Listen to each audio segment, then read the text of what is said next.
could cut, and her reply came through clenched teeth. "Yes, Your Highness." Then she turned and went to pour the tea. Normally, this was Yurna's job. Her tea-making was genuinely excellent. But after being threatened 20 minutes ago, Luke finally had the chance to hit back, so of course he wasn't going to let it go. Before long, Fiora returned with a cup and held it out to Luke, head lowered in humiliation. "Your Highness." Luke took it casually and sipped. "It's already this cool. The flavor's gone." "Whatever, fine." He'd been about to make her pour another, but when he looked up and saw that "I want to stab you" glare, he immediately changed course. Better not risk his life over a cup of tea. He valued staying alive. As the night deepened, it signaled the day was coming to an end. The women returned home one by one. Before leaving, Fiora even took the board with her. Clearly, tonight would be another sleepless night for her. With no desire to sleep, Luke lay on a rocking chair in the courtyard, enjoying the night view. Since he'd be joining the academy hunt the day after tomorrow, he figured he should start preparing tomorrow. 2 days later. At the Royal Academy gates, countless carriages had gathered, many belonging to nobles, and many prepared by the academy itself. Among them, the Lightshield family's carriages. The royal line numbered 3 in total.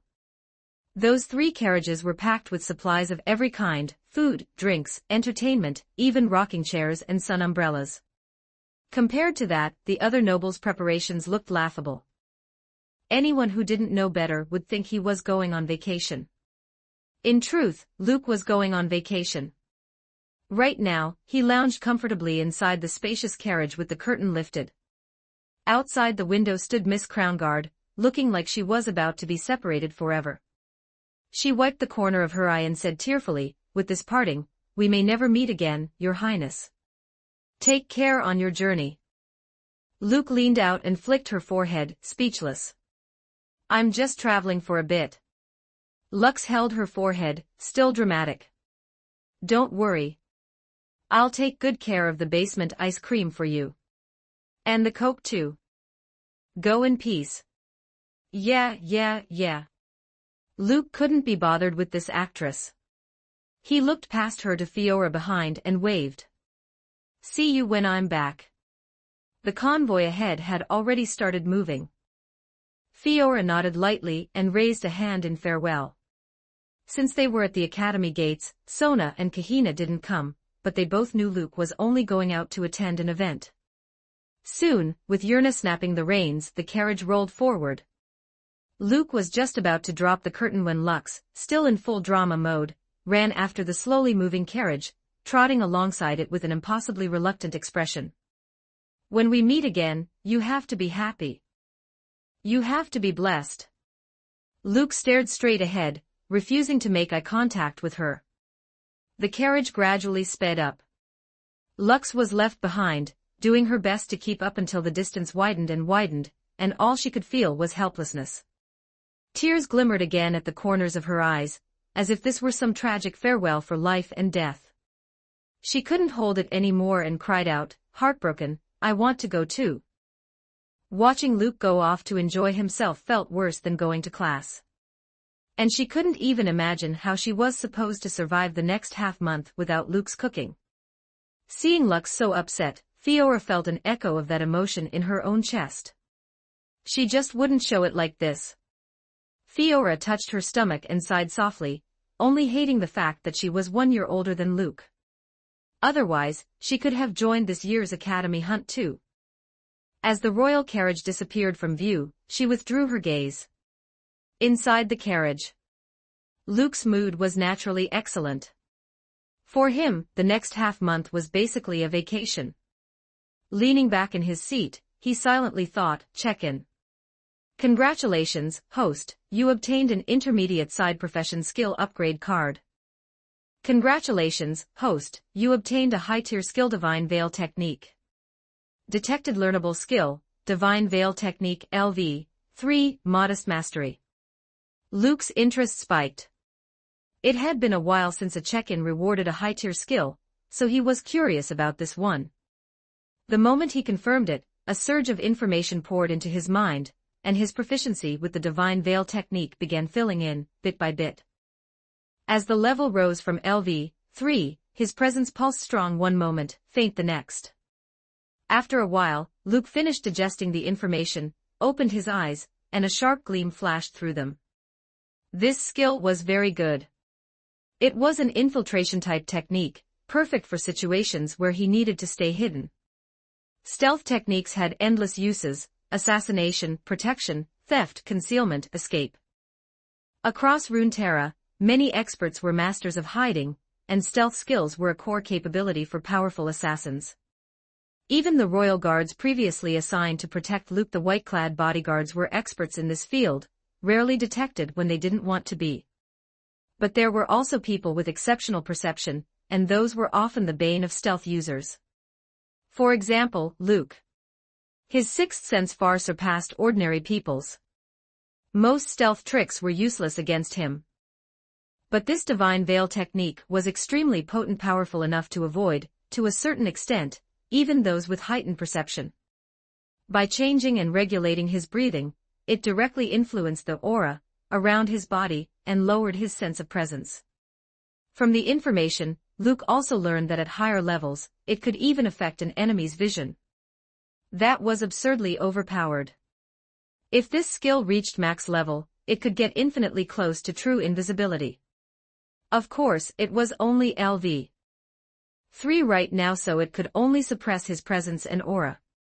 Setting the Divine Veil aside for the moment, Luke turned his attention to his inventory and thought, use the side profession upgrade card. Upgrade Artisan. Intermediate side profession upgrade card used successfully. Host Artisan level increased to LV7 peak mastery. As the system messages landed one after another, a massive amount of artisan knowledge flooded Luke's mind. It was like sitting at a workbench day after day, night after night, obsessively refining his craft. Only after a long while did he fully digest it. Luke now had 4 side professions: cooking, artisan, divination, and medicine. Medicine was already maxed and couldn't be raised further. In terms of immediate benefit, Luke actually wanted to raise cooking again. But an intermediate upgrade card could only boost levels 6 to 7. Levels 8 and 9 required an advanced upgrade card. And since artisan and divination were both level 6, practicality made the choice obvious: upgrade artisan first. Today's check-in rewards were excellent. As the carriage jolted, Yurna's voice came from outside. "Your Highness, we've left the capital." Hearing that, Luke lifted the curtain and looked out. A familiar feeling rose up. Outside, the capital looked almost unchanged from when he arrived. In the distance, that enormous white statue still stood out sharply among the forest. After a few glances, he lowered the curtain again and decided to nap. The roads outside weren't as smooth as the capital's streets, so the carriage swayed slightly as it traveled. Even so, Luke fell asleep. When he opened his eyes again, it was nearly midday. Feeling the carriage still moving, he lifted the curtain once more. The scenery had changed. The Royal Academy convoy was continuing along the main road. After thinking for a moment, he stood and stepped outside. With a flicker of movement, he drifted up to the top of the carriage and sat cross-legged there. Even with the bumps, his posture remained steady. A cool wind brushed his face. Luke looked back and saw the capital's walls were no longer in sight. Ahead, the convoy stretched like a long dragon, with soldiers riding alongside on both sides. He went back into the carriage, grabbed a pillow, returned to the roof, tossed it down, and lay back on it. Blue sky and drifting clouds above. Sunlight warm against his face. Wind rushing past. His mood felt weightless. Back at Luke's home in the capital, in the hot spring pool. Steam curled in the air. The women toyed with the water, splashing it over themselves and sinking into the warmth. And in the middle, the white curtain wasn't drawn anymore, making the pool feel much more open than usual. Lux could fully stretch out and swim to her heart's content, one end to the other, then back again, her smooth pale legs kicking up water so the pool could never stay quiet. After 2 laps, she got bored, rolled over, and floated on her back, letting the water carry her. She stared at the night sky above, but it felt like something was missing. It wasn't just her. As Lux quieted, the hot spring grew quiet with her. Fiora, Sona, and Kahina all glanced to the left. Even though no one was there, they still unconsciously gathered on the right. As for what was missing, obviously, it was that guy. Fiora withdrew her gaze and looked up at the sky, not quite sure what she was feeling. He'd only been gone for a day, and already it felt unfamiliar. And there were many more days like this ahead. Tonight's stars seemed even more beautiful than usual, scattered across the darkness like glittering dust. Fiora murmured softly, "I wonder if that guy is looking at this same sky right now." Hearing her, Sona and Kahina lifted their heads as well, almost in unison. Tonight's hot spring was unusually quiet. Out on the road, the convoy had already stopped to set up camp and rest. Luke found a clean patch of grass, lay down, and stared up at the night sky. For some reason, he felt like they had to be looking too. // check out my P at Tray 0 and for 20 extra chapters on all my fanfics / www.com/Raziel0810. Chapter 127, Chapter 127, Could you show it a little respect? 2,746 words 5 days later. On the morning of July 21st, the Royal Academy's carriage convoy finally came into view of Edessa. At a glance, Edessa's overall style wasn't all that different from the capital, no surprise, given how close it was. Edessa sat at the foot of Demacia's Uralus Mountains. Because of the terrain, there was a natural hunting ground near the city, vast in scope, rich with many kinds of magical beasts. Whenever hunting season arrived, plenty of people would travel to Edessa on their own to hunt. And that was when the city became the liveliest. The road to Edessa wasn't occupied by the Royal Academy convoy alone. Along the way, they also ran into all kinds of merchant caravans and hunting parties. Since it was the Royal Academy convoy, they didn't need inspections at the gate and were allowed straight in. After traveling through the city for a while, the group arrived at one of Edessa's branch campuses. For the next stretch, food, lodging, and everything else would basically revolve around staying at the branch. The moment Luke stepped down from the carriage, 3 figures ran over and surrounded him. "Your Highness, you brought so much luggage, want me to help?" "Your Highness, for the hunt in a bit, can I team up with you?" "Your Highness, team with me, there are lots of hunting techniques I want to learn from you." 3 young noble ladies stood before him, bright and pretty, their eyes full of expectation as they stared at Luke. From the very first day the convoy set out, they'd been seeking him out, warm, bold, and relentlessly enthusiastic. Enthusiastic to the point Luke could barely take it. Now, facing the 3 of them again, Luke gave a polite smile. "You should go handle your own things." That one courteous smile instantly made all 3 of them light up, thrilled beyond belief. None of them had any intention of leaving. They stayed close around Luke, chattering one after another. Luke had no choice but to respond now and then while walking toward the Academy's gathering area, and he still didn't signal for Yurna to start unpacking.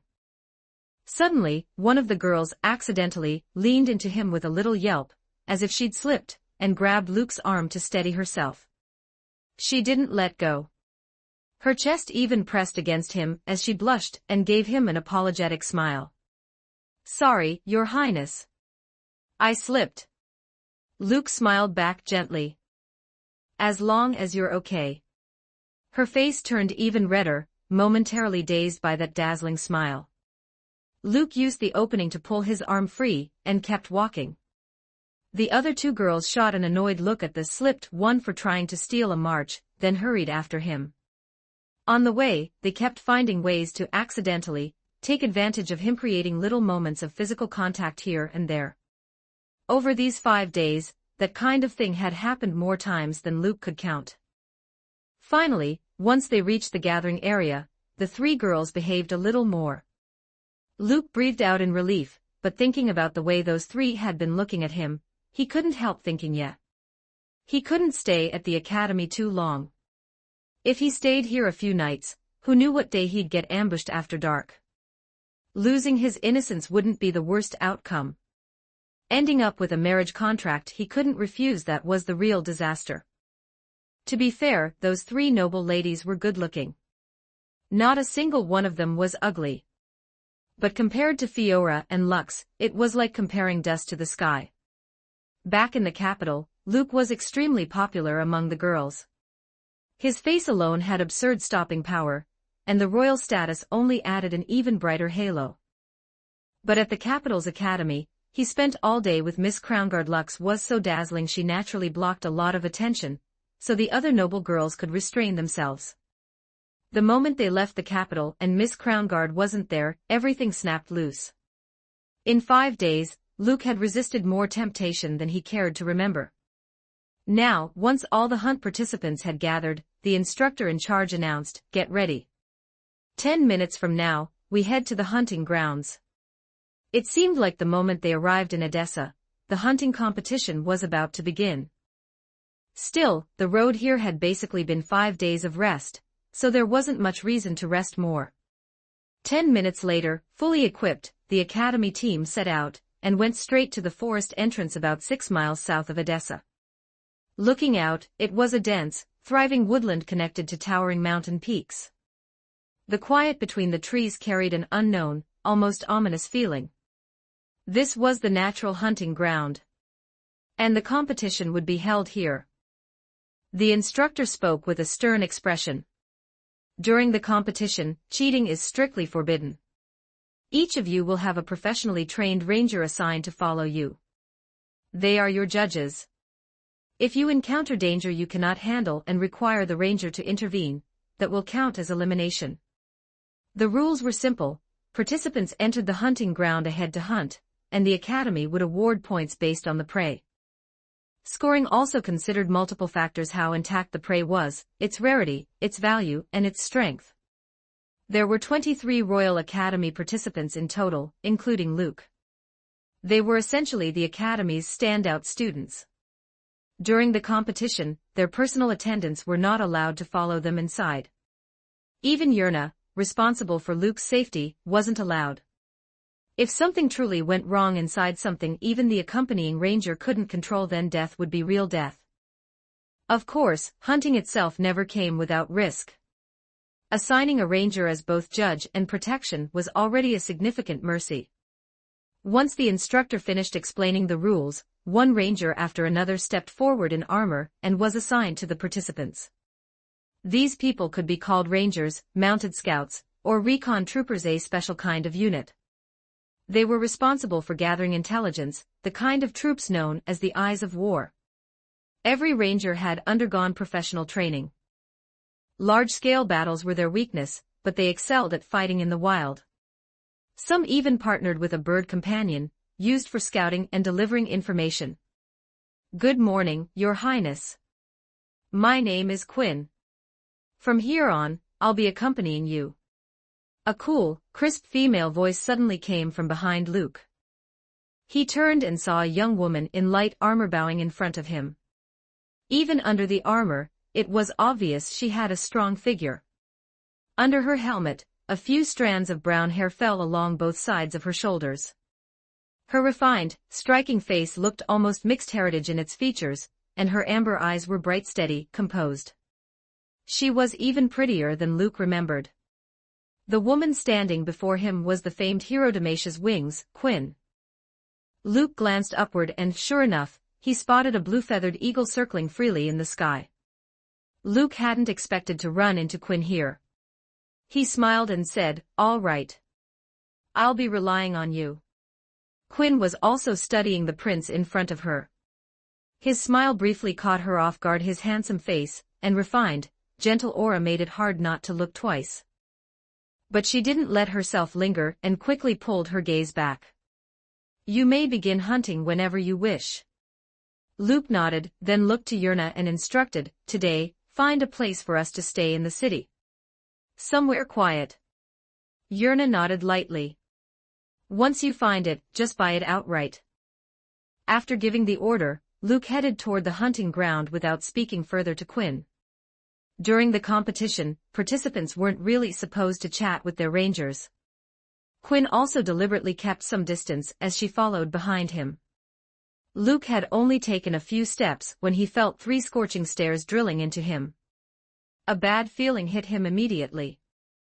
Without hesitation, he used Godspeed shifting steps, his figure surging forward in a short burst that opened up a huge gap. Quinn's eyes widened. She sped up at once, nearly failing to keep pace. Behind them, the 3 noble ladies who wanted to team up with Luke watched him vanish into the forest in an instant, faces full of disappointment. After putting some distance between them, Luke slowed back down to a normal pace, breathing steady. Behind him, Quinn, having reacted too late, and hurried to catch up, had to take a few sharp breaths before settling. Once she steadied herself, her gaze fixed on Luke's back, curiosity flashing in her eyes. That footwork he'd just used looked extraordinary. She'd never seen anything like it. Now she gradually hid herself, using a stealth technique to reduce her presence to nearly nothing, keeping a measured distance as she silently followed him. "It's a good day for hunting, for traveling. Good fortune," Luke muttered as he walked, casually reading the next few days' luck. Then he frowned. But the signs for the coming days aren't good but aren't bad either. To Luke, not good, not bad was basically the same as bad. A balanced result like that meant even the smallest thing could tip the next few days into better or worse. So Luke found it mildly irritating. Still, it wasn't a big problem. He just needed to stay steady. Some time passed. From Quinn's perspective, Luke wandered around with no clear purpose. He even yawned, didn't keep a weapon in hand, and didn't look like someone here to hunt at all. He was admiring scenery like it was a spring day outing. Quinn's brows knit slightly. It felt strange. Along this stretch alone, because Luke's pathing was so casual, he'd already missed at least 3 solid hunting opportunities. If he kept this up, he might not hunt anything all day. No prey meant no points. Just as Quinn was thinking that, a silver-furred rabbit appeared in her view, its coat glossy and eye-catching. She was a little surprised. If she were still the same ranger from a hunter's household, she would have acted instantly, doing everything she could to catch it. This rabbit was called a silver-ear rabbit, a rare magical beast. Its silver pelt had extremely high value, and its meat was exceptionally tender, practically impossible to buy even with money. In other words, it was a walking treasure. Naturally, Quinn couldn't interfere. She wasn't allowed to affect a competitor's hunt. But with how Luke was behaving, even if he noticed the silver-ear rabbit, he probably wouldn't catch it. Silver-ear rabbits were famously sharp-eared. The slightest disturbance, wind in the grass, a snapped twig would escape them. And they were incredibly fast. That difficulty was part of why they were so valuable. With Luke's careless posture, even if he used that earlier footwork, he'd likely spook the rabbit in an instant. At that moment, Luke clearly noticed it too. And Quinn saw something genuinely bizarre. In her view, Luke didn't use footwork to close in quickly. He simply walked straight toward it. Under normal circumstances, that would be laughably foolish. But now, it felt unsettling. Because as Luke drew closer, the silver-ear rabbit didn't seem to notice at all. It stayed tucked beneath a tree root, happily eating a rare mushroom. A few more steps and Luke entered the rabbit's 20-meter danger radius.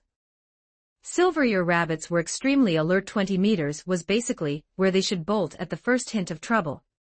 Yet it still didn't react, as if it couldn't sense Luke's existence. For a second, Quinn thought, is it the stupid rabbit? But she rejected it immediately. This silver-ear rabbit's coat was bright, its ears were long, and it clearly wasn't a juvenile. It was an exceptional specimen. If anything, it should have been even more cautious than normal. It couldn't be stupid. But as Luke closed within 10 meters, disbelief flickered in Quinn's eyes. From her angle, Luke was practically marching right at it. And the rabbit just kept eating, completely unaware. The scene was eerie. As Luke drew nearer, moving with calm, unhurried steps, Quinn found herself getting tense without realizing it. As an experienced ranger, she wanted to say this was wrong. At this range, even the faintest sound should make the rabbit explode into flight. Yet until Luke stopped directly behind it, the silver ear rabbit didn't react at all, as if the mushroom was too delicious to abandon. The next second, Luke reached out and lifted the rabbit by the ears. Only then did the silver ear rabbit realize Luke was there. Its small red eyes filled with terror as it let out a sharp, frightened squeal and struggled wildly, its legs kicking so fast they blurred into afterimages. But it was far too late. Quinn stared, shock written across her face. She even had the impulse to rush up and demand an explanation. Why did the rabbit only react after being caught? She couldn't understand it. There was only one possibility: Luke had used an extremely high-level concealment technique. But a concealment technique that let you walk up behind a silver ear rabbit and lift it like that, how absurd would it have to be? Luke smiled as he watched the silver ear rabbit struggle until it started losing strength. Even he hadn't expected to catch a rare magical beast the moment he began hunting. He knew exactly what a silver ear rabbit was. And precisely because he knew, his evaluation of the Divine Veil technique rose even higher. These past days of check-ins had given him 2 ordinary skill upgrade cards and 1 intermediate skill upgrade card, and he'd used all of them on the Divine Veil technique. 6. The Divine Veil technique had undergone a true transformation. With subtle adjustments to his breathing rhythm, he could approach close enough to reach out and grab the rabbit without being detected. These beasts had incredible alertness, but even so, it couldn't sense him while he was veiled. This skill was excellent. Luke knocked the silver ear rabbit unconscious with a palm strike, stuffed it into the prey pack he carried, and continued on. As he walked, he also took a silver recurve bow off his back. He'd tested Divine Veil already. Next, he wanted to test the Godspeed tracking arrow. He hadn't found suitable prey to test his archery on yet, and he ignored a few low-value animals along the way. He wasn't interested. After some time, 2 silver shadows flickered through the forest ahead, catching Luke's attention. With his current eyesight, even distant movement was clear, and those flashes were unmistakably 2 more silver ear rabbits. Luke felt a surge of delight. Seems today really is good for hunting. He drew an arrow, set it to the string, and advanced with light steps. Soon, 1 silver ear rabbit came into view. It was even larger than the one he'd caught, about the size of a dog. Its silver fur almost seemed to glow between the trees. It was foraging. Luke was roughly 100 meters away. Trees blocked much of the line, making a clean shot difficult. Even so, Luke raised the bow and aimed. He held his breath, focused, and slowly drew the string back, the bow giving a faint creak. Then he released. The string snapped forward with a humming vibration. With a sharp whistle, the arrow shot out. The sound startled the feeding silver ear rabbit. It reacted almost instantly, driven by instinct to flee. But after its agile body flashed twice through the woods, the arrow slammed through its skull mid-leap. A clean kill. Luke had already knocked a second arrow. He found the other silver ear rabbit also spooked, aimed for a brief instant, and released. Another whistle, then, almost immediately, the dying screech, and the thud of a collapsing body echoed out. Behind him, Quinn was completely stunned. If those were ordinary rabbits, nothing here would be strange. But those were silver ear rabbits, one of the fastest reacting magical beasts in existence. Could you at least show it a little respect? Even Quinn didn't have confidence she could pull off those 2 shots. The accuracy was unreal.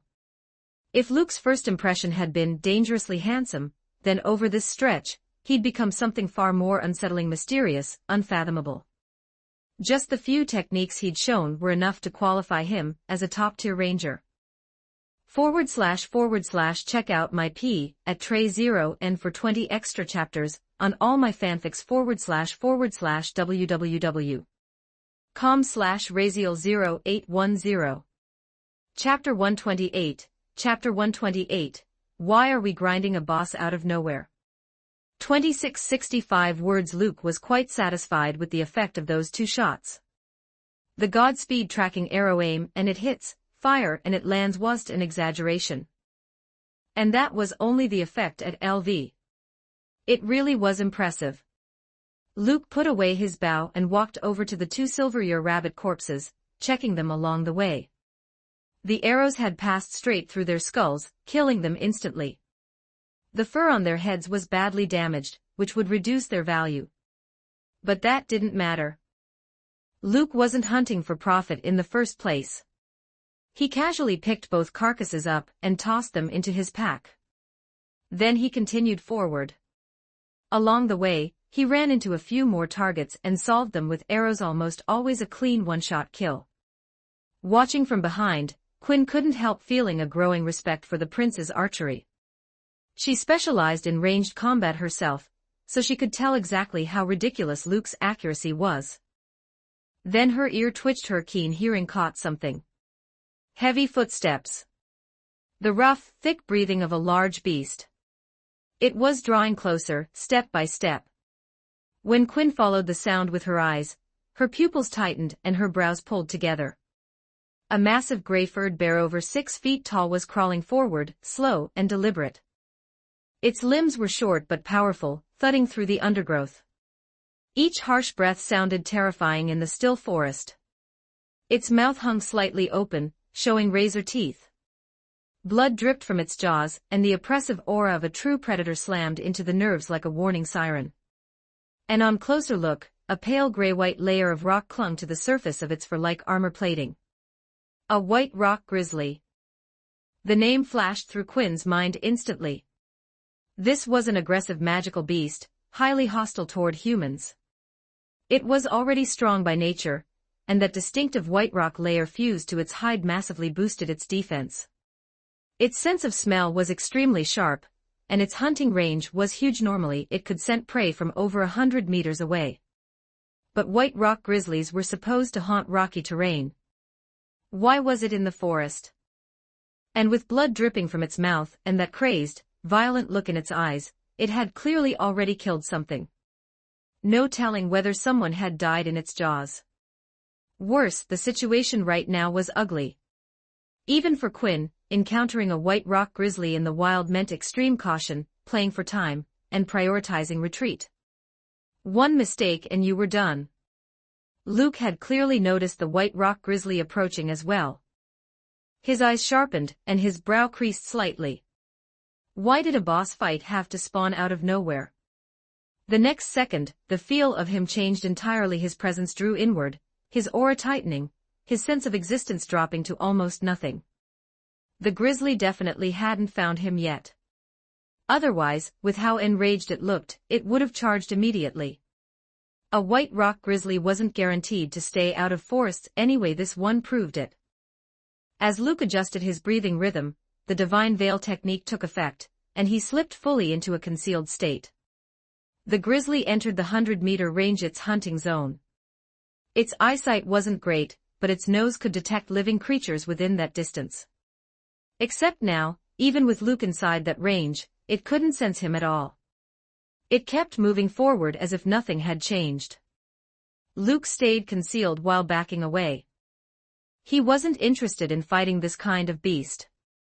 Sure, he wanted to test his strength, but he wasn't about to gamble his life for fun.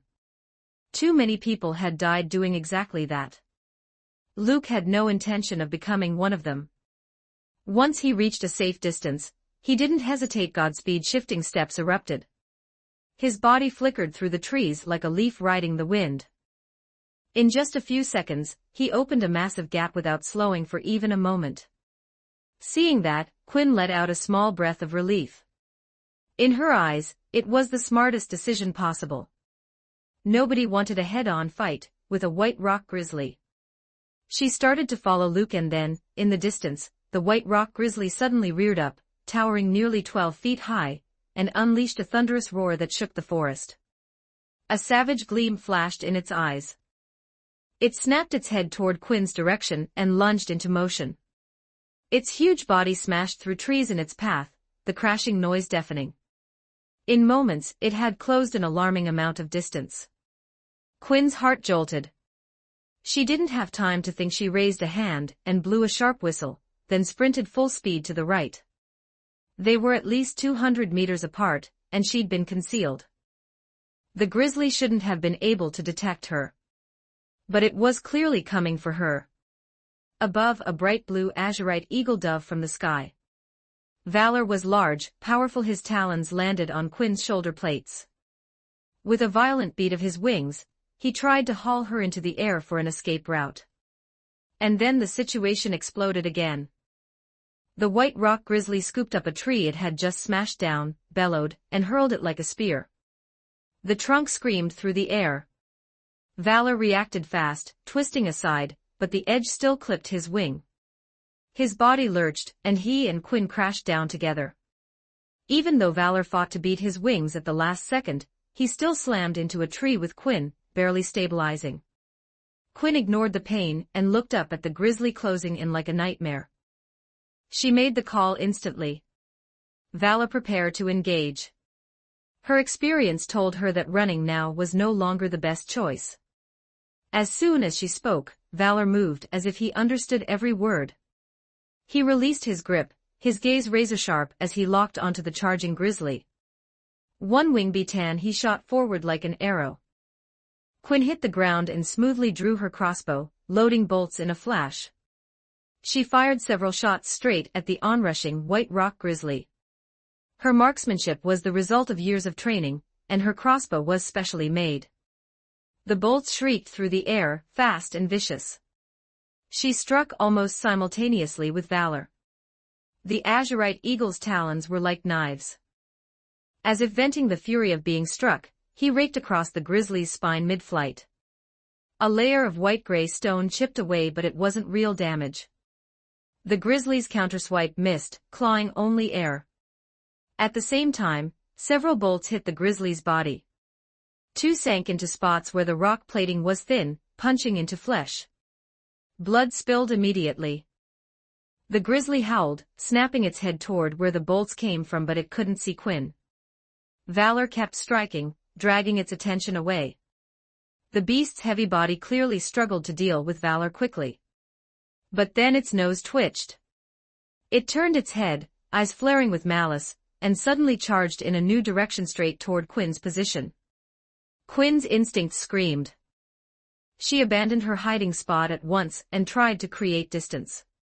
Her ranger's intuition told her this fight was going to go badly. This grizzly's sense of smell was far beyond normal, and it was in a berserk state, thick-skinned, hard to kill, and even harder to stop. Worst of all, she was entangled now. There was no clean way out. Valor's cry rang out behind her. Quinn's danger sense spiked. She lunged forward on pure instinct, throwing herself into a hard dive, and sliding several feet across the ground. A rushing sound whipped past, then boom. A tree crashed into the spot behind her, exploding into splinters. The trunk snapped in half, and one broken section flew toward Quinn like a falling club. She saw it dropping and didn't hesitate. She sprang up and dove to the left. But the wood still slammed into her shoulder. A heavy impact struck her like a sledgehammer. Quinn let out a muffled groan as searing pain ripped through her left arm. She gritted her teeth, forced herself upright, and looked back at the charging grizzly. Fighting through the pain, she ran while loading bolts, taking only a split second to aim before squeezing the trigger. But this time the bolts were deflected by the rock shell. The white rock grizzly ignored Valor's harassment completely. Its eyes held only Quinn. Quinn's pressure hit the ceiling. This might be the strongest magical beast she'd ever encountered.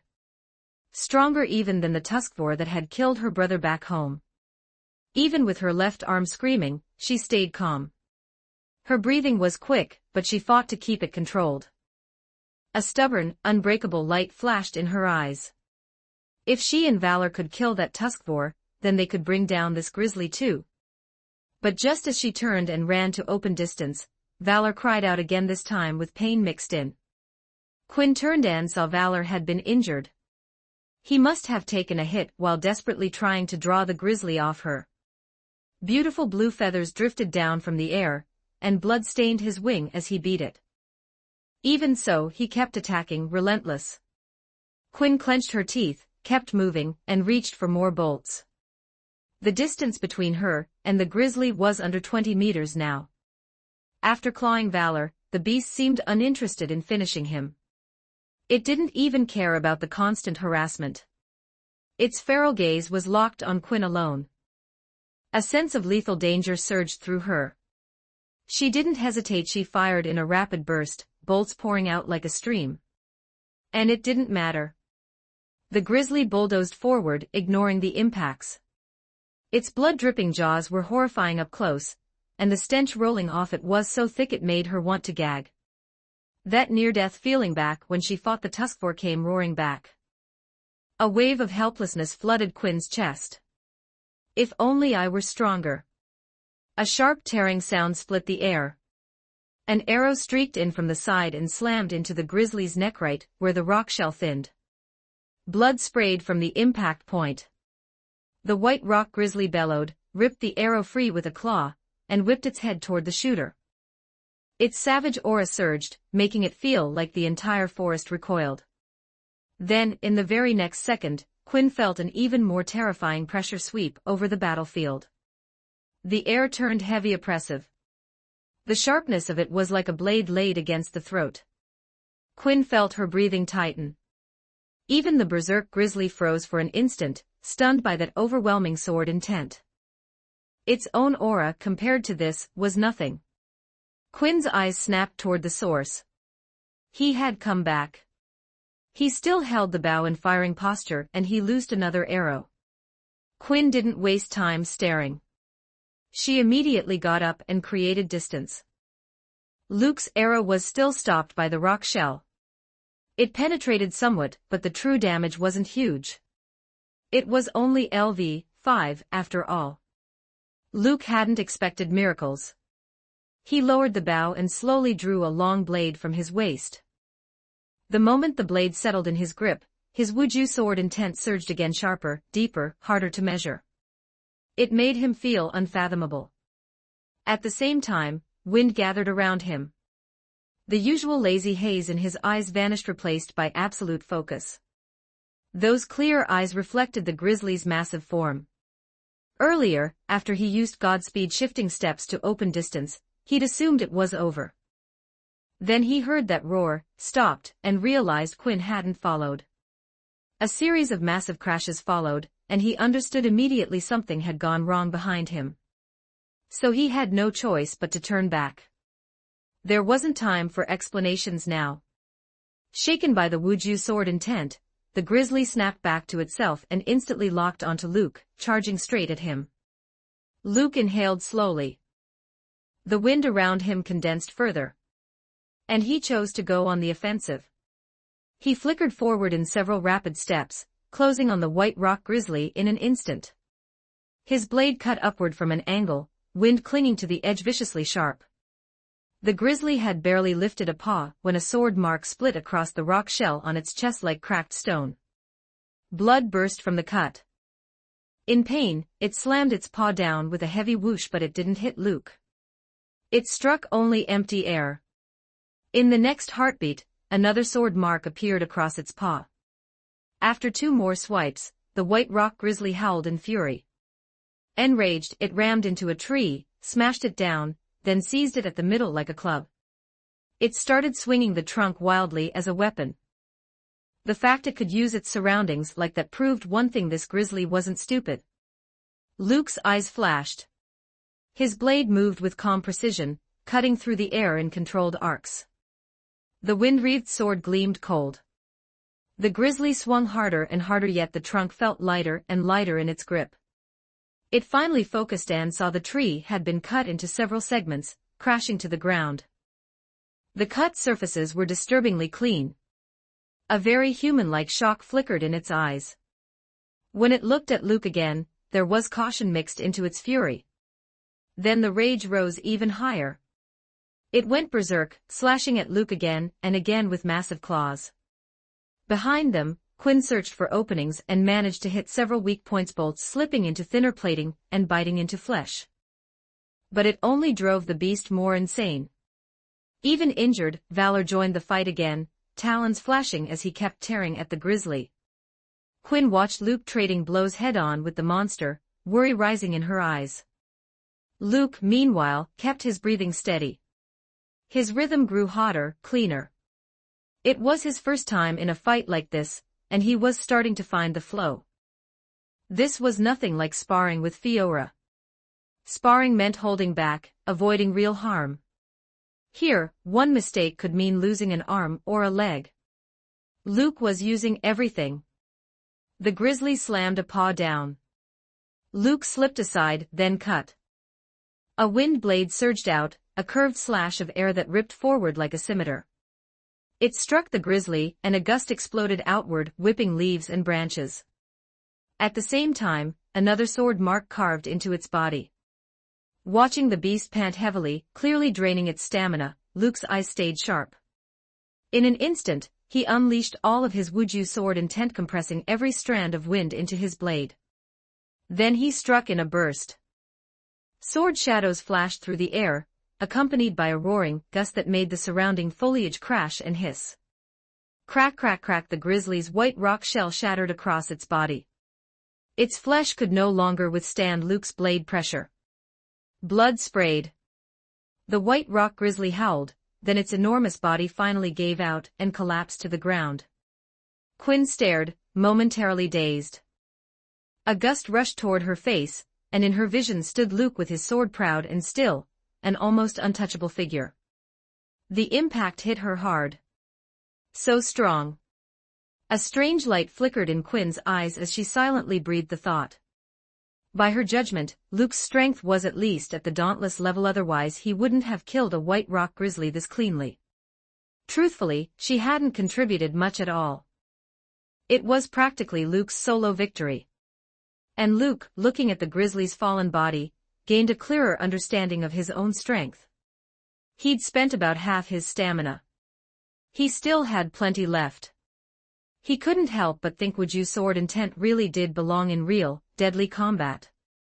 // check out my P at Tray 0 and for 20 extra chapters on all my fanfics / www.com/Raziel0810. Chapter 129. Chapter 129. This might hurt a bit, bear with it. 55 for words. If it were only a spar, there was no way to truly unleash the power of Wuju sword intent. The Godspeed tracking arrow had a piercing effect, but it was only LV5, so it couldn't break through the white rock grizzly's absurdly tough defenses. Wuju sword intent, though, was different. Wuju meant the limitless without an end, without a boundary. A fully perfected Wuju sword intent, if released in full, could grow stronger and stronger as a fight dragged on. And if paired with its signature sword art Wuju swordsmanship, its power could become nearly endless. But in a spar, Luke held back. Naturally, he couldn't release the true might of his sword intent. On top of that, Luke was pairing Wuju sword intent with a wind sword technique, which also altered the intense nature to some degree. Even so, it was more than enough to crack the white rock grizzly's defense. At that moment, Luke was also thinking that if he ever got the chance, maybe he could go to Ionia and learn Wuju swordsmanship for real. As for now, he'd make do. He flicked the blade in his hand, snapping the blood clean, then stowed the weapon and looked toward Quinn, who was standing there in a daze. He noticed the girl staring at him with wide eyes, and he couldn't help but smile. "You okay?" Quinn jolted back to her senses. Seeing the prince's amused gaze, warmth crept into her cheeks. She hurriedly lowered her head. "My deepest apologies, Your Highness. I caused you trouble. Thank you for saving me." Shame she couldn't hide colored her voice. Her assignment was to step in if Luke encountered danger. He couldn't handle. Her job was to ensure his safety. And yet, in the end, it was the bodyguard who needed rescuing. This wasn't just negligence. It meant her abilities weren't enough. Quinn had come to the capital carrying her family's hopes. Thanks to Lady Lestara's recommendation, her excellent hunting and tracking skills caught the Grand Marshal's eye, and she was directly placed into the Kingdom Rangers. After enlisting, she'd been brimming with ambition, confident about the future. But what happened today hit her hard. If Luke hadn't intervened, she most likely would have died here. Luke watched Quinn stand there with her head lowered, drowning in shame.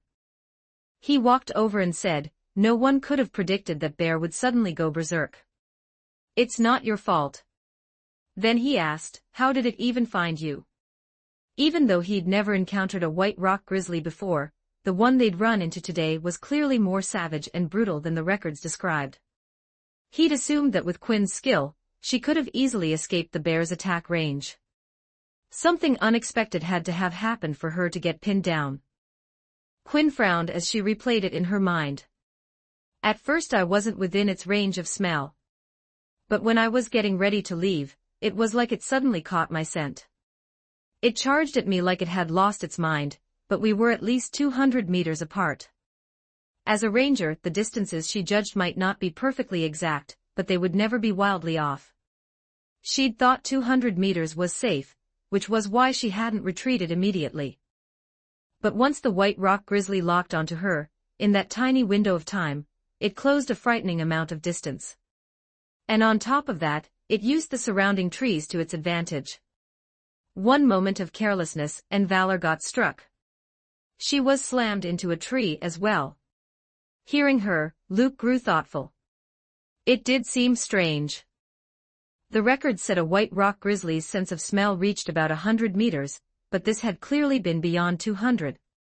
After thinking for a while, Luke decided there was no point obsessing over it. The books never claimed their sense of smell was always limited to 100 meters.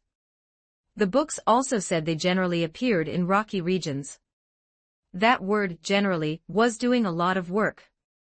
If you ran into one somewhere other than rocky terrain, what could you do besides call it bad luck? So he treated it as an accident and moved on. "Is your arm injured?" He noticed beads of sweat on Quinn's forehead. Her expression looked like she was forcing herself through pain, and her left arm hung slightly, clearly hurt. Yet while talking with him, she'd been gritting her teeth, and refusing to show it. "It's nothing." Quinn forced a smile as she spoke, pulling out a roll of bandage from her waist. "I got hit by a broken tree." She removed the shoulder guard on her left side. Under it was a layer of close-fitting cloth. She rolled up the sleeve, revealing a slender, pale arm long, with the kind of toned, healthy muscle that looked perfectly suited to a skilled huntress. But along her shoulder and upper arm was a clearly severe bruise. Just looking at it made your skin crawl. Her shoulder joint had likely been knocked out of alignment. Thankfully, nothing was broken. Quinn analyzed it silently. For now, she could only wrap it up and wait until the prince finished hunting, then she'd go back for treatment. And Valor, he'd been injured too. She wasn't sure how badly. She glanced over. Valor was perched on a branch watching them, blood still dripping from his wing. The bond between them was special. One look was enough. Seeing that Valor's injury wasn't too serious, Quinn finally relaxed a little. She planned to wrap her arm first and then check Valor's wounds. The pain in her left arm was getting worse and worse. At this point her left arm was numb. She didn't even have the strength to raise it. Wrapping it one-handed would be difficult. So she looked up at Luke, her breathing turning sharper from the pain. "Could I trouble your highness to help me bandage it?" Luke took the bandage and glanced at her arm. "But first I'll set the joint. If you leave it like this too long, you could damage the ligaments and end up with something worse." The moment she removed her shoulder guard, Luke could tell it wasn't a minor misalignment. In his previous world, this kind of thing demanded immediate treatment. Wait too long, and that arm could be ruined. The fact that Quinn had endured it this long without making a sound and looked like she intended to just keep pushing through made Luke sigh inwardly. This girl was strong to a fault. Quinn caught the meaning in his words and froze. "Your Highness, do you know medicine?" As he spoke, Luke placed his hand on her arm and shoulder. Then he said, "This might hurt a bit. Bear with it." Her numb arm couldn't feel the warmth of his palm, but a strange sensation still rose in her chest. She nodded. "I can endure it." Luke didn't hesitate. He applied force with both hands. Two sharp pops cracked through the air. A stabbing agony shot up Quinn's left arm, like it was being torn apart. She clenched her teeth, her face turning paler as sweat beaded on her brow. But she didn't make a sound. Then, almost immediately, sensation flooded back into her arm, and the intense pain began to ebb bit by bit. It was still obvious, still hard to ignore, but clearly, Luke's adjustment had worked. Luke looked at the girl with a hint of admiration. Setting a joint like this and a simple dislocation weren't the same thing. This was far more serious. And doing it the direct, brute way could easily hurt badly enough to make someone pass out, yet Quinn had forced herself through it. Her endurance and willpower were exceptional. Luke rummaged in his pack, pulled out a small bottle, and said, "This is a salve I made myself. It works well on swelling and bruises. Put some on." On this trip, he'd packed a little of everything just in case something went wrong. Quinn immediately shook her head. "I'm already much better. There's no need to waste your highness's medicine." All she knew was that Luke was a prince. Any salve he carried must be extremely precious. Now that the joint was set, it was only swelling and soreness. She could endure that. Luke smiled at her and simply tossed the bottle over. Quinn hurried to catch it before it hit the ground. Instinctively, she lifted her left arm and a fresh spike of pain made her flinch. But she caught it. She pressed her lips together, looking troubled as she glanced at Luke. "Your Highness. Apply it to the bruised, swollen spots. I'll bandage you in a moment." Luke looked away after a single glance. The firmness in his tone left no room for refusal. Quinn lowered her head, stared at the bottle, hesitated, then finally pulled the stopper. At this point, if she refused again, she was sure it would only make him angry. So she did as he said. It just meant she owed him even more. The moment the stopper came out, a clean medicinal scent drifted into the air. Quinn tipped the bottle. Brown salve slid out. She poured a tiny bit onto her right hand, then carefully spread it over the bruised, swollen area of her left arm. The instant her fingers pressed down, pain flared, then a cool sensation flowed through, soothing it away. It worked that quickly. She applied it cautiously, wasting not even a trace. Meanwhile, Luke glanced toward the azurite eagle perched on the branch. He noticed blood still dripping from its wing. He raised a hand and made the kind of sound you'd use to call over a pet. "Pust pust pust." Quinn couldn't help laughing softly. Even the pain seemed lighter. Valor was a hunting bird, not a dog. And Valor usually only stayed close to her. Toward everyone else, he was indifferent. Quinn doubted he would pay Luke any attention. She was about to call Valor over herself so the prince could examine him up close when Valor spread his wings and flew over on his own, landing on Luke's raised arm. Quinn's eyes widened in surprise, a flicker of confusion passing through them. "His name is Valor, right?" Luke looked at the azurite eagle, magnificent even while injured, with clear appreciation in his eyes. If anything, the wounds made it look even fiercer. Its feathers were beautiful, and its sharp gaze carried the dignity of a true raptor. Luke suddenly felt that having a companion like this wouldn't be bad at all. Quinn nodded, still carefully applying the salve. The cool sensation was spreading through most of her arm now, and she managed a small smile. "It seems he likes you. How can you tell?" Luke's attention stayed on the wound on Valor's wing as he rummaged in his pack again, and pulled out another bottle. Quinn said, "Normally Valor doesn't pay attention to anyone except me, let alone act this friendly. Valor had once saved her life. They were partners who had faced death together, trusting each other completely. And now, seeing that Valor didn't dislike the prince only made Quinn more certain that Luke was a truly good person." When Luke prepared to treat Valor's wound, she didn't say anything else. This time it was powder, not salve. The salve was mostly for swelling and internal bruising. But Valor's wing had several gashes from the white rock grizzly's claws, external wounds. They were easy to see and easy to treat. Luke opened the stopper and carefully sprinkled the white powder onto the cuts in small shakes. When the powder touched the wounds, Valor let out a cry, the pain clearly sharp, but as if he understood this was healing, he didn't resist. This azurite eagle was remarkably intelligent. Once the powder was applied, Luke took the bandage and wrapped the wing neatly and efficiently. Throughout it all, Valor didn't struggle. When it looked at Luke again, there was an extra hint of affection in its eyes. By then, Quinn had nearly finished applying the salve. As she did, the pain kept fading, replaced by that refreshing coolness. "Just don't fly at full speed for a while and you'll be fine." Luke spoke to Valor like a seasoned healer.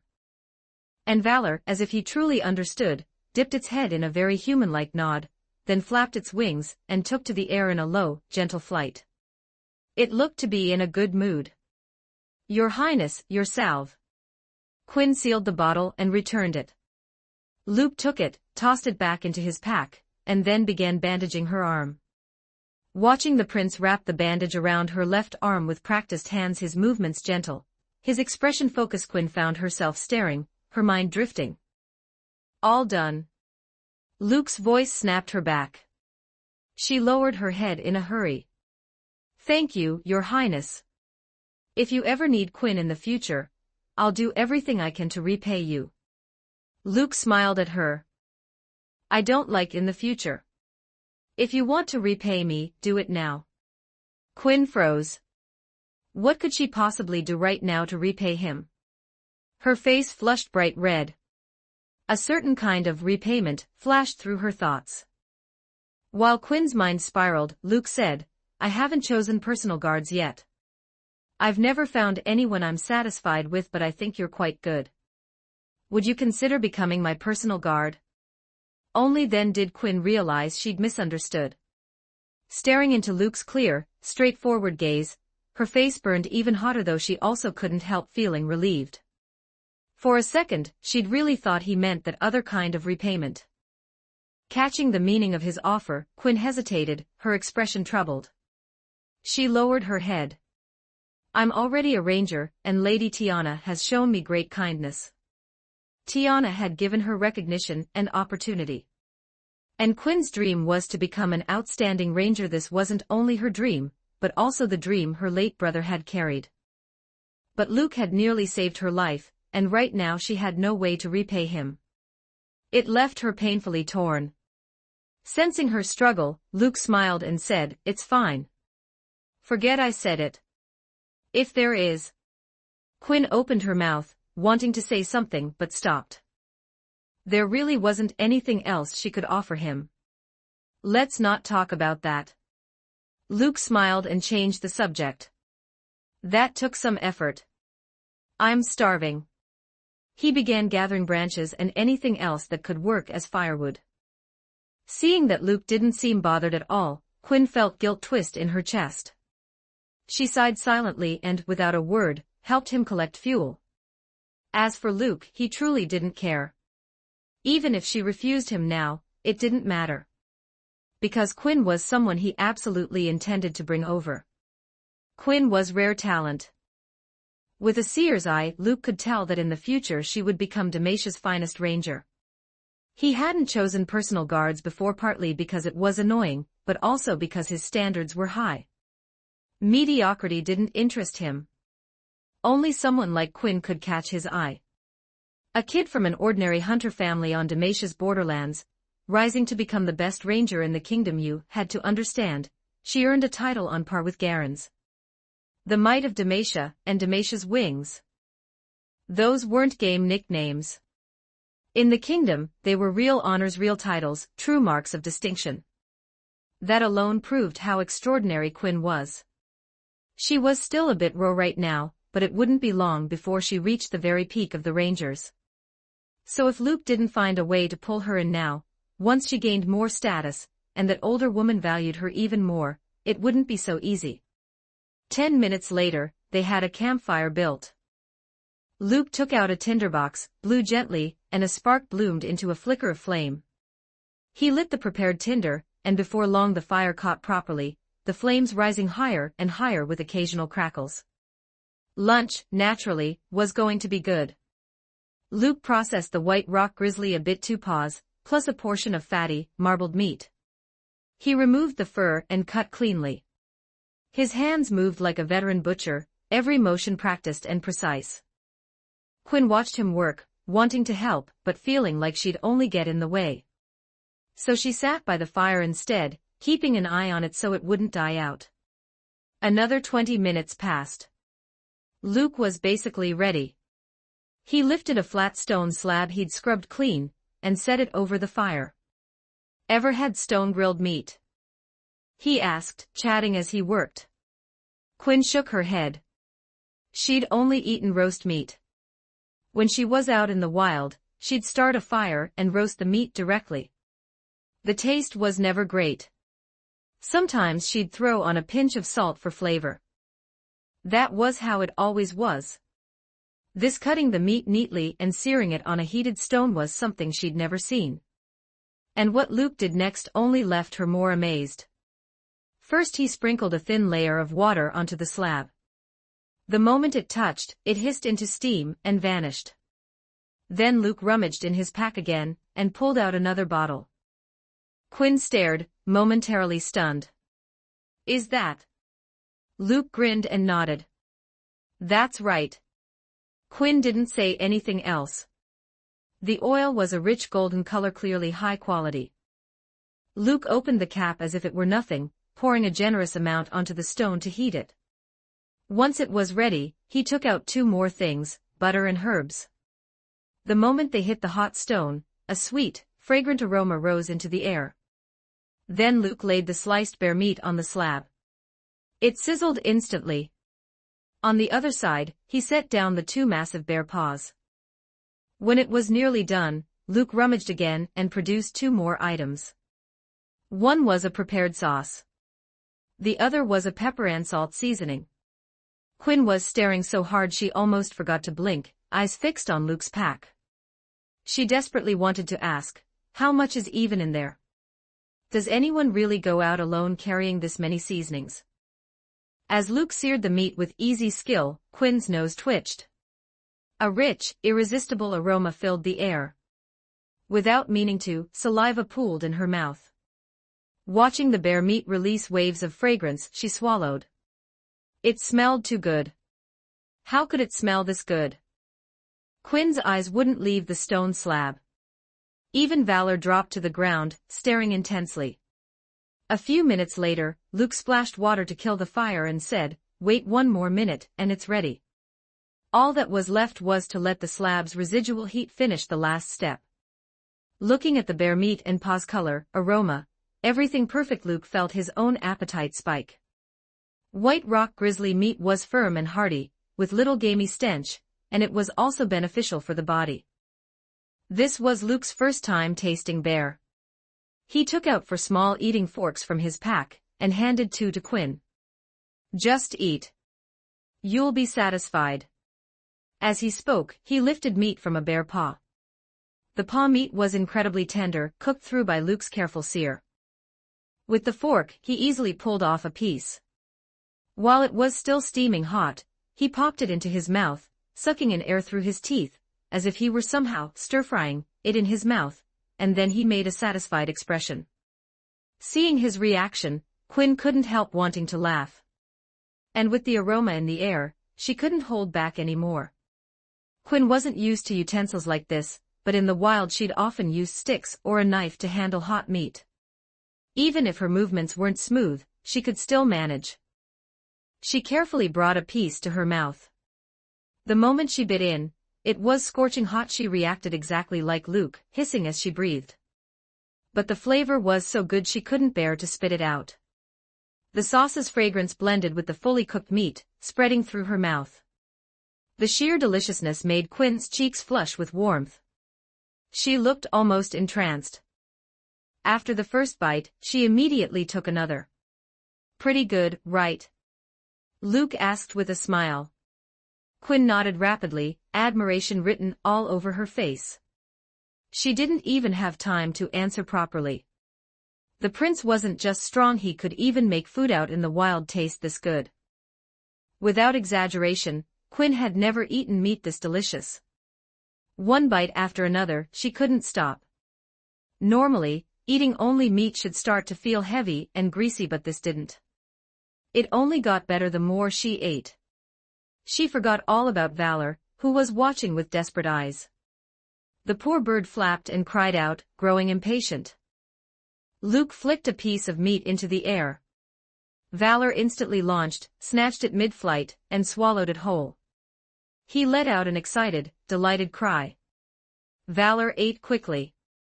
Luke ate slowly. There was plenty, so he wasn't in a hurry.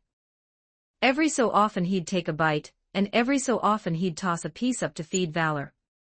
As for Quinn, she'd completely forgotten her life and death partner, focused only on eating. Luke chatted casually. "How long have you been in the Rangers?" "Almost 4 months," Quinn replied briefly. "What's your rank now?" "The Grand Marshal said, when this mission ends, I'll be promoted to squad leader." She'd choked a little while eating, and had to take a drink of water before she could answer.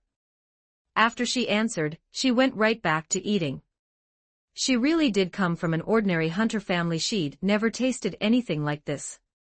Her reaction was only natural. Luke didn't ask more.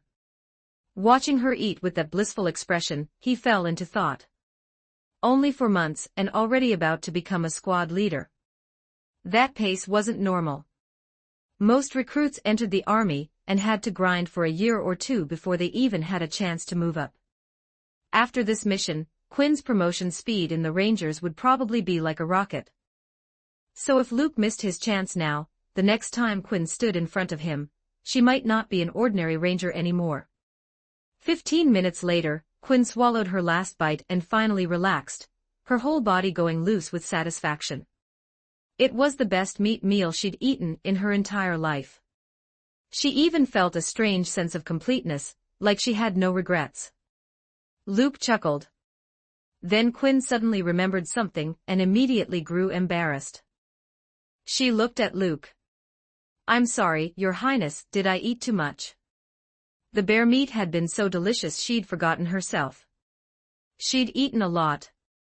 Valor had gotten some too. In the end, Luke had only eaten half a paw and a few pieces of meat. Realizing that, Quinn felt ashamed. To behave like that in front of him, she wanted the ground to swallow her. Luke smiled. "Not too much. Among all the girls I've seen, your appetite would rank second." That ranking was fair because the top spot was untouchable. Quinn turned even redder. She didn't know what was wrong with her today. She'd eaten far more than usual. Her stomach felt like it had actually rounded out. Luke stood. "Let's head back first." He'd hunted plenty this morning, but the biggest by far was the white rock grizzly. For the next part of the hunt, there was no way they were dragging around a giant corpse. So they needed to return, store what they'd taken, and then continue.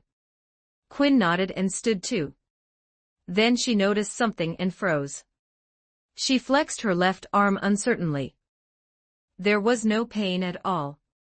Quinn's heart jolted. Normally, an injury like this would take at least a week to recover. But now, after nothing more than eating a meal, she was basically fine. That only proved further how precious the salve Luke had given her must be. On the way back, the two of them kept the same distance they had before. But this time, Quinn's thoughts were heavier. They walked for nearly an hour. Along the way, Luke hunted a few more magical beasts, and brought them back to the starting point. Quite a few people had already returned and were tallying scores. When Luke emerged dragging a white rock grizzly corpse and a huge pile of game, he immediately drew shocked stares. "That bear. Doesn't it look like a white rock grizzly?" "It's not, looks like. Damn, His Highness hunted a white rock grizzly. How is there a white rock grizzly here at all?"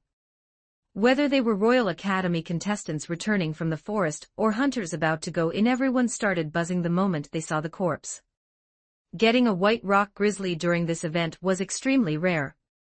And the beast wasn't weak. Hunting it was no simple task. And when people noticed the wounds on the corpse, they could tell it had gone through a fierce battle. Luke dragged the game to the Royal Academy's hunting station. There were staff there specifically assigned to inspect everything. An instructor stepped forward, studying the white rock grizzly's corpse with clear surprise. This white rock grizzly died to sword wounds. Some meat and both paws are missing, and part of the pelt is damaged. But considering its strength, the total score is 400 points. It was the strongest prey he'd seen from the students today. From the sword wounds, he could tell the killer's swordsmanship was terrifying. Even the rocky outer layer, its high defense, had been shattered in many places. Then he continued the inspection. He opened a smaller game bundle, and his expression shifted to surprise again. 3 silver ear rabbits. The instructor couldn't help looking at Luke, wanting to ask, "Your Highness, did you wipe out an entire silver ear rabbit family?" Silver ear rabbits were rare. They had no real combat strength, but their whole bodies were valuable, making them extremely expensive. These 2 died from arrows through the skull, one-shot kills. The head fur is damaged, but the rabbits are intact otherwise, with no major issues. Total, 300 points. Then this one. The instructor's eyes went wide. His hand trembled as he held the rabbit by its ear. He could feel faint breathing, and its chest rose slightly. It was alive. His shout immediately drew attention. People and hunters all around turned and moved closer. "Damn, this silver ear rabbit looks incredible. There isn't a single wound on it. That fur is gorgeous. How did he do this? I've never seen a silver ear rabbit this perfect." People exclaimed and debated. Catching silver ear rabbits alive was rare, not unheard of, but hunters usually had to use every trick they knew, and the rabbit would almost always end up injured during the capture. But an uninjured, living capture like this was something else entirely. Behind Luke, Quinn felt a little better seeing everyone react the same way she had. If they knew the prince had simply walked up and grabbed the rabbit with his bare hands, they'd probably drop their jaws. Even now, when Quinn thought back to that moment, it still felt unreal. The instructor stared at the rabbit, wrestling with the scoring. In the end, he gritted his teeth, and gave it 350 points. A living, uninjured silver ear rabbit was fundamentally different from a dead one. It couldn't be scored too high because it wasn't dangerous, but scoring it too low would fail to reflect its true value. When the rest of Luke's game was added in, his total score shot up to 1,300 points. Even the instructors and the scorekeepers were stunned by that number. Luke had shattered the Royal Academy record in one move. In past hunts, no one had ever reached a score of 1,300 in a single day. Most of that score came from the 3 silver ear rabbits and the white rock grizzly. Luke had used one day to earn what others would need 7 days to match. And today wasn't even over, there was still the entire afternoon ahead. As for the game, it remained Luke's property. For now, it was simply being stored here. At that moment, Luke saw Yurna approaching from the direction of the city. When she came closer, he asked, "Did you find a house?" Yurna nodded. A small farmhouse courtyard, at the end of an alley on the south side of the city. There are a few households nearby, spaced out enough that it's quiet. It cost 300 gold. Handle the rest yourself. And these game animals, aside from the 3 rabbits, sell everything else in the city. Luke trusted Yurna's ability to get things done, and gave his instructions. "Yes, Your Highness," Yurna replied. After giving Yurna the orders, Luke prepared to return to hunting. Setting aside whether he actually enjoyed hunting, the main reason was simple: the first place prize 20 days of vacation was too tempting. And today was clearly a lucky hunting day. The white rock grizzly and the 3 silver ear rabbits proved it. Luke's plan was to use today to rack up the next 6 days' worth of hunting points in one go. Then, for the rest of the competition, he could take it easy, live comfortably, and once it ended, claim his vacation and head back to the capital. The thought alone lifted his mood. As he passed Quinn, he casually asked, "Your injury better?" Quinn nodded. "It's basically not a problem anymore." Luke looked at her. "Then come on." With that, he walked forward. Quinn stood there for a second, her mind full of the prince's smiling gaze from just now, that strange feeling rising again. Seeing Luke disappear into the forest, she snapped back and hurried after him. Time slipped by and evening gradually fell. In the woods, Luke used a concealment art, silently closing in on a trihorn-spotted deer. Those 3 horns were an extremely valuable medicinal ingredient. It should have been deeper in the forest, yet Luke had run into it here. Today really was perfect for hunting. Once he caught this trihorn-spotted deer, Luke planned to head back. He reached the deer from behind. It was grazing with its head down, completely unaware, munching happily. It was far more aggressive than a silver ear rabbit. So Luke didn't hesitate. He formed his hand like a blade and struck cleanly. A dull thud. The trihorn-spotted deer lifted its head and cried out once, then its body crumpled and collapsed, knocked unconscious. Watching from behind, Quinn was almost used to it by now. The trihorn-spotted deer's alertness was no worse than a silver ear rabbit's, yet in front of Luke, it might as well not exist at all. Quinn was starting to sense that His Highness might be using some extremely powerful infiltration technique. "All right, Quinn, come help me clean this up." Luke turned back and waved in Quinn's direction. Quinn, still lost in thought, stepped out instinctively, then immediately froze, eyes going wide. "How did your Highness know I was here?" She had almost forgotten she was currently in a concealed position. As a skilled huntress and ranger, stealth was one of her core talents. At this distance, how could Luke have spotted her? And so precisely facing the exact direction where she was hidden. There was basically no chance it was a coincidence. She'd been detected once this morning by the White Rock Grizzly, and now again by Luke. It made Quinn wonder, was she truly lacking? Was the perfect stealth she believed in actually terrible? Her confidence took a direct hit. Seeing her spiral into doubt, Luke vaguely remembered someone else wearing the same expression once. Worried she'd overthink it, he explained, "Don't get in your head. My perception is naturally stronger than most. It's not that your stealth is bad." Quinn didn't know if he was just comforting her. She stared at Luke, uncertain. "If you don't believe me, I'll close my eyes. You hide, and I'll try to find you." Luke said it plainly. If he crushed this talent's confidence, it would be a real crime.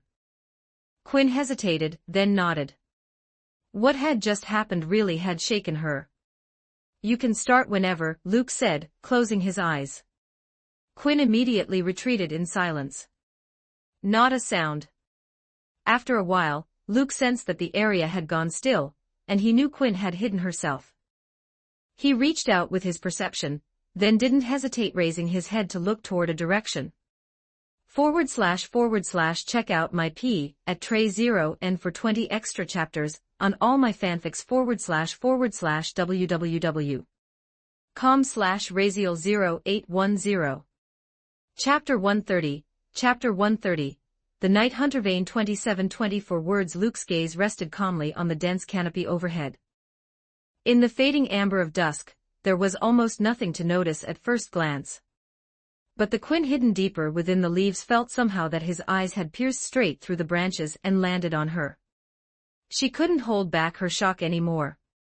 She sprang down from the tree, disbelief still lingering in her eyes. They'd been about 70 meters apart. The entire time, she hadn't made a single sound. And yet Luke had found her with terrifying precision. The odds of that being luck were basically zero. Quinn wasn't unfamiliar with people who had sharp senses. She was one of them. Her perception was far stronger than most, whether it was smell or hearing. But even she wasn't confident she could do what Luke just did, spot someone perfectly concealed in an instant. It was like he had a dozen extra pairs of eyes. Absurd didn't even begin to cover it. And while she was still reeling, Quinn realized she was starting to go numb to it. Because this prince in front of her had already made her feel this way more than once. "Believe me now?" Luke asked as he watched her approach, a faint smile on his face. Quinn nodded, her mood lifting a little. So it wasn't that she was weak, he was just that strong. Someday could she become that strong too? The thought flickered through her mind as she stared at him. Noticing her spacing out, Luke said with an easy grin, "You're already doing great. You'll be incredible in the future." Hearing that praise so suddenly, Quinn froze again. In those clear, gentle eyes, she saw reassurance, true affirmation. Her heart stirred. She'd only known him for a day.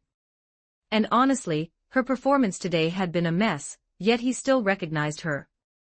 Warmth spread through her chest. No one disliked being acknowledged. She didn't either. But alongside that warmth came a quiet heaviness. She didn't know how she was supposed to live up to his expectations. Seeing the worry on her face, Luke chuckled. "Don't overthink it. Come help me pack up." He turned around and began dealing with the unconscious Trihorn-spotted deer. At the same time, he thought to himself, still not quite enough. But there was no rush, there was plenty of time ahead to get closer. Quinn snapped back to herself and answered, "Yes." The two of them started sorting the game Luke had taken along the way, more than a dozen in total.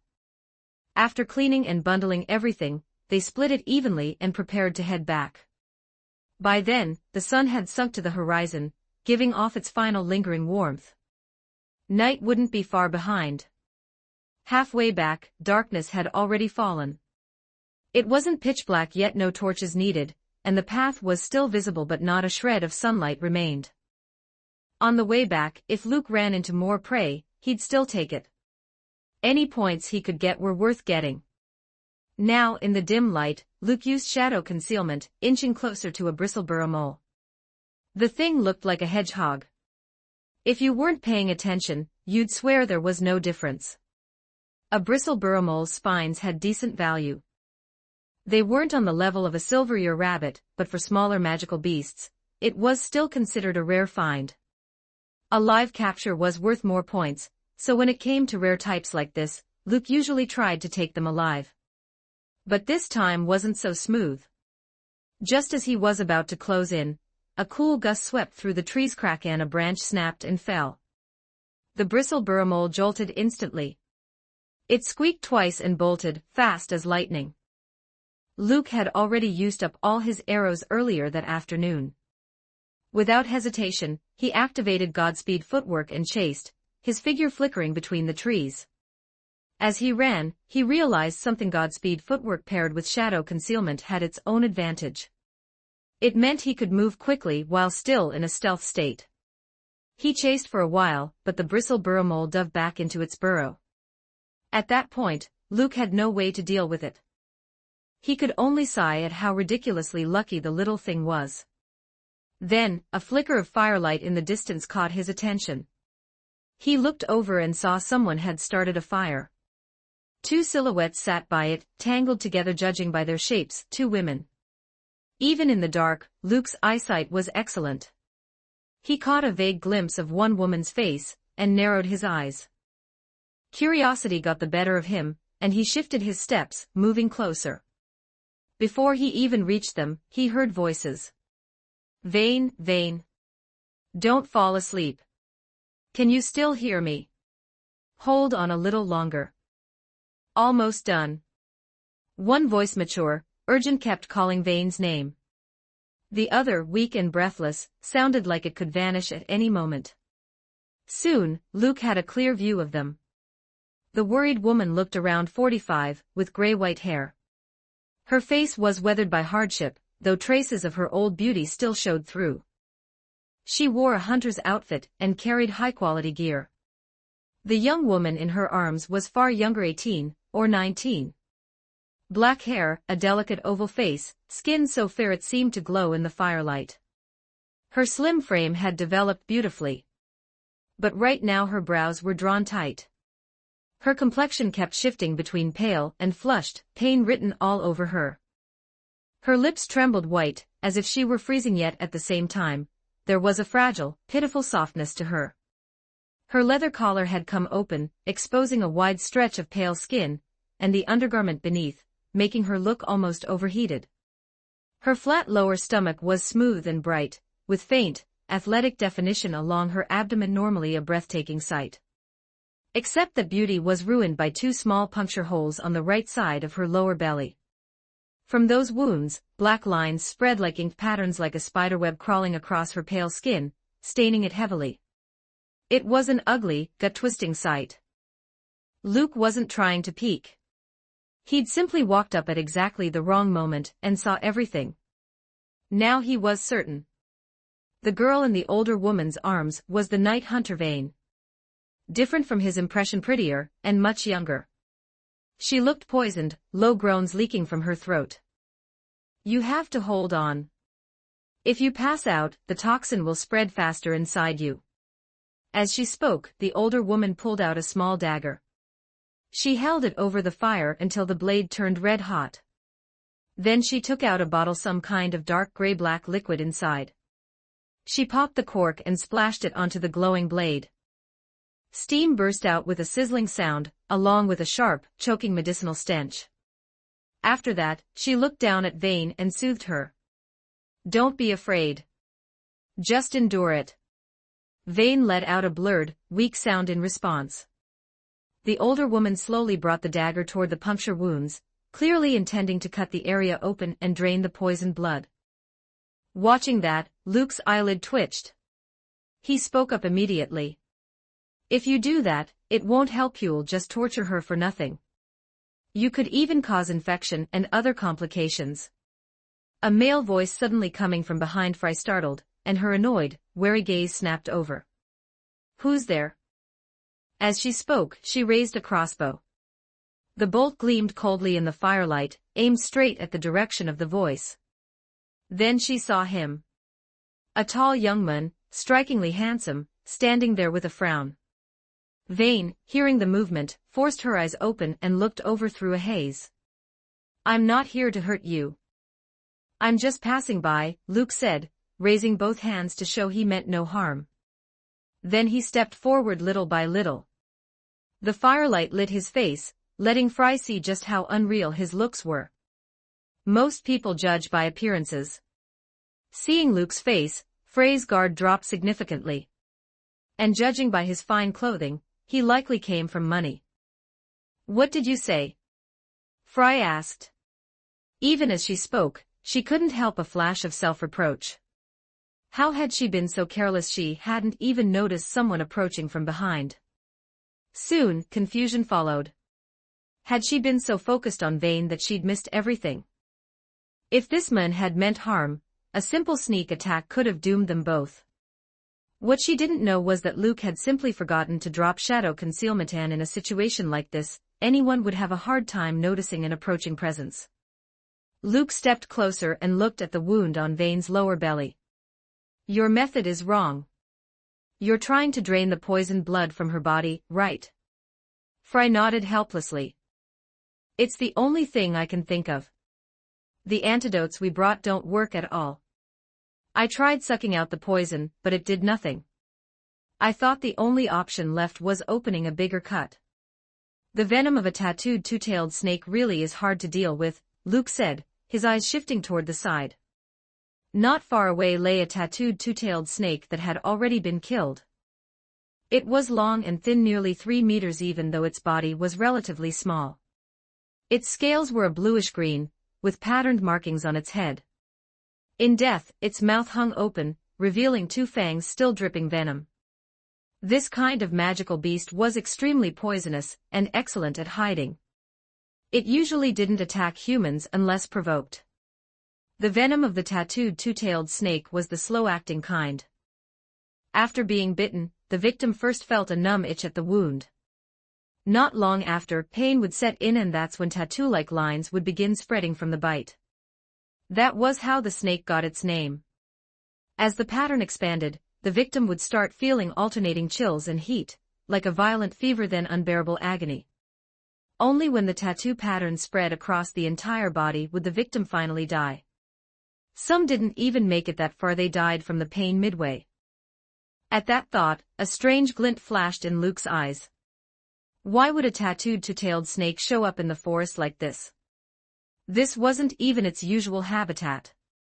They were typically found in areas with fewer trees. They preferred burrowing and living underground, feeding on rodents in tunnels. When he thought about the word usually, Luke immediately suspected it was the same situation as the white rock grizzly from earlier that morning. Hearing Luke's words, Fry hurriedly asked, "Do you have an antidote for tattooed two-tailed snake venom? If you do, I'll pay whatever price you want." He sounded like he knew what he was talking about, and all she could do was gamble on a miracle. They didn't carry the right antidote because who would expect a tattooed snake to suddenly drop from a tree and bite you? And going to the nearest town was impossible now. The venom took effect in only half an hour. Once it spread too far, even an antidote might not save her. Truthfully, she didn't have much hope when she asked. The odds of running into someone out here, who just happened to carry a specific snake anti-venom, were absurdly low. Luke shook his head. Seeing the disappointment flash across her face, he added, "I don't have that anti-venom. But I do have another way." Fry froze. "What way?" Vane stared at him through a fog of fading consciousness. Her mind was still barely clear enough to follow the conversation. Luke said, "I know some medical techniques. I should be able to neutralize this kind of toxin." Frey's face lit up with desperate excitement. "Can I ask you to save my child? If you have conditions, name them now or after you cure her, either way." Even she knew her red-hot blade idea was crude and stupid. But it had been the kind of stupid you reached for when you truly had nothing left. Now that there was a real solution, she wasn't going to let it slip away. Vane's life mattered more than anything. At the same time, Fry also understood something else: no one did charity for free. In this moment, she could only hope Luke wouldn't demand something outrageous or ask for something unacceptable. "I do have a condition," Luke said bluntly. Then he glanced between Fry and Vane. "You don't look like mother and daughter. You look like mentor and student." Fry paused. Under that young man's gaze, she felt like he'd seen straight through her. So she spoke plainly. "I'm her mentor. We're demon hunters." "What's your condition?" There was nothing shameful about being a demon hunter. If anything, it was respected, so there was no reason to hide it. Luke looked at Vane and said, "After I cure her, the two of you will serve as my bodyguards for 1 week." Seeing Vane poisoned gave him a bad feeling. A white rock grizzly showing up in dense woods was one thing. But now there was a tattooed two-tailed snake too, and judging by what happened, it had been aggressive. Otherwise, demon hunters wouldn't be careless enough to get caught like this. Sensing something was off, Luke remembered the tarot pull he'd done earlier that morning, neither good nor bad, and the desire to hire more protection grew stronger. Because if something dangerous happened next, what if Yurna alone couldn't handle it? Then who would protect him? As a weak, pitiful, helpless prince, he was suddenly suffering from a severe lack of security. And as bodyguard candidates, these two were perfect. Both were demon hunters, professionals who specialized in hunting monsters, dark magic, and those controlled by it. They had the strength for it. Fry hesitated for only a moment before agreeing without overthinking it. "If you can cure her, then she and I will protect you for 1 week." She let out a quiet breath of relief. At least it wasn't some excessive demand. Protecting the benefactor who saved Vane's life for a week, honestly, even without the condition, it would have been the right thing to do. At that moment, Vane let out a few pained, muffled groans. Her breathing grew more rapid, and the black venom pattern on her abdomen spread even farther. Luke, however, didn't rush. He calmly rummaged through his pack, searching for what he needed. Vane forced her eyes open as much as she could. From the conversation between him and her mentor, she understood this man was about to treat her. Then footsteps sounded again from deeper in the forest behind them. Frey's guarded gaze snapped over and she heard Luke's voice. "She's with me." Only then did Fry lower her guard, watching as a beautiful young woman stepped out of the trees in light armor and said to Luke, "Your Highness, what happened here?" It was Quinn. Luke's Godspeed footwork had left her behind by quite a distance, and she'd also had game to handle, so she only caught up now. She arrived to find Luke by a campfire, with 2 women beside him. And Fry, catching the way Quinn addressed him, went still, shock rising in her chest. "Your Highness." In Demacia, there were very few people who could be called that. Or rather, besides the prince, everyone had always known Jarvan, for there was also the other prince rumored to have been found among the common folk. After Fry and Vane returned from the Freljord, they'd heard news about that prince, but they didn't know what he looked like, only that his appearance was said to be extraordinary.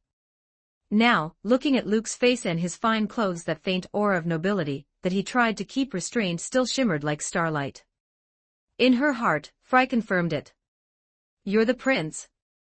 she asked instinctively, her tone turning respectful. She wasn't Demacian, but she still understood what that status meant in this country. Without even thinking, her posture lowered. Luke hadn't planned to hide it anyway. He nodded. Fry felt completely blindsided. She never would have imagined she'd run into a kingdom's prince out here in the woods. And now this prince was preparing to save her student's life. // check out my P at Tray0 for 20 extra chapters on all my fanfics / www.com/Raziel0810. Chapter 131. Chapter 131.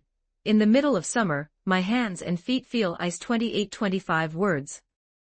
At that moment, Vane found strength from who knew where. Cradled in Frey's arms, she lifted a foot and kicked straight at Luke. Luke hadn't been on guard, but his reaction was quick. He pulled back and dodged. At the same time, he saw Vane forcing her eyes open.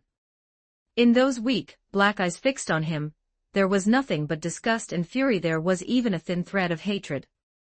"I don't want him to treat me, Master." She writhed and struggled in Frey's arms as if trying to escape Luke. Her tone and actions were filled with rejection. Fry frowned. "What nonsense are you talking? Don't move." Vane was extremely weak, her mind unclear. She panted in great gulps of air, her chest rising and falling rapidly as she kept murmuring, "I don't want him." And at the same time, she lifted a foot again and stomped toward Luke. Even with venom in her system, her reactions were violently intense. Luke dodged again. Seeing the situation, he couldn't even start the detox properly. He could tell Vane's consciousness was hazy, but deep down her instincts were spilling hostility toward him, and her current behavior was pure reflex. With a brief thought, he understood where that hostility came from. Fry looked apologetically at Luke. "Your Highness, please don't take what she says to heart." The fever scrambled her head. She pressed a hand to Vane's forehead and felt only scorching heat, her expression tightening with pain. She knew exactly why her apprentice was reacting so strongly, but she couldn't explain it in the moment. She only hoped Luke wouldn't be angry. And right now, she could see the prince's face showed no anger at all. Luke said, "Hold her down for me. With her thrashing around like this, treatment would be impossible." Fry nodded and forcefully restrained Vane. Vane kept twisting her well-developed, delicate body, struggling non-stop, shouting in resistance, "No. I don't want," because she was weak. Even her protests came out with an unsteady, breathy tremble. Quinn silently looked away, scanning the surroundings. Even Frey's expression grew a little awkward. To anyone who didn't know better, it would have looked like they were forcing a young woman to do something she didn't want. Only Luke remained calm. He grabbed a towel, waited for the right moment, and stuffed it straight into Vane's mouth, gagging her. Vane lifted a powerless hand and slapped at Luke's chest. It didn't hurt in the slightest. Fry simply pinned her hands down too. Luke then coolly pulled a small medicine bottle from his pack. He uncorked it and poured the powder directly onto the 2 puncture wounds. The moment the powder hit the wounds, it made a sharp sizzling sound. Vane's body jerked hard. In her foggy state, she felt a wave of intense pain crash over her. She clenched her teeth, sweat beading across her forehead in an instant. If not for the towel in her mouth, she might have bitten her tongue clean through. Luke put the bottle away, took out a prepared silver needle, and without hesitation, drove it in. The needle pierced a pressure point on Vane's lower abdomen. Judging by her lack of reaction, it didn't seem especially painful. Fry stared, stunned. She had no idea what kind of treatment this was. Luke didn't pause. One after another, he used 8 silver needles, placing them into 8 separate pressure points, sealing off the venom spread. Frey's surprise deepened because in her eyes, the tattoo-like marks that had been creeping outward actually stopped. Quinn's eyes widened too as she watched closely. She knew His Highness was skilled. He'd even set a bone perfectly in one go. But she hadn't expected him to be able to handle snake venom as well. After the needles went in, Vane's struggling eased a little. It seemed she wasn't in as much pain anymore, though her expression was still strained. While the needles were going in, she pushed the towel out with her tongue. It fell to the ground, soaked with saliva. Luke didn't bother with it. He reached out and placed his hand on Vane's smooth, fine lower abdomen, feeling a soft warmth beneath his palm. His expression stayed focused. Without any wandering thoughts, he began pressing down on several pressure points, kneading rhythmically again and again. Vane let out a soft moan, as if it actually felt good. Seeing Vane's face relax a little, Frey's eyes softened, the way a mother might look at her own daughter. Then she looked at Luke, gratitude in her gaze. She knew they were at a critical stage, so she didn't dare make a sound to distract him. "It's so itchy." Vane's voice grew louder. She kept panting, her face flushed red as she started squirming, her long legs kicking and tensing repeatedly. The itch at the wound was maddening, but with her hands pinned, she couldn't scratch it. And it wasn't just the wound. Everywhere Luke pressed brought a strange, unbearable itch. Her expression turned miserable. Then, after several more dozen seconds, as Luke's hands continued pressing, the block tattoo-like pattern actually began to recede. And then splat. From the 2 puncture wounds, 2 spurts of dark, bluish-black blood sprayed out. Frey's eyes went wide. So this was the real method, forcing the poisoned blood out. It looked downright miraculous. As the pattern kept retreating, the poisoned blood continued to seep out. Luke sped up his hands. Vane threw her head back, her pale neck flushing red as she clamped her thighs tightly together, a muffled sound tearing from her throat, half groan, half moan. Before long, all the poisoned blood had been driven out. On her lower abdomen, aside from the 2 punctures, there were only the marks of Luke's hands. The rest was smooth, pale skin. Only then did Luke begin removing the needles. As he worked, he said, "That's basically it. What's left is just to give her a tonic, help her recover." Fry had seen the effect with her own eyes, so she believed him completely. "Thank you, Your Highness, for helping her. No need to thank me. Next, I'll still be relying on you to keep me safe." Luke spoke casually as he pulled out the last needle. Then he took out another bottle, uncorked it, and sprinkled a fresh dusting of powder onto the puncture wounds. A sudden rush of intense, tingling itch hit again. Vane's legs, which had finally loosened, snapped tight once more. The next second, her awareness fully returned. She opened her eyes, glaring at Luke with angry, weakened eyes. She opened her mouth, but no words came out. Even the leg she'd been about to kick with lowered again. In truth, she'd been half awake the entire time. She could feel Luke's detoxing actions throughout it all, and the shame burned in her chest. As the venom faded, her consciousness cleared completely. She knew this man had saved her, and even if she hated it, she couldn't repay that by lashing out now. She turned her head away, refusing to look at Luke, her fists clenching weakly. Even in her hazy state, Vane had learned that Luke was royalty, a prince. And as a Demacian, she carried a strand of hatred toward the royal family. Back then, the royals had promised they would protect every citizen of Demacia. Yet when her father and mother were murdered by that demon, where were the royals then? Where was the royal family that swore to keep its people safe? She had tried to seek help. 16 years old, traveling alone through hardship to reach the capital only to be driven away before she even got close to the palace gates. People treated her like a madwoman. A girl who'd lost her parents and invented a demon out of grief.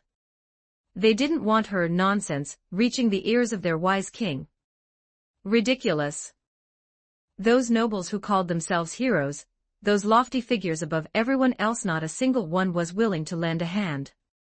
From that moment on, Vane despised Demacia's nobles, despised the royals, and even hated them. Yet today, the very royalty she despised had saved her life. And worse, she'd made a complete fool of herself in front of him. "Do you still feel cold?" Frey's concerned voice reached her ears. Vane didn't want to respond, so she didn't move. Pain flickered through Frey's eyes. She knew exactly what her apprentice was feeling, but there was no other choice. To keep her alive, she had to ask Luke for help. Seeing that Vane's upper body was almost entirely exposed, Frey quickly and carefully pulled her clothes back into place. Luke sat down by the fire, lost in thought. Of course he knew why Vane was so hostile toward him. Her real name was Shauna Vane. She was a pitiful, a tragic young woman. Once, she had been the daughter of a wealthy family. Not nobles, but still comfortable, carefree, and genuinely happy. Now she had fallen to the point of sleeping rough in the wild, a monster hunter. Why had it come to this? That traced back to a massacre that happened years ago in Andal City. In the end, the case was labeled as bandits killing for loot. The culprit was never found. But in truth, the real killer was a demon. Back then, Shauna had returned home after attending a banquet, and witnessed her parents' bodies horribly murdered at the feet of a demon. For a 16-year-old girl, it left a massive psychological scar. For some reason, the demon spared her.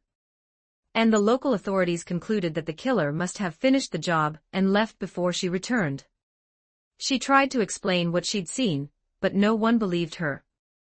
No one would believe that in a heavily guarded Demacian city, one that loathed dark magic, a demon could be roaming free. They dismissed her words as the ravings of a girl driven mad by loss. It was easy to imagine how desperate she must have been. Most desperate of all, no one reached out to help her. Later, filled with vengeance, Shauna left Demacia and went to the Freljord. And Frey was the teacher she found there. A monster hunter who had spent her entire life fighting the Ice Witch's followers, also driven by revenge for her own family. That was how the two of them came together. If Luke put himself in her shoes, if he'd lived through the same thing, his attitude toward Demacia's nobles and royals probably wouldn't be any better. In reality, the nobles and the authorities had searched for the killer. They'd looked for months without results. They never once suspected a demon, so the case remained unresolved to this day. While detoxing Vane earlier, Luke had studied her features and found the signs of a hard fate. Her life would be full of hardship, full of setbacks. Truly pitiful. He came back from his thoughts and asked, "Do you still feel uncomfortable anywhere?" No one answered. Vane's attitude was ice cold. Even though she heard him, she didn't respond. Frey sighed and nudged her, silently urging her to at least say something. Vane still refused. Luke just smiled. He wasn't petty. Considering Vane had shown him quite the scenery earlier, he didn't care about her coldness. Even glaciers melt if the fire's hot enough. So he said, "For your safety, if you won't speak, I'll personally check whether there's any venom left inside you." As he spoke, he reached out. Vane turned her head, watching him warily. Her lips moved, and finally she spoke. "I feel fine now." Her voice was cold. Not the composed chill of Fiora, it was pure frost, the kind that made you feel unwelcome just hearing it. Luke lowered his hand and asked, "How does your lower abdomen feel right now?" Vane answered blankly, "Warm." "Press it twice." "What do you feel?" "What about the wound?" "Press around the wound." "What do you feel?" "What about if I touch it?" "Press the left side." "What do you feel?" "Are you done yet?" Vane finally snapped, impatience breaking through.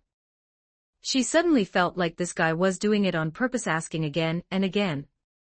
And looking at Luke now, with that casual expression, it was obvious he was doing it deliberately. A strange anger rose in her, but she had nowhere to vent it, leaving her stifled and miserable. Luke smiled and stopped. In truth, he already knew the venom was completely gone, he just didn't like Vane's icy attitude. Don't want to talk to me? Not happening. You're going to talk to me. If not about venom, then we'll talk about something else. What's your name?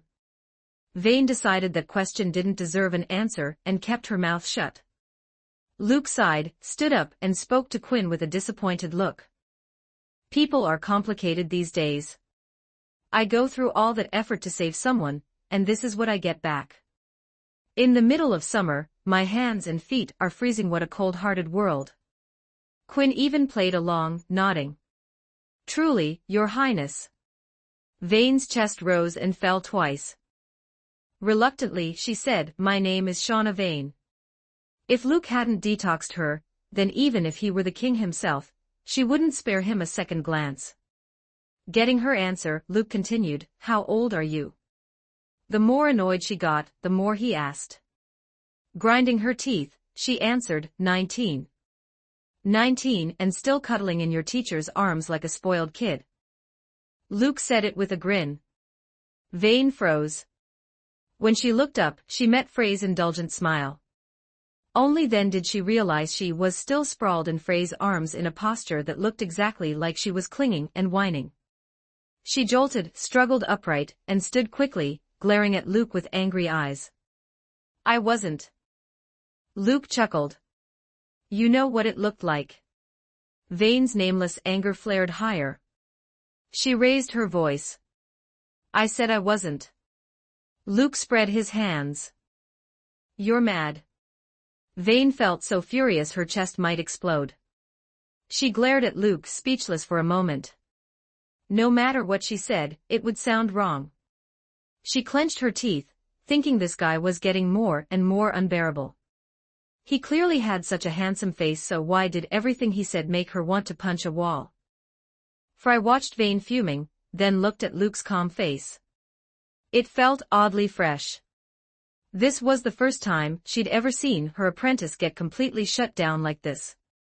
This time, Vane made up her mind. No matter what Luke said next, she wouldn't respond again. But she noticed Luke stopped questioning her. Instead, he walked over to the corpse of the tattooed two-tailed snake and crouched beside it. He took out a small empty vial, uncorked it, pinched the snake's head on both sides, and squeezed. He was collecting its venom. Seeing that, Vane badly wanted to ask, You're a prince, what are you doing collecting snake venom? But she didn't. She just watched coldly. Luke, for his part, was only doing it out of convenience. The tattooed two-tailed snake wasn't easy to run into in the wild. This kind of snake didn't like appearing in human sight, so its venom was especially valuable.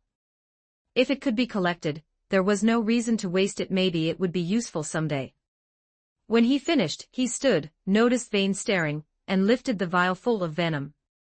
Want a sip? The instant he said it, the anger Vane had barely suppressed surged up again. She shot him a glare and snapped, Get lost. Maybe she'd gotten too worked up because as soon as the words left her mouth, her vision swam. Her consciousness wavered and she toppled forward. Straight toward Luke. Luke looked at Vane falling into him like she was trying to stick to him. After a brief thought, he opened his arms and caught her, hands steadying her soft upper arms. Vane lay weakly against his chest, breathing hard. The flush of anger on her face faded into a pale, fragile color. What's wrong with her? Fry rushed over, worry in her voice. Luke glanced at Vane and said, Nothing serious. She probably got too angry, blood circulation sped up, and the venom's aftereffects hit. Hearing his voice through the haze, Vane felt both furious and humiliated. She could smell a clean, pleasant scent on him, strangely nice, and she also felt warmth radiating from him. When she snapped back to herself, she suddenly realized the position she was in. Her pale face flushed red again, whether from anger or embarrassment, even she couldn't tell. She shoved Luke away hard, glaring at him like she was breathing fire. It was all his fault. If he hadn't been provoking her on purpose, would she have ended up making such a spectacle of herself? // check out my P at Tray 0 and for 20 extra chapters on all my fanfics / www.com/Raziel0810. Chapter 132, Chapter 132, So Shameless 2700 words, don't be mad. You need to learn to control your emotions. Getting worked up over everything like this will give you heartburn. Luke said it with a look of gentle reassurance. Vane really wanted to ask him how she was supposed not to be mad. He was the one who kept provoking her, and then he'd turn around and put on that comforting expression like he was the reasonable one. She had never met someone this shameless. Ever since what happened at her home, Vane rarely had emotional swings like this. She kept taking deep breaths, forcing herself to calm down and not get so irritable. Her slightly lifted chest rose and fell a few times. Just as she was about to settle back into composure, Luke casually added, "Your jacket's come undone." Vane looked down and saw her leather top hanging open on both sides, exposing a wide swath of pale skin. The underlayer beneath shifted with her breathing, on the verge of revealing far more than she intended. Her expression went blank. Her mind straight up crashed. When she snapped back to reality, her first move wasn't to pull her clothes closed. It was to find her crossbow. "I'll repay this life-saving debt in my next life." Once she had it in hand, Vane's eyes turned so cold they looked completely emotionless. The raging fire in her heart froze into something like ice at the bottom of a cavern. A biting chill seemed to spill off her, like it could lower the temperature around her. She decided, first she'd kill Luke. Then she'd kill herself. And if she ever got the chance in her next life, she'd repay him properly. In that moment, Vane forgot even about revenge. All she could think about was putting this insufferable man in the ground. "It's not that serious, Vane. It's really not that serious." Fry rushed forward and hugged her, trying to talk her down. Vane struggled, trying to set a bolt, but she'd only just pushed through the venom's after effects. Her body was weak and limp, and she couldn't muster much strength. Luke wasn't worried at all. At this point, whether Vane could even pull the trigger was questionable. After struggling for a bit, Vane gradually cooled off. Fry helped her sit by the fire. Her top was pulled shut and secured tight, now no more skin showing at all. Vane stared into the flickering flames, lost in thought. She'd only had the impulse. She wasn't actually going to kill Luke. No matter what, he was still her savior. It was just that someone who could be this obnoxiously calm and casually refined about it. Luke really had opened her eyes. And this guy was a prince.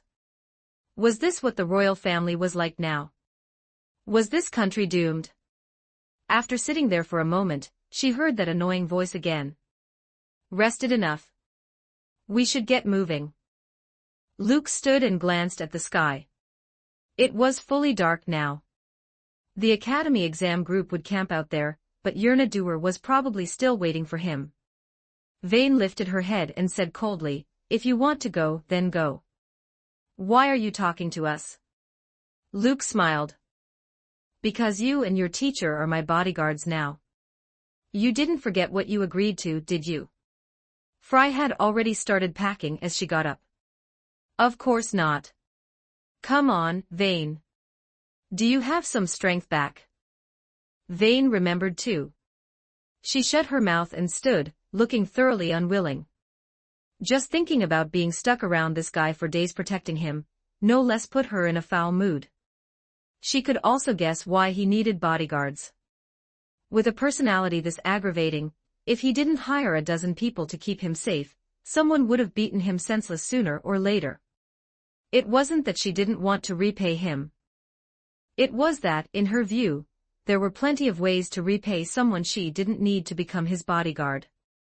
And she'd returned to Demacia to hunt down the demon from back then. She'd finally found a lead.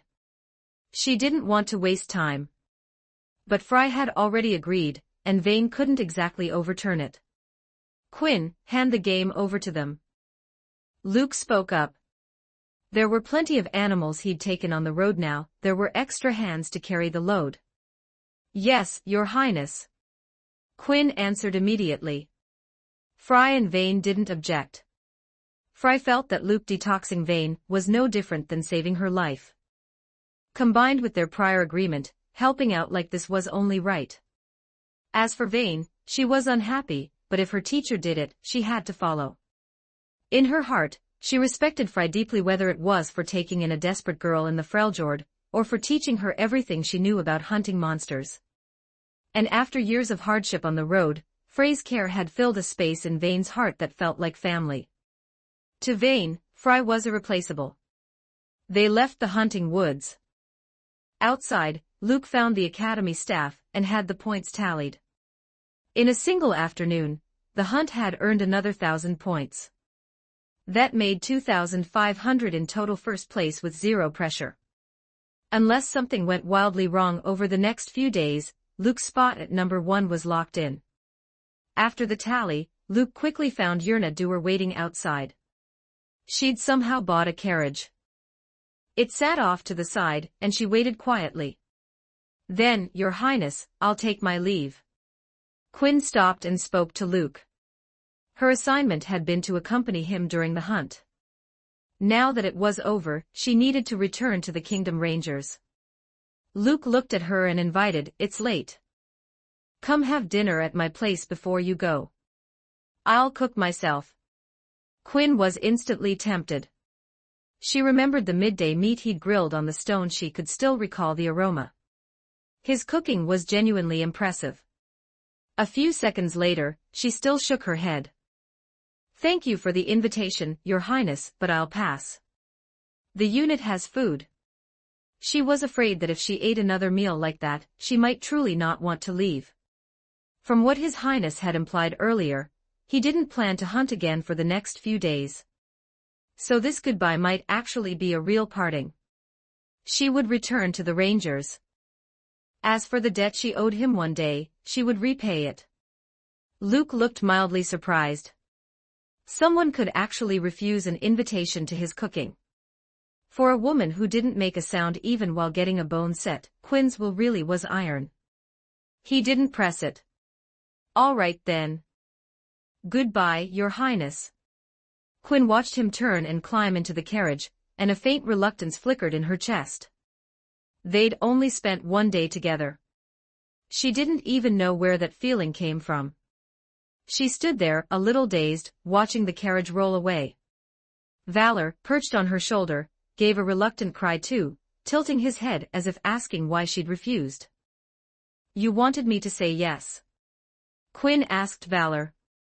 Valor seemed to understand and nodded in a strangely human way. Quinn sighed softly. But I already missed the chance. Her heart felt tangled. Maybe the answer had been there the moment she hesitated. Valor rubbed his head against her cheek in comfort. Inside the carriage, even with 3 people, the cabin was quiet. Vane's face was still pale with lingering weakness. She didn't want to talk to that guy, so she closed her eyes and rested. Fry, being from the Freljord, didn't really know what to talk about with a Demacian prince. The age gap didn't help, either. So she stayed silent too. As for Luke, he was still thinking about Quinn. He found himself reflecting. Getting refused could mean Quinn had a firm mind. But it could also mean one thing. His cooking wasn't good enough. So even LV7 cooking had limits. Next time he got an advanced cooking upgrade card, he'd prioritize cooking, no question. He was genuinely curious what LV8 would feel like.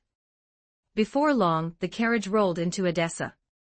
It was dark, but the city was bright with lamplight. The streets were crowded and lively.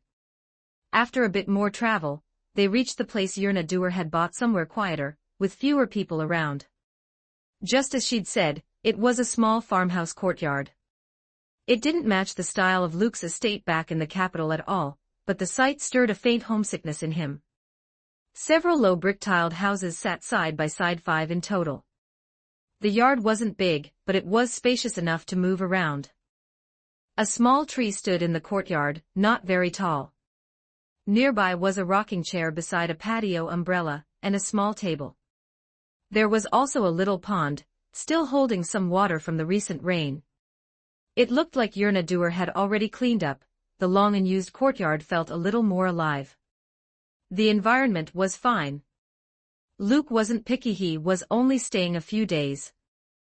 Once inside, Luke said to Vane and Fry, "Sit for a bit. I'll make dinner." Fry nodded instinctively. Then a question rose in her mind. Why was a prince cooking his own dinner? She watched Luke head into the kitchen. Light flared inside, and his silhouette moved busily back and forth.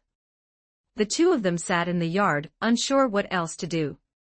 A while later, the sounds of cooking drifted out. Soon after, a rich aroma spilled into the courtyard, filling the air. Fry couldn't help being surprised. Not only could this prince cook, the smell alone made it obvious he was skilled.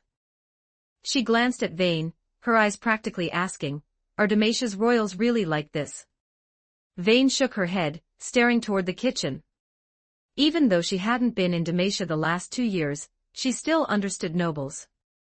Getting those pampered important people to cook for themselves. Not happening. Clearly, only this guy was this strange. After long travel, they really were hungry. With that scent drifting out, both their stomachs started to complain. A little later, Luke finally brought out dinner. The weather was nice, so they ate in the yard. When the dishes were placed on the table Yerna had prepared, both Fry and Vane looked over. The table was packed with meat dishes, so many kinds it was almost overwhelming. Luke hadn't done much else today besides hunt, and he'd brought down plenty. Anything with especially good meat he kept. Especially the silver ear rabbit, its meat was top tier. He'd hunted 3, and he hadn't kept a single one untouched. One was slow-braised in a glossy sauce, one was grilled, and the last was his favorite, Nashville hot rabbit bites. Seeing the spread, Fry couldn't help sighing. That's a lot of meat. She'd spent most of her life living rough, and with the Freljord's brutal conditions, when had she ever eaten a dinner this generous? Luke smiled. She just got the venom out of her system. Her body's drained, she needs meat to build herself back up. The way he said it almost sounded like concern. Vane paused for a split second, catching the warmth in his eyes, then she gave a cold snort. Unnecessary concern. And yet, something strange brushed her chest, like the lightest scratch from a fingertip. Luke's brow lifted, about to fire back smack. Fry slammed her palm on the table. Her eyes flashed with anger as she stared Vane down, face cold. Enough with your childish attitude. Vane jumped, startled, looking at her in disbelief. His Highness came back and immediately started cooking for us. He's been busy all this time.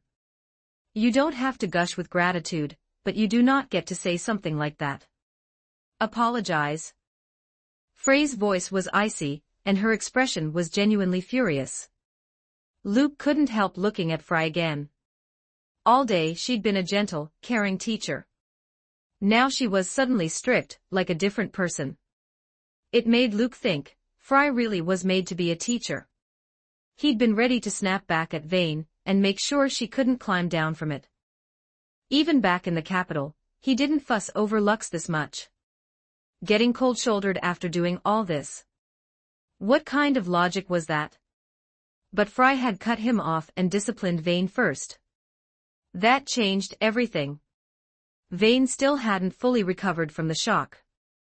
She stared at Fry, and she knew her teacher was truly angry. In all the years she'd known Fry, she'd almost never seen her like this. A wave of grievance rose up in Vane's chest. Then she understood, after that night, no one would indulge her stubbornness anymore. Under Frey's stern gaze, Vane lowered her proud head, and said to Luke, "I'm sorry, Your Highness." She kept her head down, her expression hidden. Luke smiled. "It's fine." Vane was still a young woman. She claimed she was 19, but if Luke counted it out, she was 18 at most. She'd clearly added a year. And after everything she'd been through, it wasn't strange that her personality turned out like this. Luke wasn't the type to nitpick with a girl like that. As he spoke, he slid the plate of Nashville hot rabbit bites toward her. Vane really was hungry. And the meat in front of her looked glossy and rich, the pieces plump and tempting. She couldn't help picking up her utensil, taking a piece, and putting it in her mouth. The first bite was fine, more than fine. The flavor of the silver ear rabbit was so rich it felt like the best thing she'd ever eaten. Even back when she'd lived comfortably, she'd never had anything like this. And after 2 years living rough, she hadn't had a single truly good meal. She ate a few more bites without thinking. The mild tingle at first was actually nice. But not long after, her breathing started to quicken, and she began sucking in air through her teeth again and again. Her face still pale earlier from the venom flushed visibly red. Now she felt like a flame had detonated in her mouth. What had been a mild heat rushed straight up her skull. In an instant, her lips and tongue were on fire. She rarely ate spicy food. After eating this much, her scalp even started to tingle. Her first instinct was to find something to drink. She happened to see Luke pouring a cup of something clear. She didn't think, she just reached out, snatched it, and gulped. The moment it hit her mouth, Vane sprayed it straight out. Luke, already prepared, shifted aside. The clear liquid splashed onto the ground. Vane's face was red with fury as she stared at Luke, eyes wide, demanding, "This is alcohol." Her tongue felt even hotter now. The liquor doubled the burn. Her mouth felt like it was actually on fire. Luke nodded. "Having a little drink with dinner is normal, isn't it?" Vane snapped, "Then why didn't you say so?" Luke looked at her. "You didn't ask. And you grabbed it so fast, when was I supposed to tell you?" Vane sucked in a breath, her chest rising and falling quickly, suddenly at a loss for words. She was certain, absolutely certain, he'd done it on purpose. This petty bastard was getting back at her for what she said earlier. But right now, she couldn't do anything about it. She even wanted to slam her utensils down and leave, but with Fry right there, she forced herself to endure it. She kept panting air, her lips bright red and slightly parted, showing the faint tip of her tongue, as she searched the table desperately for anything to cool the burn. Luke watched her with a grin. Without that cold, distant expression, she was almost kind of cute. He held out a cup. "This one is water." Vane stared at the cup, suspicion written in her eyes. She was convinced this was just the next trap. // check out my P at tray 0 and for 20 extra chapters on all my fanfics // www.com/Raziel0810. Chapter 133, Chapter 133, you say that, but your body's pretty honest. 2798 words, but the burn was getting unbearable. Vane took the cup, cautiously sniffed it first. No alcohol scent at all. Only then did she finally dare bring it to her lips. The moment the cool water soothed her tongue and slid down her throat, a wave of relief hit so hard she almost wanted to cry. She tipped her head back and chugged the whole thing in one go. When she lowered the cup, she still wasn't satisfied. Luke chuckled and pointed behind her. "There's plenty over there." Vane turned around and her expression froze. Where he was pointing was a small pond. The water looked clear enough, but who knew how many days it had been sitting there. A bad feeling surged up instantly. She snapped back, grinding her teeth, as she glared at Luke. "Where did you get that water?" Seeing the way she looked like she might gag, the smile on Luke's face only widened. "From the faucet, obviously." "You didn't seriously think I scooped it out of the pond, did you?" That teasing look in his eyes made Vane furious all over again. She realized again he'd done it on purpose. 2 years of hardship had forged her into something like ice, and in a single day, this man had set her on fire with rage more times than she could count. For the first time in her life, she had the urge to bite someone. After eating something that's spicy, try not to get angry. You'll give yourself heartburn. Luke picked up a pitcher of cold water and refilled her cup while speaking in that gentle, comforting tone. It felt painfully familiar.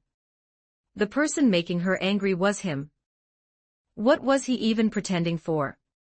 She had a powerful impulse to fling the water in his face, but she forced it down.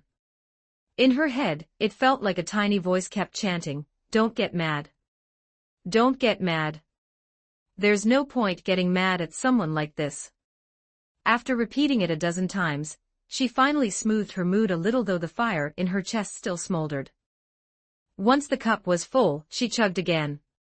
By the time the second cup of cool water hit her stomach, the burn in her mouth finally eased, and her expression loosened without her noticing. Luke grinned. "How is it?" Vane immediately snorted. "It's fine." Luke gave her a thumbs up, still amused instead of annoyed. "You're the first person who's ever rated my cooking like that." At this point he could tell. Vane's personality was basically the classic tsundere type. During the rest of the meal, she kept sampling all kinds of rabbit dishes. Since she'd practically never tasted food this good, her face would occasionally slip into a dreamy, blissful expression when she wasn't paying attention. Luke watched with a smile, and this time, he didn't provoke her again. Saying one thing, doing another, her body was a lot more honest than her mouth. A while later, dinner finally ended. Truly full for the first time in who knew how long, Vane couldn't help letting a satisfied look spread across her face. Living on the road, sleeping rough, when had she ever gotten a full meal, much less something this unbelievably delicious? This dinner was incredible. Fry felt the same. For Luke, it was just an easy meal. For teacher and student, it was a rare feast. And the one who ate the most was Vane. After the venom, her body was drained and needed energy, so she kept eating despite everything she said.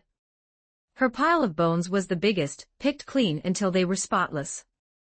When she noticed Luke looking at her, even Vane couldn't stop her cheeks from flushing. She quickly cooled her expression and stared back.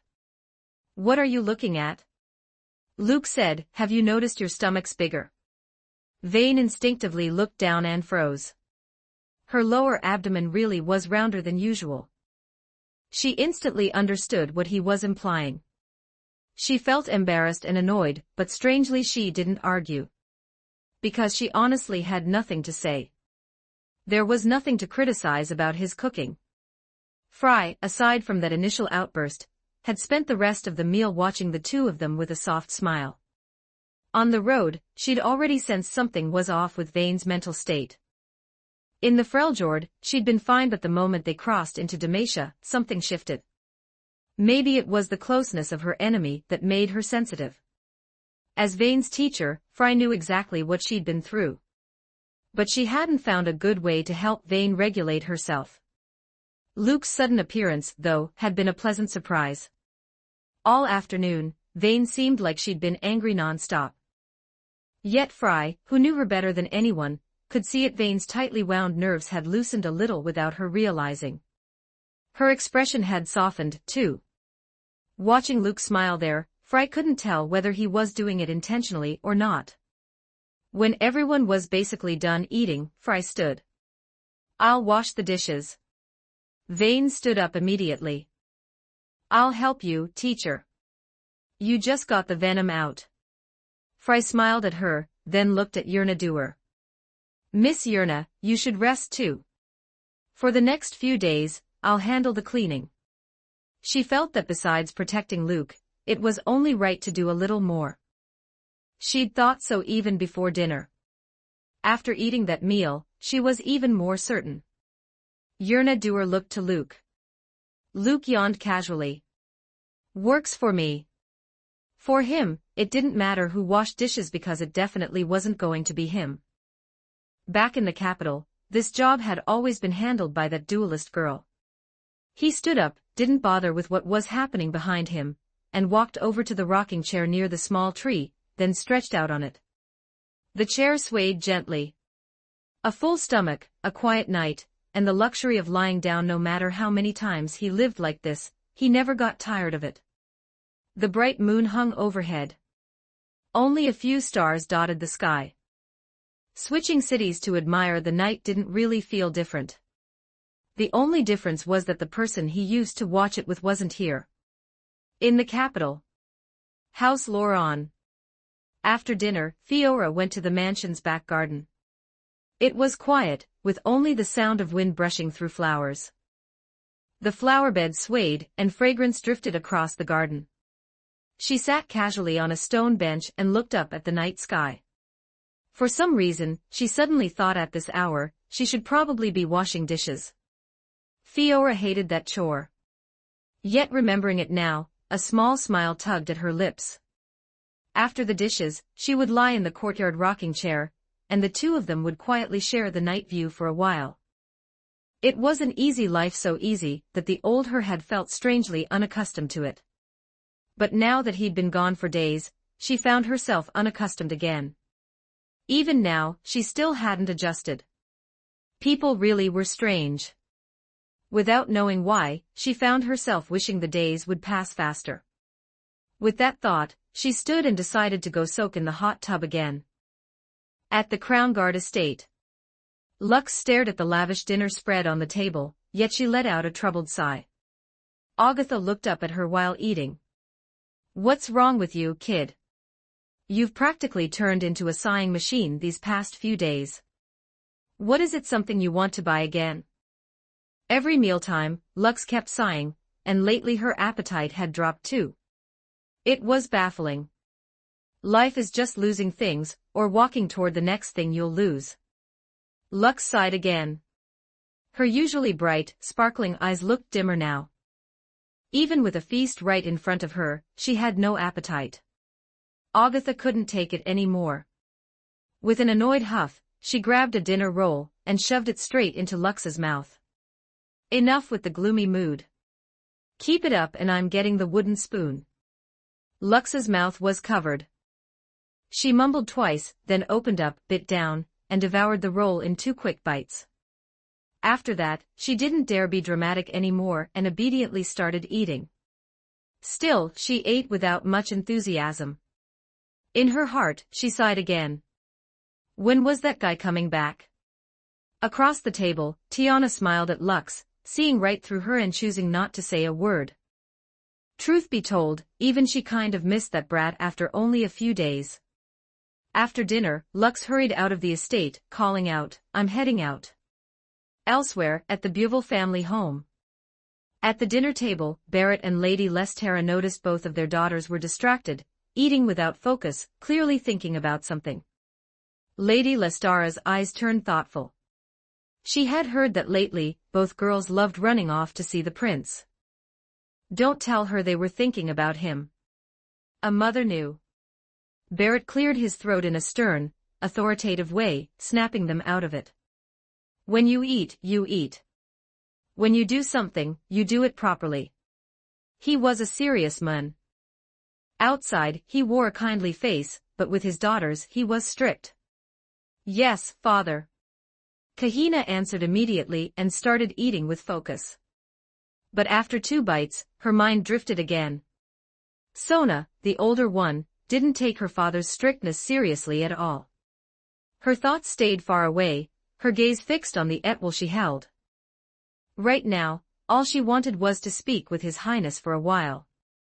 Barrett saw neither girl was taking him seriously. He cleared his throat again, about to scold the man, then Sona lifted those water-clear eyes and looked over, her mood visibly poor. Barrett's expression instantly softened into a smile. If you don't feel like eating, then eat less. If you're in a bad mood, why don't you go get some air? Sona nodded. She set down her barely touched meal, stood up, hugged the etwal close, and walked out. Barrett looked at Kahina. Go keep your sister company. Kahina had wanted to get away from the table too. The moment she heard it, she sprang up and followed. Both adorable daughters vanished at once, leaving Barrett feeling strangely empty, yet he still didn't realize why.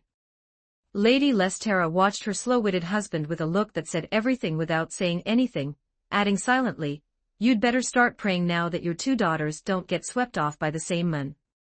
Not long after, four women gathered in the same courtyard, and in the backyard, just as Luke had instructed before leaving, they took out the day's share of herbal bath liquor and poured it into the water. Then they slipped out of their clothes piece by piece, pale and graceful figures catching the lamplight. They sank into the water, letting out soft, relieved sighs. After a while, they raised their heads together and looked up at the night sky. Somehow, they all felt certain of the same thing. That guy was definitely looking at the same night view right now, too. Outside Edessa. In a barren, desolate place, a large group had gathered. Elder Dand, preparations are basically complete. A hooded figure spoke respectfully to another hooded figure, who was slightly shorter.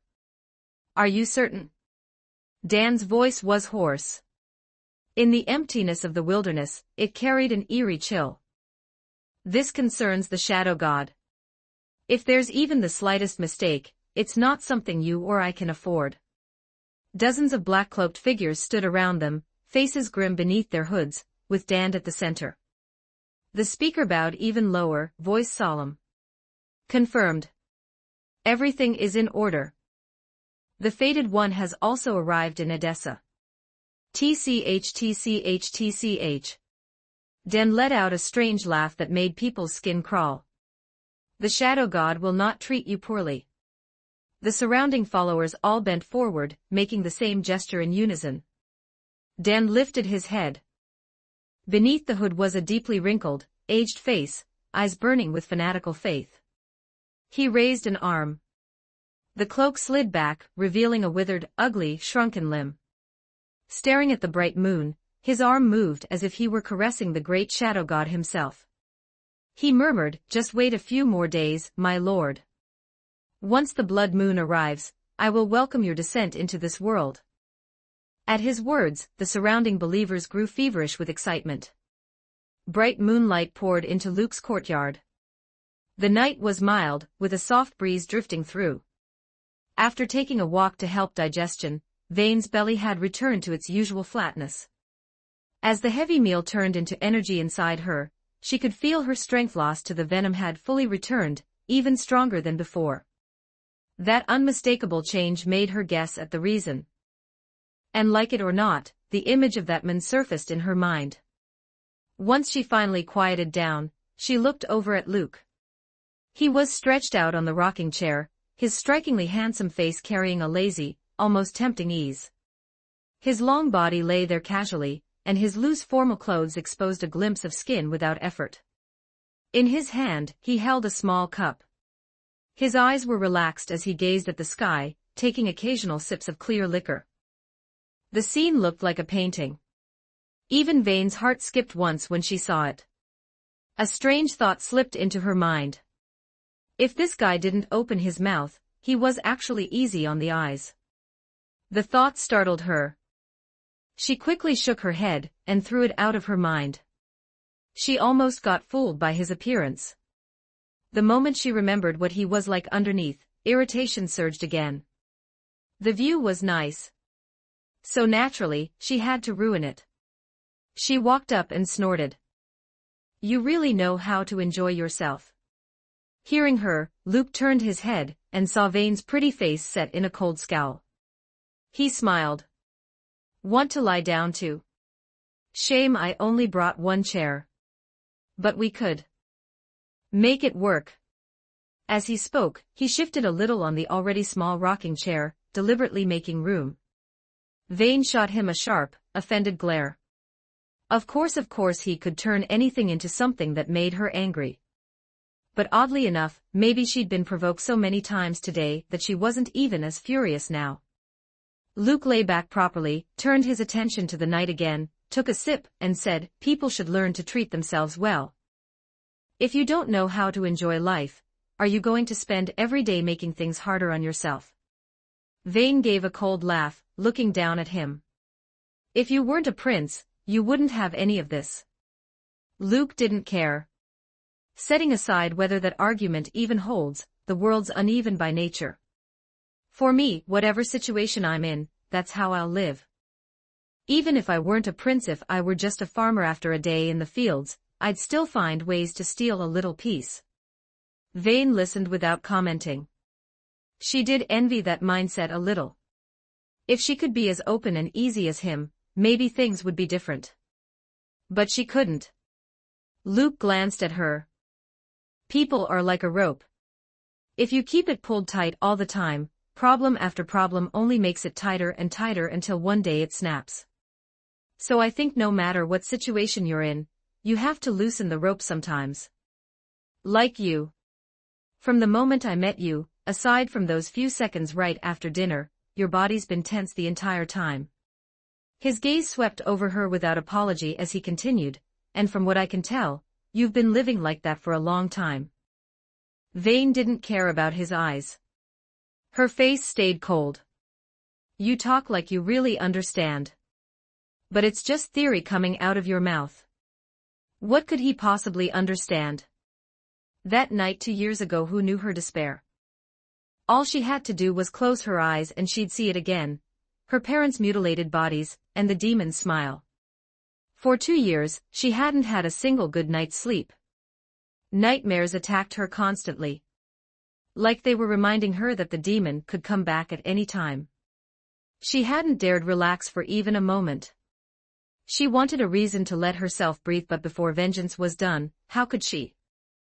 For 2 years, it had been the only thing keeping Vane alive. Revenge and nothing else. // check out my P at Tray 0 and for 20 extra chapters on all my fanfics / www.com/Raziel0810. Chapter 134, Chapter 134, I just thought of something funny. 2750 words. The bad memories were stirred up again. Vane's breathing grew heavier, and she forced herself to steady her emotions with slow, deep breaths. Right now, it felt like she'd fallen into an endless ocean, black water stretching in every direction, not a single sound anywhere. She was holding her breath until her lungs burned. No matter how hard she struggled, no matter how desperately she tried to swim upward, it didn't matter. She kept sinking and sinking.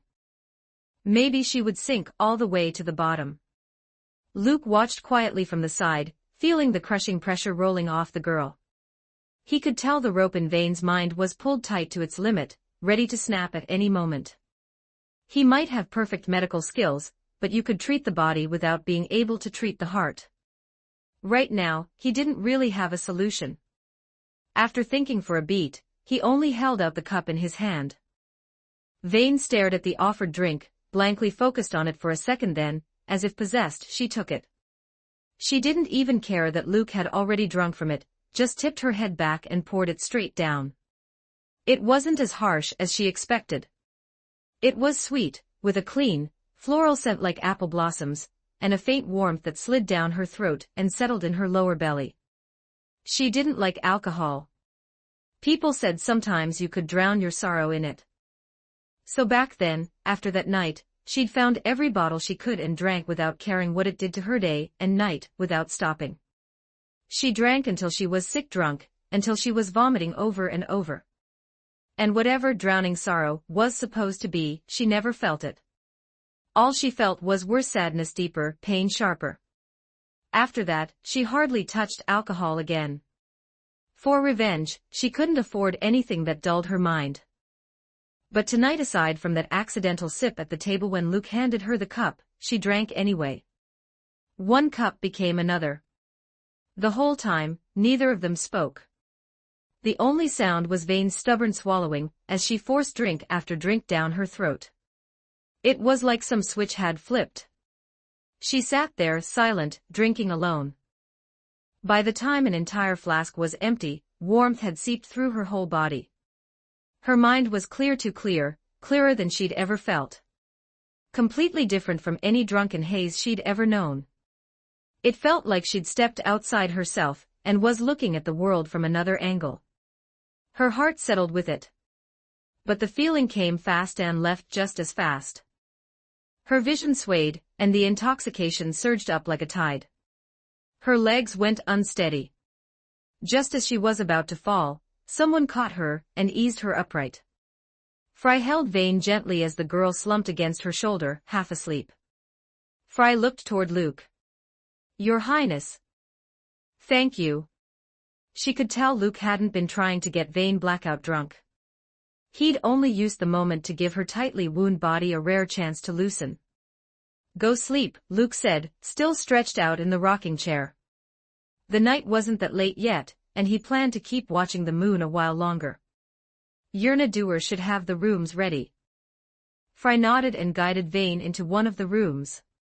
Inside, she laid Vane on the bed, helped her slip off her shoes, tucked the blanket around her, and turned to leave.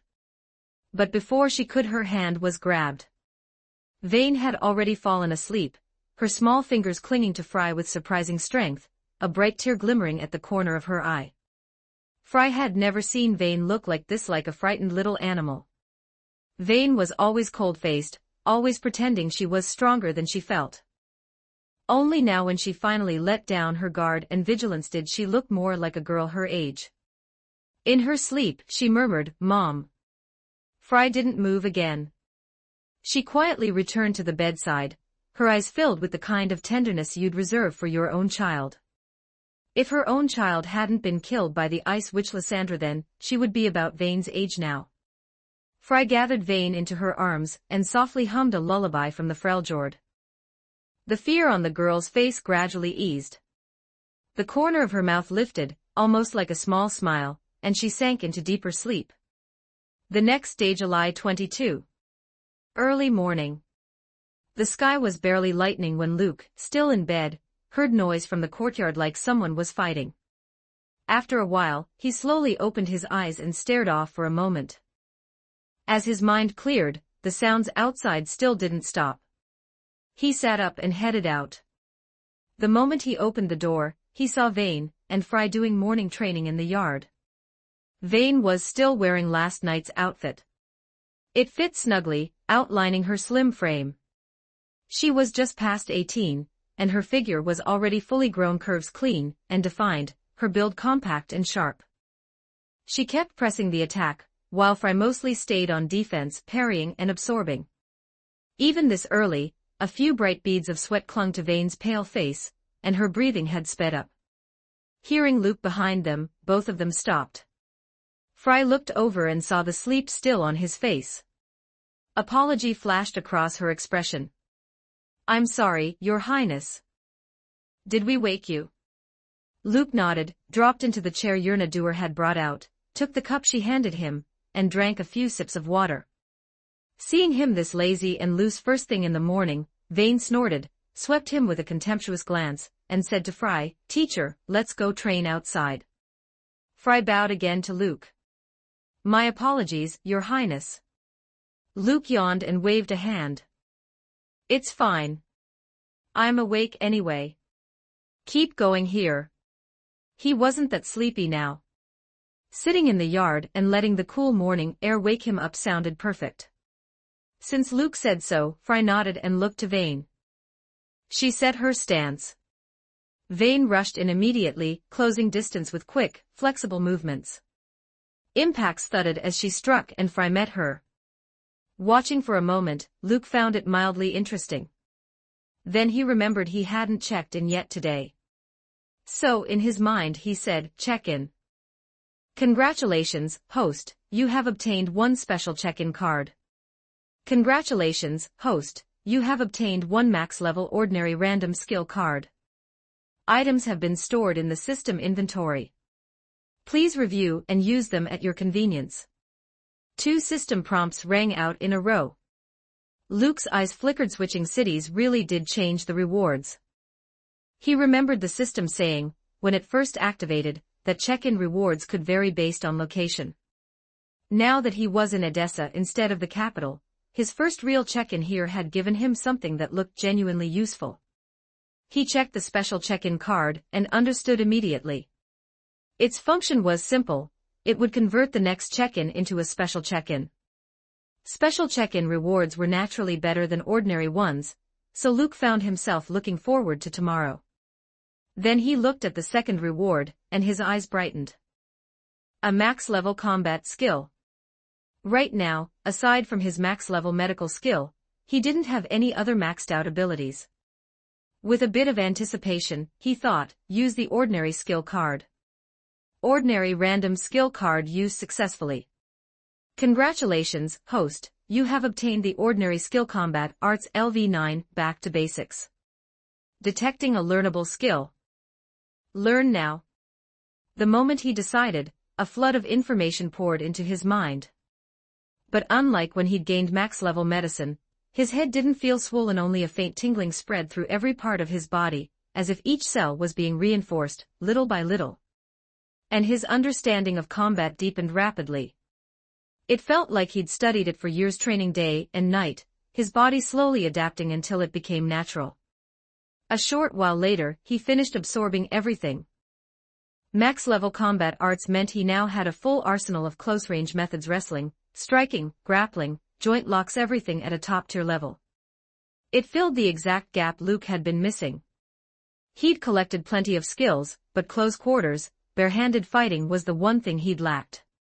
He wouldn't choose to brawl without a weapon unless he had to, but if he ever found himself unarmed, combat arts gave him a solid way to protect himself. And at max level, it also boosted his strength and coordination. If he took off his sleep clothes right now, you'd see his muscles were noticeably tighter and more defined.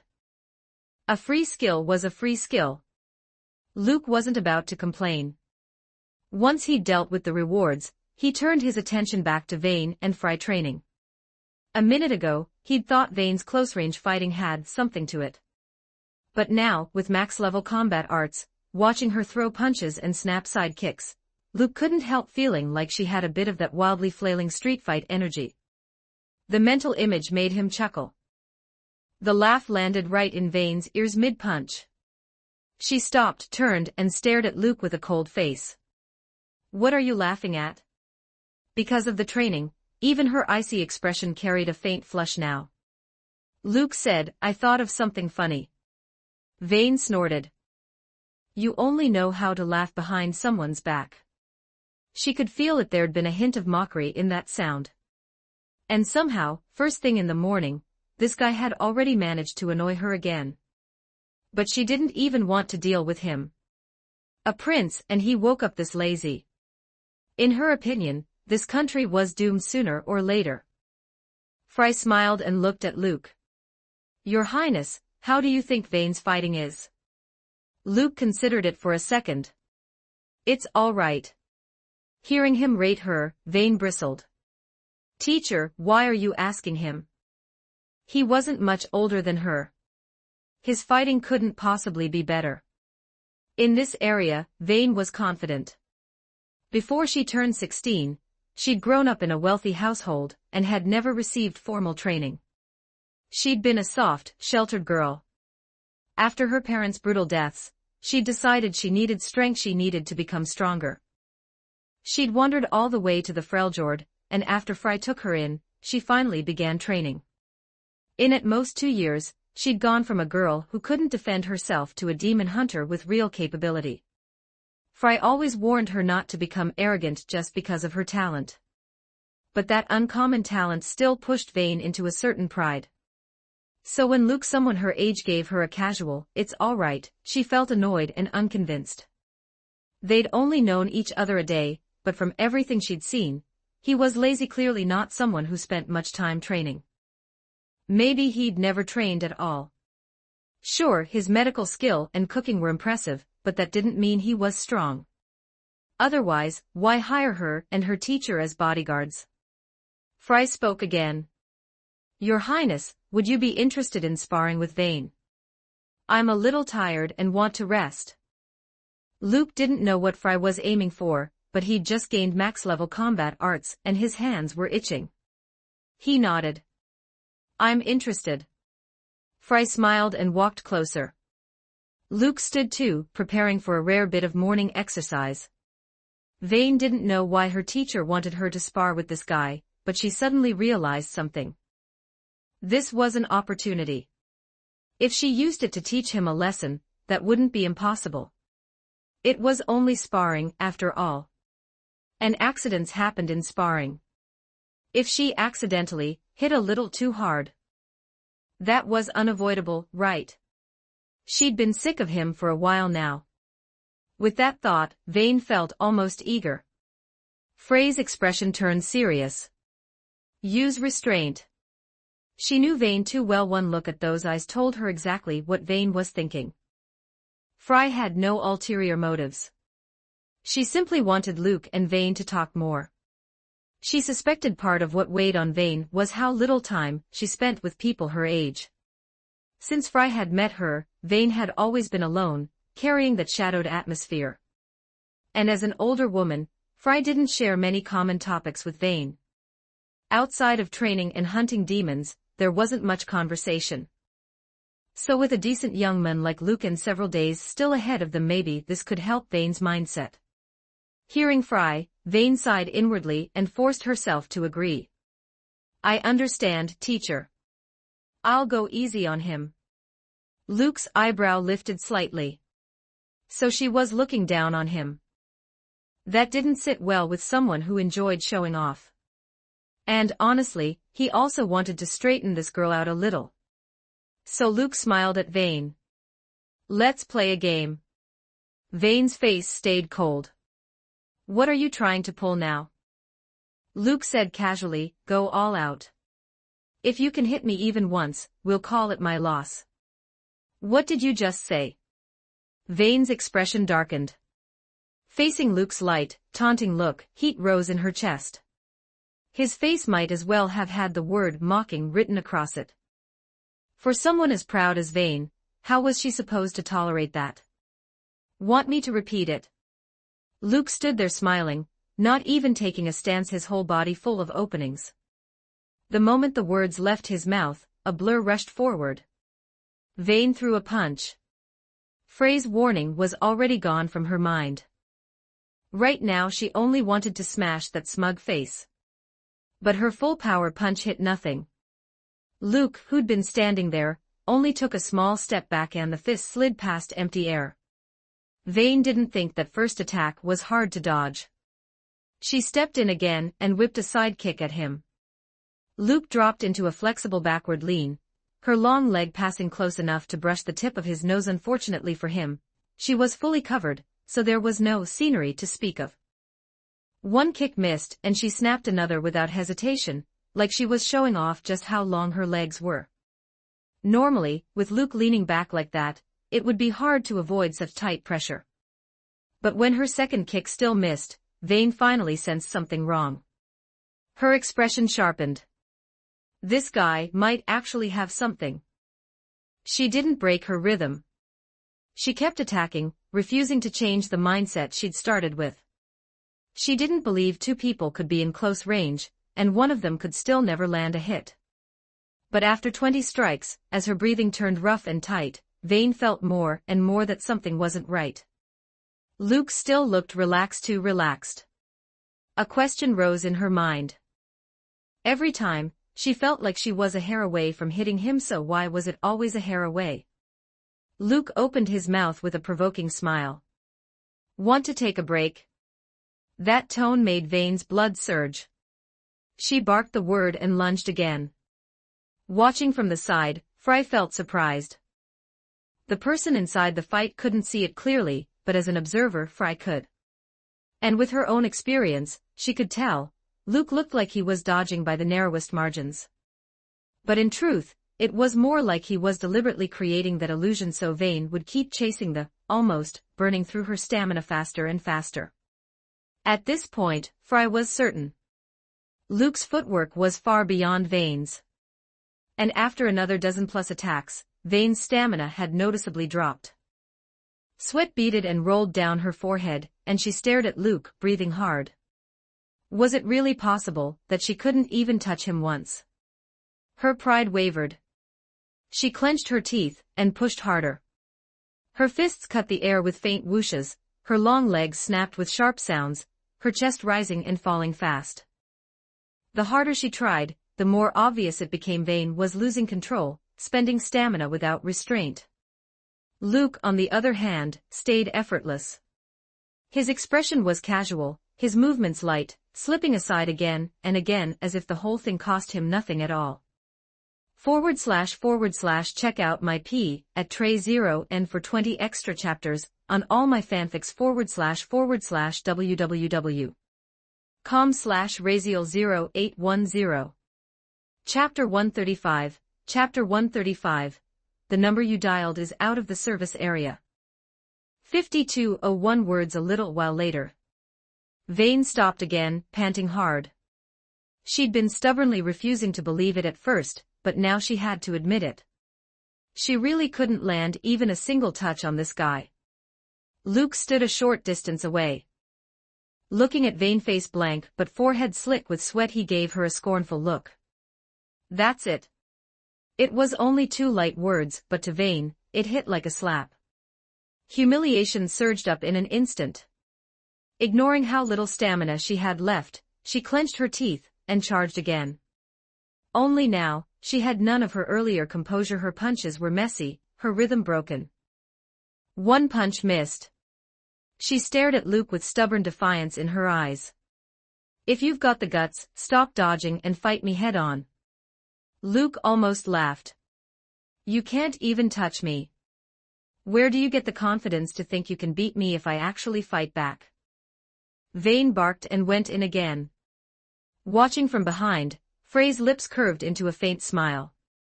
When she'd first met Vane, she'd been a 16 or 17-year-old girl.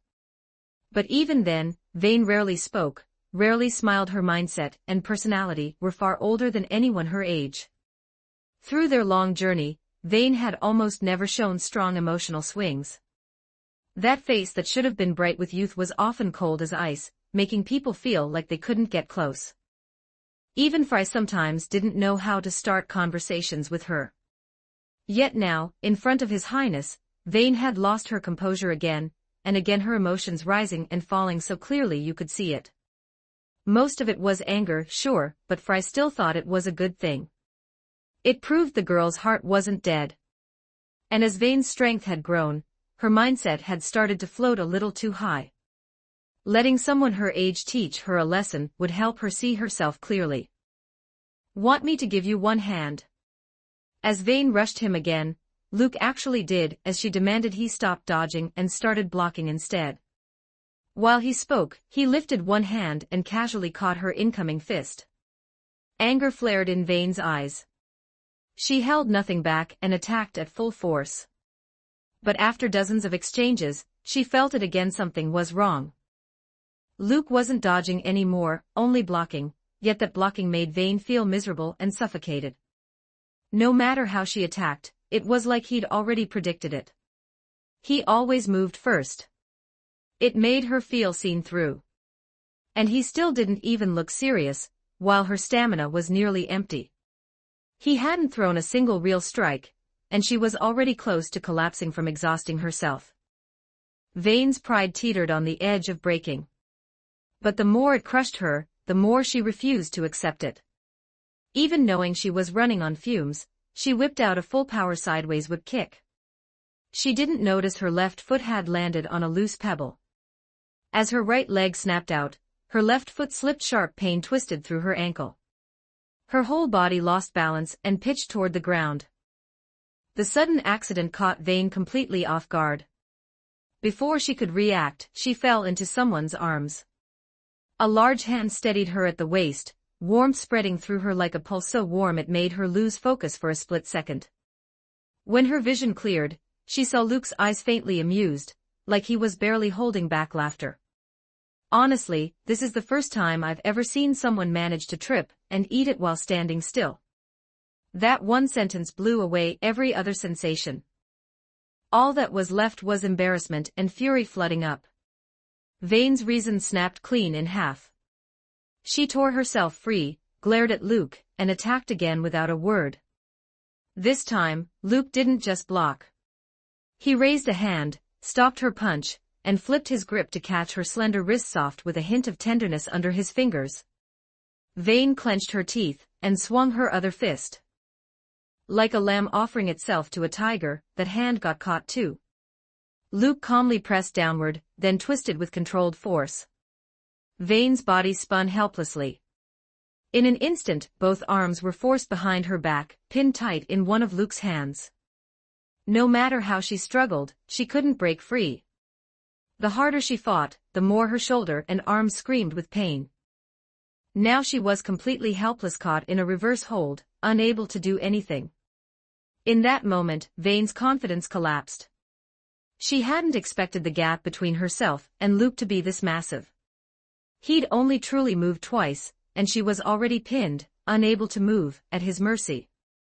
In real combat, her ending wouldn't be any better. Then suddenly the pressure released. Luke let her go. This time, Vane didn't turn around and challenge him again. She walked toward Fry, her expression unreadable, and said in a low voice, "Teacher." Seeing her mood sink, Fry wanted to pull her into her arms and comfort her, but she didn't. She only said sternly, "That means you still haven't worked hard enough. And your performance today disappointed me. In a fight, never lose your calm." Vane lowered her head and said nothing. Fry continued, "Go rest.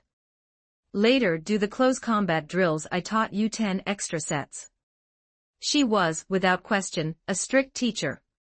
Otherwise, Vane wouldn't have become this strong in such a short time. Fry had never gone easy on her during training.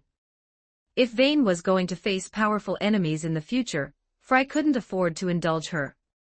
As for whether this would damage Vane's mentality, Fry was sure it wouldn't. Ever since the Freljord, she had watched Vane grow from a girl who couldn't protect herself into a real fighter. She still had a long road ahead. But every time Vane got knocked down, no matter how badly she was hurt, no matter how hard she failed, she stood back up. You could beat her in skill, but you couldn't destroy her will. The difference she'd seen today would only make her thirstier to grow stronger. That was one of Vane's rare strengths, one Fry recognized clearly. The only problem was, perhaps because of that same trait, Vane was slowly becoming colder and more ruthless as a person. "Yes, teacher." Vane answered and went to the side to sit and recover. As Luke walked toward her, she said with a flat, cold tone, "Go ahead. Humiliate me however you want." Her pride had been smashed, and she'd been forced to recognize her own weakness. Right now, she wasn't much different from the girl who once went to the Freljord to seek power. As the loser, no matter how Luke mocked her, she wouldn't object. She was already prepared for it. But Luke didn't mock her. The scorn in his eyes was gone. He sat down beside her. "Doesn't your foot hurt?" Vane's expression faltered for a moment. She didn't turn her head, only stared forward stiffly. "That has nothing to do with you." As she spoke, she pulled her left foot back slightly, like she was trying to hide it. Fry noticed something off immediately. She stood and asked, "What's wrong with your foot?" Vane knew she couldn't hide it now. Her voice dropped without her meaning to.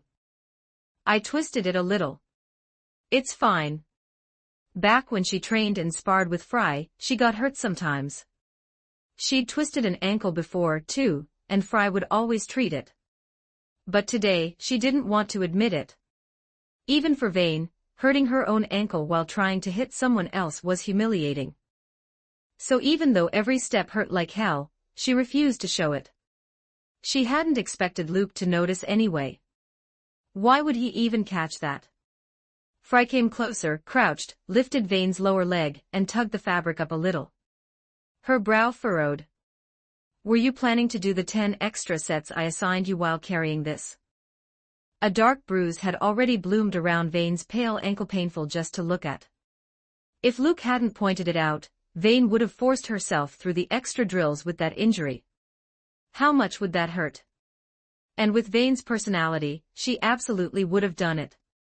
Sensing her teacher's anger building again, Vane hurried to explain, "I've twisted it before, so I thought it was fine." Frey's face turned frosty as she scolded, "Have you forgotten what I told you? Never treat your body like it doesn't matter." "You've truly disappointed me, Vane." For the sake of revenge, this child never cherished her own body. Training through injuries in secret wasn't a one-time thing. Yes, it made her stronger. But some damage didn't go away, it stayed forever. That was why Fry had set a hard rule: it would never happen again. And yet Vane had still done it today. Vane lowered her head, bracing herself to get chewed out. Compared to Luke's mockery, she feared Frey's disappointment far more. But this time, Fry didn't keep scolding. She removed Vane's left shoe, then peeled off her sock, revealing a delicate, perfectly shaped foot. Her foot was beautiful, slender, the toes naturally drawn together, soft and pale with faint veins visible along the top, the arch clean and graceful. Only the ankle was marked by a spreading bruise, showing the sprain wasn't mild at all. "You really leave me at a loss." Fry sighed. When she noticed Luke's gaze drifting over, a sudden wave of shame rose in Vane for no reason at all. "I'll get medicine." Luke only looked once, then stood and went inside. He returned shortly after with a small bottle, and handed it to Fry. "Thank you, Your Highness." Gratitude showed in Frey's eyes as she took it and uncapped it. A rich medicinal aroma rose immediately. Even Vane could smell it. As Fry carefully poured out a little, she asked, "This is valuable, isn't it?" Luke answered casually, "It's all right. On the market, it definitely didn't exist, that much was certain." "We've caused you trouble." Fry apologized as she applied the ointment to the bruised area in small, careful amounts, refusing to waste any. As she rubbed it in, pain flared, but Vane clenched her teeth, and didn't make a sound. "It's not trouble," Luke said. "But you should really make her more careful from now on. People who manage to injure themselves while trying to kick someone aren't exactly common." In the end, he still teased her. Then he stood and headed toward the kitchen. Vane clenched her jaw, looked up after him for a second, then turned her gaze forward again. Oddly, she didn't even feel angry. But deep down, she swore silently one day she would repay every bit of today's humiliation. In front of her, Fry applied the ointment with patient focus, gentle and careful. Cool relief spread through Vane's ankle. Looking at her teacher's face, warmth rose in Vane's cold heart. Not long after, Luke finished breakfast. While they ate, there were a few brief exchanges. Luke asked with some curiosity, "Why did you come to Edessa?" He knew a little about Fry and Vane, but not much. He was still curious about their route. Vane's mouth was occupied by the fragrant breakfast, so she didn't snap at him. She just ate quietly. "To be honest," Fry said after hesitating, "we're hunting a demon." Noticing Luke's interest, she continued. "During our travels, we heard a lead in a tavern and followed it all the way here." Since Luke already knew they were demon hunters, there was no reason to hide their goal. At the mention of the demon, Vane paused for the briefest moment while eating. A flicker of hatred crossed her eyes there, and gone. Over the past 2 years, she'd learned to bury that hatred deep. Luke asked, "Am I slowing you down?" Fry shook her head immediately. "Of course not. Without you, Vane's venom injury might not have been treatable at all. And besides, it's been almost 3 months since we got the lead. We came here mainly to confirm whether it's true." According to what they'd heard, the Demon's Valley was farther west beyond Edessa. If 3 months had already passed, then a few extra days didn't matter. "So Demacia has demons too," Luke murmured, almost like he was speaking to himself, looking up at the bright blue sky. "In a country filled with petricite groves, you'd think dark power would be driven out." A lot of people believed Demacia was safe. At least, it looked that way on the surface. Peace had held inside the borders for a long time. But Luke knew the truth. This land was full of danger. Demons that hid in the dark loved wandering through Demacia whenever they felt like it. The place was like a fresh donut to them. And there was even a nightmare tier boss somewhere out there, hiding in some forgotten corner. Even Luke could only pray he wouldn't run into it. After breakfast, Vane realized her sprain was already gone. She stood, took a few steps, and felt no pain at all. She tugged her pant leg up and looked. Her ankle was pale and clean, without a trace of bruising. Seeing the same thing, Fry realized that ointment wasn't merely valuable. In less time than it took to eat breakfast, it had completely healed a swollen, bruised sprain. If something like that ever appeared on the market, it would be fought over instantly. It had to be something rare from the royal family. With that thought, Fry felt even more indebted. She didn't know that to Luke, the ointment was nothing special, hardly rare at all. If he wanted, he could fill the estate's storage rooms with it by tomorrow. With her ankle healed, Vane began the 10 extra sets of close combat drills. Luke went back to lying on the rocking chair. The morning air wasn't too hot, but there wasn't a breath of wind. So he found a round hand fan and lazily fanned himself, enjoying the cool air brushing his face. Vane glanced at him while drilling, and thought he looked like a lazy landowner who eats breakfast and immediately lies down again. And why was it that this guy had slacker written all over his face, yet she still couldn't beat him? Vane was furious about it. The more she thought, the harder she drilled, putting extra force into each movement. Just as Luke started to feel sleepy again, tempted to take a late morning nap, footsteps sounded from outside, and a cry rang out overhead. A bright blue shape swooped down into the courtyard. Vane and Fry had seen this azurite eagle yesterday, so they weren't alarmed. A moment later, Valor glided down and landed on the rocking chair, showing Luke a hint of affection. Then someone walked through the courtyard gate. It was Quinn. She came to Luke and saluted. "Good morning, Your Highness." "Good morning." Luke returned the greeting. Seeing she wasn't here just to say hello, he asked, "Did something happen?" Quinn nodded. "News came in this morning. One participant from the Royal Academy has been confirmed dead. The Kingdom Rangers escorting them didn't survive either." Luke sat up a little, listening more seriously. People died every day. He wasn't shocked. Most Royal Academy participants were noble children. They would have known risks existed before signing up. Even he, a prince, if he ran into something he couldn't handle during the hunt and died, he'd still be dead. No special treatment. But if even the escorting Kingdom Rangers couldn't survive, then whatever they ran into was clearly powerful. Quinn's expression was grave. Based on the Rangers' investigation, they were killed by a one-horned striped tiger. The fight lasted less than a minute. The one-horned striped tiger was a solitary beast, violent by nature, highly aggressive. But it preferred remote areas. It didn't usually move toward places with lots of people. And right now was peak hunting season. There were plenty of hunters in the woods.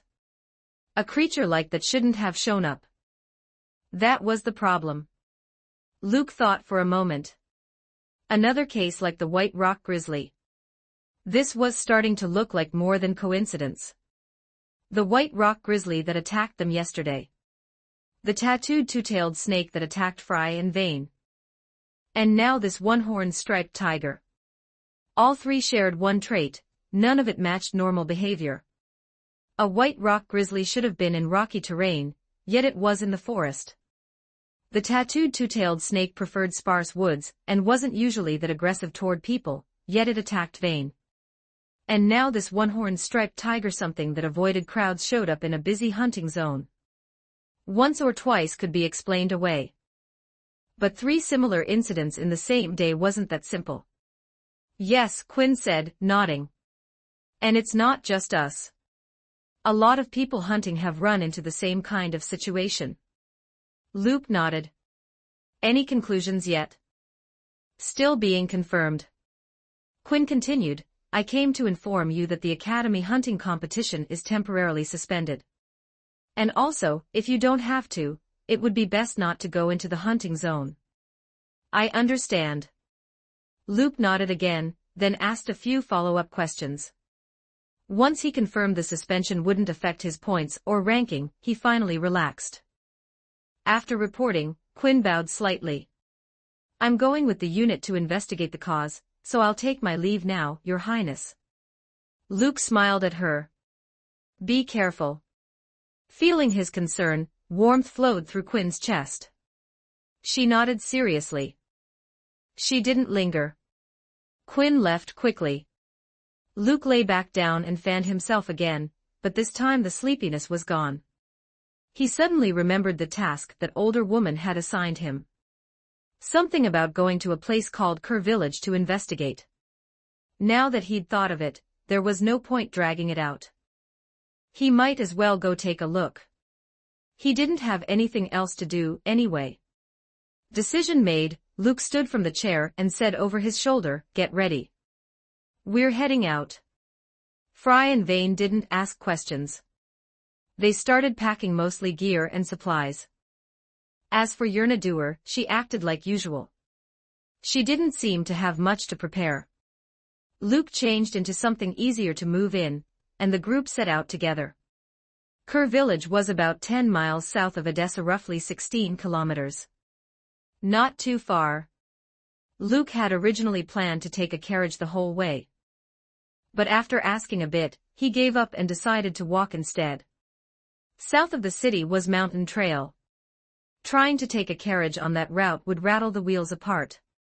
Even a horse would look at it and think about taking a different path. After centuries of footsteps, it had barely become a road. On the way, Vane finally asked, "Where are you going?" Luke yawned. "Kerr Village." Vane asked again, "Why?" Luke replied, "An older woman told me to investigate what's going on there." Vane pressed once more. "Aren't you a prince?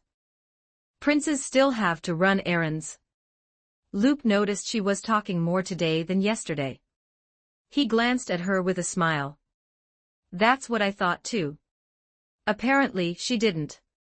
Seeing the smile in his eyes, Vane abruptly realized she didn't even know why she was asking him questions like that.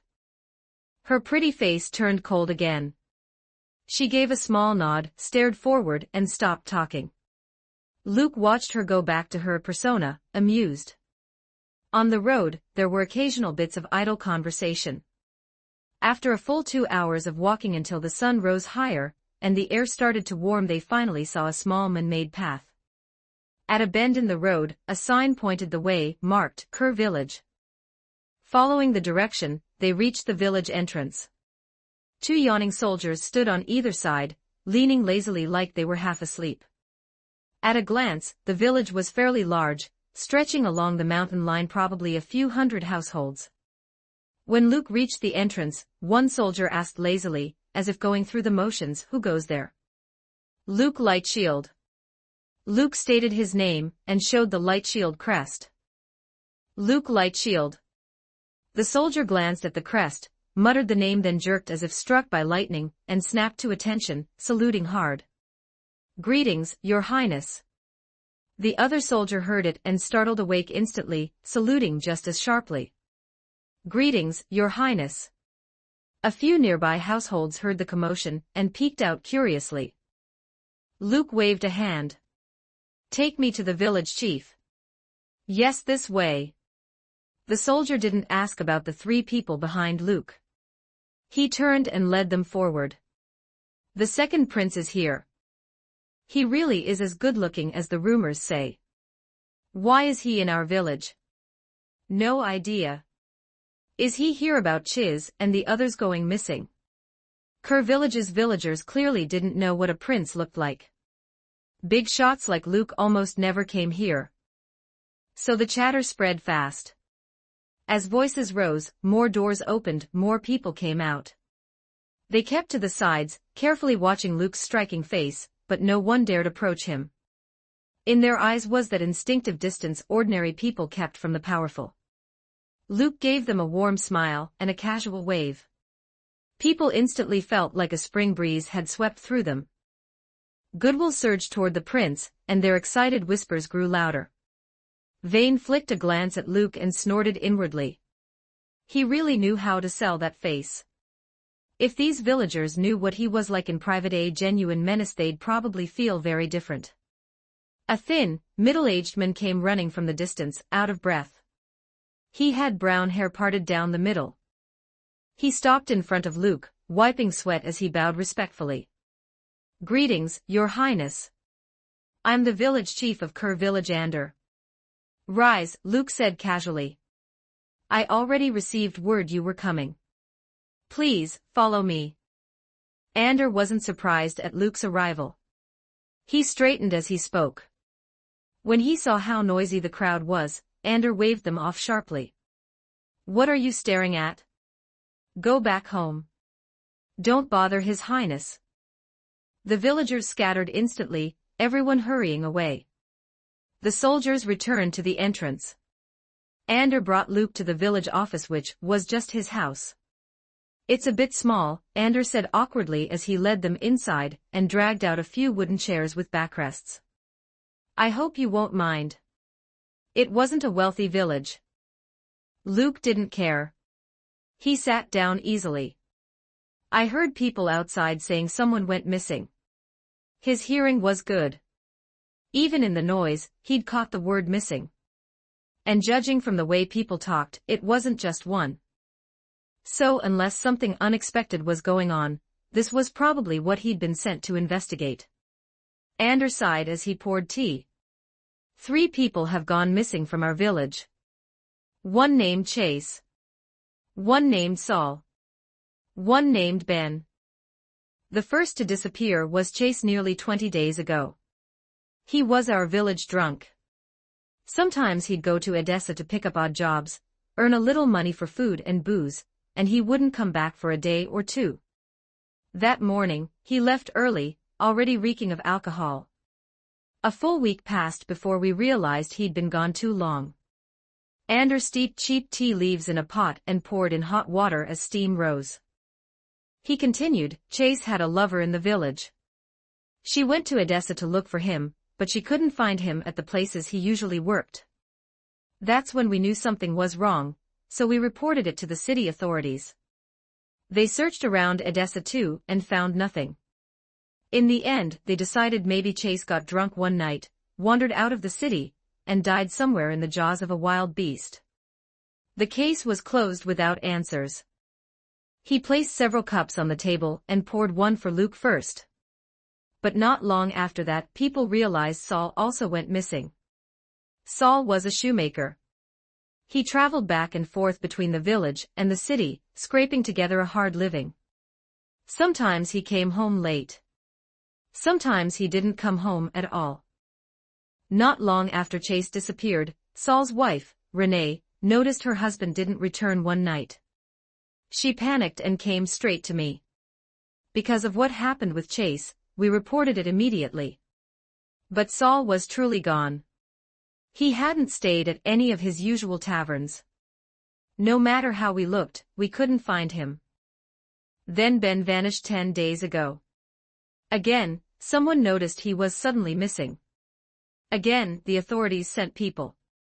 Again, they found nothing. After that, the authorities sent the report to the capital, and that's how you were dispatched here. I truly didn't expect the capital would send someone as important as you. Honestly, I'm overwhelmed." Ander talked so long his throat went dry. He poured tea for everyone, the last cup for himself. Then he lifted it and drank in one gulp, not even waiting for it to cool. Luke wasn't thirsty, and he didn't care about bargain tea. He only asked, "Anything else strange happening in the village?" Ander thought for a moment. "Not really. Only those 3 missing." "Any villagers having nightmares? Hearing weird screams at night? Lamps going out for no reason? Seeing a scarecrow where there shouldn't be one?" Luke fired off several questions in a row, his eyes turning unusually serious. Even Vane and Fry felt the tension in his voice. They didn't understand why he was asking things like that. But they sat quietly and didn't interrupt. Ander considered the questions carefully. After a while, he shook his head. "No one has reported anything like that yet." "Are you asking because you have a lead?" "No," Luke said, exhaling. "Just checking." He relaxed a little. Truthfully, his nerves made sense. When he first entered the village, it felt normal.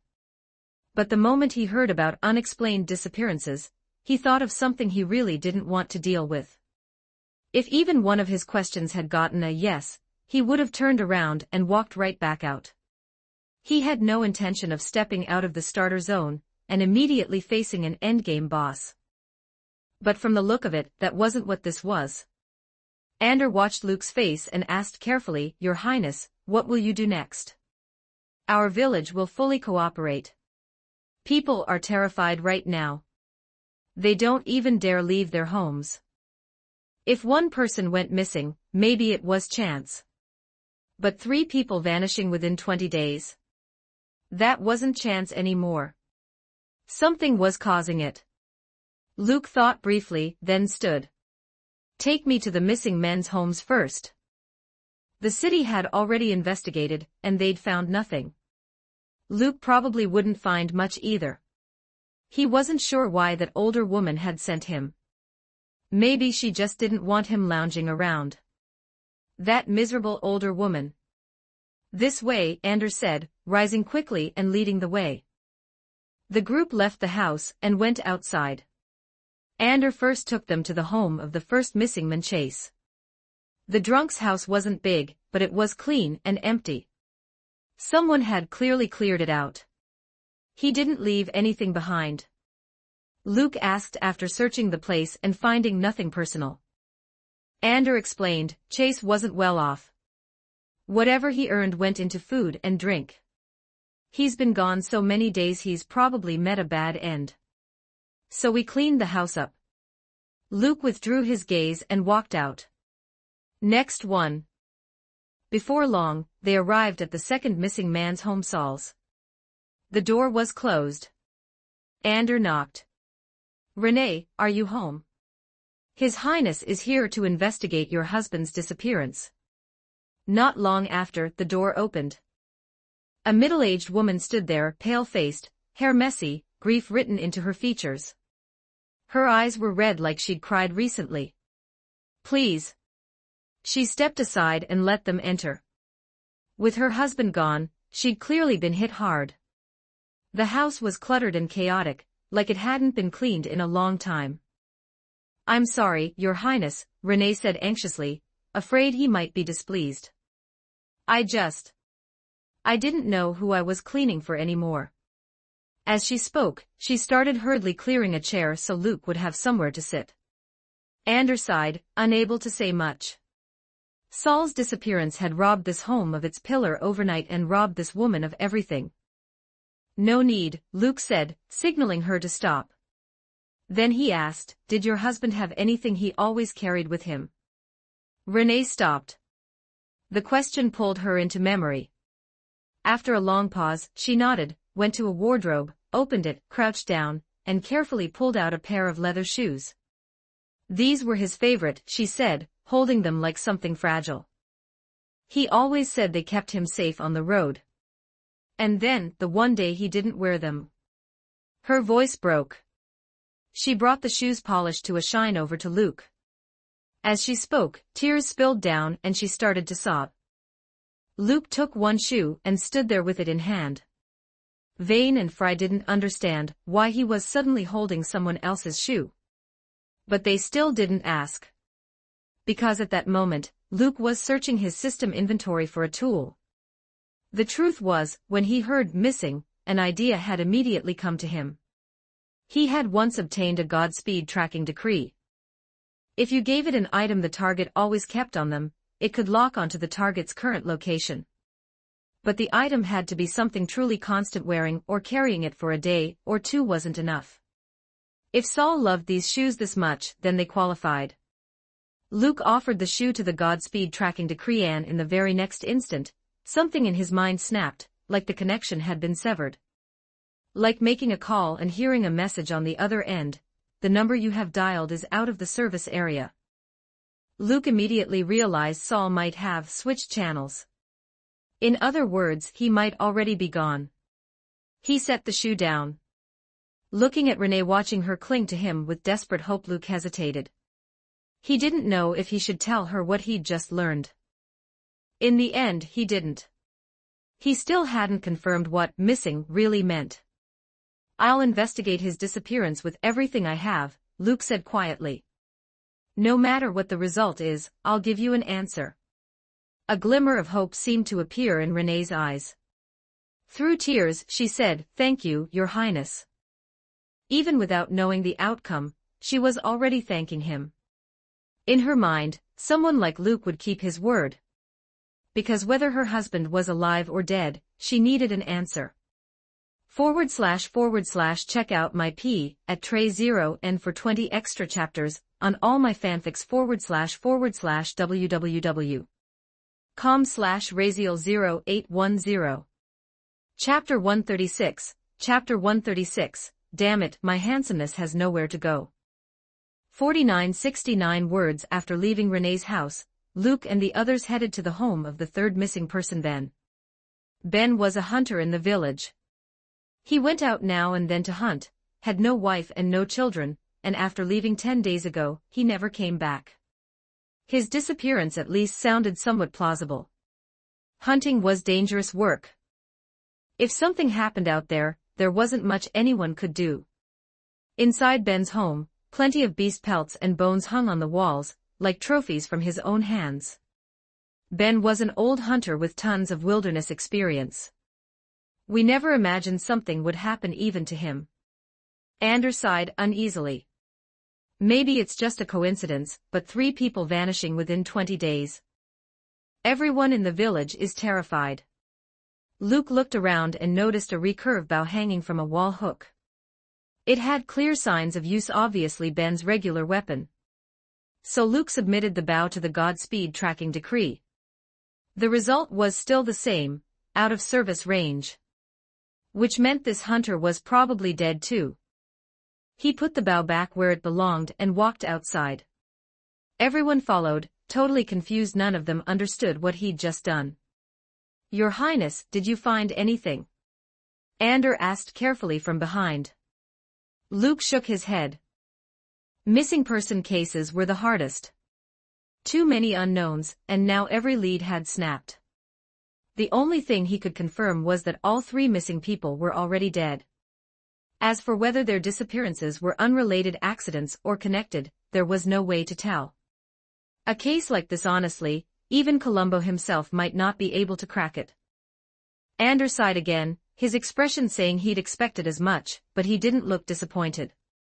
Thank you for the trouble, Your Highness.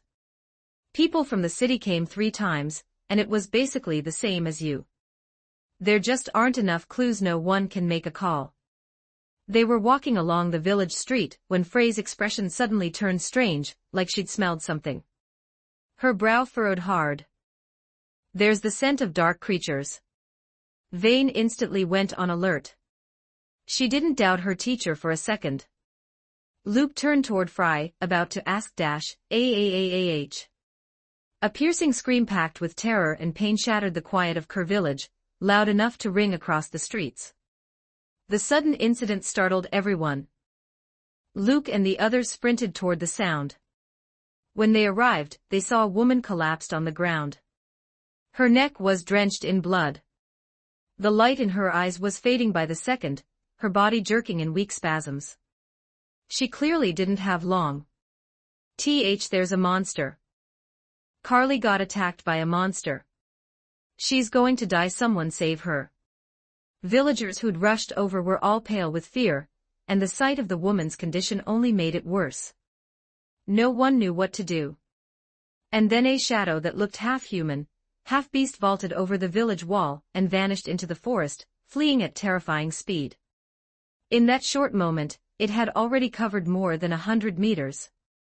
Luke didn't hesitate. He raised the bow, pulled the string to full draw, calculated the distance, aimed for a heartbeat and released. The bowstring snapped straight with a sharp twang. The arrow tore through the air, appearing behind the fleeing shadow in the blink of an eye. Just as it was about to hit, the creature twisted back and swatted it aside with one palm. Luke frowned. He didn't fire again, he looked to Fry instead. You two chase it. Don't let it get away. Fry nodded firmly and surged forward. She was a demon hunter, chasing things down was what she did best. Vane shot Luke a quick look and immediately followed Fry. The 2 of them vaulted the village wall and pursued the monster, following the trail of blood it left behind. Luke didn't waste time either. He crouched, pulled a small box from his pack, and took out silver needles one by one. His movements were fast and practiced, hands steady as he drove several needles into Carly's neck. The blood that had been spraying out stopped almost instantly. Then he uncorked a small vial and sprinkled its powder over the wound deep, ragged, like something had torn into it with teeth. Carly finally reacted. Pain hit her like a wave. She screamed, and the wound hissed as if it had been burned. The spasms stopped. Her eyes rolled shut, and she passed out on the spot. The powder mixed with blood, and within moments it began to seal into a scab. Luke reached out and removed the needles. Then he stood and gave Ander instructions. She fainted from blood loss. Get her settled somewhere safe. Wrap the wound with bandages. Bed rest for a month. If you've got anything to help her rebuild blood, use it. Ander, stunned, hurriedly nodded. Yes, Your Highness. The villagers behind them stared wide-eyed, voices spilling into breathless amazement. They'd seen the wound on Carly's neck and assumed she was done for. But in the short time Luke had been there, he'd saved her. It felt unreal. Once he'd stabilized her, Luke got up to catch up to Fry and Vane. He hopped the wall with ease, tracking footprints and blood on the ground. Yurna silently stayed at his side, and the two of them hurried forward. Fry, skilled at pursuit, had already driven the chase deep into the wild. Along the way, Luke spotted the signal marks Fry and Vane left behind, confirming they were on the right trail. Ahead lay dense forest, quiet to an unsettling degree. Only the sound of hurried footsteps crunching through fallen leaves remained, a constant hush-hush-hush. There wasn't even any wind.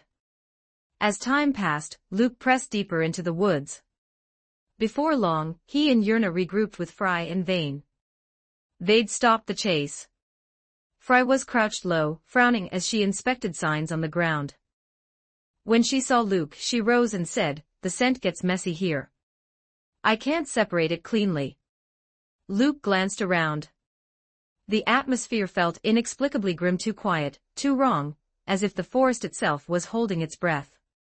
It was still morning, and sunlight filtered down through the canopy, offering a thin illusion of safety.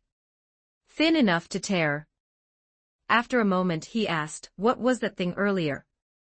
Fry answered, "Probably a demon, one of the bloodsuckers." Luke asked, "Is it strong?" Fry hesitated. "They're born from black magic corruption. They like drinking human blood. Shouldn't be that dangerous." Luke chewed on that. That "shouldn't" was really doing a lot of work. If a sentence came with words like should, probably, maybe he preferred to trust only half of it. Fry sighed, helpless. Demons are hard to measure. It depends on how much dark power they've absorbed, and what type they are. Bloodsuckers are low-tier demons. The more blood they drink, the stronger they get. But I don't think it's going to be that bad. Luke nodded as if he understood, then asked, "And if there are a lot of them?" His sixth sense was buzzing a warning that wouldn't go away. Fry froze for a beat, then her face changed. "Vane, get ready." As she spoke, she raised her weapons, an icebone blade from Freljord that looked heavy with power and viciously sharp, and a wrist-mounted hand crossbow. Now she smelled it too, dark creature stench, thickening fast in the air. It made her skin crawl. Vane didn't hesitate. She snapped, fully alert, then her eyes narrowed, hatred igniting. 3 bloodsuckers were crouched around them, watching like predators. Luke got his first clear look at one up close. Calling it ugly felt generous, a mouth full of fangs, not quite human, not quite beast-twisted, deformed, wrapped in faint black vapor. Its eyes were milky white, like pupils had never existed. And around them were 4 massive beasts, shaped like wolves, tigers, and panthers. Their eyes held a disturbingly human glint, burning with savage hostility, and you could almost make out traces of human features on their bodies. They weren't normal animals. Shapeshifters. The word flashed through Vane's mind. Her face turned to ice, her eyes full of loathing and disgust. These corrupted shapeshifters, driven by dark magic, burned their own bodies to squeeze out strength far beyond ordinary people. They used to be human. But the moment they offered themselves to dark power for strength, they stopped being human in every way that mattered. Black magic. Dark mages. Shapeshifters. Vayne hated them all. And even knowing how deep this world's darkness ran, she'd never seen a lineup like this. 7 dark creatures at once. The air itself felt heavier the moment they appeared. Even Frey's grim expression showed the worry in her chest. This wasn't a situation she'd expected either. Vayne's black eyes overflowed with hatred. There wasn't a trace of fear. If anything, something like battle lust stirred inside her. Luke swept his gaze across the ring of monsters and exhaled quietly. He knew he'd been careless. But if they hadn't chased, they might have lost the only real lead. Still, seeing the pressure these creatures gave off, he slowly drew his weapon. Steel slid from its scabbard with a harsh, grating sound like a signal.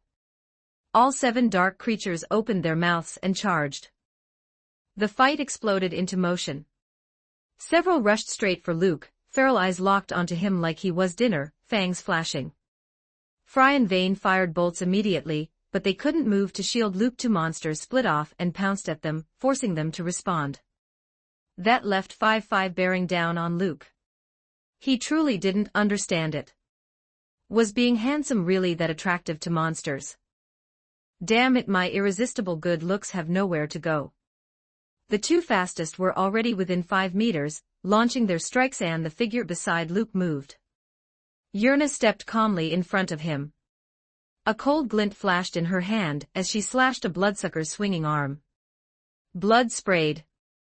The bloodsucker was blasted backward by the sheer force and sent flying.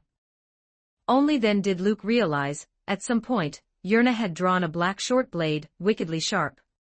He'd never once seen her pull out a weapon before. For the first time, he couldn't help wondering where she'd been hiding it all this time. His eyes flicked, almost instinctively, toward the hem of her skirt. As she lifted her leg, the skirt rose, revealing a long, straight thigh in black stockings, an indecently elegant contrast with the violence she was delivering.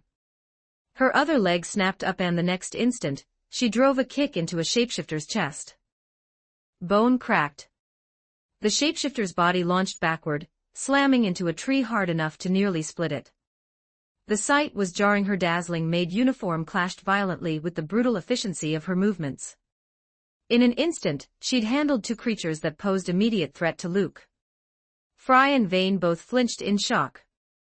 They hadn't expected this breathtaking, cold, expressionless maid to have that kind of combat power.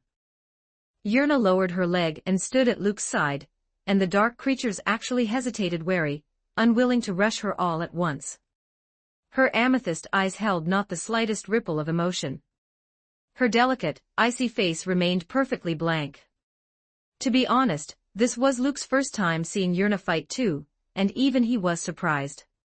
He'd always known she was a battle maid. The palace's hiring requirements demanded at least unyielding tier strength. But Luke only knew Yurna cleared that bar. He didn't know how far above it she stood. From what he'd just seen, she was at least fearless tier. Luke's sense of safety skyrocketed. Worth every coin I've spent feeding you, Yurna. Luke instantly got brave again. He pointed his long blade forward, barking orders like a commander.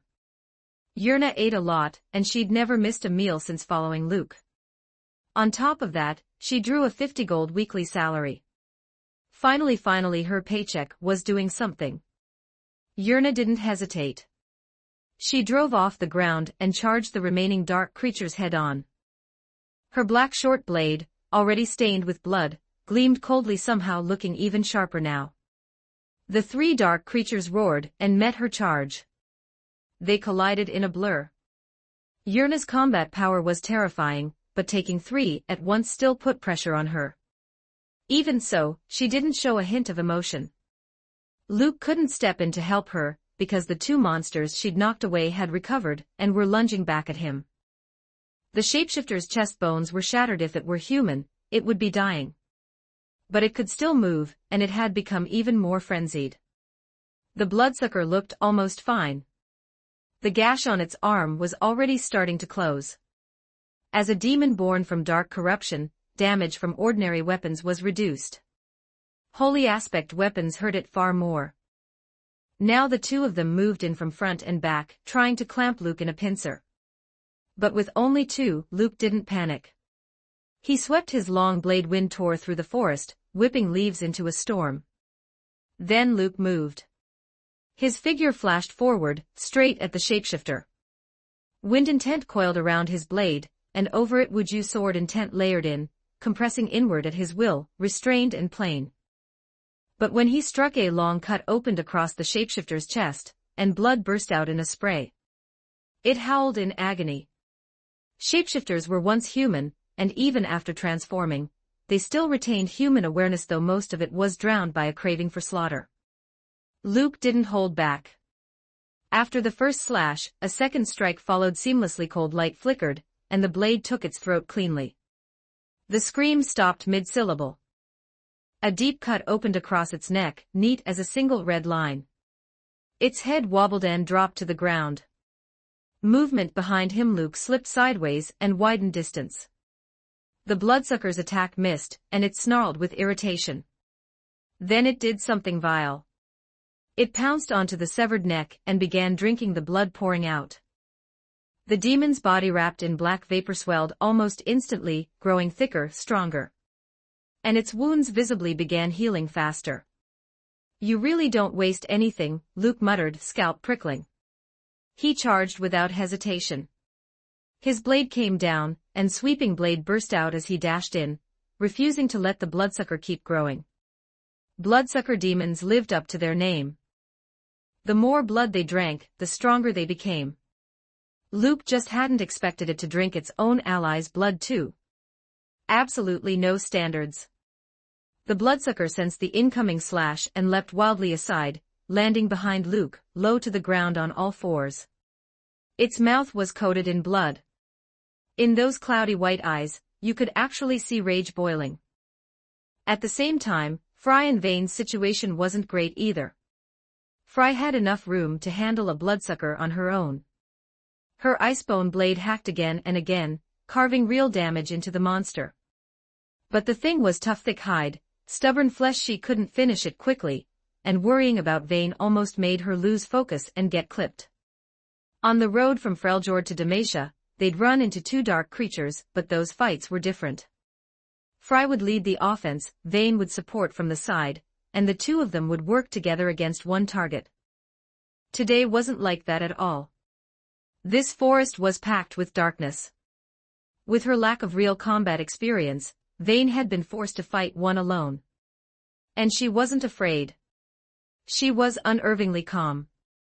Her opponent was a shapeshifter wolf-like. From the outline of its body and face, you could tell it had probably been a woman before it transformed.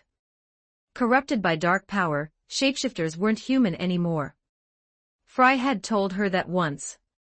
If it wasn't human, then Vane wouldn't show mercy. She used her agility to kite the werewolf shapeshifter, slipping away from attack after attack by a hair's breadth.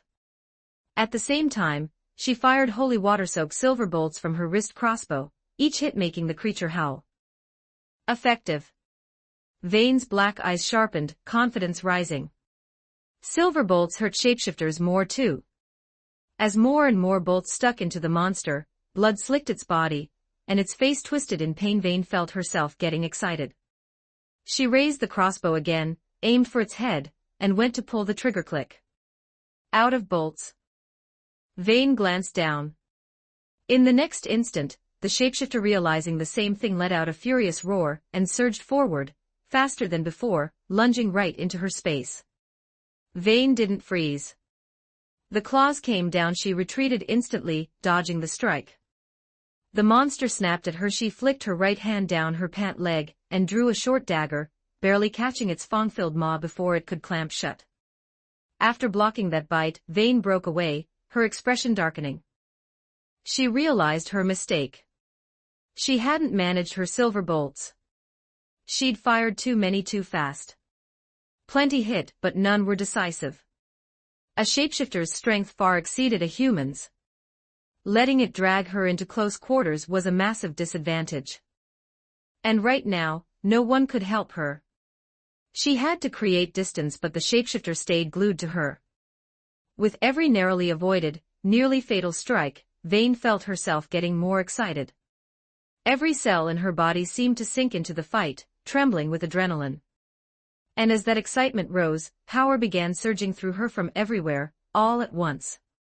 Between dodges, she found openings to counterattack with the dagger. Still, the gap in raw strength remained.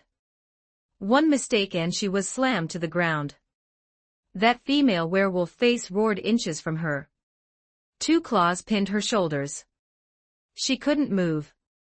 The gaping mouth hovered over her and the terror of imminent death dragged her straight back to 2 years ago, the night she saw that demon. That night, she'd hit the ground, shaking all over, unable to move at all. Now that feeling was back, as if it had never left. Frey's shout snapped across the forest. Vayne's eyes flashed like she'd been yanked back into reality. Black fire burned in her gaze. In the next second, strength came from nowhere. Her right arm wrenched free of the claw pinning it, and in a single motion she yanked out one last hidden silver bolt and drove it straight into the shapeshifter's head as it lunged to bite. The monster went rigid. The light in its eyes scattered and vanished. Its claws loosened. Its massive body collapsed, limp, its open mouth dropping onto Vayne's shoulder no longer able to close. Blood erupted from where the silver bolt had pierced in, and part of it splattered across Vayne's face. Vayne lay still, staring up at the canopy as warm blood slid down her cheeks like rain. In that moment, something inside her woke up. The scorching heat of violence slammed through her veins, and she felt a rush of ecstatic joy. Her heart hammered wildly so loud she could hear every beat. Each one sent fresh waves of bliss rolling through her, excitement surging higher, power flooding in without end. She shoved the shapeshifter off her, sat up, and dragged in a breath, and suddenly the world felt different. Her vision was razor clear, like the whole forest had sharpened into focus. The sensation was like being drunk, except far stronger than any drunkenness. Vayne, are you okay? Frey forced her bloodsucker back with her icebone blade, glanced at the dazed Vayne, and shouted in concern. I'm fine. Vayne heard her, looked over, then stood up with her dagger in hand, and rushed back into the fight. Frey's expression shifted into surprise almost immediately. Vayne had gotten stronger.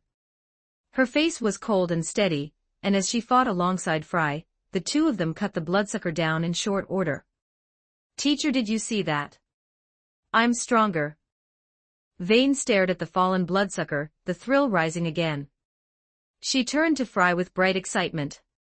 This battle wasn't like before. She wasn't just support anymore. Frey stared at her for a moment and froze. There was something in that child's eyes, an exhilaration and joy Frey had never seen before. That eager, praise-seeking look on Vayne's face suddenly felt unfamiliar. After a brief hesitation, Frey still asked, "How did you suddenly get so much stronger?" Vayne said excitedly, "I don't know. It feels like it was always mine. This power helps me kill." Frey unconsciously took a step back. She didn't know why, but a bad feeling crawled up her spine. She couldn't explain it. "We need to help your highness," Frey said, forcing her thoughts away. She could hear fighting on Luke's side, and moved to assist. Over there, Luke's fight was reaching its end too. As he kept cutting, even the bloodsucker that had drunk its allies' blood had accumulated too many wounds to heal through. Luke drove his blade into its chest. The demon howled once, then collapsed, dead weight hitting the forest floor. And nearby, Yerna, who'd been holding off 3 dark creatures alone, finished her fight as well. Blood stained her maid uniform. Her black short blade was slick with fresh red. A faint smear of blood lay across her pale, breathtaking profile. Paired with her utterly expressionless face, it created a strangely different kind of beauty. "Your Highness." "Miss Yerna." Frey arrived with Vayne and saw the fight here was already over. Luke flicked the blood from his long blade and glanced back. When his eyes landed on Vayne, he noticed her usually icy face looked unusually excited. Her cheeks were flushed, and the blood on her face hadn't even dried yet. Her clothes were smeared too. She'd clearly fought hard. No idea whether she cared about the mess, but Luke definitely did. He pulled a handkerchief from his pack, tossed it at her, and said, "Wipe up." Vane caught it without comment and started cleaning the blood from her face. Frey's tone turned strange as she looked around. This place, she didn't even finish. Her face changed again. Luke felt it too, and turned sharply. More dark creatures were appearing, humanoid bodies wrapped in black vapor like the bloodsuckers, but thinner, weaker-looking silhouettes. Wraiths. Frey's expression jolted with shock. She raised her icebone blade, baffled. Why are so many dark creatures gathered here? Most of the time, a situation like this meant one thing: something nearby was drawing them in. Vane paused mid-wipe, saw the swarm of wraiths, lowered the handkerchief, and drew her dagger again. The excitement in her eyes hadn't faded. If anything, she looked like she was looking forward to killing every last one. Luke frowned, scanning the woods, feeling something deeply off. Before he could say anything, the wraiths attacked together, howling in strange, grating cries as they surged at the group. They were fast. They weren't as strong as bloodsuckers, but they had one annoying advantage: much higher resistance to ordinary weapons. After carving down two, Luke had already figured that out. His sword was expensive, but it didn't have a holy aspect built in, so cutting wraiths was more effort than he wanted. Luke knew a bit about wraiths. They were formed from the grudges of the dead, and some powerful ones even retained memories from their past lives. Basically, like ghosts. These are low-tier wraiths, but why are there so many? Frey muttered. Her icebone blade was holy aspect, 2 swings, 1 wraith. Yurna was simply strong enough not to care what she was fighting. She dropped them just as fast. Vane's dagger also carried holy blessings, and with how much stronger she'd become, she actually kept pace with everyone else. And with every wraith she killed, that same excitement spilled off her like heat. There were a lot of these low-tier wraiths. Luke got a taste of dungeon grinding fun, and then got sick of it after a few swings. Endless waves were not the answer. Suddenly, Luke heard a gunshot. In his vision, a bullet glowing with white light slammed into a wraith. A shriek ripped the air and the wraith was erased completely, drowned in holy light. Another shot. Another wraith dropped. This was ridiculously efficient. Luke's eyes lit up. He turned toward the gunfire, and his expression shifted into complete lack of surprise. The others also looked over. A man in a gray coat had appeared. The signature coat hung on him like a long trench, his dark skin set off by a cold, hard face. In his hands were 2 silver-white pistols of an unusual design, their muzzles shining with light. Sentinel of Light Lucian. In Demacia, if you heard gunfire, Luke couldn't think of anyone else it could be besides Lucian. With Lucian joining the fight, the wraiths vanished at nearly double the speed. Those twin relic pistols were absolute executioners against low-tier wraiths. 1 shot, 1 kill. Frey, well read, stared at the guns as if remembering something. A sentinel of light. Vane shot her a curious look, clearly wanting to ask what that meant. She was curious about the pistols too. All I know is they're an ancient order. It seems like they've been protecting peace across Runeterra since forever, Frey said simply. In truth, she didn't know much either. After the ice which killed her child, Frey had searched everywhere for power to fight darkness, visiting many places, reading countless books. In one book, she'd stumbled on a mention of the Sentinels of Light. An organization dedicated to fighting darkness and preserving peace since ages past. Their traces could be found in corners of Runeterra, all over the world. Mysterious. Every Sentinel of Light carried a relic that could battle darkness. Lucian's twin pistols were clearly that. Frey had once tried to seek them out and failed. In the end, she found another way to gain strength. She just hadn't expected to run into a Sentinel of Light in Demacia. By now, the fight was in its final moments. Lucian shot down the last wraith that tried to flee, and the battle ended. He walked over on his own and asked, I was passing by and sense a heavy concentration of dark energy here. What happened? A sentinel's sensitivity to darkness was as sharp as any demon hunter's. His voice was low, and he sounded like his breath didn't have much strength behind it. Looking at those two guns, Luke could tell what that meant. Lucian's wife had probably already been taken. Luke shook his head at the question. We were just passing through too. Who would have thought a simple investigation would turn into this mess? Luke had been ready to head back and write a report. Seeing no one had clear answers, Lucian looked at the shapeshifter and bloodsucker corpses on the ground and introduced himself. My name is Lucian. I'm a demon hunter passing through. I'm Fry. I'm a demon hunter too. We're together, Fry said, not exposing his identity. Sentinels of light walked the world. It wasn't forbidden to reveal who they were most of the time, it just wasn't necessary. Part of the mystery mattered. After the quick introductions, Lucian learned their names. His gaze fell on Luke. He rolled the name in his mind a few times, then his eyes sharpened. You're that prince. Luke sighed, clasping his hands behind his back. Even trying to keep a low profile, I still got recognized, huh? Truly outstanding people shine anywhere they go. Vane glanced at him, completely unwilling to comment on the sudden self-admiration. I've heard some things about you, Your Highness, Lucian said. He bowed in a proper greeting. Prince Luke. Luke hadn't given a family name, but Lucian had spent time in the capital a month ago. He'd never met the prince, but he'd heard plenty. A man named Luke with a face like that could only be the prince. Recognizing him at a glance wasn't hard. He just hadn't expected to see him here. As a Demacian, a bow was only right. At ease, Luke said, waving it off. Let's deal with what's in front of us first. We can talk after. The ground was littered with dark creature bodies. The smell of blood was thick enough to make your head ache. Generally, when a place draws large numbers of dark creatures, it means there's something here that attracts them, Lucian said, pacing slowly and scanning the surroundings. If I'm not mistaken, there's a wraith nest nearby. Over the years, he'd traveled Runeterra, and fought more dark creatures than he could count. Experience-wise, he outclassed even Fry. Fry could tell there was something drawing the wraiths. Lucian could say with certainty, there was a nest. This dense darkness is coming from it, Lucian continued, frowning deeply. Inside, there's definitely a stronger wraith.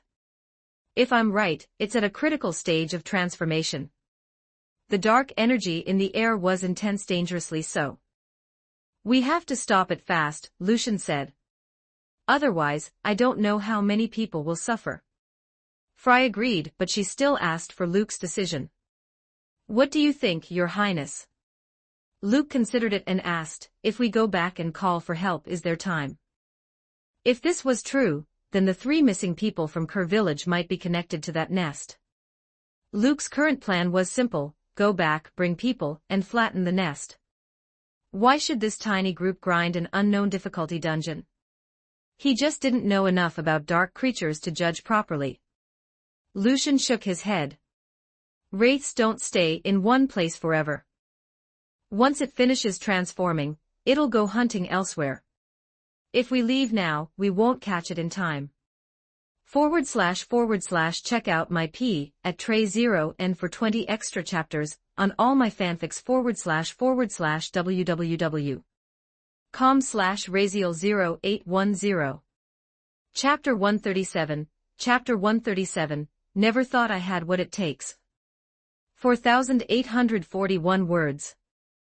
I'm not telling you all this because I want your help. Lucian holstered his twin relic pistols, then scanned the surroundings. Since you don't know anything either, you can leave. From the way he said it, it was obvious, he planned to go to the Wraith Cave alone. Fry said, we should go together. More people means we can watch each other's backs, and we can. Lucian cut her off coldly. He glanced back at her, his tone brimming with confidence. Leave professional work to professionals. No one is better than me at dealing with those disgusting things. Every word carried raw hatred for wraiths. And as if he'd caught a scent, he fixed on a direction mid-sentence. Leaving only a lonely silhouette behind, he headed that way. To be fair, he wasn't wrong. Demon hunters fought dark creatures too, but when it came to wraiths, the Sentinels of Light really were the specialists. The Sentinel had shown his face for only a moment before disappearing, his figure swallowed by the forest almost immediately. Fry looked at Luke, waiting for his decision.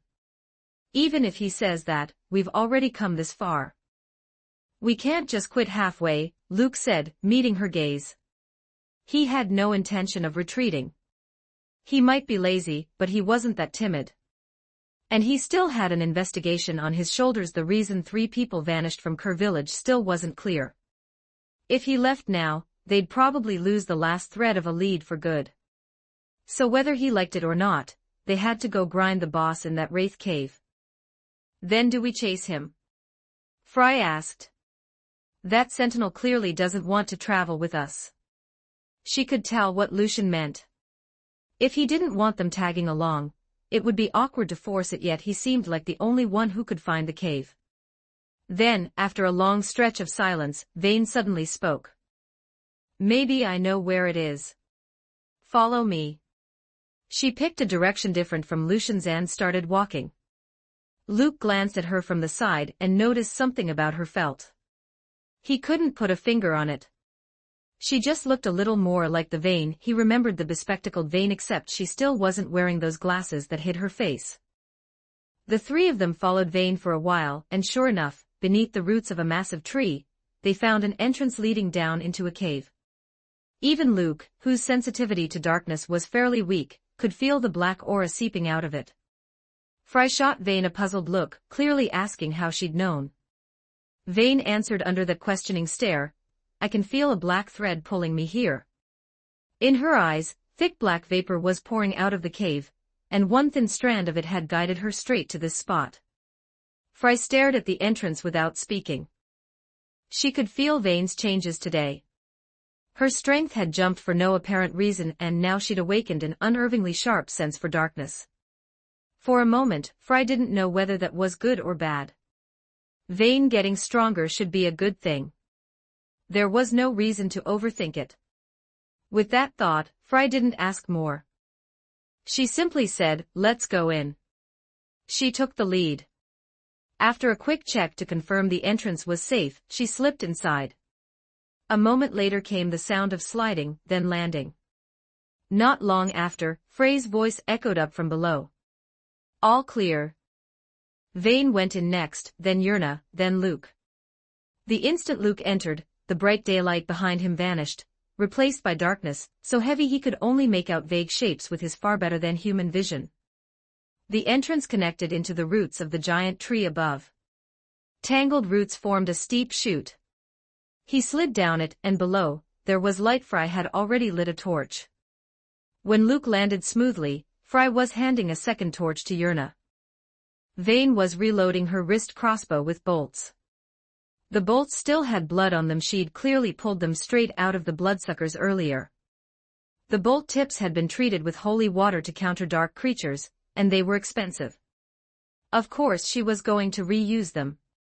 The cave was cold, at least 10 degrees colder than outside, and the chill had a way of sinking into your bones, the kind that made your heart feel tight for no reason. Beyond the torchlight was bottomless black, like the eye of a giant beast staring back, silent and malignant. Fry walked in front, Vane behind her, Luke third, and Yurna in the rear. There was only one path. The 4 of them moved forward carefully. But the cave was rough and narrow. After passing through a tunnel and continuing deeper, the space became tighter and tighter. They had to hunch as they went.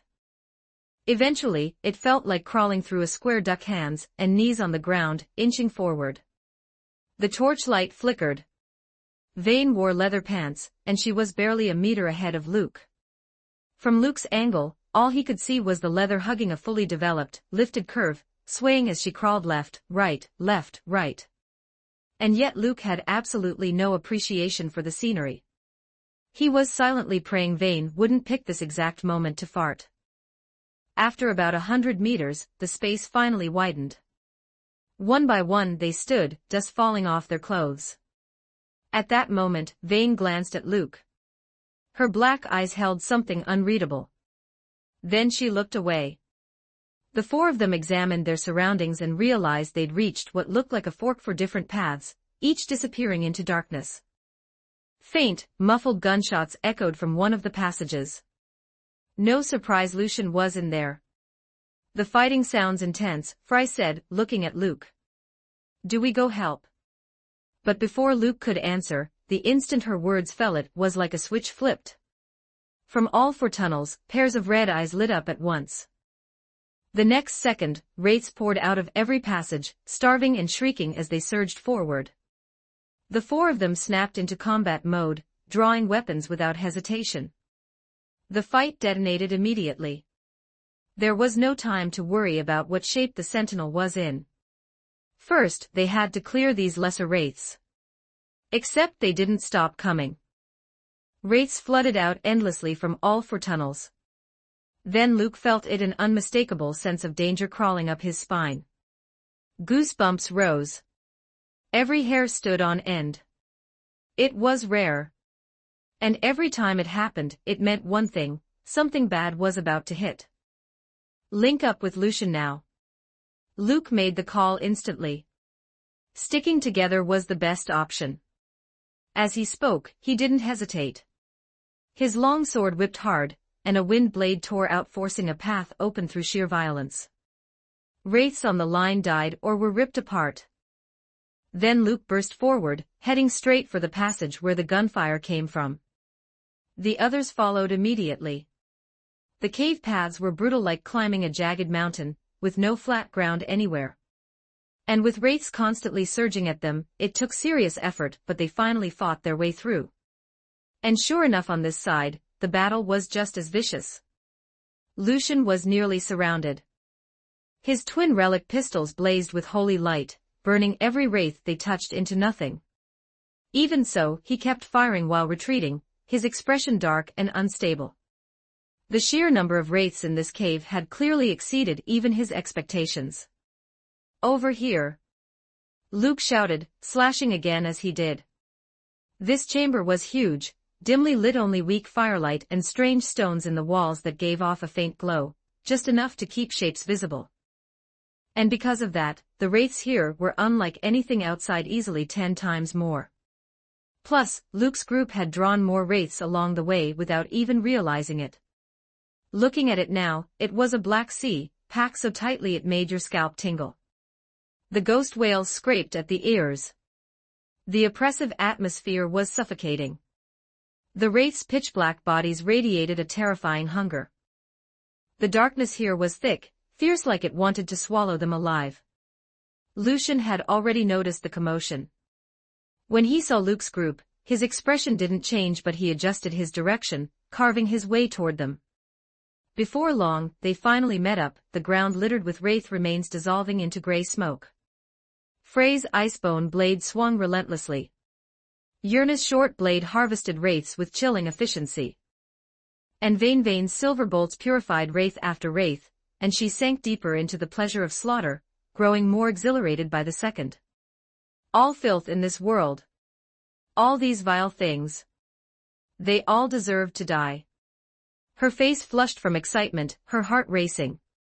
She felt herself slipping back into that state better than being drunk, sharper, brighter, intoxicating. It filled her with overwhelming confidence. And it fed her power endlessly. It felt dangerously close to addiction. No one noticed her change. Everyone was locked in, fighting too hard to spare a thought. Luke's group and Lucian formed a tight circle, guarding every angle as the wraiths charged. What the hell is wrong with this cave? Luke frowned. Why are there so many of these things? He'd never dealt with this many ghosts in his life, and the worst part was they were spirit bodies. His sword needed multiple hits to get real effect. It was infuriating. Lucian answered grimly, from my experience, this means the wraith cave isn't natural. Lesser wraiths didn't have memories of life. They were just pure desire after their creation. Under normal conditions, they didn't organize into massive swarms. So a place like this one that had gathered wraiths deliberately meant there was a deeper reason. Then a low hum. A crushing pressure slammed down, and both of the torches in Fry and Yurna's hands snuffed out instantly. The cave, already dim, dropped into deeper darkness. Only the faintly glowing stones gave them bare visibility. The only real light left was Lucian's pistols. As he fired, the holy bullets flashed pure white from the muzzles, strobing the chamber. Luke's sixth sense screamed again. Spread out. He shouted on instinct and lunged forward first. No one hesitated. The moment he yelled, they each cut in a direction and moved. A heartbeat later, the ground where they'd been standing exploded upward. Rock fragments shot into the air, and at the same time, an enormous black hand erupted from below, wrapped in far denser dark vapor. Then a higher-tier wraith hauled itself out of the earth. It was more than twice the height of the lesser ones, far bulkier, and those crimson eyes showed clear intelligence. A mid-tier wraith. It's finished transforming, watch yourselves. Lucian barked, face tense. He didn't have time to be shocked by Luke's uncanny danger sense. He raised his pistols and unloaded, holy bullets pouring into the wraith. The same shots that instantly erased lesser wraiths struck the mid-tier wraith and vanished like they'd been swallowed. No damage. Not even a flinch. Everyone's eyes widened. Even Lucian. He'd fought mid-tier wraiths before, but this one was different. Mid-tier wraiths might sound like just one step up, but their strength was on an entirely different level. Luke could tell the danger feeling was coming straight from it, but he knew nothing about this kind of monster. No clue how the boss mechanics worked. He yelled to Lucian, "Give me the quick version, what's its weakness?" Lucian kept moving, clearing lesser wraiths as he talked. His eyes stayed on the mid-tier wraith as he answered, voice low. "It has no weakness." Luke actually laughed. "You've got jokes." He genuinely impressed himself that he could still laugh right now. He whipped his sword, and a gust cleared a neat wave of lesser wraiths. "Moments like this," Lucian said, calm as ever, "you stay optimistic." He'd seen worse. His footwork was so smooth it almost looked stylish. Luke stared at the mid-tier wraith, which still hadn't moved. "It's been standing there forever. You think it wants to sit down and talk?" Lucian frowned, analyzing. "Its transformation wasn't finished. We interrupted it halfway." As soon as he said it, the mid-tier wraith twitched. Everyone tightened up. The next second, it let out a low growl and began absorbing the lesser wraiths around it. Absorbing wasn't even the right word, it looked more like merging. The lesser wraiths threw themselves into it, and heads started bulging out from its body one after another. Its frame swelled larger and larger, turning into a pitch-black, grotesque, towering abomination. "Sharpshooter," Luke said, eyeing it, "what's your take on it getting bigger and bigger?" Lucian answered flatly, "I'm looking at it." Lucian's eyebrow twitched at the nickname, but he didn't waste time on it. "It's drawing power from the lesser wraiths to complete the transformation." Luke nodded. "Yeah, I figured that part out." The thing was already nearly 3 Lukes tall. "Can you fire those pistols any faster?" "I'm already firing as fast as I can." "Do you seriously not need to reload?" "They have unlimited ammunition." "Can I borrow them?" "Ordinary people can't use these weapons." Vane fired several silver bolts at the mid-tier wraith. They did nothing worse, they got swallowed, and the monster grew even larger. She frowned. "Can you two say something useful?" They were bantering in the middle of a nightmare. At this rate she was going to drag 2 chairs in here, and tell them to chat somewhere else. Fry and Yurna focused on thinning lesser wraiths, while inching toward the mid-tier wraith. The mid-tier wraith looked calm, but every second it stood there, the threat climbed. "Isn't this your specialty?" Luke snapped at Lucian. "Come up with something." Luke had nothing. He could only tell that if this dragged on, they were all toast. The professional, Lucian, looked strained too. He clearly didn't have a clean solution. Because this mid-tier wraith wasn't like the ones he'd fought before. Even Fry looked stuck. The worst part was the number of lesser wraiths. The monster wasn't immune to holy power, it was just offsetting damage by continuously absorbing lesser wraiths. Those endless lesser wraiths were its supply crates. And it was getting stronger with every breath. If it finished transforming, it would be too late. My weapons do the most damage. Lucian shouted. Cover me. His twin pistols were dumping light into the surging lesser wraiths, which meant he couldn't focus fully on the boss. Luke answered immediately, slashing his way toward Lucian. The mid-tier wraith's appearance had forced them to scatter. Now they were being blocked by waves of lesser wraiths. Fry, Vane, and Yurna all started moving in toward Lucian as well, converging from different directions. The battle turned into a race against seconds. On one side, the mid-tier wraith kept absorbing power. On the other, Luke's group fought like maniacs to clear lesser wraiths. As they reached Lucian, they helped shoulder his pressure. With his hands finally freed, Lucian locked on the mid-tier wraith, face hardening. He raised both pistols. Bullets blazing white like holy fire poured into the swelling body. Shot after shot. The recoil made Lucian's arms tremble. The cave strobed with every muzzle flash.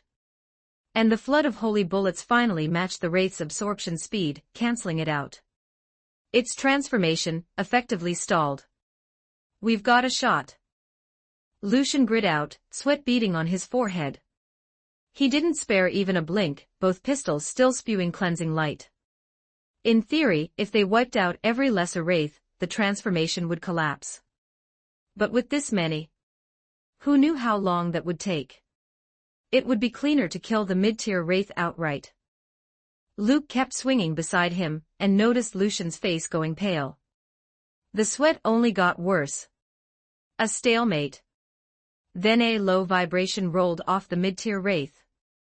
Its swollen body heaved, and a burst of dark pressure blasted outward, throwing the lesser wraiths away like leaves in a storm. The mid-tier wraith threw its head back and howled, rage spilling out in wild, violent waves. Its transformation failed. Lucian lowered his arms, sweat pouring down his face. His voice dropped, suddenly weak. His arms shook uncontrollably. But it wasn't for nothing. They'd disrupted it until it failed. Keep shooting. Luke urged. Lucian leaned against the wall, gulping air. Give me a second. The pressure in the cave sank. Everyone felt it. The enraged mid-tier wraith slowly turned its crimson gaze toward them. Then it bellowed and charged. Spread out. Luke shouted. If they stayed clumped, he had a bad feeling they'd all get wiped at once. So he peeled off to the right, thinking, Lucian's the one shooting it. Lucian's the one who interrupted its transformation. This has nothing to do with me. There was no way the first burst of aggro should be on him. And then the wraith instantly proved him wrong. Luke activated his Godspeed footwork, darting right to widen the distance, and the wraith abruptly changed direction, barreling straight at him. Seriously? Luke blinked, a single giant question mark forming in his soul, along with a powerful urge to curse. This thing had to have been ugly as hell when it was alive. Otherwise it wouldn't be targeting him with such personal malice. Your Highness, watch out! Fry shouted. They'd all scattered too, and the wraith was already on Luke. There was no time to reach him. All they could do was yell. Luke didn't have time to think. With the mid-tier wraith closing fast, he went all in on Godspeed footwork, weaving through the chamber in the flickering gloom. The mid-tier wraith chased like a stupid, furious dog, getting toyed with again and again. Watching Luke drift through the cave like he was flying, everyone stared, stunned. That footwork was absurdly slick. Then Yurna carved her way over, stepping between Luke and the mid-tier wraith. Her slim frame, short blade in hand, looked almost laughably small compared to the 3-meter monster. And yet her face didn't change. Her violet eyes stayed cold and indifferent. Luke snapped, sword raised, anger flashing through him. In the same instant, Luke and Yurna moved together, attacking at once. Yurna's black short blade dropped. A surge of power exploded with the strike. The mid-tier wraith swung a thick arm at her and the arm was cut clean off, severed into 2 pieces. Luke followed with everything he had. Wind technique and Wuju sword intent fused, a fierce gale wrapping the blade with a howl as he slashed again and again. Sword light flashed. Several deep cuts opened across the wraith's huge body, black vapor pouring out. But the next second the black vapor flowed backward. At the same time, several lesser wraiths shrieking toward them were sucked into the boss. Its wounds healed at visible speed. Its severed left arm restored in a blink and the unfinished palm strike continued downward. Yurna raised her short blade to block, but the impact launched her backward. Luke couldn't worry about her. Another massive hand was already slapping toward him. He'd sensed it early, and his footwork was sharp. He slipped back out of range. The wraith howled in pain as its back was smashed. An icebone blade nearly bit into its spine, carving down like it wanted to split the monster in half. Fry had arrived. After that strike, Fry immediately retreated. The furious wraith turned to chase her and then several silver bolts punched into its face, precise as needles. Holy water burned it. Black vapor hissed upward. Vane stood at a distance, crossbow in hand, eyes cold. Gunshots erupted, white flashes slamming into the wraith's forehead. The holy cleansing power tore away nearly half its skull, and cut off its roar mid-scream. Lucian had recovered enough to stand again. He held his pistols with icy focus. Someone shouted. They all knew this was the window. With their coordination, the wraith had no time to react. It could only absorb lesser wraiths to repair itself, and that slowed its movement. No one needed to talk it out. The 5 of them took their roles and unloaded everything they had into the monster. The wraith's massive body twisted. Even with its head damaged, nobody relaxed for a second. Under their synchronized pressure, the wraith's strength kept bleeding away. The balance of victory finally started to tilt. And then boom. A violent surge erupted from the wraith's body. The shockwave blasted Fry, Yurna, and Luke off their feet. Even Vane and Lucian, farther back, had to brace hard just to avoid being shoved backward. The wraith's body swelled again, and countless lesser wraith heads surfaced across its form, nightmarish and wrong. Hang in there. Luke shouted, confident. It's almost down. Vane, hearing his certainty, asked, why are you so sure? I've got experience, Luke said quickly. That big idiot is clearly low. He's panicking. In games, this was the boss's second phase, the mechanic that triggers when its health is near empty. Usually, it meant the HP bar was almost gone. Of course. Luke had no idea how much HP it actually had. And apparently his mouth had maxed out its taunt value. The newly swollen wraith spun, then locked onto Luke again. Luke stayed calm, raised a single middle finger, then turned and ran. Heavy footsteps shook the cave behind him, mixed with a rage howl that rattled the air. Luke had never imagined he had the qualities to be a main tank. Heaven gave him a handsome face and with it, endless trouble. At level 7, Godspeed footwork wasn't just fast. The chamber was wide, and after their earlier clearing, there weren't as many mobs as before. That gave Luke room to work. He dragged aggro while looking for openings to let his teammates pour damage in. Their teamwork was smooth. After about a minute of kiting, the wraith finally realized something was wrong. In its wildest dreams, it never imagined a human could be this slippery. With its massive frame, it had chased forever and still couldn't touch even a single hair. So it switched targets, charging the nearest one, Yurna.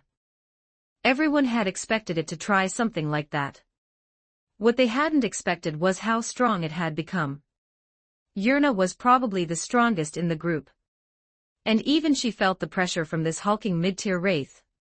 Her black short blade looked comically small by comparison. Each of the wraith's strikes dropped like boulders. Yurna blocked, barely taking the impacts head-on with growing strain. Fry moved in with her icebone blade to support. Luke turned back to pull aggro again. But their early burst now barely mattered. The wraith caught Frey's icebone blade, then grabbed her entire body with its other hand and hurled her straight toward Vayne. Vayne's instincts told her to dodge, but she suddenly realized the wall was right behind her. The next second, BAM. Teacher and student slammed together, then crashed down along the wall. Vayne's body softened some of the impact for Fry, but it meant both of them took a heavy hit. At the same time, Yurna was swatted aside, smashing into the wall and coughing blood. She forced herself up only to face another wave of lesser wraiths rushing in. Only Lucian, still trying to recover his spirit energy, and Luke, still mobile, were temporarily unscathed. Vayne climbed to her feet. In that intoxicated state, even the pain felt dull, but it still affected her. Fry rose as well, face grim. Vayne glared at Luke. "Didn't you say it was almost down?" Because this big idiot looked like it was getting more energetic the longer they fought. Luke snapped back, "I was joking." Reality was reality. He couldn't keep applying game logic. And the situation was getting ugly. Everyone's combat ability was compromised. Then Luke's aura exploded. Power surged through his entire body like a boiling kettle about to erupt. The sword intent he'd been restraining was no longer restrained at all. It poured out freely, oppressive and terrifying, making the cave's atmosphere feel even heavier. A wild gust burst outward from him, washing over the chamber with tangible force. Everyone felt it and flinched. Sensing danger, the wraith turned, crimson eyes locking onto Luke. In Luke's mind, a system prompt flashed, Fearless Power Trial card activated successfully. Duration, 1 hour. It was a Fearless Tier Power Trial card he'd gotten from a sign-in reward long ago, rotting in his system inventory. If he hadn't glanced through his stash, he might have forgotten it existed. Now, as he felt the power pouring through his body, his overall strength jumped by a massive margin in just a few seconds. The wraith lunged, black vapor spilling off it, all those heads writhing across its body, horrifying and sickening. This time, Luke didn't use Godspeed footwork to run. Kiting forever had lost its meaning. Then let's settle it. He flashed forward, charging head-on. He clashed with the wraith in an instant, wind blades shredding off his sword as they fought, neither giving ground. After trading several blows, Luke darted back and created distance. Wind intent surge gathering, condensing, piling onto his long blade. Ho! In the next moment, he fused the wind intent with his increasingly fierce Wuju sword intent, and a small tornado burst off his sword. It howled like it could tear anything apart. Lesser wraiths in its path were sucked in, and instantly shredded by the rotating wind blades inside. The mini tornado didn't slow. It tore straight toward the mid-tier wraith. Vayne's eyes widened. She didn't expect this prince who, in her eyes, was basically laziest to be this strong. But then she remembered her own breakthrough today, that power awakening inside her. Vayne quietly clenched her fist. If she just hunted a few more dark creatures, she'd only keep getting stronger. Lucian, still restoring his spirit, froze too, stunned. Not just by the prince's strength, but by his swordsmanship. It looked eerily similar to the wind sword style Lucian had heard about during his travels across Runeterra. As the tornado engulfed the wraith's massive body, Luke blurred and used sweeping blade to appear right in front of it. Sword light flared, wind blasting outward as the wraith roared. Black vapor poured out, and its size began shrinking. But it wasn't enough. 2 seconds later, the wraith pushed through the damage and began roaring back, trying to counterattack. Luke's eyes sharpened. Level 6 wind swordsmanship was still too low. And his weapon was just an ordinary longsword, no holy aspect. Even using a discount version of Last Breath, he still couldn't finish it. That was a problem. If he couldn't kill it now, it would just absorb more lesser wraiths and recover. Sharpshooter, figure something out with those pistols. Luke shouted. I'm already thinking. Lucian snapped back.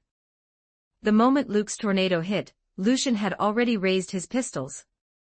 Without waiting for full recovery, he fired a heavy stream of holy bullets. The shots purified the wraith's darkness again and again. And still it endured.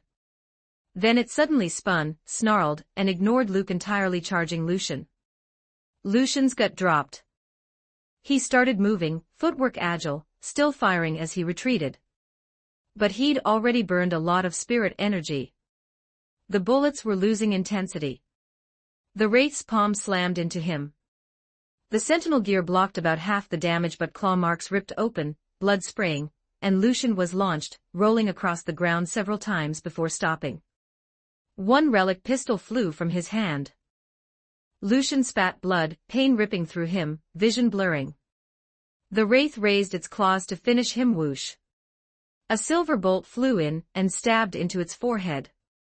Vane, at a distance, had fired the clutch shot.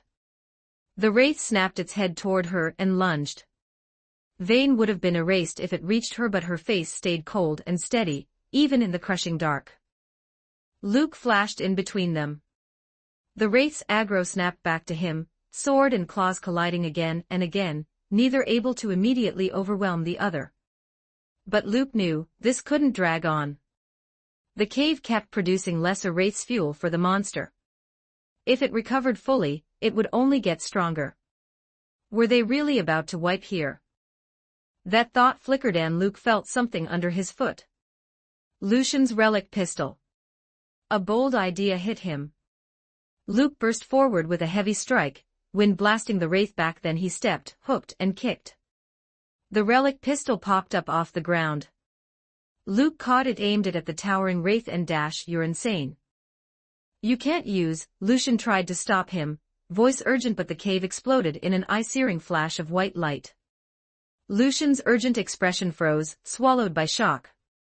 Pure, full-body confusion.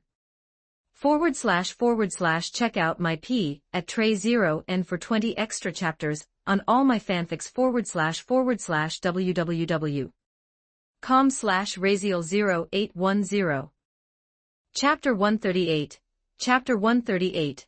These two guns of yours are great. 52-57 words. The dazzling, utterly pure holy rounds blossomed into purifying flame across the wraith's body, as if they were going to wash it clean from the inside out.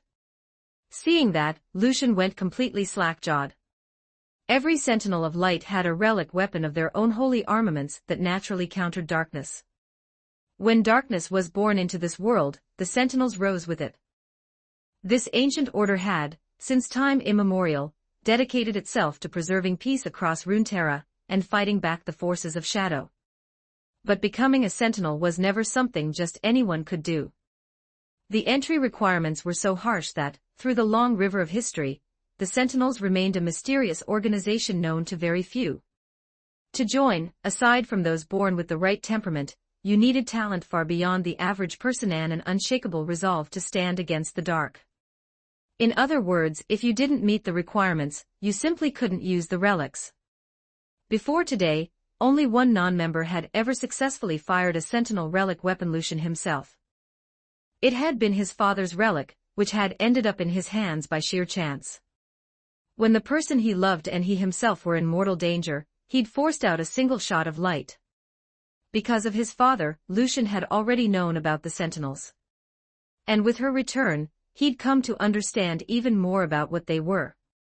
Even so, he'd only succeeded that one time. Yet this Demacian prince without any training, without any knowledge, had just used a relic weapon like it was nothing. And judging by how pure that shot had been, his spiritual strength was terrifyingly strong. While Lucian was still staring in a daze, another gunshot cracked through the cavern. A second shot. Someone with zero professional training could fire twice in a row. His pupils tightened. A third shot rang out. Lucian felt numb. Luke gripped the exquisitely crafted, elegant pistol. A faint coolness seeped from the barrel into his palm. He hadn't even found a trigger. But that didn't matter. This gun didn't need one. The moment it settled in his hand, Luke felt as if he'd merged with it, his intent surging like flame, burning through his mind. Yellow fire flickered at the muzzle, then got swallowed by a bright white glare.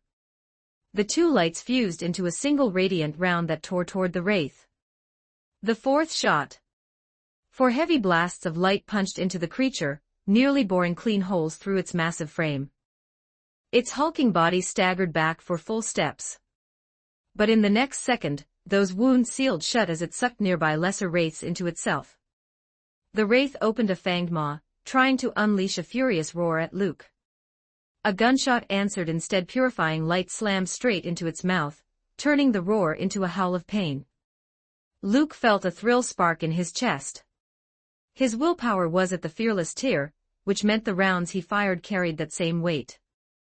After taking 5 shots back-to-back, the wraith looked momentarily stunned. A flash of caution surfaced in its blood-red eyes, then got drowned by rage. Its face knit itself back together and it lunged. Lucian finally snapped out of it. He glanced at the pistol in his left hand, the one marked with an S, and something complicated flickered through his eyes.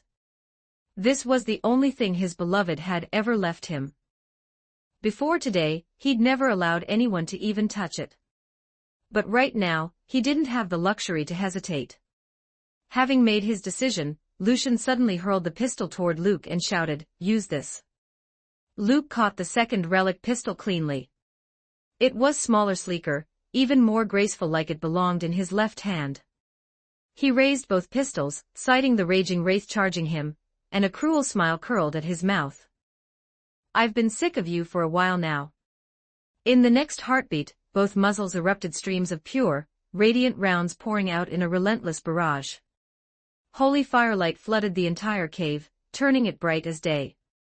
The wraith's enormous body kept getting driven backward as countless bursts of light detonated across it. And the moon in front of it was letting it all out fully, wildly, without restraint.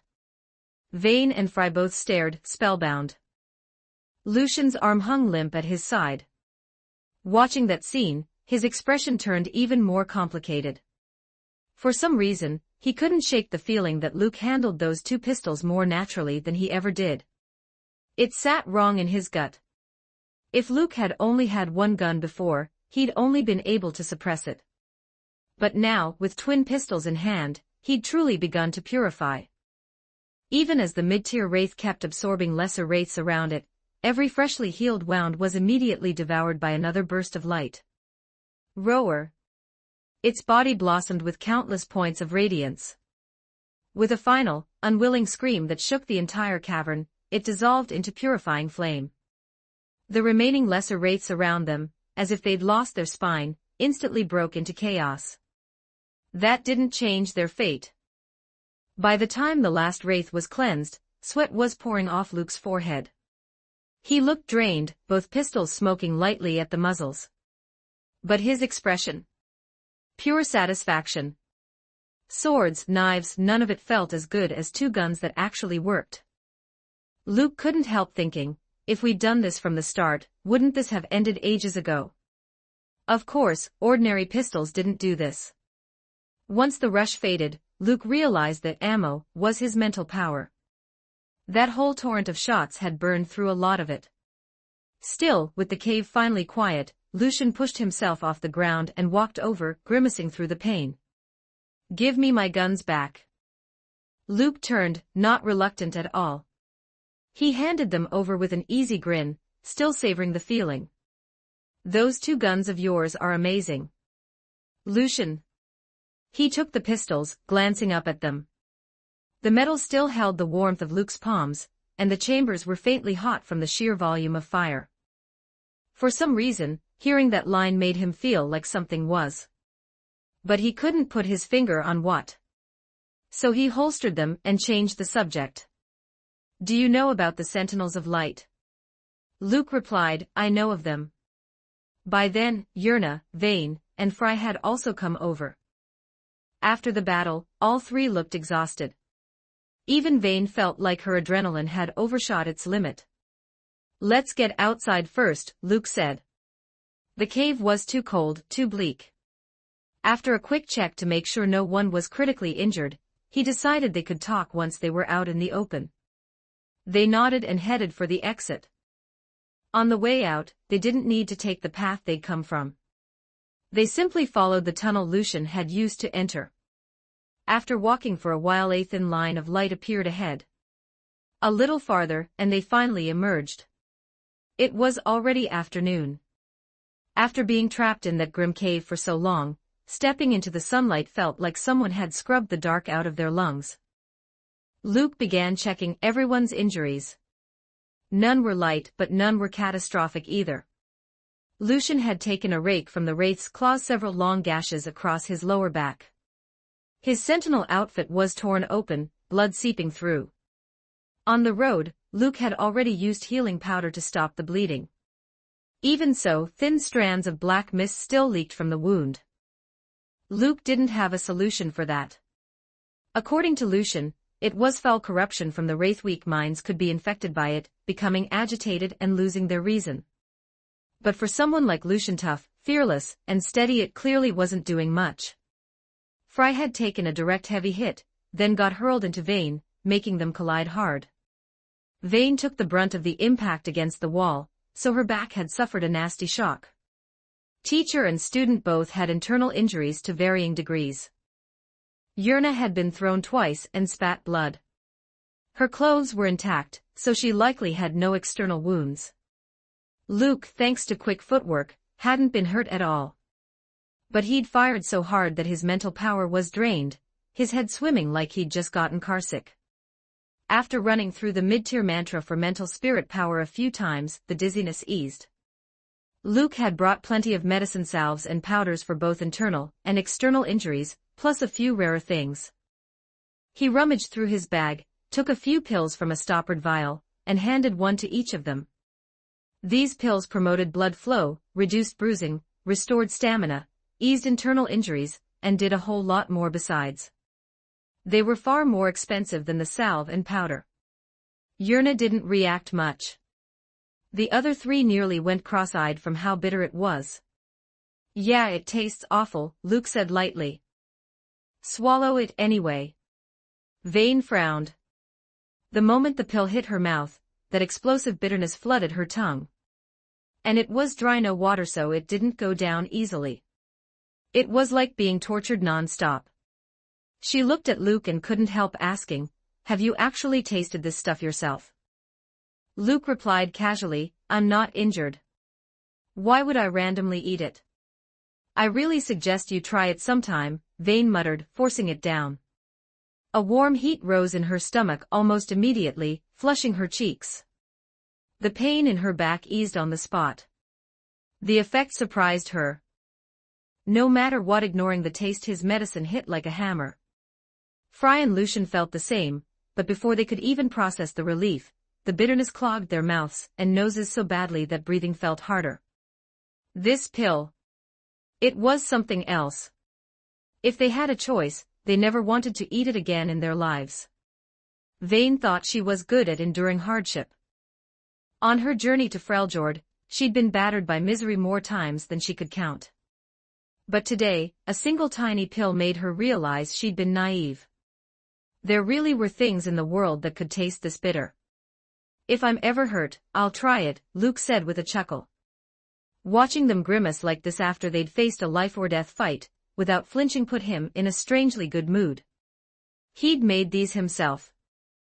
Of course he knew how bitter they were. He could have added flavoring to mask it. But to keep the potency pure, he'd added nothing at all. The whole point was simple: take the medicine, fix the problem. Honestly, doctors like him were rare these days. The three of them found a clean water source nearby, rinsed their mouths, and finally felt a little better. Once Lucian stood, he looked at their faces and spoke as if making a decision. "Then this is where we part ways. I take back what I said earlier. Without you today, I'd have gone down in that cave." Remembering what he'd said before entering, he swallowed his pride and retracted it. After losing the person he loved, he hadn't fought alongside anyone in a long time. He'd grown used to facing monsters alone. But today, Luke and the others made him feel that old sensation again, fighting shoulder to shoulder. He was grateful. As for what happened next with the Wraith Cave, Lucian believed he didn't need to worry. Luke and the others would handle it. Luke smiled. Help goes both ways. Without you, we might not have survived that situation either. Those relic pistols had made the difference. Without them, that wraith might not have been killable at all. Lucian also smiled. Looking at Luke, he found he didn't dislike this prince at all. If anything, Luke reminded him just a little of what it had felt like to fight beside Senna. Lucian's gaze hinted he still had more to say. Luke caught it. I'll walk with you. Lucian nodded, and the two of them headed down a small path side by side. I'll just call you Luke, Lucian said, eyes forward. How much do you actually know about the Sentinels of Light? Luke kept his gaze ahead too. Honestly, I only know the name. Lucian went quiet for a moment. He could tell Luke wasn't lying and had no reason to. Luke's understanding really did stop at the name. And yet he'd used Sentinel relics with instinctive ease, and with frightening proficiency. If that was true, then Luke was very likely the kind of person born to be a Sentinel. For someone like that to never join, it would be a waste. The Sentinels of Light are an organization that fights darkness. Across Runeterra, you'll find our footprints. After that brief explanation, Lucian turned to Luke and made his invitation with solemn sincerity. I am a Sentinel of Light. Luke, on behalf of Sentinel Headquarters, I formally invite you to join us. Your talent is beyond anything I've ever seen. It's as if you were born for this. I truly hope you'll accept. Facing Lucian's honest eyes, Luke simply smiled and shook his head.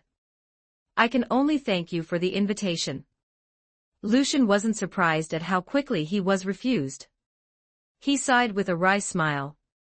You may not understand just how rare your talent is among Sentinels. No one uses relics the way you did, with no training at all. Even before asking, he'd known there was a strong chance Luke would reject him. Luke was a Demacian prince. Someone like that had no reason to join an organization he barely understood. It's not that I don't want to join because I don't know enough, Luke said, reading Lucian's thoughts with an easy grin. It's just, I'm used to taking it easy. I don't think I can live the way you do, dusty roads, constant travel, always chasing danger. But I'll remember your invitation.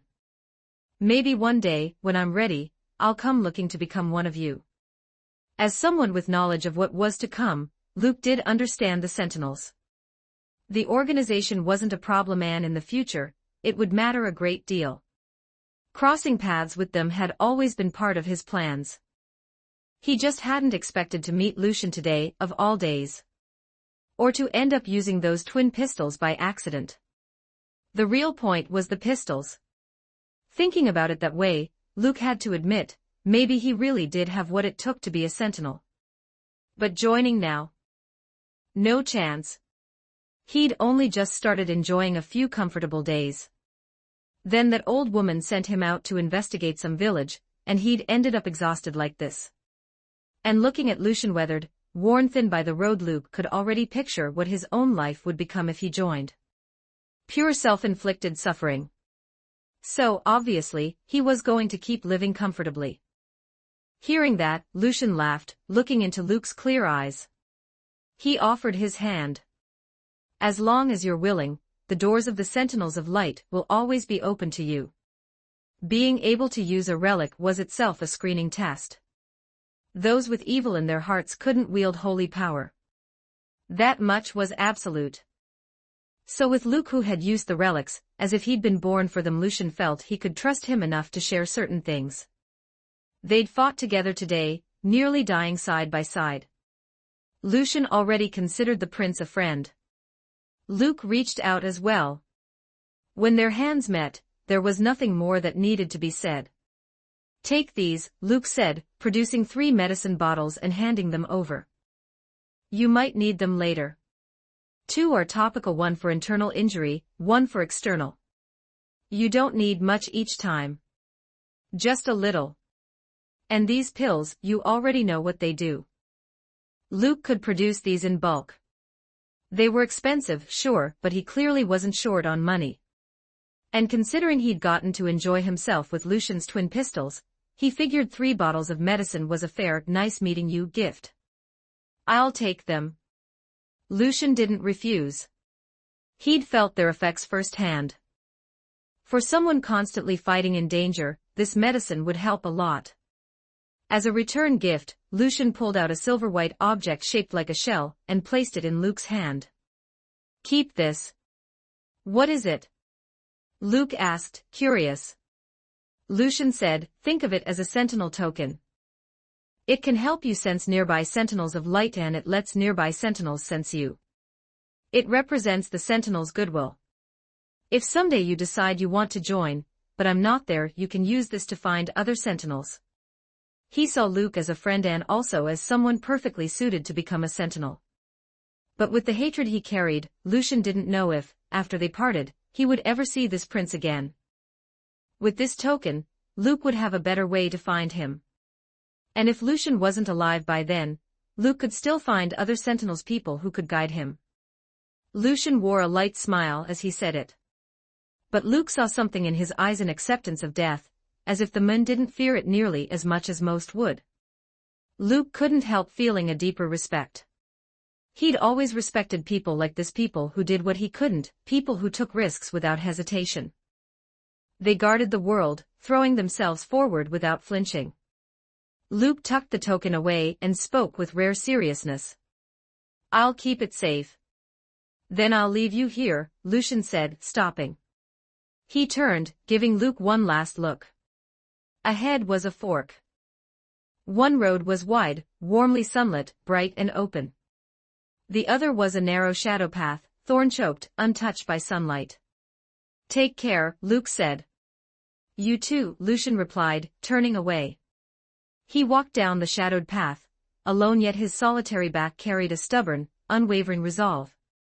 He didn't hesitate even once. A sentinel of light's journey continued on.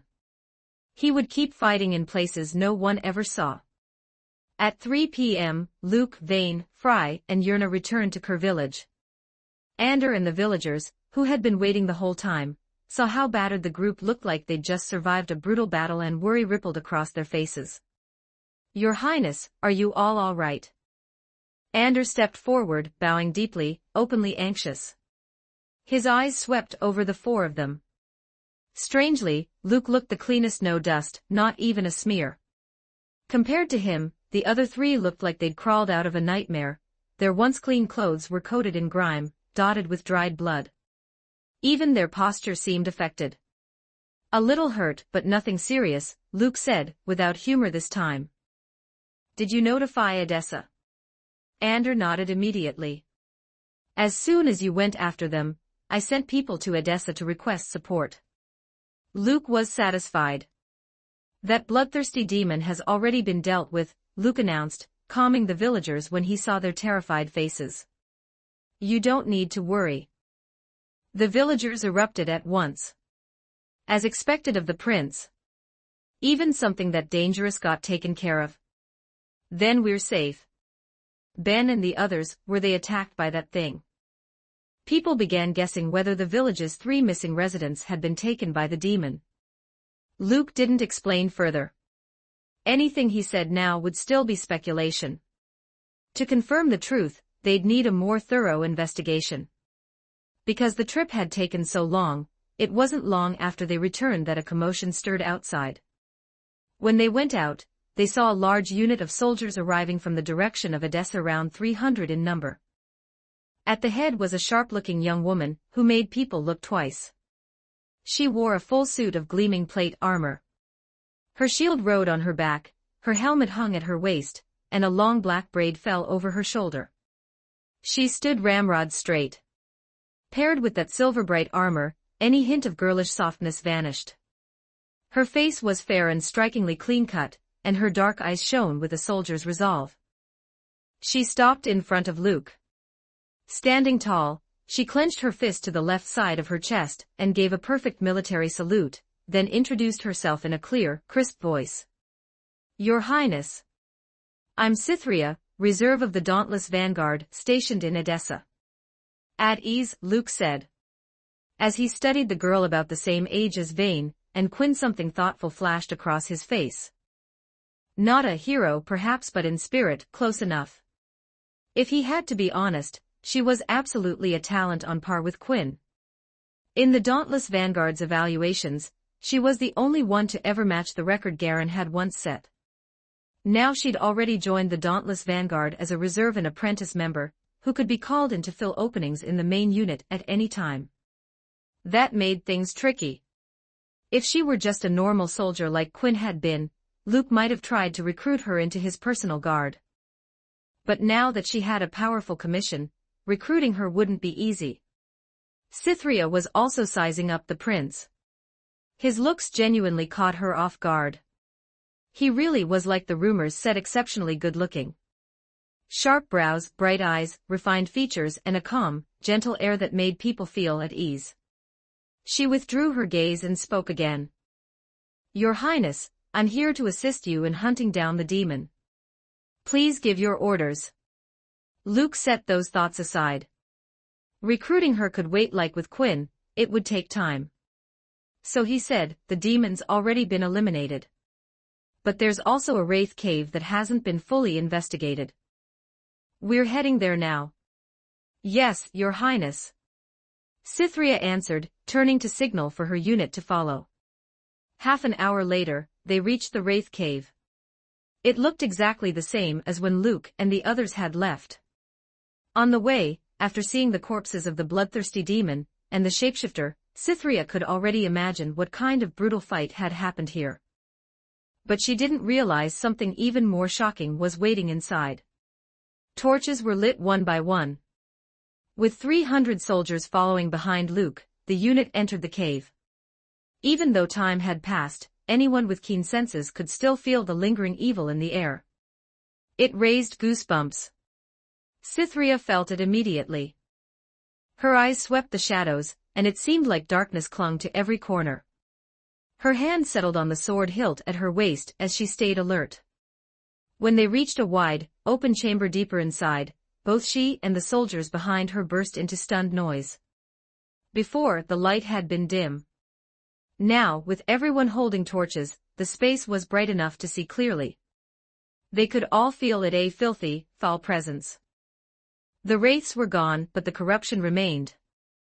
And looking at the gouges and scars of battle across the ground, they could vividly picture how dangerous the fight had been. Have your people search the cave, Luke ordered. See if you can find anything else. Cytherea replied, immediately organizing the sweep. Under her direction, all 300 soldiers began a tight, methodical search of the wraith cave. After about 10 minutes, Cytherea returned holding a black object and brought it to Luke. Your Highness, we found this in a pit. Luke's gaze fell on it, and he frowned. There were symbols carved into it, ones he couldn't read. So he looked to Fry. Fry studied it closely. This probably isn't a rock. It's a skull. Maybe even human. Hearing that, Cytherea's hands didn't shake at all. She remained perfectly steady, standing at attention in front of Luke. Fry leaned in, sniffed, and frowned. I smell traces of black magic on it. It might be why there were so many wraiths in this cave. I can't be sure. She couldn't confirm it, but after searching for so long, this was the only truly strange thing they'd found. Which meant it was almost certain someone was behind this. Maybe some mage had been meddling. Tell everyone to pull out, Luke ordered again. There was no reason to keep searching. The only lead was the skull, and there was nothing else. The 3 missing people were probably connected to this as well. Luke figured he could write a report, and let the old woman send someone more specialized to deal with it. Someone like the mage seekers.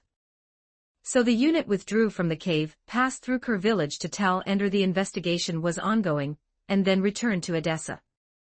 By then, it was evening. The sky was washed in dusk gold. Luke didn't go home. He went straight to the government offices in town. The highest-ranking officer there, Kabud, personally came to receive him. After hearing Luke's account, Kabud bowed deeply, shock and fear on his face. My deepest apologies, Your Highness. This is our failure. I never imagined there were so many creatures of darkness hidden so close to Kur village.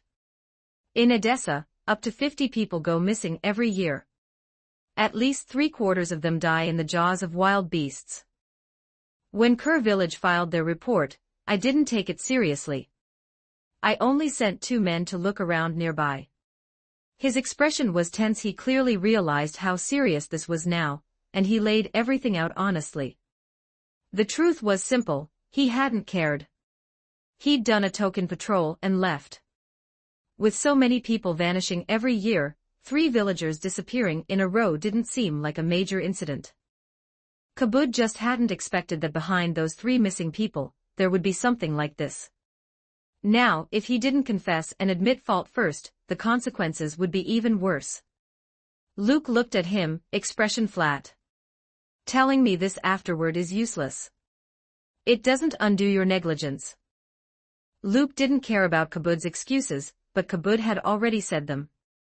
Because Kabud had treated it so carelessly and sent so little manpower, the issue reached the capital and then Luke got dispatched. And when Luke arrived, he walked right into this mess. Sweating, Kabud lowered his head even further. Please forgive me, Your Highness. I'll write a letter of self-reproach to the capital at once. I'll accept whatever punishment is given for dereliction.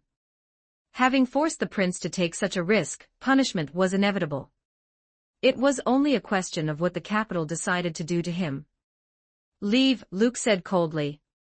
Yes, Your Highness. Kabud backed away. Then Luke turned to Cytherea, who stood slightly behind and to his right. Take me to the courier birds. Cytherea answered, leading the way.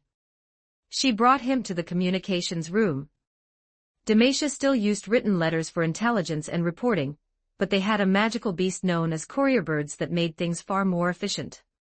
These small birds had gray feathers, blue-green bodies, and were incredibly easy to tame. They liked being around humans. And because they were extremely fast flyers, once trained, they became a highly effective way to deliver messages. By carriage, traveling from the capital to Edessa took 5 to 7 days. A courier bird could do it in 8 hours. Cytherea waited outside while Luke drafted his report. Time passed little by little as he wrote everything down, sealed it with the house light shield crest, and stamped it firmly. Not long after, 2 courier birds took off, winging toward the capital. When Luke stepped out, he looked at Cytherea. Thanks for your help. Cytherea answered immediately, It's my honor to serve you, Your Highness. Luke smiled at her. Want to come to my place for dinner tonight? Cytherea's bright face froze. She instinctively stepped back, waving her hands in flustered panic. Thank you for the invitation, but I think I'll pass. She couldn't understand why the prince would invite her to dinner out of nowhere. And as a girl from a small town, Cytherea had a very clear understanding of the gap in status within Demacia. The man in front of her was a prince high above. And she was only a reserve member of the dauntless vanguard. She truly couldn't think of a reason for the invitation. I'm just making conversation. Don't worry about it, Luke said, realizing he'd probably startled her. He offered a gentle smile and withdrew the idea. It was too soon. But he couldn't really blame himself either. Cytherea was like a piece of gold, bright, sharp, and full of irresistible shine. His smile dissolved the awkwardness. Cytherea let out a quiet breath and didn't take it seriously. Have a good evening, Your Highness. You too, Luke replied.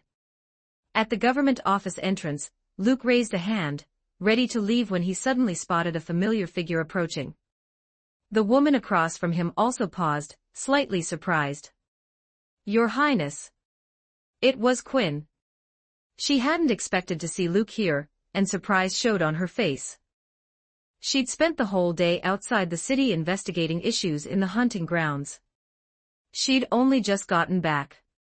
Quinn, how did your investigation go? Cytherea greeted her. It seemed the two knew each other fairly well. Nothing, Quinn said. It's like yesterday's weirdness never happened. With Luke present, she explained today's results. The Kingdom Rangers had investigated all day and found nothing. The strange incidents like the White Rock Grizzly from yesterday barely showed at all today. Luke suddenly felt a weird sense of doom. He'd come to Edessa for a relaxing break, so why did trouble keep piling up? Quinn's arrival kept Luke there a bit longer. And when Quinn learned that Luke had gone to Kerr Village and run into that kind of situation, she was shocked too. An entire cave full of wraiths and a shapeshifter and a bloodthirsty demon. Just imagining it was enough for her to picture how dangerous it had been. Worry flashed in her eyes as she looked Luke over. Only after confirming he was all right did she finally relax. And in that moment, a question couldn't help surfacing in her mind. If she were at his side as his personal guard, wouldn't she be able to protect him better? The thought made her drift for a beat, staring off without realizing it. Cytherea called twice, amused. The prince is saying goodbye to you. Quinn snapped back, looked at Luke who was waving farewell and hurried to respond, Goodbye, Your Highness. She didn't understand why she'd gotten stuck on that thought for so long. Goodbye, Luke said, giving her a warm smile, before turning to climb into the carriage Yerna had brought back from home. That smile lingered in Quinn's mind long after he was gone. Cytherea watched her with a curious look. He's already left. Quinn blinked, then gave a quiet, oh. Seeing how unusual she was acting, Cytherea's interest sharpened. Did you know His Highness before today? Yesterday's Royal Academy hunt, Quinn replied. I was assigned to protect him. Cytherea looked even more intrigued. She walked alongside Quinn toward the building, asking with genuine curiosity, so what kind of person is he? Quinn answered almost instantly. He's excellent. He's very gentle, // check out my P at tray 0 and for 30 extra chapters on all my fanfics / www.com/Raziel0810 chapter 139. Chapter 139. Suddenly I have a very dangerous feeling 59 words as the sun neared the horizon, the carriage rolled to a stop at the gate of the courtyard. The moment Luke stepped down and entered the yard, he felt his whole body loosen. Being home felt so good. Today had genuinely worn him out. In the courtyard, Fry and Vane were cleaning their gear after the fight. Luke, looking thoroughly drained, sprawled into the rocking chair and stared off into space. Not long after, Yerna brought over a cup of hot tea at the perfect temperature. Luke took it and lifted his gaze to the maid in front of him. Her long, jet-black hair fell like satin. Her skin was pale and smooth like polished ivory, flawless to the eye. Beneath softly arched brows were violet eyes like gemstones, emotionless on the surface, yet breathtaking all the same. A neat, delicate nose, rose-colored lips, the same cool, indifferent face as always, still showing no expression. He saw that face every day and every night, yet when he looked closely like this, it still made his heart flicker with a quiet kind of amazement. Looking at Yerna, Luke suddenly thought honestly, his maid hadn't had an easy day either. A lot of moments had only held together because she was there. Yerna noticed him staring. She tilted her head slightly, waiting for him to give an order. Luke smiled. Anything you want to eat tonight? A hint of confusion surfaced in Yerna's eyes, like she hadn't expected that question. But she recovered quickly. For once, a trace of conflict appeared on her usually blank face, as if choosing was difficult. After a long pause, those beautiful eyes settled on Luke, and her lips parted. Pudding, huh? Luke chuckled, somehow not surprised. He suddenly remembered the first time she'd ever eaten pudding, one of the rare times he'd seen her show anything other than that calm mask. Seeing the nostalgia on his face, Yerna seemed to remember too. She lowered her head, shifted her gaze away, and her cheeks looked a little pinker. Then pudding it is. Luke downed the tea in one go. As the smoky Earl Grey tea warmed his stomach, his mind and body recovered a little. He stood from the rocking chair and headed for the kitchen. He'd come to realize there wasn't a girl alive who could truly resist dessert. Not even Yerna. Of course, dinner couldn't be just pudding. They'd skipped lunch entirely while investigating Kerr Village, and at this point their stomachs were painfully empty. So as a pre-meal sweet to take the edge off, Luke made the pudding first. By then, night had fallen. The air was quiet and still, with the occasional breeze drifting through. In the yard seated at the table, Vane stared at this dessert called pudding, curiosity rising in her eyes. It looked like a smooth, pale yellow jelly neatly ridged around the sides. A glossy layer of caramel coated the top, shimmering faintly in the torchlight. It looked absurdly appetizing. And when she tapped it lightly with a spoon, it wobbled softly, almost playfully. She'd never seen a dessert like this. Curious, she scooped up a bite and put it in her mouth.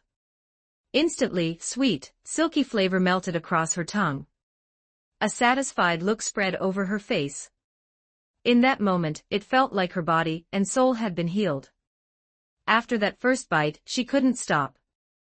As the pudding grew smaller, she even started feeling reluctant. She slowed down, eating in small bites, and her eyes drifted toward the kitchen. If she thought about it carefully, this guy was handsome, his cooking was unreal, and he was ridiculously strong. It almost seemed like aside from having a mouth he didn't really have any flaws. And yet it was that mouth that could drive a person insane. The moment that thought hit, the warm, pudding glow she'd developed toward Luke shattered on the spot. She pulled her gaze away from the kitchen, let out a slow sigh, and thought for no real reason at all a good man, wasted on a mouth. Vane had no idea plenty of other people had thought the same. In the kitchen, Luke had no clue what was going through her head. He just worked smoothly through dish after dish. By the time the sky turned fully dark and stars dotted the night, a lavish dinner was ready. All four of them could eat. Even with pudding cushioning their hunger, the table of food vanished like a swarm of locusts had swept through. After dinner, Vane leaned back in her chair and looked up at the moon, feeling full and warm. And suddenly, a thought appeared out of nowhere. Maybe, living like this wouldn't be so bad. She stole a glance at Luke's profile as he stared up at the moon, and that thought flashed again.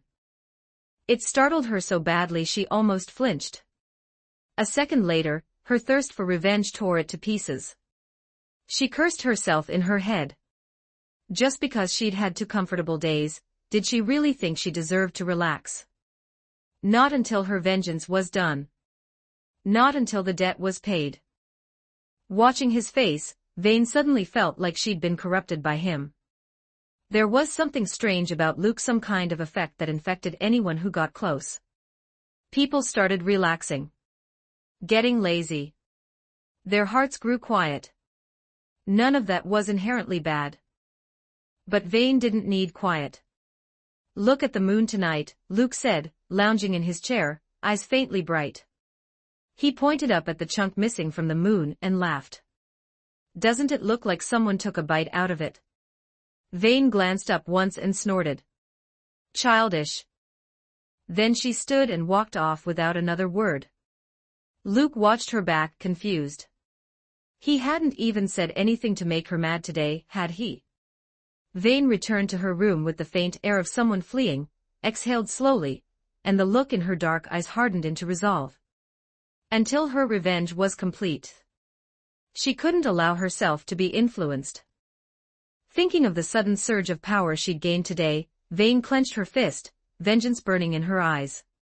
She would keep getting stronger, strong enough to wipe out every piece of darkness in this world. In the yard. Is Vane already resting? Fry asked as she came out after washing the dishes. She saw only Luke in the rocking chair. No idea, Luke muttered, not in the best mood. Your student's weird all the time. Like a little chili pepper, touch her, and she ignites. Fry smiled helplessly. Please be patient with her. She looked toward Vane's room, and honestly, even Fry felt Vane had been strange today. Especially when she thought back to the fight against those dark creatures, how unfamiliar Vane had felt in that moment. It made Fry uneasy. Gaining power should be a good thing for that child. With a quiet sigh, Fry decided to leave it alone for now.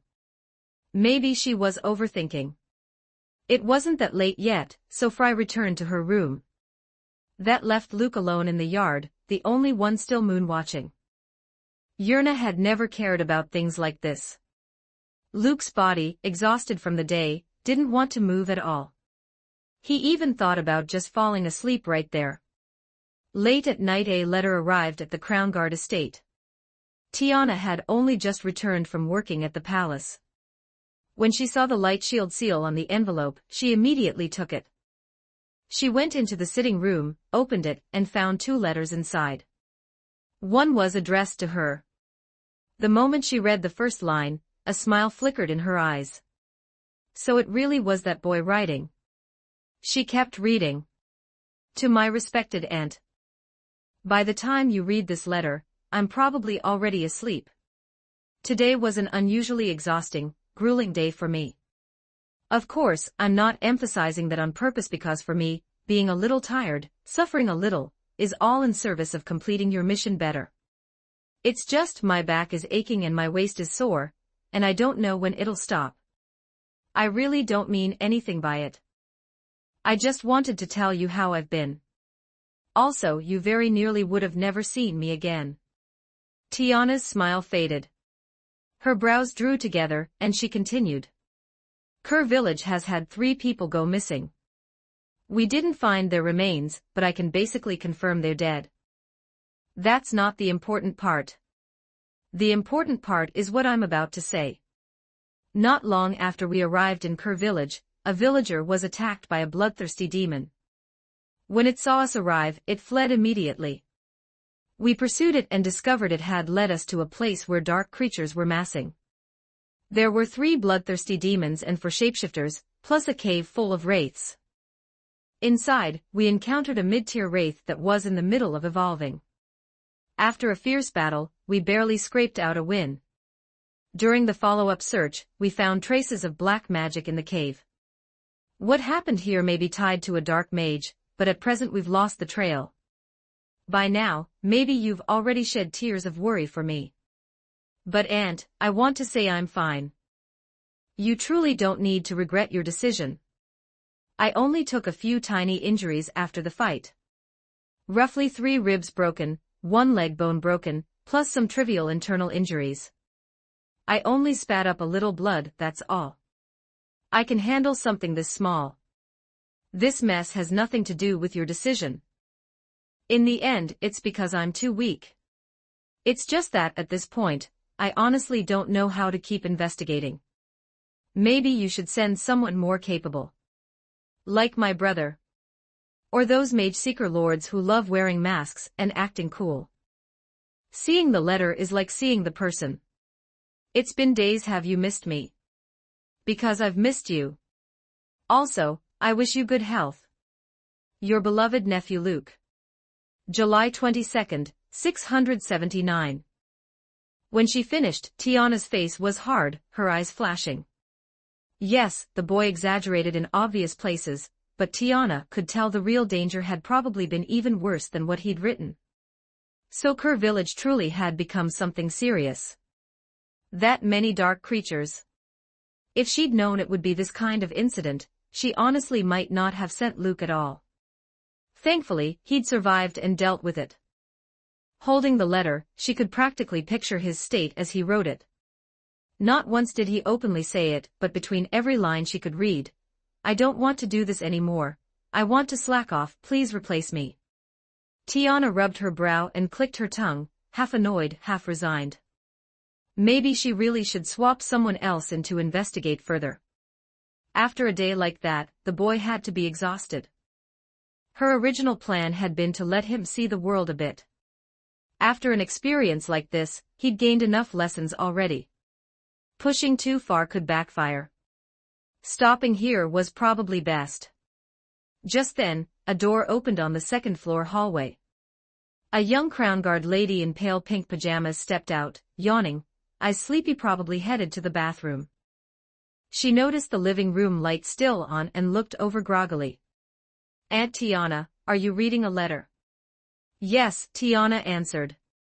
Before Lux could ask more, Tiana added, Luke wrote it. There's one for you too. Lux, who'd been half asleep, instantly woke up. He wrote me a letter. Her eyes lit up. She hurried down the stairs and into the living room. When Tiana handed her the envelope, Lux asked first, did you read it? No, Tiana said with a smile and shook her head. She had no interest in snooping through young people's private letters. Lux sat on the couch, face full of anticipation as she opened it, curious what he would write. To Lady Crownguard, it's only been a week since we parted in the capital, but it feels like 7 whole days. A lot has happened out here, and I've seen a lot of beautiful scenery. It's a shame you couldn't see it. I'm not writing this for any particular reason. I just wanted to tell you something. These days, I've been living like a king. I sleep until whenever I feel like waking up. I eat whatever I want, do whatever I want, and it's like I'm living in paradise. Being far away from that old lady, with absolutely nobody controlling me, is a truly beautiful thing. Ha ha ha, how are you doing? If I'm not mistaken, you've been in class for 4 days straight now, right? Did you finish today's homework? Memorize your lessons? Sleeping well and peacefully? I'm sleeping like a baby. Deep and comfy. Ah yes, lying in the yard every day, sunbathing, what a boring life this is. Truly tragic. All right, I'll stop here. I'm going back to lying down. No idea if you'll read this at night or in the daytime. If it's at night, I hope you have a good dream. If it's in the daytime, I still hope you have a good dream. July 22nd, 679. Unbelievable. By the time she got there, Lux had her teeth clenched and her face dark. It was like she could see his smug, punchable grin right in front of her. She crumpled the letter into a ball, shaking with anger in the dead of night, with nowhere to vent it. She never would have guessed she could get this furious through a piece of paper. I'm going to lose it. What is wrong with him? The more she thought, the angrier she got. She practically wanted to charge to Edessa and bite him.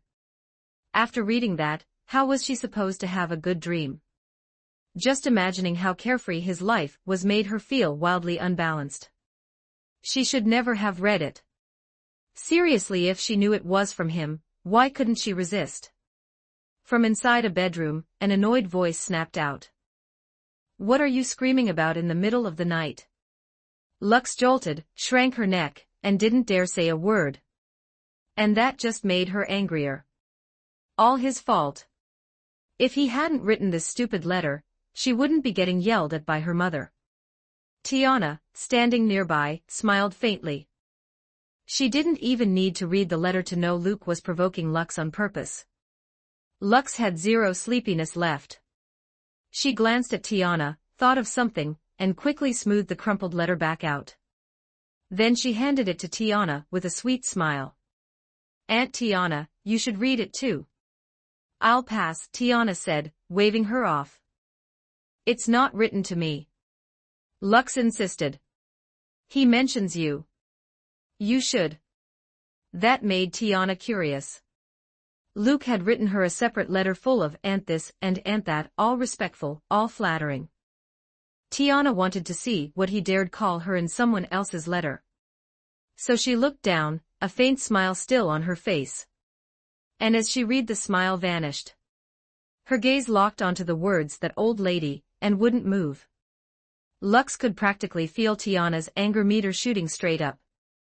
Lux's heart delighted in a small, wicked way. She suddenly felt better. Tiana turned to Lux, calm voice, eyes sharp. What does he usually call me? Aunt Tiana. Hi Marshall, Lux answered quickly. When I'm not around. I can't say, Lux replied, putting on a righteous expression. I can't put your highness in an unjust position. Tiana patted Lux's head. I'll add 10 gold to your monthly allowance. Lux shook her head, firm. Your Highness is so good to me. That's not enough. Oh, it's nothing, Lux said, looking innocent. Stuff like old hag, tigress, menopause, you know he only says it 10 times a day. Tiana's mouth curved into a cold smile. The already wrinkled paper in her hand got crushed into a tight ball again. In that instant, she changed her mind. If he had enough energy to write smug nonsense like this, clearly his excess vitality needed somewhere to go. He could keep investigating. Lux felt Tiana's presence rising like a storm. Even she shivered. Terrifying. She mourned a certain someone for exactly 0.3 seconds, stood up and silently walked to the bathroom. At the same time, in a desk in the yard, Luke, half asleep in his rocking chair, suddenly jerked hard and woke up. He sat up and scanned the courtyard, frowning. What was that? Why did he suddenly get this dangerous feeling for no reason? A cold gust slid across him, and he shivered. Maybe he was just catching a chill. So he stood and went inside. Once in bed, under the blanket, he tried to figure out where that sense of danger had come from. After a few seconds, he gave up. Eyes closed, he fell asleep on the spot. Not long after, he was out cold. Outside the city, a group of shadow god cultists gathered again. Their black robes blended into the night. They stood in neat rows, silent and disciplined. At the front, Elder Dan removed his hood, revealing an aged face lined with deep wrinkles. He spoke calmly. The Wraith Cave in Kerr Village was destroyed. Yes, Elder, one cultist stepped forward to report. The mid-tier wraith we cultivated appears to have been purified by holy power. The other 3 bloodthirsty demons and the 4 shapeshifter warriors were also killed. Elder Dan looked at him, eyes flat, emotionless.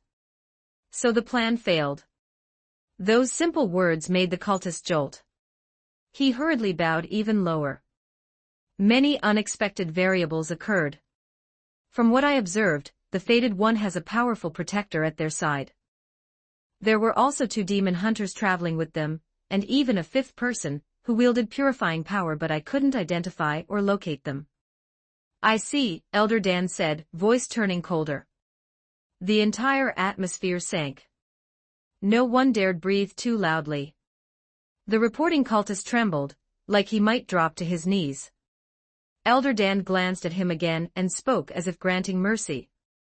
Then it isn't your fault. Since it isn't your fault, I'll give you one more chance. You know what you must do. Don't disappoint me or the Shadow God. Yes, Elder Dan. The cultist blurted, breathing like a man spared at the gallows. Elder Dan stopped looking at him, and addressed everyone. The Shadow God's descent is near. On the night of blood, the Shadow God Church will rise. Before that day comes, we must act as one. The cultists answered in unison, voices low and devout. For the Shadow God, we will give everything. Elder Dan smiled in satisfaction, then his expression twisted. He suddenly dropped to one knee and coughed violently. A mouthful of blood sprayed from his throat. One cultist rushed forward. Elder Dan. Are you all right? Do I look all right? Elder Dan snapped, glaring at him. After being helped back up, he spoke with eerie calm. It's fine. I've already given everything to the Shadow God. This broken body won't last much longer. The cultist's face tightened with worry. If you fall, who will lead us? Elder Dan answered blandly, next, the Shadow God will lead you. This body can still hold on until the blood moon. I can hold on until the day I see the Shadow God with my own eyes. As he spoke, something feverish and fanatical crept into his expression. That fearless devotion infected the cultists around him. They raised their arms and began chanting Elder Dan's name, and the Shadow God's name. In the deep night, in the silent forest, under such a twisted atmosphere, it was sickeningly sinister. The next day, July 23. Luke slept until his body woke on its own. When he opened his eyes, he still felt drowsy. He rolled over, hooked a leg over the blanket, and glanced toward the door. A slice of sunlight streamed through the small window. He stayed like that for a while until the heaviness faded, and his mind cleared. Then he sat up. After yesterday's fight, and such a comfortable sleep, a lazy softness still clung to his limbs. He slipped on his slippers and walked outside, catching the faint sound of sparring. It came from beyond the yard. Fry and Vane. After waking Luke up last night, they'd clearly learned their lesson and moved their morning training outside the courtyard. And it really hadn't disturbed him. The gate was open. Stepping out, Luke saw Fry and Vane trading blows and practicing. Vane's strength had surged yesterday, but she was still clearly below her teacher. Fry controlled the rhythm, and from her posture, she wasn't even using full strength. When they noticed Luke was awake, they stopped and came back into the yard for a quick rest. "Did we wake you today, Your Highness?" Fry asked. Luke flopped into the rocking chair and waved a hand. "It's quiet today. Keep going. Don't mind me." Vane watched him, and a strange sense of waste rose in her chest. This man had that level of power and talent. Why didn't he use all this lazy time to train? Why did the world give such a gift to someone like him? Thinking that, Vane sighed, frustrated, but she couldn't really say anything. She just looked at Fry. "Let's continue." In her head, she added silently, "Fine. Keep slacking. I'll keep pushing until I surpass you." "All right," Fry said. She reset her stance, slipped away from Vane's incoming punch, and lightly countered. The two of them resumed training in the yard. Luke yawned, watched for a bit, then suddenly remembered something. In his mind he said, "Sign in. Detected, host possesses one special sign-in card. Special sign-in card used successfully. This sign-in has been converted to a special sign-in. Sign-in successful. Congratulations, host, advanced side profession upgrade card X1. Congratulations, host, Peerless Miracle Medicine 1000-Year Snow Lotus X1. Congratulations, host, high-tier skill Righteous Aura Guard. Congratulations, host, intermediate skill upgrade card X2. Congratulations, host, basic skill upgrade card X2. Congratulations, host, realm upgrade card X1. Rewards have been stored in inventory. Please check them." As the sign-in converted to a special sign-in, a chain of system prompts rang through Luke's mind. He scanned the rewards and saw most of them were upgrade cards. Which meant after this, his overall strength would jump again. And he'd gotten a Peerless Miracle Medicine too. He already had another of the same tier in his inventory. Peerless Miracle Medicine ranked above rare treasures by a full tier. This stuff was incredibly useful when needed, it could even save a life. And in the hands of Luke, with maxed out medical skill, its value would be even more outrageous. Detected learnable skill Righteous Aura Guard LV3, Minor Mastery. Information surged into Luke's mind. Over the next 10 minutes, he absorbed every aspect of Righteous Aura Guard. When he opened his eyes, he looked satisfied. A high-tier skill really didn't come with any duds. Just from the name, it was clearly defensive. In game terms, once activated, it generated a shield, and the shield's strength depended on Luke's power and the skill's level. Higher level meant a stronger shield. But it didn't stop there. The Righteous Aura was a force of upright, holy energy, giving it a natural suppressive effect against dark aspect creatures. That suppressive effect also scaled with the skill level. Honestly, it came at the perfect time. After yesterday's battle, Luke had finally seen how important attribute countering really was. That expensive sword he'd bought didn't have any holy property against dark creatures, it felt like he was hacking at them for a joke. Someone else could drop minor enemies with a single shot, while Luke needed several sword swings, wasting effort for no reason. With Righteous Aura Guard, it wouldn't be the same. The skill could be channeled into a weapon, coating it with a holy attribute, effectively creating a counter to dark creatures. Thinking that, Luke immediately used 2 basic skill upgrade cards on Righteous Aura Guard. Basic skill upgrade card used successfully. Righteous Aura Guard upgraded to LV4. Basic skill upgrade card used successfully. Righteous Aura Guard upgraded to LV5. As it rose 2 levels in a row, a flood of new insights poured into Luke's mind. In the next moment, his presence changed sharply. Mid-spar, Vayne and Fry sensed it and turned their heads, eyes locking onto Luke. They both froze. A second ago, Luke slumped in the rocking chair with a visibly lazy air. But now, an overwhelming righteous presence rolled off him. Even lying down, he didn't look lazy at all, he looked like a completely different person. Paired with his striking face, it was dazzling, almost unfair. Vayne had to admit, in that moment, Luke seemed flawless. That upright, radiant aura was impossibly eye-catching. 2 seconds later, Luke's presence suddenly returned to its usual lazy drift. It made the two of them feel like they'd imagined the whole thing. Luke opened his eyes, saw them staring, and asked, "Why are you both looking at me like that?" Vayne said seriously, "Can you make the Luke from just now talk instead?" Luke blinked. "What are you even saying? I've always been me." Vayne sighed in disappointment and looked at Fry. "Let's continue." Fry nodded and looked away. Luke, baffled, mentally typed a giant question mark but didn't dwell on it. After finishing his LV5 absorption, he moved on to the next rewards. Use the Realm Upgrade card. Realm Upgrade card used successfully. Host Realm has advanced to mid-unyielding. The moment the prompt ended, Luke felt a surge of fullness flood his flesh. Every cell in his body seemed to cheer as energy poured from his heart into his limbs and every corner of him. After a while, the feeling faded. It was only a small step, but Luke could tell he'd gotten stronger again.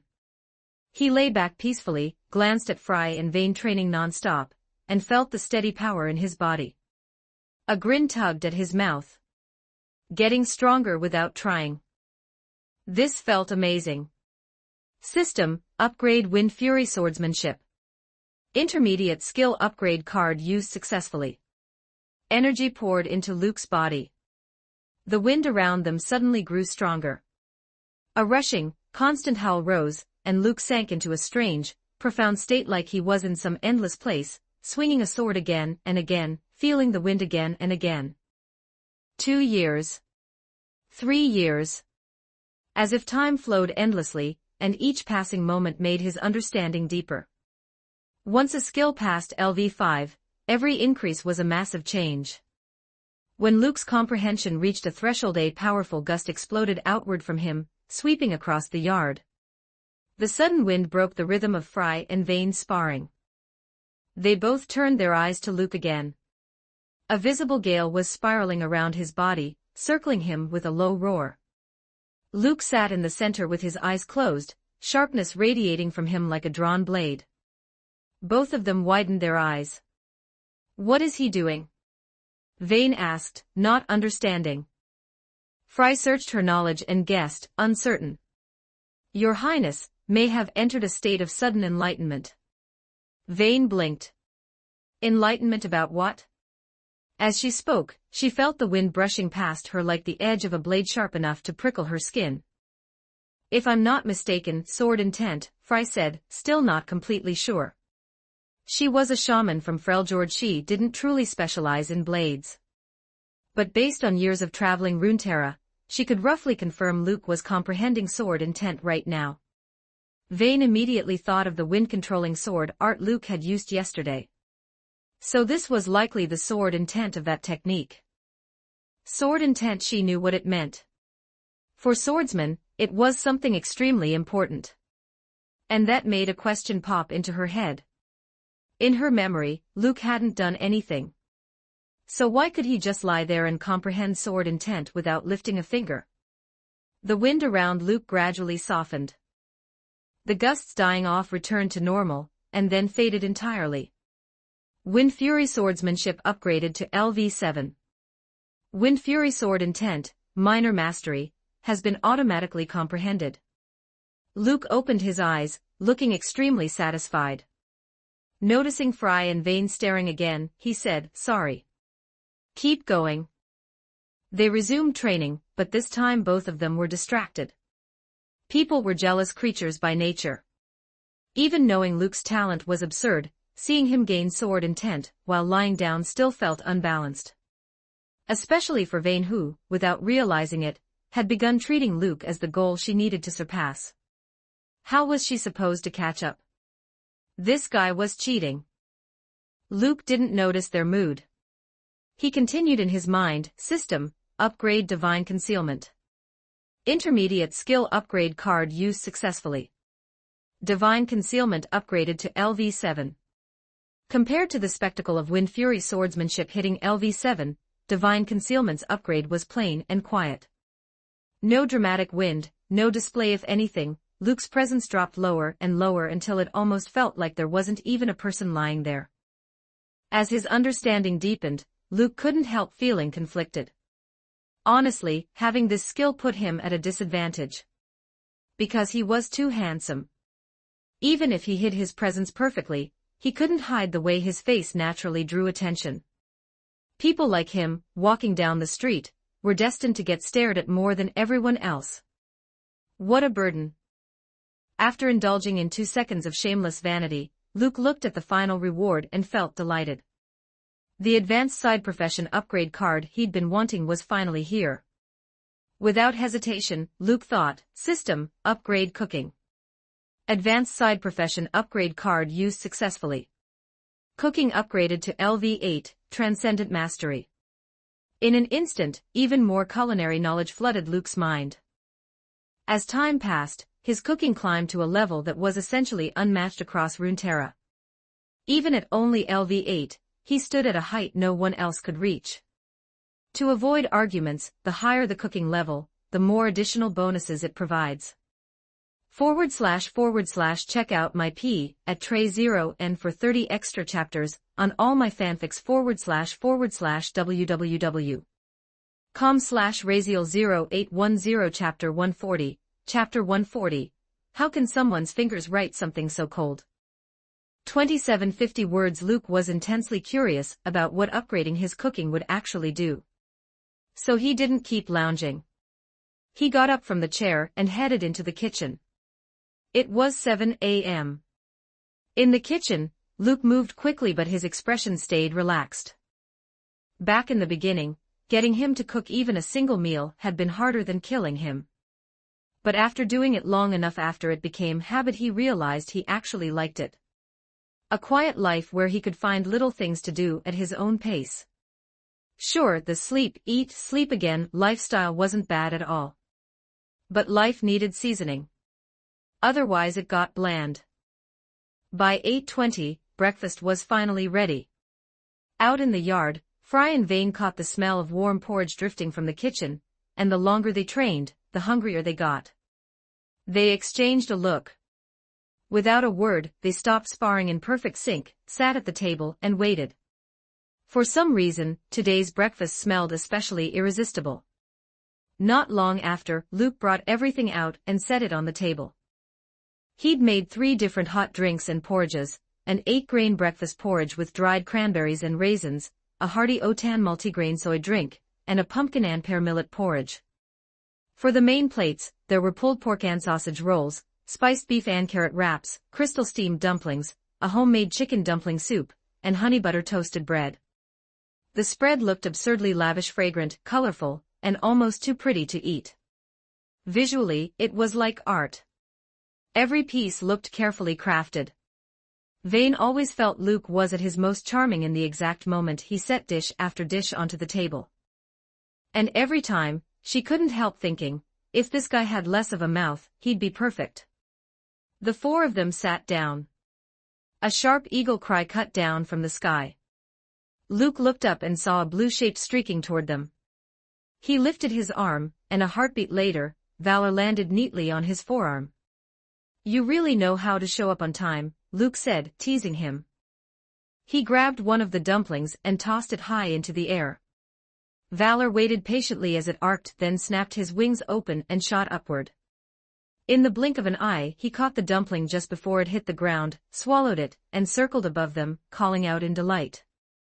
That proud, commanding posture pure predator was impressive as hell. Azurite eagles were among the best of their kind, sharp-looking, powerful, and smarter than most people gave them credit for. And Valor looked even more striking than the average Azurite eagle.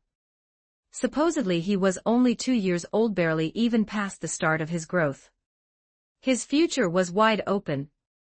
If Valor was here, that meant Quinn was here too. Luke's gaze shifted toward the courtyard gate. Sure enough, Quinn walked in, wearing light armor, her short brown hair moving in the breeze. And behind her was another bright, eye-catching figure, the girl from yesterday, Cytherea. The two of them came in together, steady and confident, sharp, youthful, full of energy. Different styles, both impressive, both impossible to ignore. "Your Highness, good morning," they greeted. Luke smiled back. "Have you eaten?" Both of them nodded at the same time. But as soon as they spoke, they caught the smell in the yard, and their eyes without even meaning to drifted to the table. Quinn had already experienced Luke's cooking before, but even she couldn't stop staring at a spread like this. As for Cytherea, she'd only heard Quinn talk about how incredible Luke was in the kitchen. Even so, seeing the full table in person still shocked her. Half of these dishes she'd never even seen before. Like that translucent, glossy little round dumpling, almost crystal clear. Just looking at it made her feel like it had to taste amazing. The aromas of the food and the porridges blended together and kept drifting right into her face. Cytherea's stomach immediately started protesting. She tried to remember what she'd eaten this morning. 2 pieces of dry bread and a bowl of lean meat broth. Compared to this table, everything bright and beautiful could that even be called breakfast? Cytherea knew it was rude to stare at someone else's table, so she forced herself to look away. She was suddenly so hungry. Quinn felt the same. She'd nearly forgotten the taste of that stone-grilled meat from the other day, but one look at this spread dragged the memory right back. Noticing both girls watching with that quiet, pleading hunger, Luke chuckled.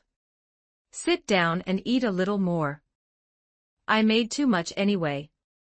I was just wondering who I'd dump the extra on." Because of a certain little blonde menace, Luke always made more breakfast than necessary. And today, with his cooking freshly upgraded, he'd gotten carried away. The porridges and the plates were way beyond 4 servings. "Thank you, Your Highness," Quinn said. She'd been about to refuse, but her eyes flicked to the table once and that was it. She couldn't resist. She sat down. Cytherea got pulled into a seat right beside her. She looked stiff at first, glancing at Luke with a nervous sort of respect, then quietly said, "Thank you, Your Highness." "More people makes it livelier," Luke said with a grin. Yerna already had the sense to bring 2 more sets of utensils from the kitchen. And just like that, breakfast started.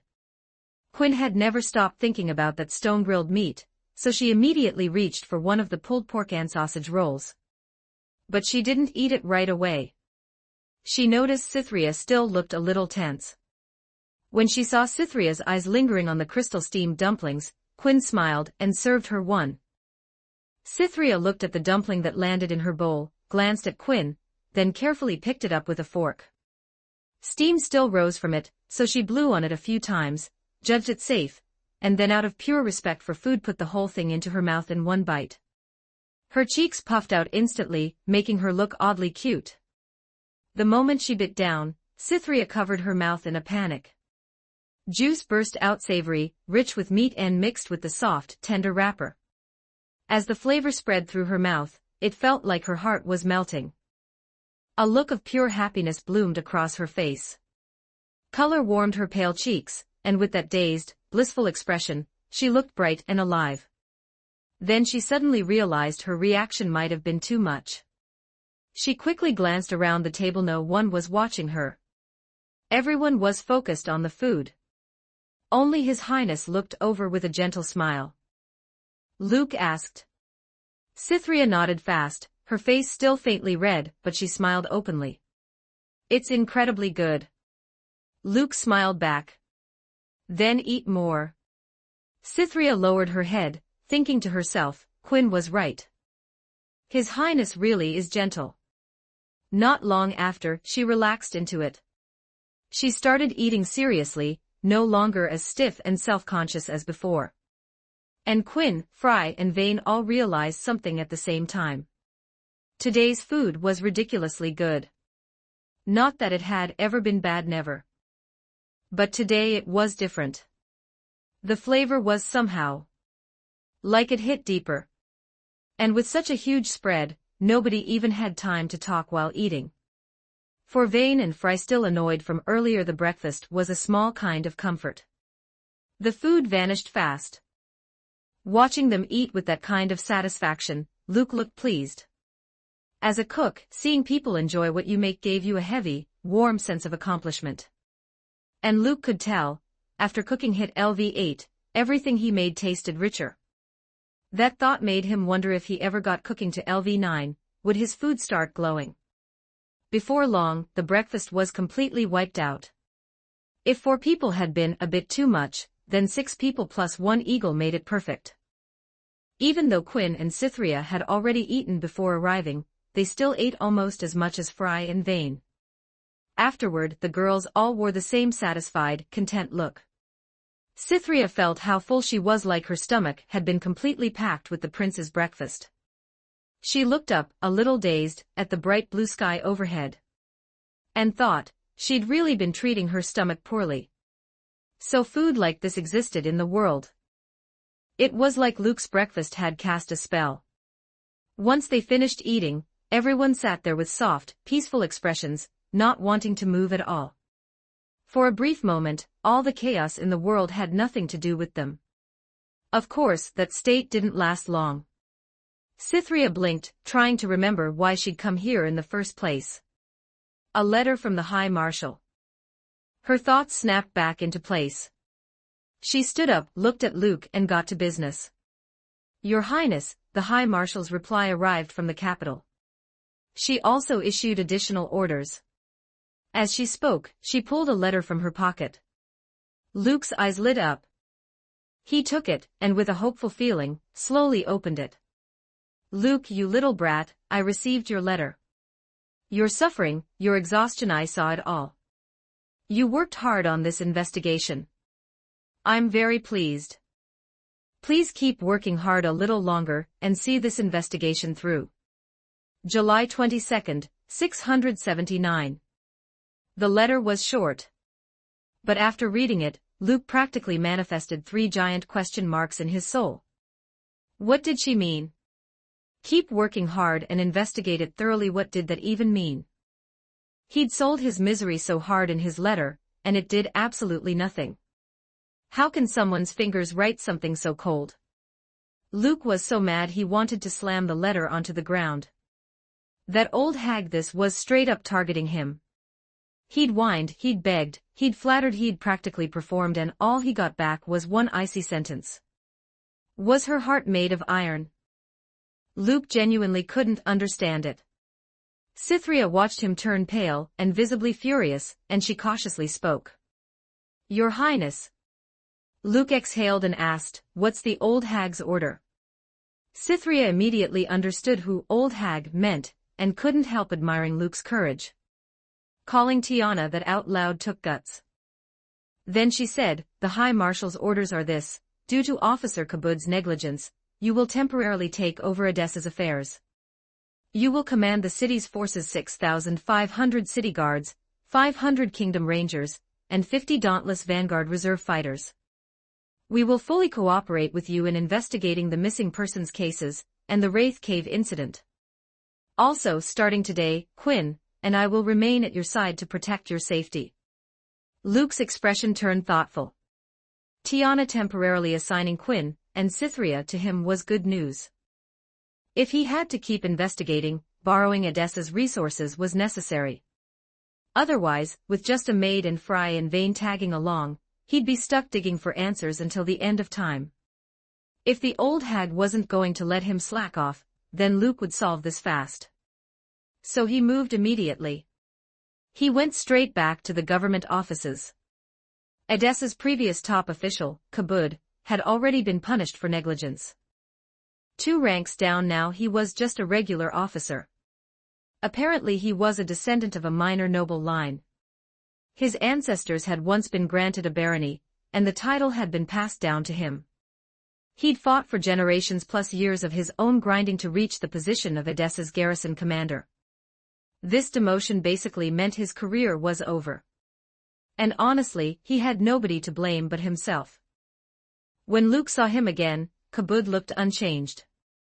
Just like yesterday, he stood slightly hunched in front of Luke, wearing an eager, ingratiating smile. "Your Highness, from here on I will fully assist your investigation.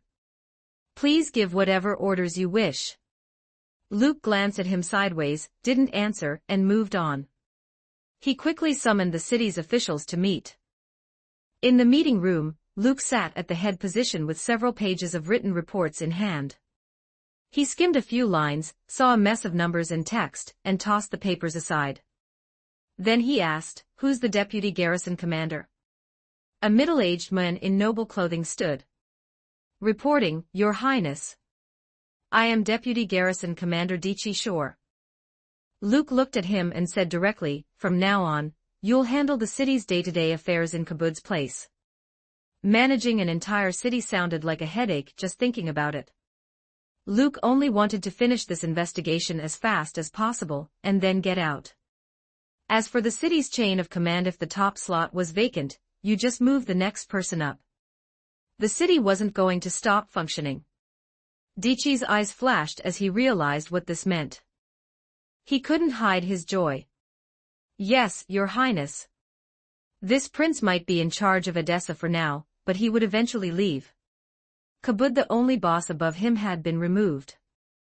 That made Dichi the highest-ranking official in the city. If he performed well now, the garrison commander position would practically fall into his lap. Luke waved for him to sit, then looked around the room and continued. "You all know the situation. Edessa likely has a wraith mage operating nearby. The recent wave of missing persons and the incidents in the hunting forest where magical beasts have been losing control are likely connected to him. So to prevent further harm to the people, starting now we will conduct an intensive search. Inside the city, outside the city, everywhere. Leave nothing unchecked." His voice hit the room like a hammer. Did Luke know for sure whether every incident was tied to that dark mage? Did it matter? Not really. You throw the biggest net you can and watch what wriggles. Today, he was going to flip Edessa upside down. Even the roaches in the sewers were getting dragged into the light. Once his orders went out, the city's resources began moving immediately. In the streets, the sounds of city guards and kingdom rangers were everywhere. All 6 city gates were reinforced and tightly controlled. Outside the city, at least 2,000 city guards were dispatched, along with large numbers of kingdom rangers, and even the mage seekers were mobilized to conduct a carpet search. The city buzzed with rumors. People assumed something major had happened. Then they saw the public notice about the wraith mage along with a massive bounty posted by the government. 1,000 gold. And you only needed to provide a lead. Seeing that, a huge number of residents instantly transformed into bounty hunters and joined the search. False reports were punished immediately, starting at 10 years. That alone killed any thoughts of stirring trouble. Even so, after a full day of tight searching, the information gained was still almost nothing. But it was the best approach available. Luke's only real clue was a skull carved with black magic symbols. And after the Wraith Cave was destroyed, the mage behind it would definitely be on high alert. Trying to find one person in a region this large was like scooping a needle out of the ocean. Even the mage seekers, men people feared by instinct, came up empty. Their response to Luke was simple: everything appears stable. No further black magic fluctuations have been detected. And so 2 days passed. After 2 days of searching, the city returned to normal. The bounty posters about the Wraith Mage were peeling in the wind, nearly blown off the walls. People walked by without even looking. Edessa's skies were calm. The weather stayed mild. Back in Luke's courtyard, he lounged in the rocking chair again, yawning at the sky, thinking he'd send another letter to the old hag later to report the situation. Because the truth was, the trail really was dead. Around Edessaker village included things had been quiet for 2 or 3 days. Nothing strange had happened at all. In that kind of situation, nobody could do anything. Once he reported that, he could pack up and head back to the capital. The Royal Academy hunt had been paused all the way until today, and at this point there was no reason to continue it. They'd have to wait for the next year. Which meant Luke basically got a free first place. And yes, he was very pleased with himself.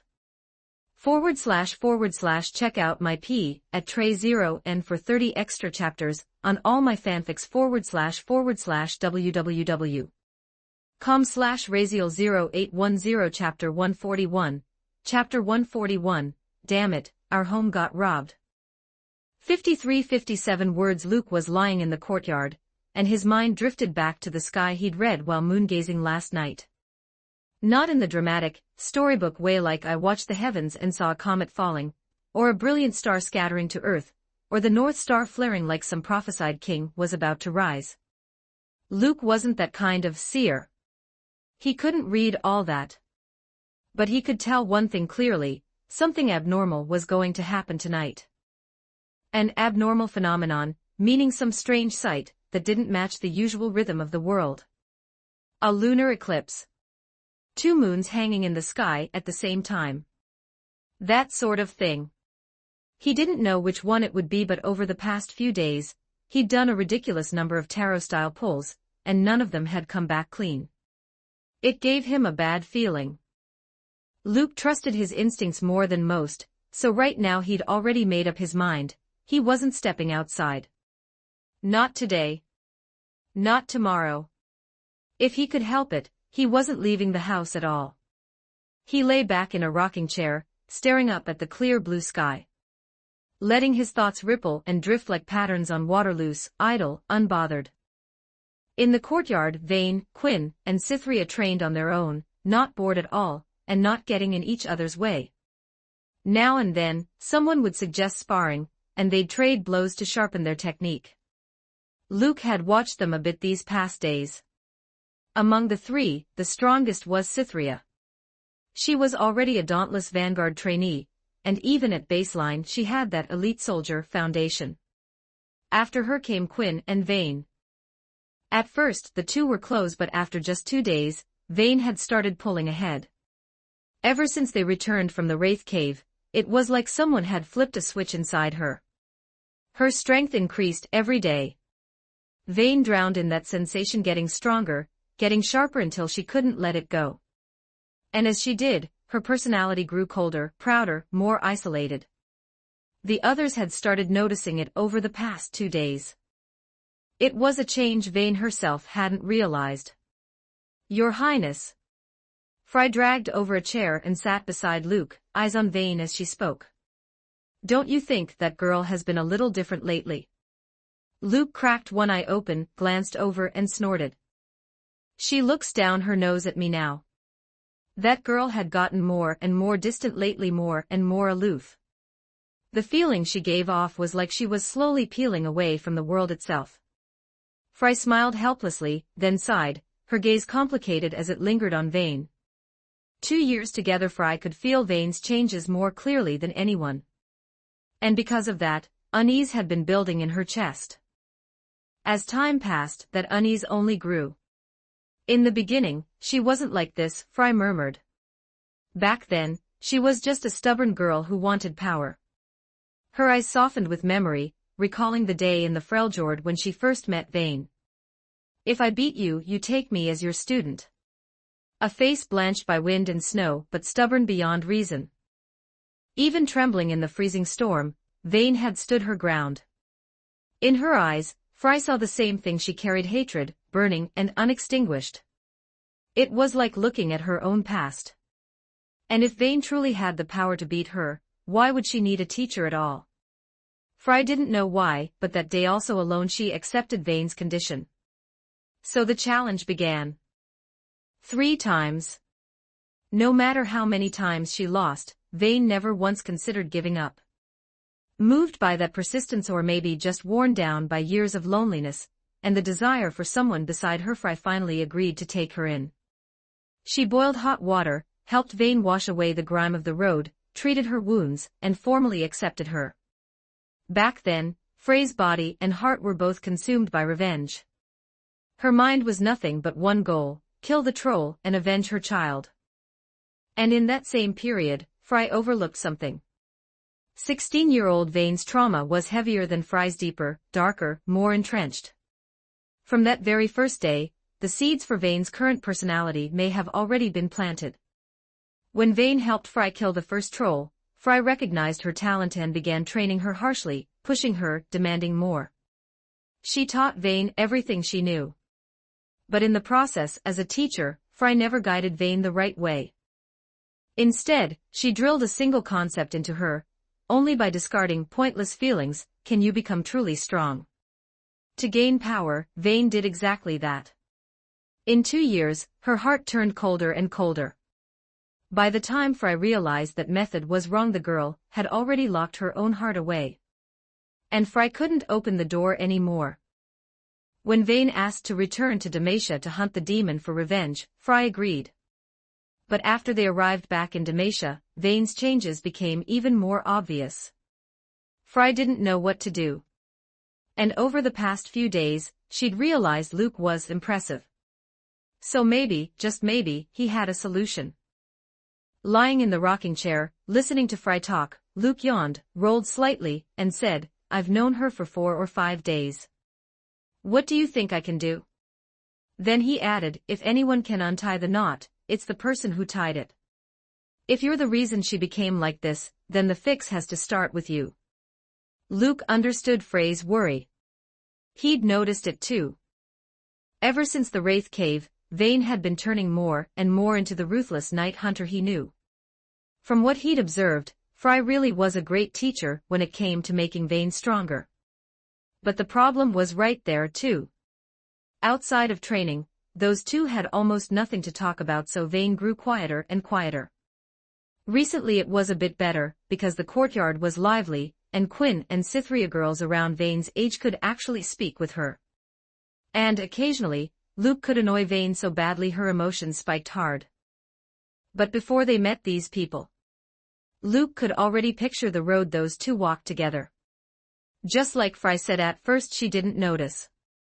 And by the time she tried to step into Vane's heart, the door had been shut for a long time. Quiet influence matters. Only the one who tied the knot can untie it. Fry repeated the words under her breath. After a long moment, she sighed again. Luke didn't know what she was thinking. He just closed his eyes and kept sunbathing. The weather was especially gentle today. Lying there with the sunlight warming him, his whole body felt cozy, too cozy to move. That was when Cytherea ended her training to rest. She wiped sweat from her brow and looked toward Luke. His face in the sunlight looked peaceful and comfortable, lips slightly curled, the breeze stirring his slightly long hair. There was something calming about him, like even watching him made your mind quieter. Cytherea had seen that scene too many times over the past 2 days. Thinking of the phrase Luke used, energy-saving mode, she laughed softly, unsure what to say, and a little impressed. No wonder he was, Your Highness.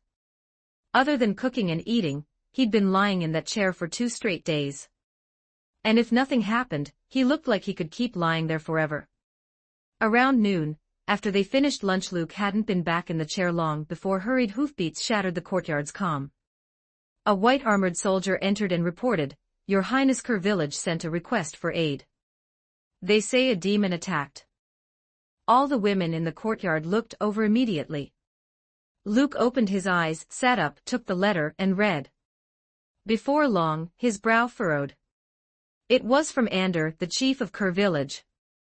The letter said that an hour ago, patrol soldiers outside the village were attacked by a demon. A 6-man squad had gone missing, vanished without a trace. Soon after, a villager claimed to have seen a figure that looked like a demon moving nearby. Terrified, he ran back to the village. According to his description, the demon had a broad back with a high hump, 2 massive claws, and was pitch black, beast-like in appearance. Blood was dripping from its mouth, like someone had already been attacked. And then they realized a patrol squad was missing. They needed support. Fry read over Luke's shoulder. After seeing the description, she said, "This might be a mutated demon strain derived from a slaughter-hungry type. It likes killing. It's not just driven by thirst anymore." Luke frowned, thinking. Another demon in Kerr Village. And a new mutated type at that. What the hell was around that area that kept attracting dark creatures? Even the Wraith Cave was near Kerr Village. They'd only had 2 quiet days. Luke was already planning to slip out of this mess, and then a new disaster popped up. It gave him a very bad feeling. So he started sorting everything out, one piece at a time. First, people were going missing. In 20 days, 3 vanished in a row. The day Luke arrived in Edessa, he ran into the incident with rampaging beasts. The next day, he saw a slaughter-hungry demon type attack civilians right in Kerr Village.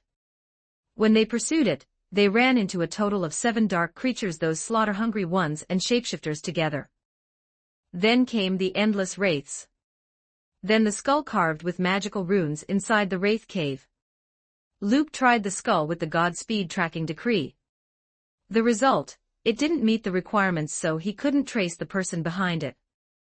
And now, today, a mutated strain appeared out of nowhere. In an environment where searching had been tightened so hard, where did a mutated demon even come from? If it showed even a hint of itself, it should have been discovered in the past 2 days. And one more thing was even stranger, this was Edessa, a city close to the capital. And yet it was crawling with dark creatures and bizarre incidents. That alone was wildly unreasonable. So, start from the beginning.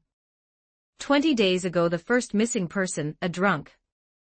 Using the most basic logic, there are no coincidences without connections. Luke began to make assumptions. If all of this was connected, then what connected it? His first thought was the black mage behind that skull. If all these events were the black mage's work, what was he trying to do? As Luke thought, his eyes flickered and he remembered the sky he'd read last night. Could it be related to tonight's abnormal phenomenon? This wasn't the world he came from. This world had the supernatural. For all he knew, someone really could use a celestial event to pull off something big. His thoughts kept expanding. In a situation like this, it was usually some bored psycho planning a ritual. A sacrifice. Some creepy ceremony. And those missing people. They might have been taken to serve as offerings. Luke's imagination always ran ahead once it started. He kept going. Was it possible the beast rampage, the Wraith Cave, even this mutated demon strain were all distractions? Smoke and mirrors meant to pull Edessa's attention away from something unspeakable. Very possible. Luke spoke. Her voice snapped up instantly. Luke's eyes glinted as he ordered, "Investigate the total number of missing persons around Edessa recently." "Yes, Your Highness." Cytherea turned and went. Then Luke looked at the soldier in front of him, thought for a moment, and gave another order. "Send my command. Dispatch 500 troops to support Kerr Village. When they arrive, they only need to hold the village." The soldier ran out, mounted up, and rode to deliver the order. Vane, watching, asked, "We're not going?" Her eyes shone with a strange light. 2 days without hunting dark creatures had made her restless. Luke glanced at her. "We have something else to do." Originally, Luke had intended to go to Kerr Village too. That mutated strain could be a new clue. But the bad feeling had been growing stronger for days and the readings he'd pulled weren't good. Plus his latest hypothesis. So he decided to switch approaches. Not long after, Cytherea returned on horseback. Her face was grim as she entered the courtyard, and handed Luke the compiled results. Luke read them. They were Edessa's registered records. In the last month, Cytherea said, 38 people went missing. 11 are confirmed dead. The remaining 27 are still missing. Finding those numbers had shocked her. Every year, Edessa had at least 50 missing persons cases, because of the hunting forest nearby. Travelers and hunters vanished all the time. Most were assumed to have been eaten by beasts. If no one was found after a while, the case was closed. But what Cytherea had just listed? That was 1 month. 38 people in 1 month. More than one per day. And most of the cases in the records had already been closed, labeled accidental deaths. So many disappearances in such a short time. No one investigated. After Luke finished reading, he looked thoughtful. So Edessa's peaceful surface really wasn't that simple. When he dragged the issue into the open and questioned the city officials, the answer he got was silence. In the meeting hall, Luke sat at the head seat while Cytherea reported the findings. When they heard 38 in 1 month, many faces went pale. And many others, those who seemed to already know, lowered their heads. "Who's going to give me an answer I can accept?" Luke said calmly. "This many people disappear, and none of you even blink." They exchanged looks. After a long pause, one official stood and forced an awkward smile. "Your Highness, the hunting forest has had beast riots lately. You experienced it yourself. A lot of locals hunt there, so the risk of accidents has increased." Luke's gaze stayed flat. The records show most of them were ordinary citizens. Do ordinary citizens go wandering into the hunting forest for fun? The official choked on the spot. Under Luke's stare, he felt genuine pressure. That quiet, invisible authority of someone born above others shifted the whole room's atmosphere. Everyone present was over 30. But in front of Luke, no one could raise their head. They were confused, too. Since Luke took over city affairs, he'd been lazy, ignoring big issues, skipping small ones. Why was he suddenly digging into missing persons? Kabud stood up as well, looking ashamed. "Your Highness, I'm willing to accept punishment. Every missing person search is a heavy burden in manpower and resources. Each year, search expenses alone exceed 3,000 gold, and most of it never returns. This year the cases became more severe, so I believed that money would be better used for other construction in the city." He stopped there. He'd given the reason: searching cost too much, and usually all you found was bones or nothing at all. So he put that money into city construction instead. And the missing person cases were closed quickly. Because of that, Kabud had already been demoted 2 ranks, straight down. And the city's construction was real, undeniable. By normal logic, Luke didn't even have a reason to pursue him further. But after Kabud finished, Luke simply said, "Cytherea."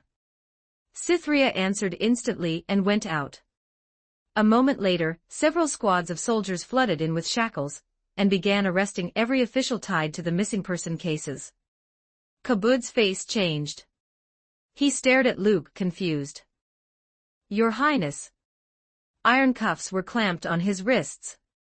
Shackles locked around his ankles. And where he was going next was obvious. The others who were arrested erupted as well, shocked and furious.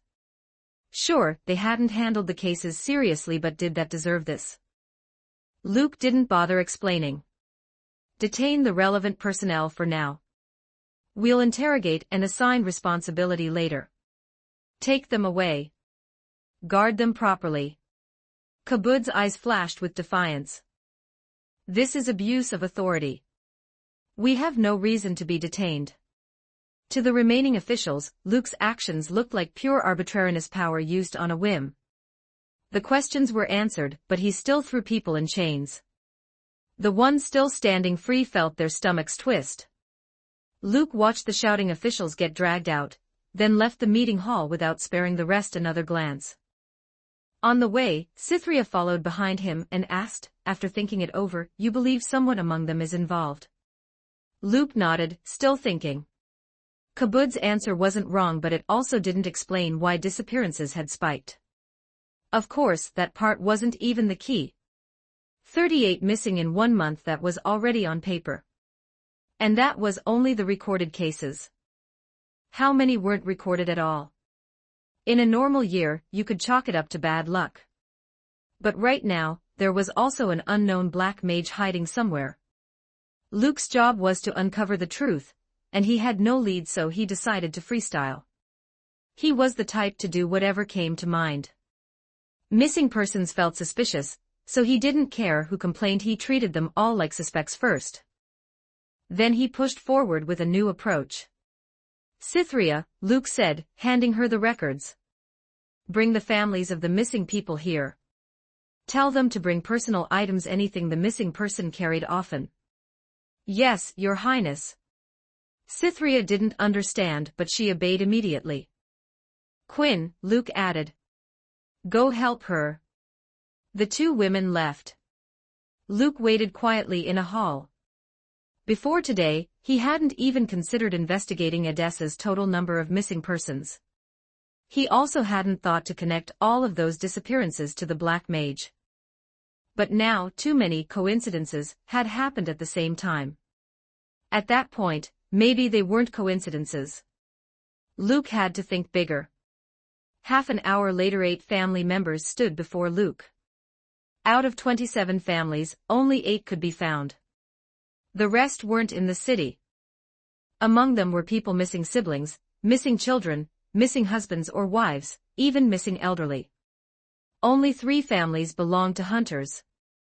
The rest were ordinary citizens. The longest missing case was 24 days. The shortest was 8 days ago. A little girl. "One at a time," Luke said. "Your Highness," the first woman said, stepping up. "This is my husband's favorite shirt." She offered a wide, faded cloth tunic that looked like it had been washed countless times. Luke took it, noted the careful scrubbing, and submitted it to the Godspeed tracking decree. Almost immediately, he got the familiar response, "Out of service area." He returned the tunic. "Your Highness, my husband." The woman stared at him, wanting to speak but unable to. She only knew Luke was a prince from the capital, someone with real power. His arrival gave her hope. Luke shook his head. "I'll look. Whether he's alive or dead, I'll give you an answer." As he watched hope brighten in her eyes, Luke sighed inwardly. Her husband was already dead, but he couldn't tell her that on the spot. He didn't like giving people hope like this. But he didn't have a choice. After she stepped aside, an elderly woman came forward. "Your Highness, this is my old man's pipe. He always had it in his mouth." She held out a copper pipe, worn with age, tarnished in many places. Luke took it, submitted it to the Godspeed tracking decree. "Out of service area." He gave it back. "Your Highness, this is my..." Another person began. Then another. When the fourth woman stepped up, she pulled out something cheap and small, a little hair tie. "This was my daughter's favorite hair tie." "How old is your daughter?" Luke asked casually as he took it. The woman's eyes were red. "She disappeared on the road to her grandma's house, 8 days ago. Maybe she'd been taken by traffickers. Demacia had filth like that too. Or maybe she'd simply gotten lost." Luke submitted the hair tie to the Godspeed tracking decree and suddenly his head buzzed. Godspeed tracking decree, successful. Luke looked outside. In his vision, a red pillar of light shot into the sky, blindingly obvious. That had been his idea: use the decree and see if he could find anyone. Even if it had nothing to do with the Black Mage, saving someone would still be something. The fact that the girl's beacon lit up meant one thing: she was still alive. The decree had only 3 uses left. Luke returned the hair tie, didn't rush, and said, "Next." "Your Highness, this is my..." He tested 3 more items. "Out of service area. Out of service area. Out of service area." Finally, a young woman stepped forward and offered a pair of small shoes, men's shoes. "Your Highness, these are the shoes my younger brother wears all the time." Godspeed tracking decree, successful. Another buzz. Another red pillar of light appeared in Luke's vision. And the timing was perfect. This pillar was very close to the little girl's. An accident just became an unexpected windfall. Luke's eyes flashed as he gave orders without hesitation. Gather 1,000 city guards and 15 dauntless vanguard trainees. Prepare to move out. And Quinn, you. The moment Luke's commands fell, everyone moved fast. Before long, 1,000 city guards and the trainee vanguard were assembled, marching out of the city. Luke mounted a fine horse and led the guards along the edge of the hunting forest, pushing deeper and deeper. They moved fast like they had a clear target, barely stopping for breath. A lot of soldiers didn't understand what Luke was doing. The most confused was Cytherea. To her, Luke's behavior was strange. He looked at a few personal items and suddenly decided to mobilize. Vane and Fry, on the other hand, weren't shocked. To them, Luke was just. If you didn't understand him, you followed anyway. As they went deeper into the hunting forest, Luke lifted his gaze. Since using the Godspeed tracking decree, the two nearby pillars of light hadn't moved an inch. That meant the missing boy and the missing girl had stayed in the exact same spot. If there was nothing wrong with that place, Luke would bet his life against it. On the road, anyone they encountered got grabbed. No negotiation, so nothing unexpected could happen. Any aggressive creature they met was shot on sight. By now, they were at least 30 kilometers from Edessa. And the light pillars were getting closer. A mass of soldiers kept tight behind Luke, so many that some of the sharper ones began to feel the change in the atmosphere. It was still daylight, still forest, yet somehow, a chill crept into their bones. When they got close enough, Luke halted, swung down from his horse, and raised a hand. The soldiers behind him stopped instantly, dismounted, and slipped into alert positions among the trees. Luke's gesture meant, hide, quiet, advance. Now only a few dozen stayed directly behind him. The rest vanished into the woods.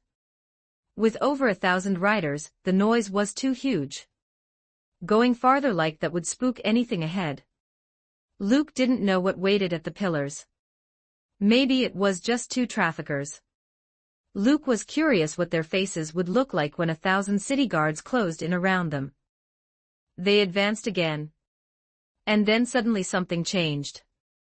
A danger warning flared in Luke's mind, and in the next second, a shrill screech ripped through the trees. A black shadow dropped from above, launching straight at Luke. Luke had no idea why dark creatures always seemed to target him. He didn't move. A silver arrow flashed out and punched straight into the thing's forehead.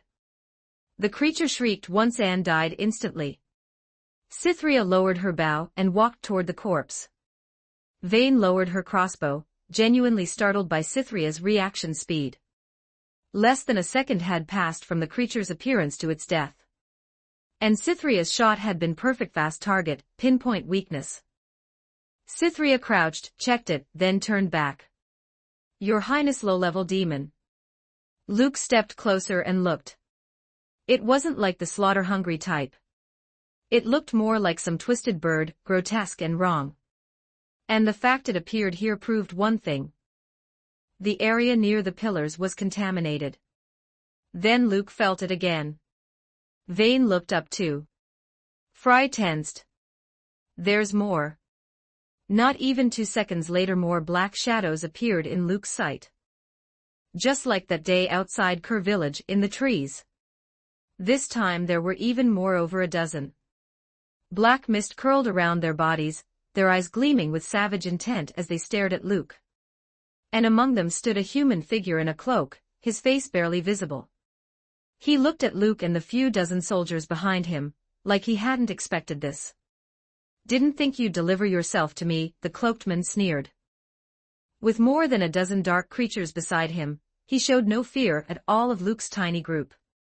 Deliver himself. Luke narrowed his eyes. What are you talking about? You don't need to know. The cloaked man clearly wasn't interested in explaining. He lifted a hand and chopped it downward. At once the pack of dark creatures roared and lunged. Luke didn't panic. He copied the cloaked man's gesture, lifting his hand.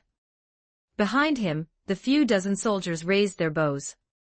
The cloaked man looked like he was about to laugh. You don't seriously think the blank look on his face lasted only a heartbeat. Because arrows started falling from the sky. He didn't even finish his sentence, he spun and ran. Luke's hand dropped. And from every direction, responses rang out in the forest. Whip whip whip whip whip. Countless arrows erupted from the trees so dense they looked like rain. The scene was absurdly grand. Plenty of arrows missed, thudding into trunks and dirt. But far more found flesh. In seconds, a second wave followed. The dark creatures didn't even reach Luke. They were shredded mid-charge, collapsing in a heap of black bodies. Luke watched, deeply satisfied. If he'd had time to bring this many people last time, would he have needed to work himself half to death? The soldiers knew what they were doing. No one aimed for the cloaked man. Cytherea had already put an arrow in each of his legs. He stumbled, helpless, and crashed to the ground. His cloak fell away, revealing a middle-aged man whose face was completely stunned. Luke strolled over, smiling. Still feeling cool. The man glared at him. How did you find this place? Even with blood pouring from his legs, he didn't show pain. He was too curious. The elder had said a hidden array had been set here, no one should have found it. Yet only when someone barged in and even killed one of the demon sentries did he sense the intrusion. Luke smiled blandly. Because one of you gave me the address. The man froze. Impossible. The moment the word left his mouth, he realized he'd been played. He shot Luke a vicious look, shut his eyes and went limp. Luke's smile vanished. Cytherea stepped forward, checked him, and reported, Your Highness. He's dead. Luke stared down at the body, surprised by how decisive the man was, killing himself without hesitation. Vane walked up, studied him, and asked, Was he the Black Mage? Luke shook his head. Obviously not. Vane frowned. Those dark creatures were clearly under his control. Luke answered casually, Because he doesn't have the vibe. He was just a small-time grunt. Vane thought for a moment. Then what he said implies he has accomplices. In the city. Maybe, Luke said. He raised his hand and signaled them onward. From the cloaked man's reaction, the idea that he had no accomplices could be dismissed. But his ability level didn't match what it took to create something like the Wraith Cave. So it leaned toward the other possibility. He had accomplices, possibly in Edessa, working together in the dark. And when they first met, he'd said something weird, Didn't think you'd deliver yourself to me. That line was aimed at Luke, and it made no sense. Luke held the questions down. Maybe when they reached the pillars, he'd get answers. After that, even the soldier Cytherea included didn't dare question Luke's decisions anymore. They hadn't expected that following Luke out today would actually produce something real. A dozen plus dark creatures and a mysterious cloaked man, all of it screamed that this situation wasn't simple. At the same time, outside Kerr village, at a mountain pass, 2/3 of the Shadow God cultists had already gathered here, hidden. Elder Dand, a cloaked man, stepped forward to report. I haven't received a message from the cultists inside the city yet, but by the timing, the fated one should arrive soon. Beneath the cloak was the face of Ander, the chief of Kerr village. Elder Dan leaned on a blackened staff and nodded slightly at Ander's report. A strange light glittered in his eyes. He'd planned this for so long. He'd even poured in enormous resources, creating countless dark creatures. And yet the carefully nurtured mid-tier wraith hadn't succeeded. Worse, it had been killed. He couldn't deny it, he'd underestimated the fated one's support. There was someone beside him who wielded purifying power, something Dan hadn't anticipated. After missing that chance, the target became cautious. Finding another opening would be difficult. So this time, Dan had to use a harsher method. So many people had died. The fated one would definitely come investigate. This time, Dan planned to strike personally. He'd mobilized 2/3 of the cult's manpower. He'd even prepared for the Shadow God cult to be exposed to the world. all to seize the fated one in one blow. No matter how many soldiers the fated one brought, it wouldn't matter. Dan had prepared plenty at this mountain pass. The terrain was narrow. A force could only advance in a single file. To be safe, he'd also set up a dark array. All he needed was for the fated one to step into the net. Once he captured him, tonight would pass and the Shadow God would descend. Then it would be the Shadow God cult's rise. Thinking that far, Dan's wrinkled old face spread into an excited smile. Halfway through his grin, his expression suddenly changed. He whipped around, eyes widening. That's impossible. The cultists around him all noticed the shift. Ander stepped closer, unable to hold back. Elder Dan, what happened? Dan's face twisted, shadowed and unstable. His old hand clenched harder and harder around the staff, trembling violently. In his senses, the cult's base had been invaded by a massive number of outsiders. Cultists were dying. Constantly. He began casting immediately, chanting without pause. Magic surged through his staff, and his sight briefly returned to the base. And in an instant he saw a familiar face, commanding subordinates. Smash it. Smash it hard. What is this statue? Ugly as hell. And what kind of name is Shadow God cult? That's a dumb name. Watching the base get demolished, key relics destroyed, Dan's eyes split with rage. His ancient body shook so hard it looked like it might snap. Damn it, they robbed the house. He watched the statue of the Shadow God get kicked over and that bastard even sat on it like it was a chair. Dan's eyes practically spat fire. But deeper than fury was disbelief. He couldn't understand it. How did that prince end up in his home? He'd used a sacred relic of the Shadow God. He'd sacrificed 20 lives to build a heaven-veiling array. Even the mage seekers wouldn't have been able to find the cult's location. So how did this prince find it? // I hope you enjoyed this massive release. Again, thanks for the power stones, comments, reviews, etc. Also thanks to the supporters on PTRN for voting in the poll. // check out my P at Trey0n for 30 extra chapters on all my fanfics // www.com/Raziel0810. Chapter 142, Chapter 142, You're the worst 5286 words at the same time. Luke was sitting on a bizarre, misshapen statue, calmly surveying the base of the so-called Shadow God cult. Honestly, whoever built this place did a pretty convincing job. He hadn't expected a cult this large to be sitting so openly in a mountain valley. 10 minutes earlier, he'd led the soldiers straight toward the red pillars of light. Aside from that first cultist who showed up with a dozen dark creatures basically donating himself and his pets to the kill count, everything afterward had been weirdly smooth. No one else discovered them. After a quick recon by a few Kingdom Rangers, they found a tunnel inside the valley that led straight into the Shadow God cult's base. And then Luke gave the order to strike. The raid hit the cult's 100+ zealots so hard they didn't even have time to understand what was happening. Cytherea led the dauntless vanguard trainees like she'd gone feral. No pauses, no mercy, no room for the enemy to react. Of course, the cultists weren't completely helpless. Once they snapped out of their shock, how the hell was our base found? They immediately fought back. Quite a few of them could use black magic. As they chanted dense, complicated spells, their staves overflowed with dark energy. Black magic streaked through the cult's grand main hall, lashing out in every direction. At the same time, dark creatures from all around the compound surged out and threw themselves at the soldiers. But all of it did was delay the inevitable. A lot of the cultists only knew low-tier dark spells.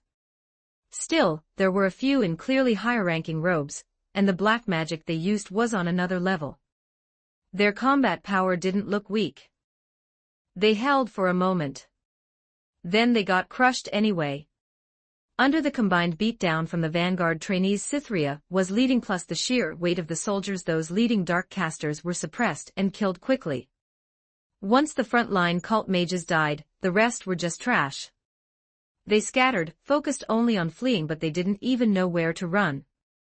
In just a few minutes, the Shadow God cult's numbers plummeted. A quick glance across the compound showed corpses everywhere.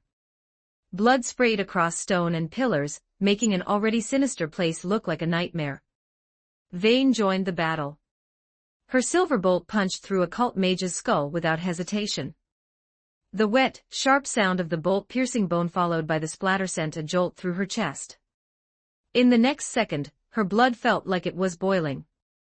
That feeling was exactly like the day she killed a dark creature for the first time. Revenge and violence burned hot in her veins, driving her into a state of exhilaration. This was the first time she'd truly killed a person. Before, she'd only killed dark creatures. But watching that cult mage fall with his eyes wide open, Vayne felt nothing but pleasure. What was the difference between people who threw themselves into darkness and monsters born from it? Her teacher had told her, someday, the darkness she faced might wear a human face, and when it did, she must not hesitate. Vayne had listened. When she took the second cult mage's life, the excitement that had seeped into her bloodstream condensed into something else, power, making her stronger again. Only by hunting dark creatures could she become stronger. Vayne finally understood that clearly. Her lips curved upward. The blood stench in the air only fueled her urge to kill, and the racing heartbeat made her feel intoxicated. No, don't kill me. I was dragged here. They brainwashed me, forced me to become one of them. They took my daughter, my wife. If I didn't work for them, they'd kill them. I swear I never wanted to do anything bad. Please let me go. I know I shouldn't have attacked you, but if I didn't, they would have killed us. When Vayne raised her crossbow again and aimed at another cultist, the man completely collapsed, dropping to his knees and slamming his head into the ground again and again, hard enough that his forehead swelled red. His eyes were full of pleading and despair.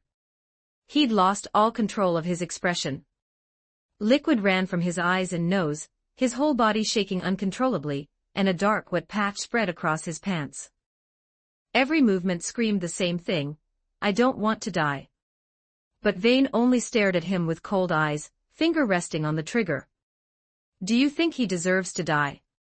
A voice cut across her thoughts. Vayne turned her head and saw Luke walking over. Her face stayed icy as she said, of course he deserves to die. Luke continued evenly, but he says his wife and daughter are in the cult's hands. He says he was brainwashed, threatened. He says he didn't want any of this. And what does that have to do with me? Vayne replied flatly. He threw himself into darkness and used dark power. Luke looked into her black eyes. There was only coldness. No hesitation. Like an absolute judge, declaring a world that was nothing but black and white. Luke kept going. Maybe he hasn't hurt anyone yet. The kneeling cultist heard that and latched onto it like it was air.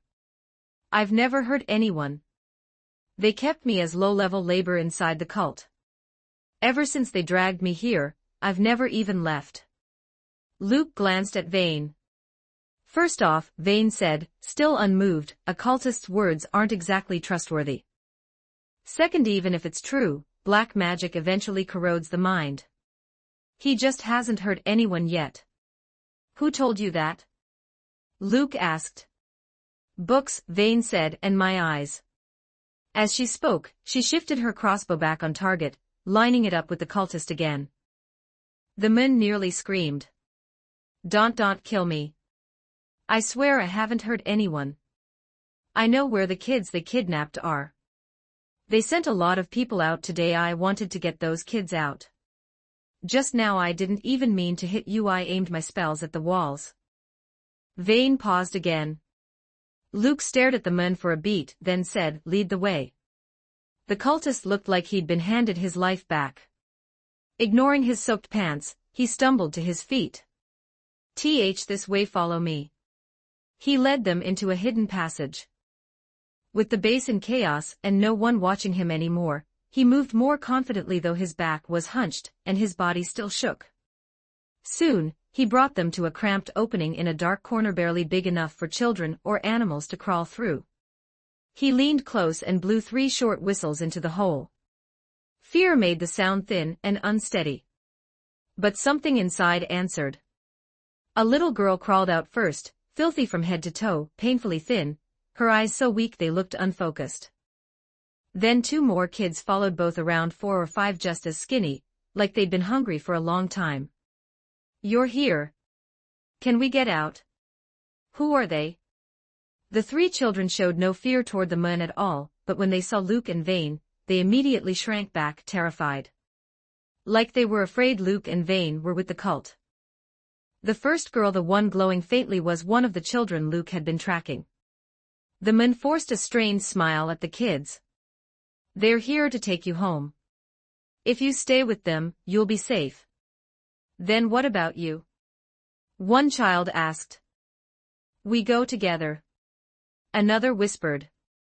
The children clustered close to him, like he was the only safe thing in the world. It was a sharp contrast to his cultist identity.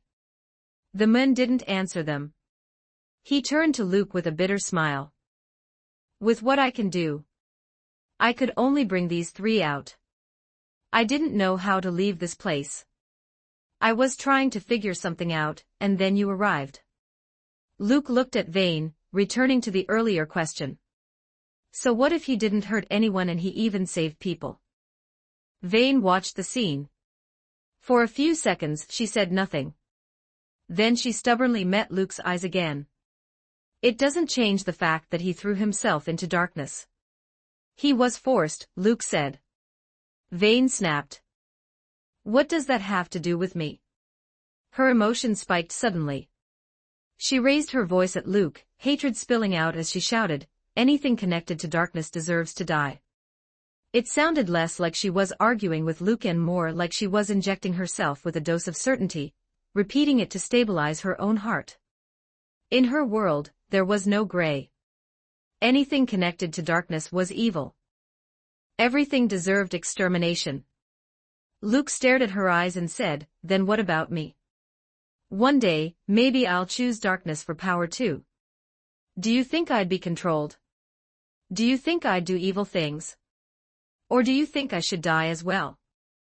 Vane froze for a split second, then shot back, "That's a twisted argument." "No," Luke said quietly. "Your world is just too straight. You think everyone is the same. The moment someone is touched by darkness, they must be rotten. Isn't that right?" Luke held her gaze. Vane clenched her jaw. "I hate everything connected to darkness. I hate them." But her eyes slid away from Luke's, like she couldn't keep looking. She turned her gaze back to the moon and raised her crossbow again. She had seen him use black magic. That was proof. There was no arguing around it. Maybe because 3 kids were behind him, the man tried to look braver.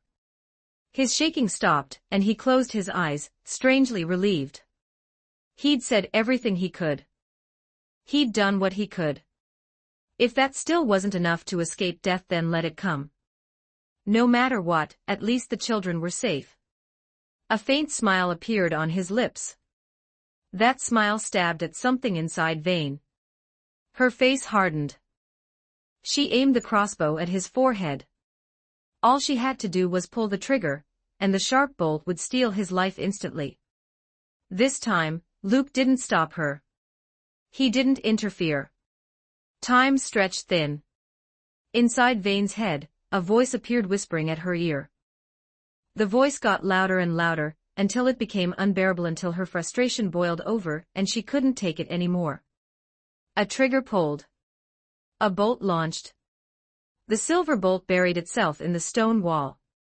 Then came several seconds of dead silence. The 3 children froze, terrified. The man slowly opened his eyes and realized he wasn't dead. Vane lowered her arm, turned away with cold eyes, and walked off. Like she'd made a concession. Luke followed her, about to speak when Vane said harshly, "Don't misunderstand. You didn't convince me. I still hate everything connected to darkness." didn't find a good enough reason to kill him. She was still stubborn. Still convinced she was right. But something had shifted anyway. Luke didn't say anything. Watching that proud, lonely back, he smiled slightly. Just like he'd said Vane's worldview was too straight. So straight it only had black and white. But in a way, that was its own kind of purity. Humans have desire and emotion. Most people can't live like that. Because people get pushed and pulled by countless things, changing their beliefs, changing their minds. But Vane was different. From the night her parents were slaughtered, she'd cut off everything else until all that remained in her eyes was hatred for darkness. That hatred made her cold to everything. Fortunately, her personality hadn't fully hardened into its final shape yet. There was still a sliver of space enough for Luke to interfere. Getting her to take even one step back today was already a major breakthrough. The rest could come slowly. By now, the fighting inside the Shadow God cult was ending. Cytherea found Luke and reported, "Your Highness, we captured 18 cultists alive.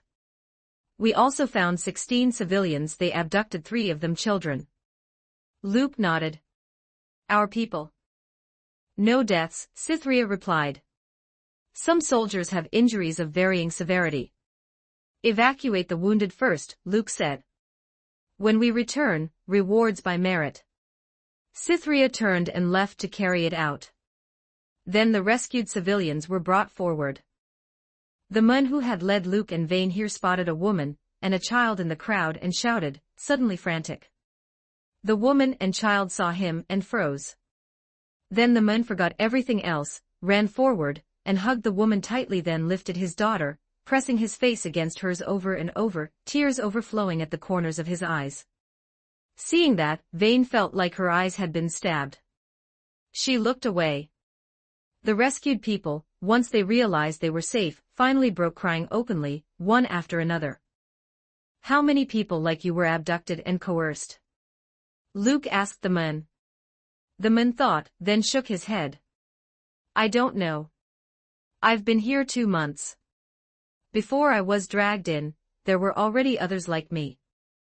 A lot of them truly became part of the cult. They brainwash us every day. I could feel myself slipping. So I wanted to do something before I couldn't anymore." He sighed. The cultists who were killed, many of them were just like him at first. But after staying here too long, they became real cultists. Luke considered that, then asked, "What's the Shadow God cult planning lately?" The man shook his head again. "I'm not qualified to know. They never share information with outer members." Luke asked, "How many people are in the Shadow God cult?" The man thought, then answered, "I only know the structure. At the top is an elder. Under him are 4 archbishops, 8 deputy bishops, 16 priests, and 32 cult leaders. Those are their backbone. Then there are countless cultists, most of them can use black magic." Luke frowned. "Most of them can?" Nearby, Cytherea and the others looked grim. If that was true, the Shadow God cult gathering that many dark mages was extremely serious. And why were there so many people who could use black magic? The man explained, "A lot of people couldn't at first. But I don't know what they did, suddenly I could. Only low-level dark spells, but still." Luke thought for a moment and didn't find it surprising. A cult of this scale clearly had unusual methods. Then he asked, "Why were there so few people in the base today?" There were a little over 100 people here. And yes, some used higher-level dark magic, but it was still nowhere near the numbers he'd described. The man started, then his face changed violently. He clutched his chest, dropped to his knees, and gasped in pain. His wife, Naya, panicked and dropped beside him, trying to hold him up. His daughter started crying in fear. The sudden scene threw everyone off.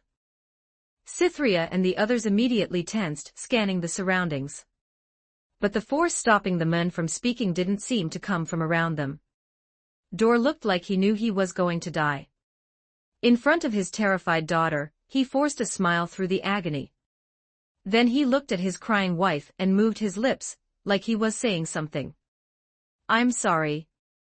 I didn't protect you. It sounded like something bursting. Dor's body went limp and collapsed, the light in his eyes dissolving until it vanished completely. Dad. His wife broke down screaming. His daughter threw herself onto his chest. Their pale, helpless cries echoed through the empty space, unbearably powerless. Luke's expression went blank. Around them, the captured cultists dropped too, just like Dor, clutching their chests and collapsing in agony. Vane stared at the scene, stunned into silence. Like she hadn't expected the men she spared to die anyway.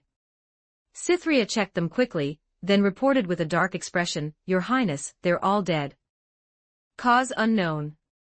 Not long after, Fry finished checking as well and walked up. "It's a curse. If I had to guess, it was planted in them from the beginning. Whoever cast it can kill them whenever they want." Luke nodded slightly, looking at Dor's corpse and sighing. Even with master-level medical skill, curses like this were outside his reach. And it also meant one thing: the cultists who weren't here had realized their base had been hit.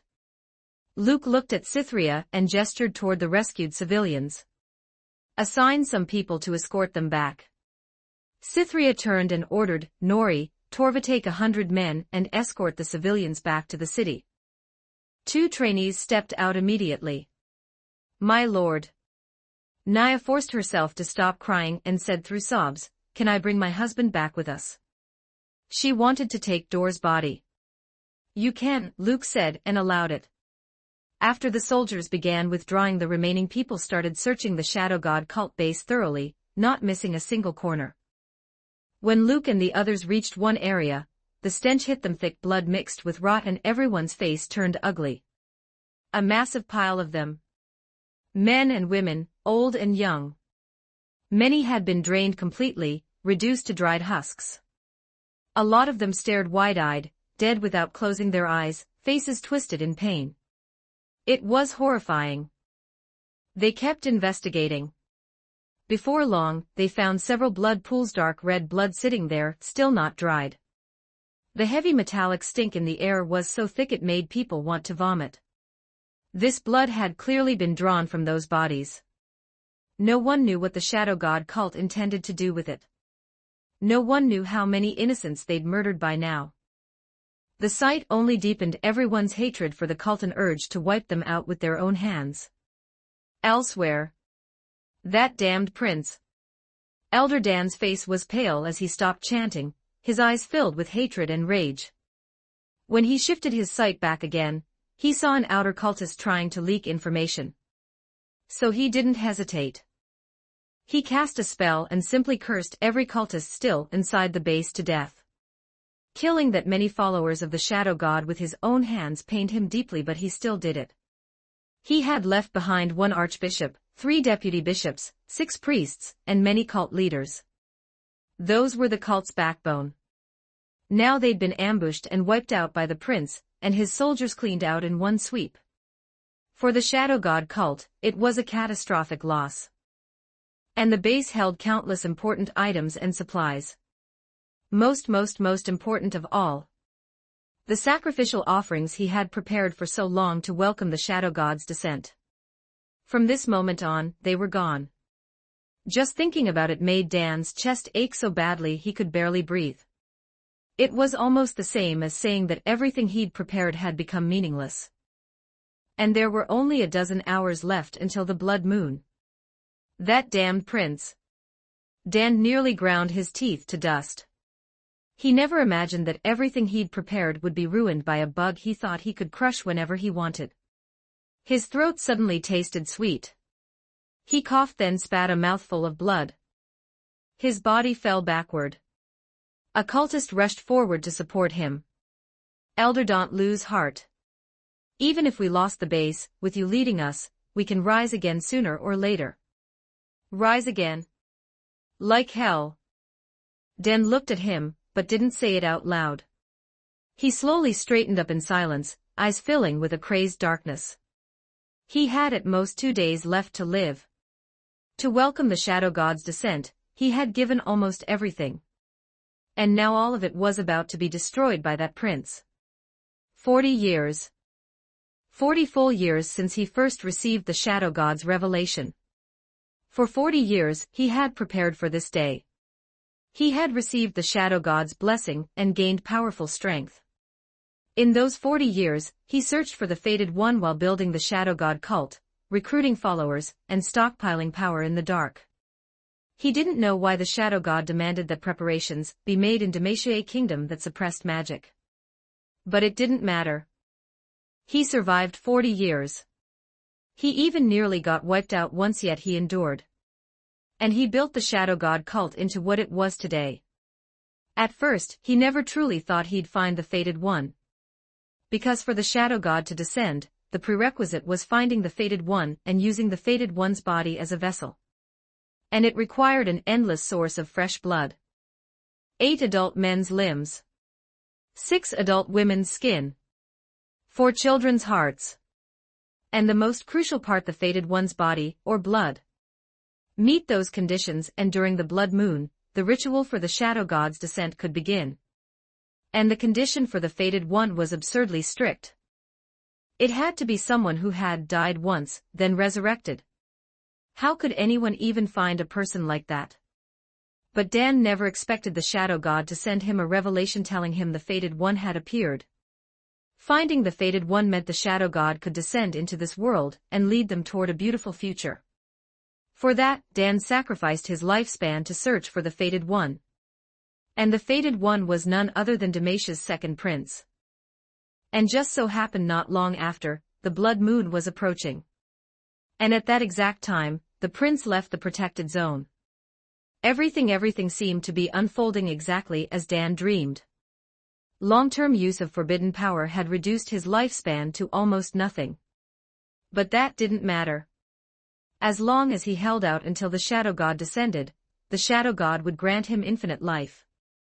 And he would obtain supreme status. So every sacrifice was worth it. It was supposed to be like that. It was supposed to be exciting, ecstatic. So why did it become this? Dan couldn't understand. All those years of preparation destroyed by that prince. That prince moved like a piece that had jumped off the chessboard, doing one unpredictable thing after another. In 2 days, Dan would die. And then none of it would matter anymore. None of it. For the Shadow God cult, Dan had staked his entire life. He refused to accept this ending.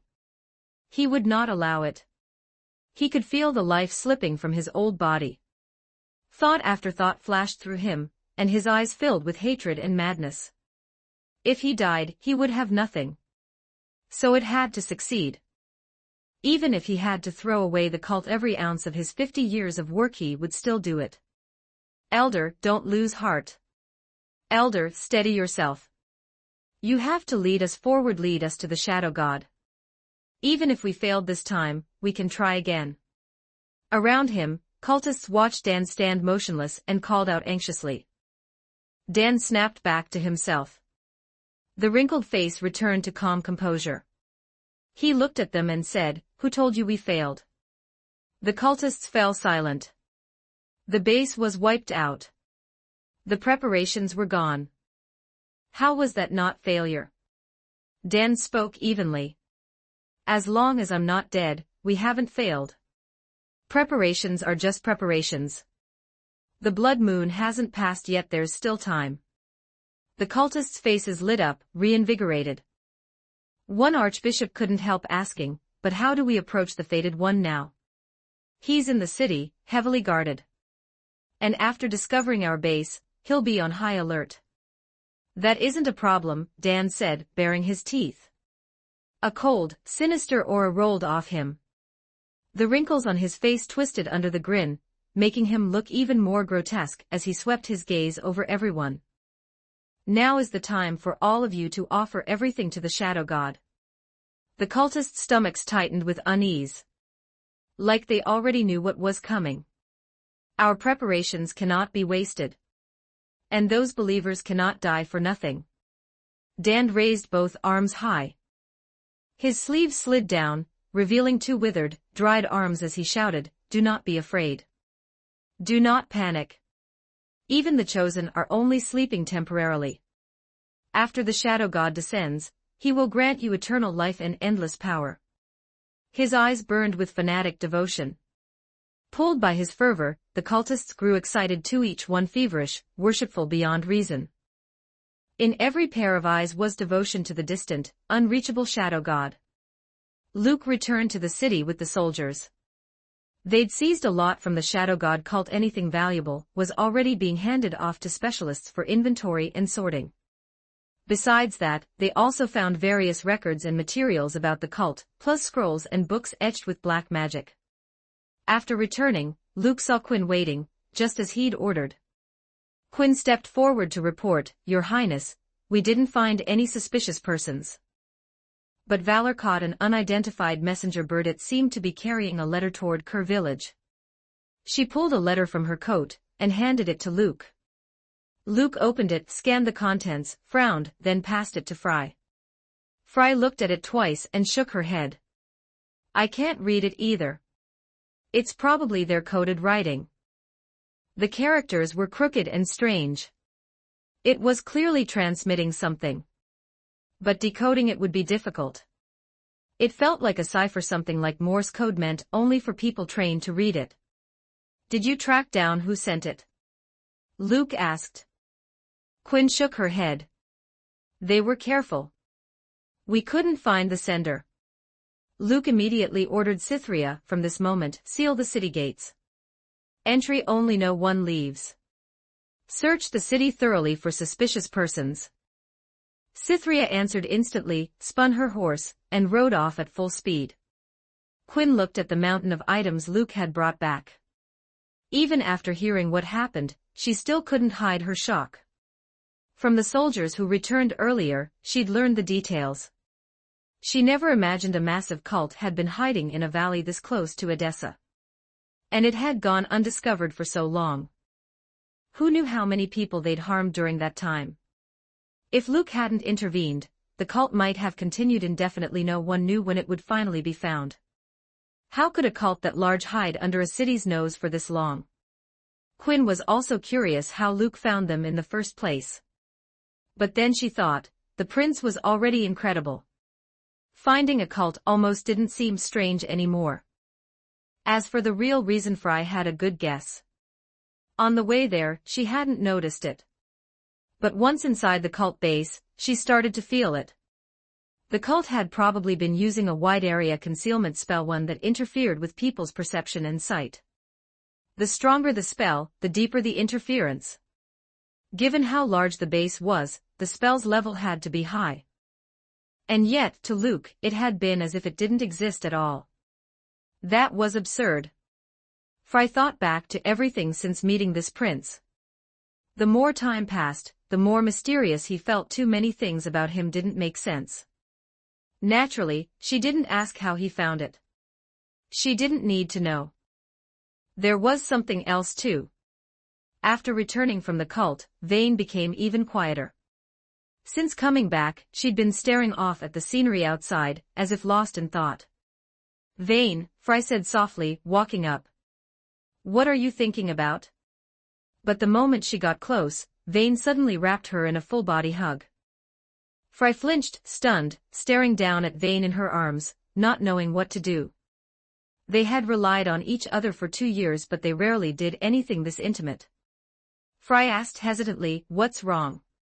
Vane was already as tall as Fry now. Before, she had only reached Frey's chest. Over 2 years, she'd grown so much. Vane didn't answer.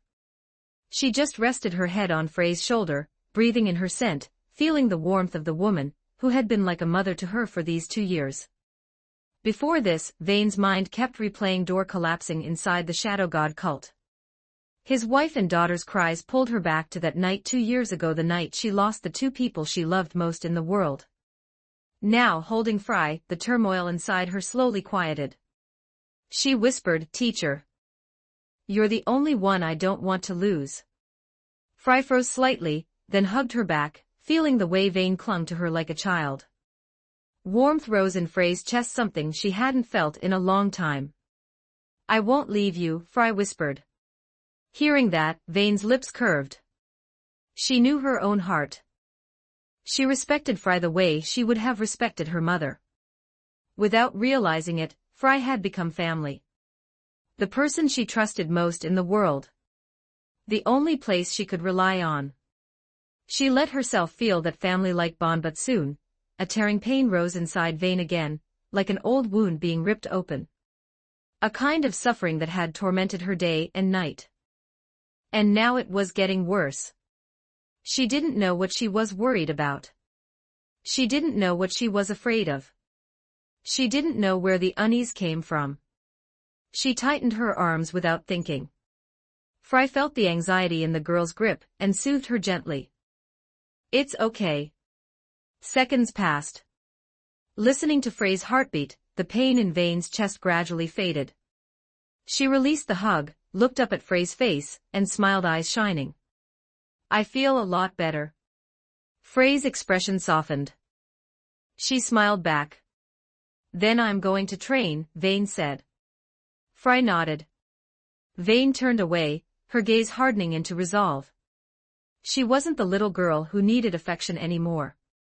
Now, as long as her teacher was here, it was enough. From here on, she would keep hunting dark creatures with Frey until all darkness in the world was wiped clean. And she would keep hunting, keep growing stronger, strong enough that she would never lose Frey. Watching Vane walk away, Frey's gaze lingered on her back. She remembered Vane's eyes just now, full of trust and reliance. And she remembered what Luke had said, only the one who tied the knot can untie it. A complicated emotion flashed through Frey. An impulse rose inside her. She lifted her hand like she wanted to say something. But when she opened her mouth, nothing came out. In the end, she didn't have the courage to take that step. She gave up. With a sigh, Frey turned to look outside. She carried a secret, one she had hidden from Vane for a long time.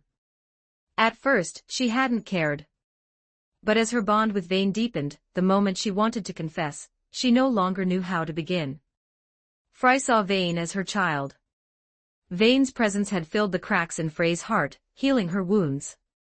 And Vane's hatred of dark creatures ran into her bones.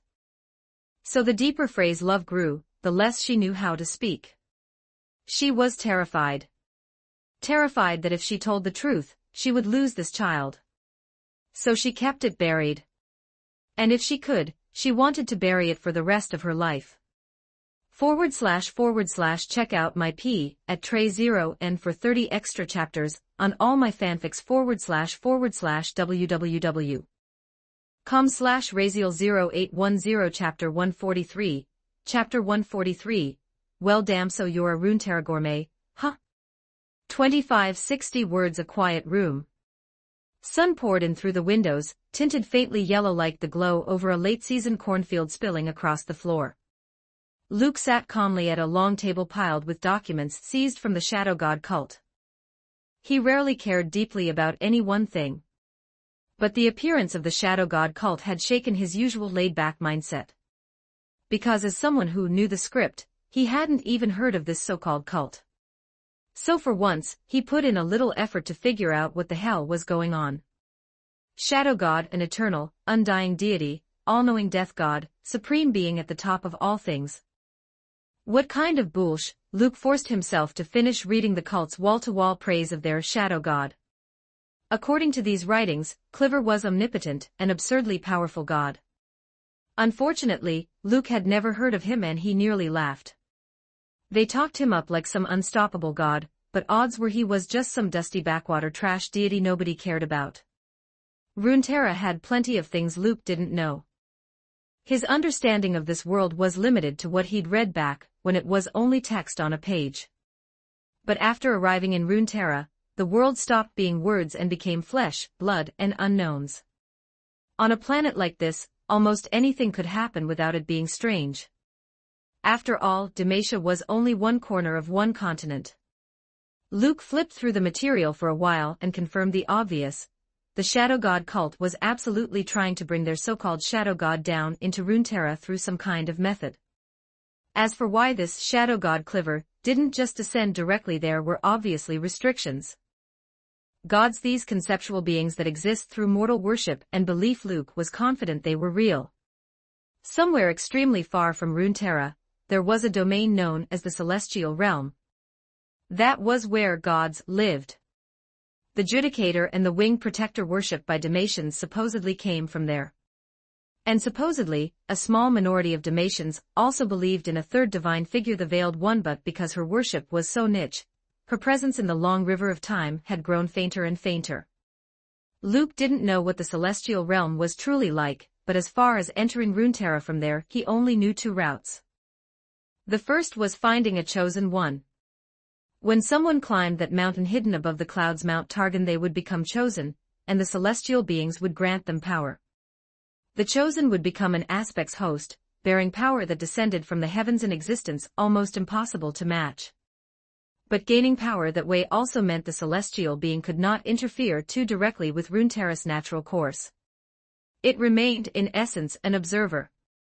The second route was direct descent.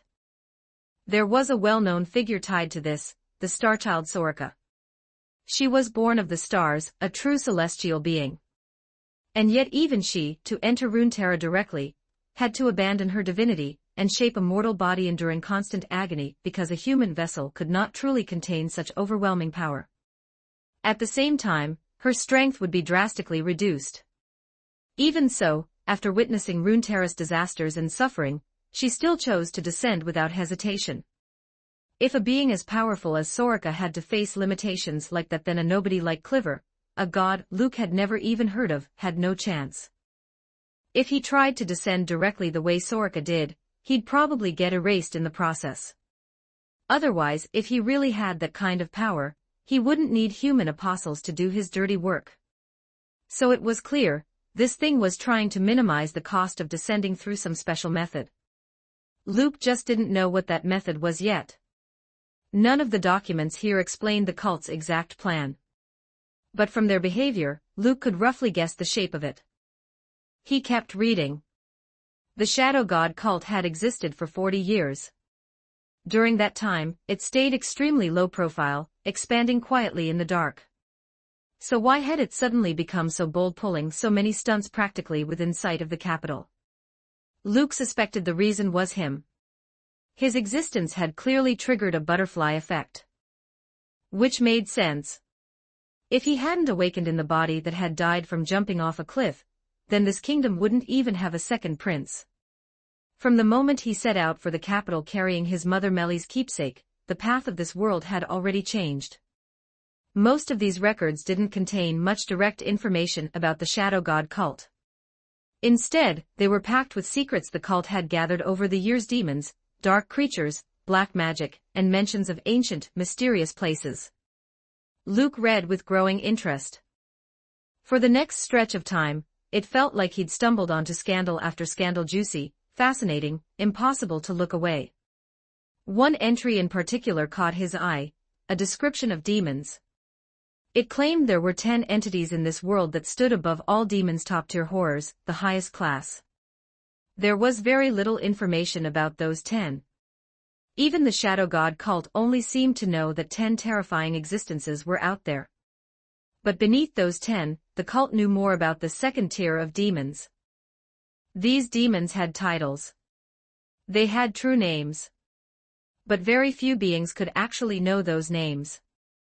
They were everywhere, appearing across many parts of Runeterra. For example, the cult's leader once encountered a horned, humanoid demon, a creature that delighted in human suffering. That sounded familiar to Luke. It might have been the same demon he knew of. The entry said the cult leader survived because of the Shadow God's protection. Or rather, because the demon had no interest in him, so she didn't kill him. The condition for his survival was that he would serve her for a period of time. So for a while, the cult leader worked under this demon. And through that service, he gained a certain understanding of her. After he finally escaped her grasp, he wrote down what he'd learned, just in case it became useful later. This part was all new to Luke. He kept reading carefully, line after line, until his eyes narrowed. It described the demon of agony as someone who loved torturing people, feeding on their suffering.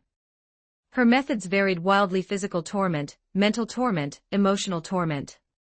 No matter what she chose, she would squeeze a target's suffering dry to the last drop, until the moment their life ended.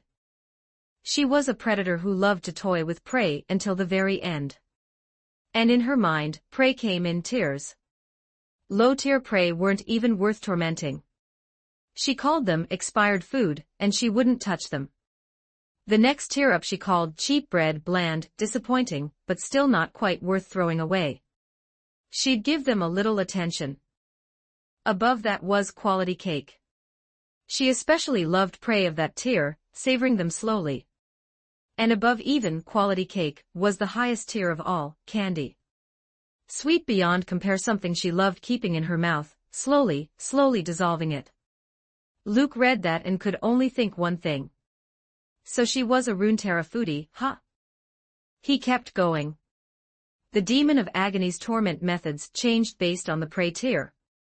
In the cult leader's view, nothing was more horrifying than being candy. The demon would never kill such rare prey outright. Instead, she would use methods that allowed her to drain them over a long lifespan, wringing out a constant, endless stream of suffering. A candy would be tortured for life, and their ending would never be good. Even at their moment of death, they would still be entertaining the demon. Even to the cult leader, this was far more cruel than simply killing prey. Luke's brow furrowed slightly, sensing something beneath the words. Further down, the record stated that after he left, the demon of agony began recruiting new underlings. And it mentioned a location, a hidden valley northwest of Demacia's Uranus Mountains. This seemed to match the lead vein, and Fry had returned to Demacia to pursue. Luke set the paper down, rubbed his temples, and glanced outside. It was already evening, so he decided to stop reading for now. He stood and walked out. He wasn't at his courtyard anymore, he was at Edessa's government hall. As he stepped outside, he happened to see Vane finishing her last lap across the training ground, running toward him. Her lips were slightly parted as she exhaled, her chest rising and falling hard, sweat shining across her forehead. Luke watched her closely, thinking. Vane noticed him staring and frowned, her expression turning hostile. "What are you looking at?" Seeing her irritated face, Luke chuckled. "Not allowed to look." Vane stared at him for a few seconds, then snorted and walked past, refusing to engage. After days of dealing with him, she understood one thing clearly: if she kept talking to this shameless bastard, she'd be the one who ended up furious. So the best solution was to ignore him completely. Luke watched her back for a moment. He suppressed his thoughts, pulled his gaze away, and decided to go talk to Fry first. But before he could, someone came racing in from the distance on horseback. "Your Highness." Luke looked up and saw it was Quinn. He'd sent her into the city to keep searching for suspected Shadow God cultists. The look on her face said something big had happened. Her horse stopped in front of him. Quinn swung down, her expression heavy, and went straight to the point. "The hunting forest's beast riots have started again. This time, a large number of combat-grade magical beasts have appeared. Injuries and deaths are too many to count." Luke's brow tightened. "What's the situation out there right now?" "A lot of hunters have fled back," Quinn reported. "From what they've said, the forest is packed with magical beasts."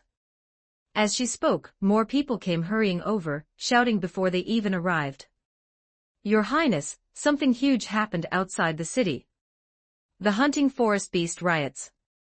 "Your Highness, what should we do?"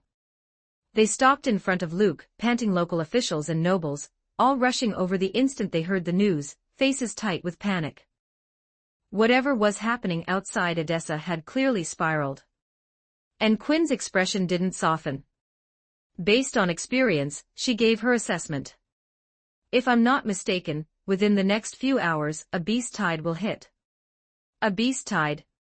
How is that possible?" "Edessa has never had a beast tide." "Then how do you explain what's happening outside the city?" "Oh my God, it can't be real, can it?" More officials crowded in, and after hearing Quinn's prediction, the scene became chaos. Some refused to believe a beast tide was even possible. Others started to waver. A beast tide could mean uncontrolled population explosion in beasts, but it also referred to mass migration. And what did that mean here? Edessa bordered a hunting forest full of powerful magical beasts. If a beast tide truly hit, that meant those magical beasts would move too. And that would be terrifying beyond words. A beast tide had never happened in Edessa. Even in Demacia's history, it was extremely rare. And the season was mild. There shouldn't have been any reason for it. Luke's eyes flickered as he considered it. A beast tide didn't happen for no reason. He remembered that on his first day here, there had been a beast riot too, though it calmed down quickly. Now the beasts were surging again. Luke's first thought was the shadow god cult they'd uncovered today. Because a beast tide, something Edessa had never seen, should be a major Demacian event. Yet Luke had never heard of it. Which meant this was another shift caused by the butterfly effect. Seeing the officials in chaos, Luke spoke, voice low. His tone wasn't loud, but the moment the words landed, the people in front went quiet and looked to him. Luke looked at Quinn first. Take 200 Kingdom Rangers. Scout the beast tide's scale and its migration direction. Yes, Your Highness. Quinn didn't hesitate. She turned and left immediately. Then Luke looked at Cytherea, who had just arrived in a hurry. He didn't even let her catch her breath. Gather all forces in the city. Assemble at the barracks. Cytherea turned and rushed off. Luke then looked at an official whose name he didn't know. The official quickly volunteered, "My name is Aiden, Your Highness." "Aiden," Luke said. "Take people and spread the word. Organize all civilians in the city and move them toward safe areas as much as possible." After giving that order, Luke pointed at a couple more officials. "Go with him." They left at a run. "The rest of you," Luke said, sweeping his gaze across the remaining group, "head to the barracks." Then he strode toward the military camp. As the situation escalated, fear and unease spread through Edessa like wildfire. The city quickly fell into disorder. The streets filled with frantic crowds shouting, crying, terrified voices, children wailing, wagons rumbling as people tried to flee, and mounted soldiers riding hard through the chaos. All the noise blended together until it became a single roaring mess. Soon, under the soldiers' organization, part of the population began moving more orderly, gathering toward the center of the city. They were still terrified. Faced with a beast tide that had never happened here before, fear churned everywhere, though some still believed the kingdom's power would protect them. Others didn't believe it at all. They were already packing and trying to escape to anywhere outside the city. Earlier, Luke had ordered the gates sealed to catch Shadow God cultists hiding in town. But now people outside wanted in, and people inside wanted out. Both sides had numbers, and the safety of those outside also had to be considered. So Luke could only order the gates opened. If people fled the city, he didn't stop them. He couldn't. At the barracks, aside from the soldiers assigned to manage evacuation, most of the city's forces were gathered rank after rank, white armor in neat lines as far as the eye could see. They'd heard the beast tide rumors too, and the training ground buzzed with anxious chatter. As time passed, Quinn returned fast with her scouting results. "Your Highness," she reported, each word precise, her expression severe. "I am now certain the beast tide is 100%. The scale is moderate. Combat-grade magical beasts are estimated at least 2,000. The rest are too numerous to count. The migration direction is straight toward Edessa." Even now, traces of shock lingered in her eyes. When she had Valor carry her high enough to overlook the forest from the sky, she'd seen a sight that shook her. Magical beasts so many she couldn't count, charging forward in a rolling cloud of dust, destroying anything in their path as they surged toward Edessa. And among them were creatures on the same level as the white rock grizzly and the one-horned striped tiger. The kind of monsters that could tear a person apart like paper. // check out my P at Tray 0 and for 30 extra chapters on all my fanfics / www.com/Raziel0810 Chapter 144, Chapter 144, Blood Moon Over the Walls. 4692 words. These magical beasts, gathering together, had already formed an absolutely terrifying fighting force. Quinn had even felt that, put together, they could flatten the entire city beneath their feet. Luke's expression didn't change. After hearing Quinn's report, he stood and relayed the same information to every soldier present. Instantly, the camp erupted into an uproar. Earlier, Cytherea had already finished counting the city's forces. At present, Edessa had 5,500 city guards, 450 kingdom rangers, and 40 dauntless vanguard trainees. On paper, Edessa seemed to have the numbers. But this wasn't an army versus army battle. What they were about to face was a legion of magical beasts, creatures born stronger than humans.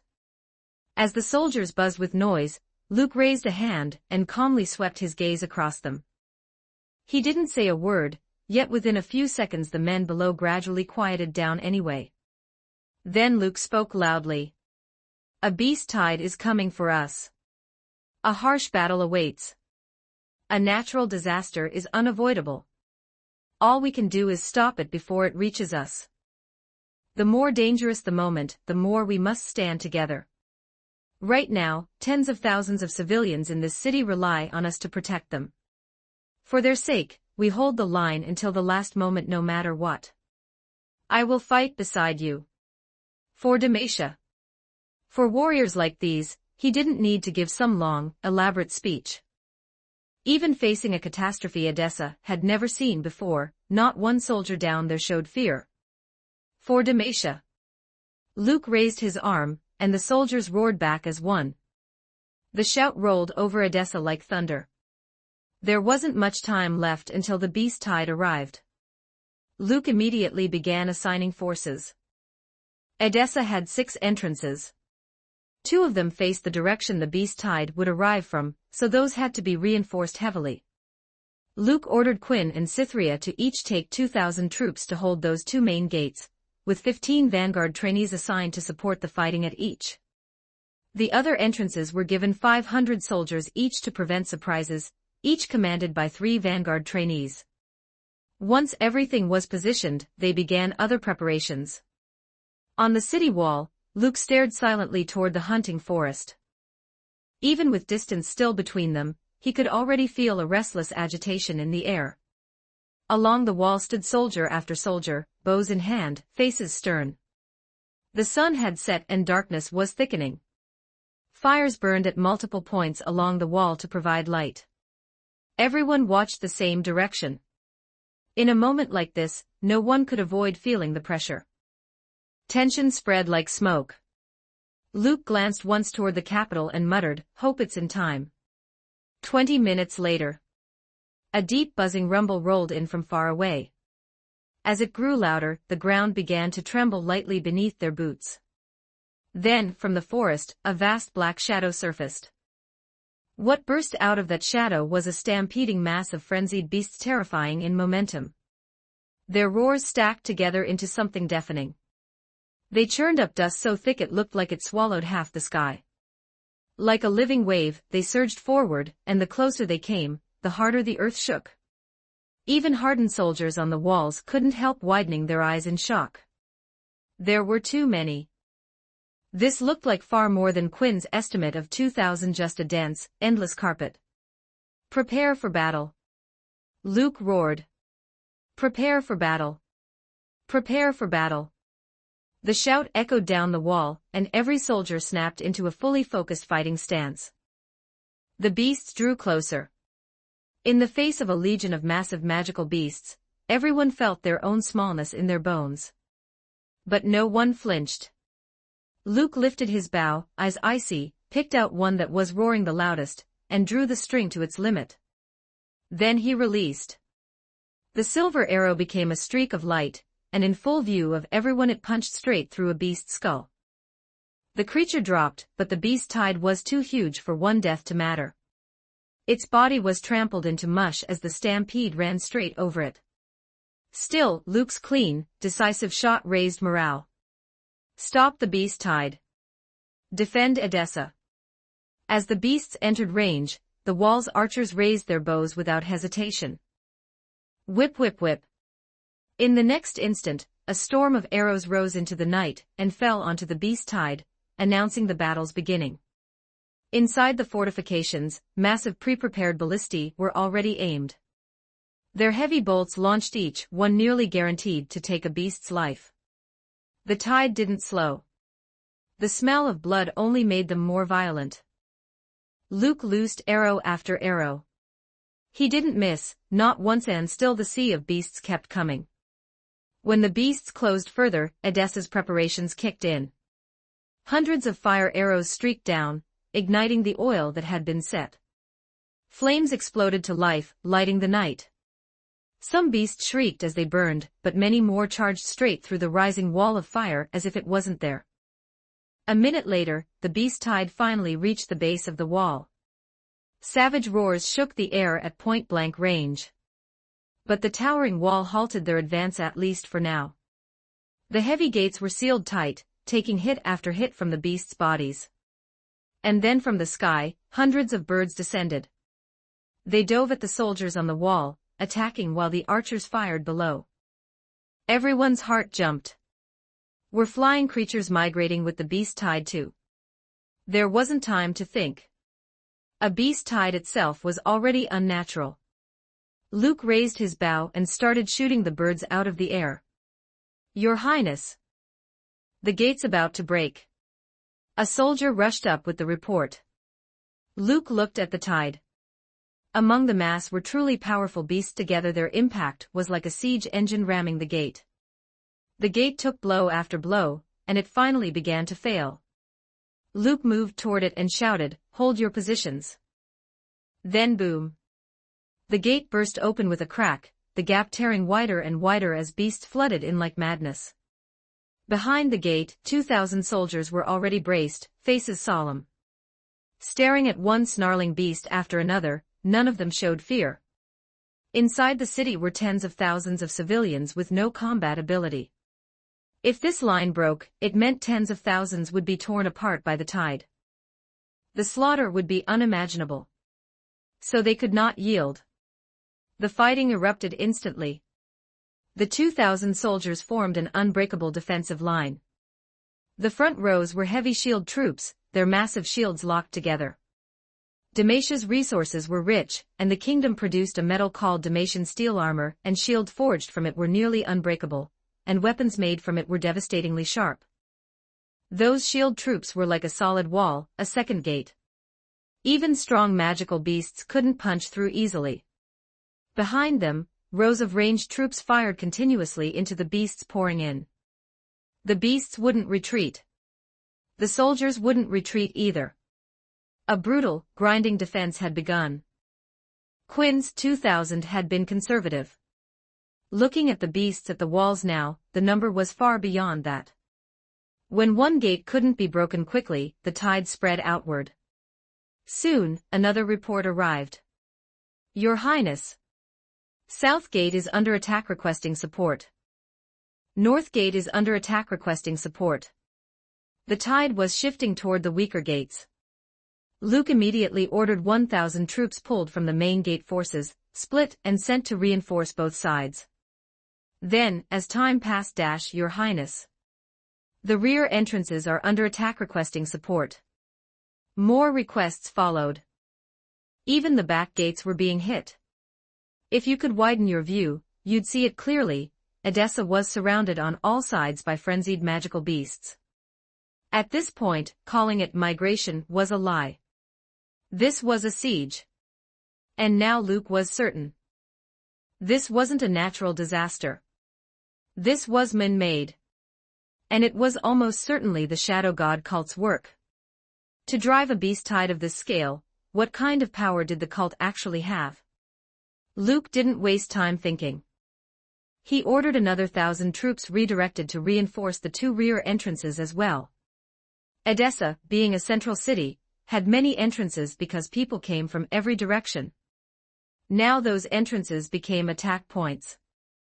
Nearly 6,000 troops were spread across 6 locations. Against a beast-tide this massive, they suddenly looked thin.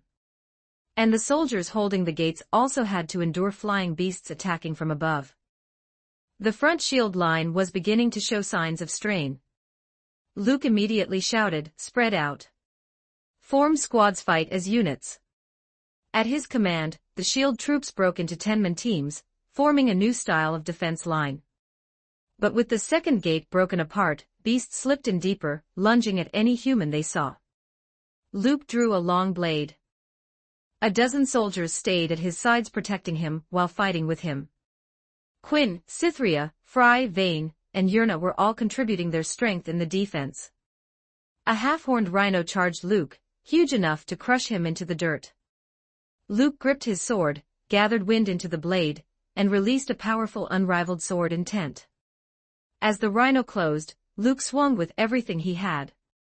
A gale exploded outward. Swordlight flashed several times and deep cuts opened across the rhino's body. It howled and collapsed. Seeing their prince's strength, nearby soldiers felt their spirits surge. Morale rose again. Then Luke's mind screamed with warning. He shouted without hesitation, "Scatter." The soldiers moved instantly, breaking apart. Luke used his footwork and shifted away in a burst. The next second, boom. A spell packed with violent energy detonated exactly where he had been standing. "A mage has joined the battle. Protect His Highness."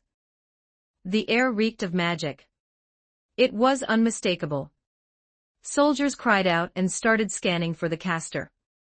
Luke was already staring in one direction. From within the city, a group of cloaked figures walked forward. Seeing those familiar cult cloaks, Luke narrowed his eyes. Many of them held staves, their bodies radiating an unsettling aura. About 60 of them. And from their presence alone, it was clear these were the Shadow God cult's core fighters. When the beast tide hit, opening the gates had been unavoidable to protect the people outside. And these cultists had used that moment to slip into the city. Even Luke couldn't prevent that. Quinn, Vane, Fry, Yurna, and the soldiers all saw the cultists and felt a wave of danger. The situation sharpened again. The 4 women and many soldiers started moving toward Luke to support him, but the cultists struck first. Several dark spells slammed in, and then more than 20 figures rushed out, blocking Yurna and the soldiers. Each of them looked dauntless level. For a moment, Northwest One could get close to Luke. The remaining cultists closed in around him. At the front was a figure in a cloak patterned with tangled black and red, holding a wooden staff. He laughed in a harsh, grating sound and slowly pulled his hood down. "Your Highness. It's been a long time." Under the hood was an old, gaunt face, wrinkled, dried and hollow. That long time nearly made Luke short-circuit. He stared at the old man's face for a while, couldn't place him at all, and finally asked, "Who are you?" Elder Dan's grin widened. He didn't care that Luke clearly didn't remember him. "We met in the capital once. But it seems you've forgotten." Luke frowned. He had zero memory of this guy. Why would he waste brain space remembering some random old man? Above them, the moon had risen high, glowing softly, except now it carried a faint red tint. Elder Dan didn't waste time. He began chanting. Black light flickered along his wooden staff. Luke felt danger radiating off it. He didn't hesitate. He launched into motion, leaping up and under the stunned stares of the cultists, seemed to fly, snapping up onto a roof beam in one smooth burst. Elder Dan narrowed his eyes, still chanting, and raised his staff as Luke sprinted away. Several dull pulses sounded as black orbs ghost-like shot after Luke at high speed. Luke's sixth sense screamed warnings. He glanced back and saw the spell orbs already overtaking his line. Forced, he changed direction mid-run. One orb smashed down and blasted a hole in the roof. Then another. And another. Explosions hammered the building walls, floors leaving crater after crater. The damage was clearly high. And it didn't look like Elder Dan was trying to kill Luke outright, he was sealing off escape routes.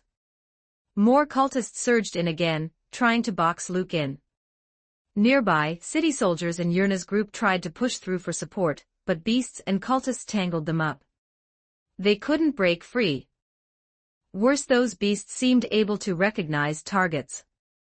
They attacked only the soldiers on Luke's side. That alone proved it. The beast tide was the cult's handiwork. Luke weaved through attacks with fluid precision, every strike barely missing him as he slipped away at the perfect moment. Then he activated his righteous aura protection. His presence turned sharp and upright, and paired with his graceful movement, he toyed with the surrounding cultists like they were children, almost making it look effortless. And even while dodging and countering, Luke still had the mood to ask questions. "So you've been watching me for a long time, huh?" Elder Dan watched his underlings press Luke back and felt confident enough to answer calmly, "Correct. All of this was prepared for you." Luke's eyes flickered. He slashed wind blades that cut open space in front of him, forcing cultists back, and thought quickly. Earlier in the day, that cultist had said, "Didn't think you'd deliver yourself to me." That line had already felt wrong. And now the cult had mobilized their high-end forces just to take Luke, yet they didn't seem to want him seriously injured. Their intent was obvious. There was something about Luke, something they needed. Judging by this old man, Luke had probably been targeted since the moment he arrived in the capital. So all the strange incidents in Edessa really had been the Shadow God cult's work. Looks like he'd guessed right. Good thing he'd prepared. Otherwise this old bastard really might have screwed him. Elder Dan spoke evenly. "Prince, I advise you to stop struggling. Come with us. You won't be hurt, and we won't take your life. No matter how you fight, you won't change the ending. Why not choose the easier path?" He stood there with quiet authority, dripping with confidence. Luke almost laughed. If he went with them, nothing will happen, was the biggest lie imaginable. He accelerated, flashed back to widen distance, and gathered wind into his blade, his aura turning sharp. "You really think you've got me?" As he spoke, his unrivaled sword intent surged. He swung in a towering tornado, several meters high, exploded outward with the slash. The gale slammed into the cultists, catching them off guard. The spinning wind was sharp as blades touch it, and you bled. It blasted several cultists back. Some were wounded. One was dragged into the vortex, screamed once, and died on the spot. The sudden tornado shocked everyone. Soldiers stared, stunned that their prince's swordsmanship could command the wind like that. Elder Dan narrowed his eyes, surprised. This prince's strength didn't match the intelligence he'd gathered. Back in the capital, Elder Dan had quietly observed him. Not too deeply so as not to raise suspicion. And honestly, this prince hadn't required much observation. He'd lay down in that pathetic courtyard and stay there all day, doing nothing. He'd done that for 2 months. How strong could he possibly be? After Luke arrived in Edessa, the Wraith Cave incident showed Elder Dan something else. Luke had multiple powerful protectors around him like Yurna, and the others now tied up. Elder Dan had thought that once he controlled those guards, he could capture the prince easily. But now Luke's capability was beyond his expectations. That flexible movement. And that strange wind sword technique. All of it said one thing: this prince was at least dauntless level. Still, that alone wasn't enough to panic. Because no matter how you looked at it, the advantage was his. "Fine," Elder Dan said coolly. "Then we'll have to rough you up a bit." He lifted a hand. Several archbishops and deputy bishops moved in as well. Luke could feel danger from them, but he wasn't afraid. He scanned them and suddenly asked, "Is your cult really this small?" That question stabbed straight into Elder Dan's wound. His face turned iron-black with rage as he glared at Luke. To trigger this beast tide, he had sacrificed 99 cultists, true believers, loyal to the end. And he had used 3 sacred relics, 2 doses of Cliver's tooth powder scattered across the hunting forest and a Cliver's eyeball. These relics were things he had forged over 40 years, gathering dark power piece by piece. And for this operation, he'd used all of them. Then this prince robbed his base in one sweep, leaving the cult finally grow nearly ruined again. Elder Dan stared at Luke retreating and dodging, and said coldly, "Prince, sometimes recognizing reality is the smarter choice." To Elder Dan, the outcome was practically guaranteed. Even if the soldiers held the beasts back, it would take time. And in that time, he could capture the prince. Once he did, he'd make sure to torture him first, vent his hatred properly. Surely the Shadow God wouldn't blame him. Thinking that, Elder Dan's mood improved. A cruel smile pulled at his mouth. Then something changed. From outside the city came constant howls of beasts dying one after another like heavy bodies collapsing. A unit surged through the gate like a blade carving through meat. Their presence was overwhelming, like a spear honed to the sharpest point, unstoppable. Elder Dan's expression shifted. And then he saw a tall man swinging a great sword at him. Elder Dan raised his staff to block, but he was still blasted backward several meters by the impact. Staring at the man, Elder Dan's eyes filled with shock and disbelief. Dauntless Vanguard. Garen wore silver-white armor. He lifted his greatsword, pointing it straight at Elder Dan. "Drop your weapons." Elder Dan and the cultists couldn't keep calm anymore. And Edessa's soldiers, seeing reinforcements arrive, lit up with excitement. "It's the Dauntless Vanguard. Garen Crown Guard is here. This is great. Counterattack. It's time to counterattack." Why did they arrive so fast? That last question was exactly what Elder Dan wanted to scream. Or rather, why was the Dauntless Vanguard even here? Their headquarters was in the capital. Even at their speed, getting here should take at least 3 days. And this wasn't some tiny detachment. Looking out, the Vanguard reinforcements were dense, at least 300. The Dauntless Vanguard had only 2,048 soldiers in total. They were divided into 16 companies. Each company had 16 shield formations. Each formation had 8 soldiers. By the looks of it, at least 3 companies had been deployed. What could possibly justify sending 3 companies? Elder Dan couldn't wrap his mind around it. Instinctively, he looked at Luke. Luke met his gaze and gave him a sweet, harmless smile. "Surprised? Didn't expect it." Now the cultists were being slowly surrounded by the vanguard. Elder Dan immediately chanted, releasing energy from his staff to form a barrier that protected him and the remaining cultists. His followers lifted their staves too, pouring their energy into the barrier. Garen roared and slammed his greatsword into it. The barrier didn't budge. Several vanguard soldiers struck together, still nothing. But it wasn't a real problem. That barrier required energy. It was only a matter of time before it collapsed. Garen looked around and ordered, "Suppress the beasts first." At once part of the vanguard peeled away, moving into the city to break the beast tide. Dozens remained to keep the cultists surrounded, their heavy blows hammering the barrier over and over. With enough dark energy fed into it, the barrier still held. But the situation had reversed. Now the ones trapped were the cultists. Luke looked at Elder Dan and returned his own words. "Old men sometimes recognizing reality is the smarter choice." Elder Dan's eyes went cold. "So you arranged for the Dauntless Vanguard to be waiting?" "Prince, I underestimated you." "When did you discover the Shadow God cult?" To him, there was only one explanation.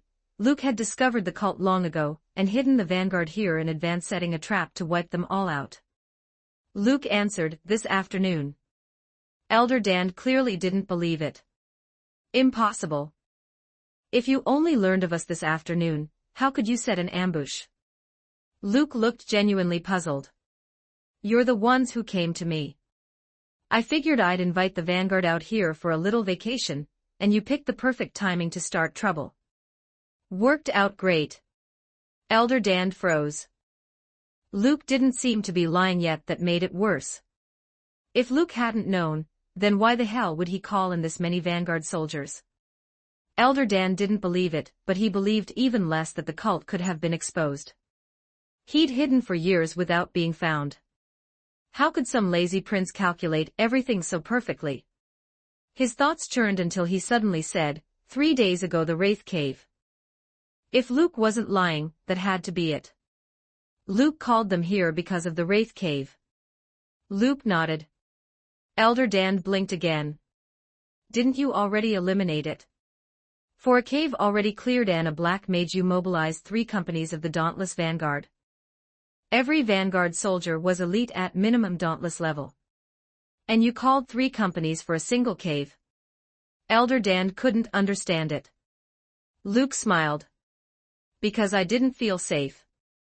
Elder Dan's face went blank. Just because you didn't feel safe you dragged 3 Vanguard companies out here. Wasn't that ridiculously reckless? Wasn't that just boredom with extra steps?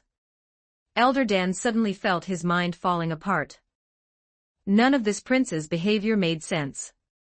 Why did he never follow logic? Elder Dan wanted to spit blood. Seeing the old bastard's expression like he'd swallowed something disgusting, Luke looked smug as hell, embodying the very definition of a spoiled royal brat. My dad is the king. I do what I want.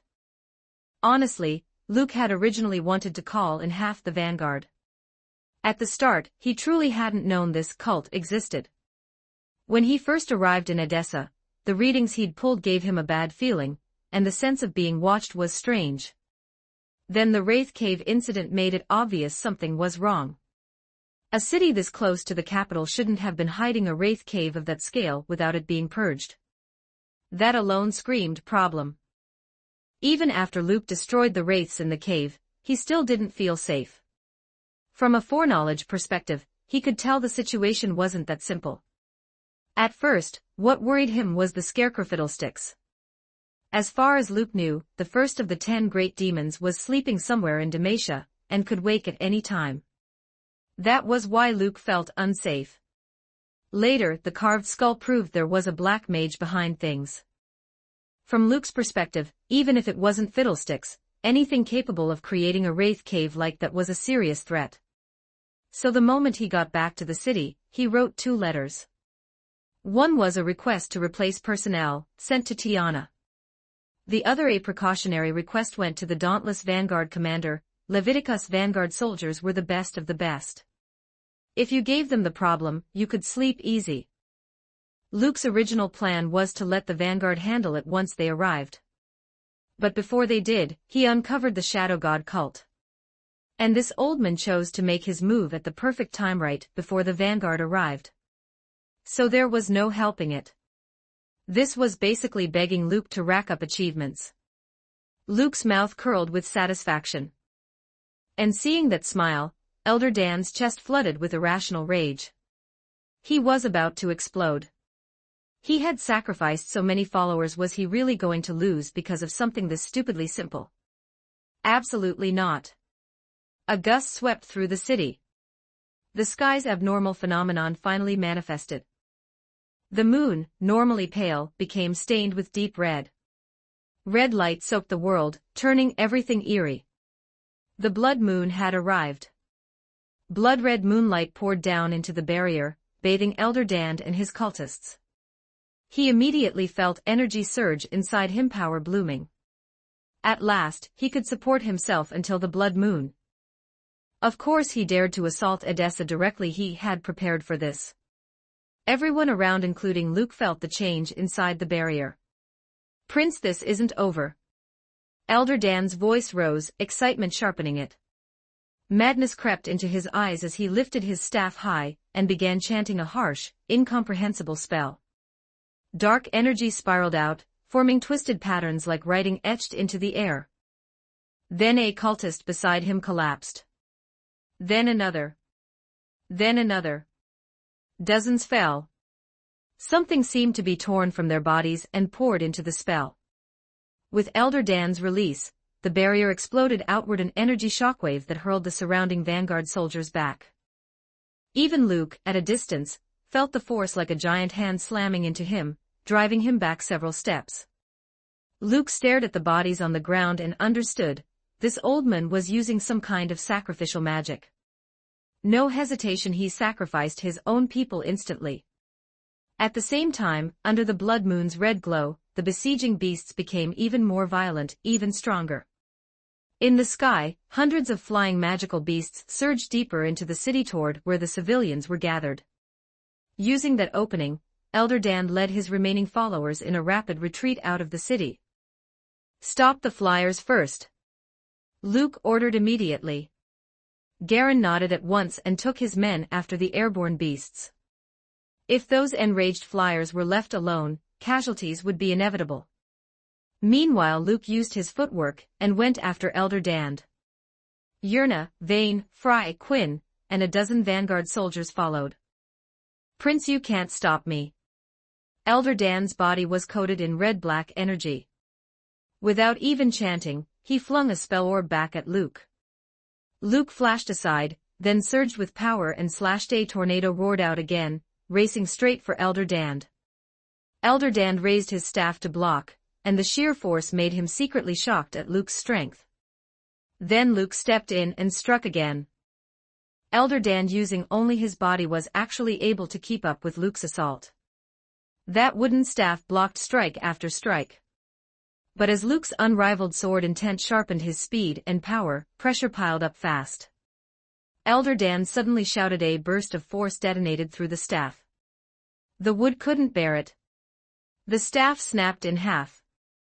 But the same burst knocked Luke back a short distance. Two cultists immediately rushed in to entangle Luke. Elder Dan seized the chance and fled faster. Those two cultists were left to die. By the time Luke cut them down, Elder Dan and the rest had vanished into the shadows. "Did they get away?" Vane asked, arriving after killing two cultists herself, eyes cold. Luke glanced at the broken staff, picked it up and said, "They won't.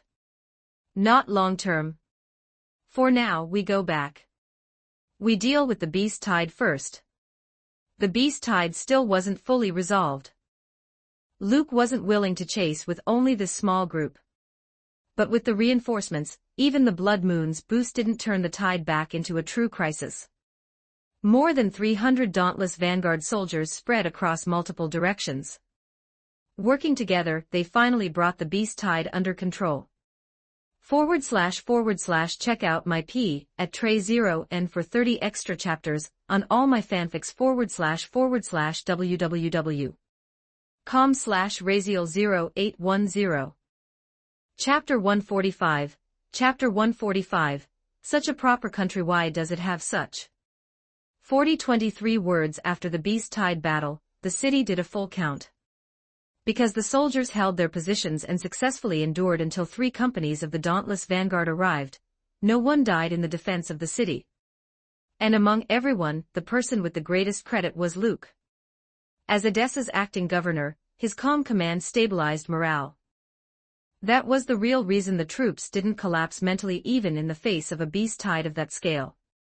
Now, the 3 dauntless vanguard companies were gathered together, and the civilians, having received the all-clear, began post-battle cleanup. Looking at the magical beast corpses scattered everywhere, countless people were stunned. You could almost see the battle that had happened here just from the ground alone. Even Garen had a trace of surprise in his eyes. Before leaving the capital, he hadn't expected that in Edessa he would witness a beast tide and uncover a vile cult tied to dark magic. He couldn't help looking toward Luke. Because if Luke hadn't sent that letter 3 days ago requesting reinforcements from the vanguard, then what would this city look like right now? It would have been a tragedy. Just that alone meant Luke's contribution under this beast tide was enormous. "Did your highness know in advance?" Garen asked as Luke walked over. Luke looked at him. "You heard it yourself. This was coincidence. I just didn't expect the commotion here to be entirely caused by that cult." Garen frowned. "That cult? It was after me," Luke said. "I don't know.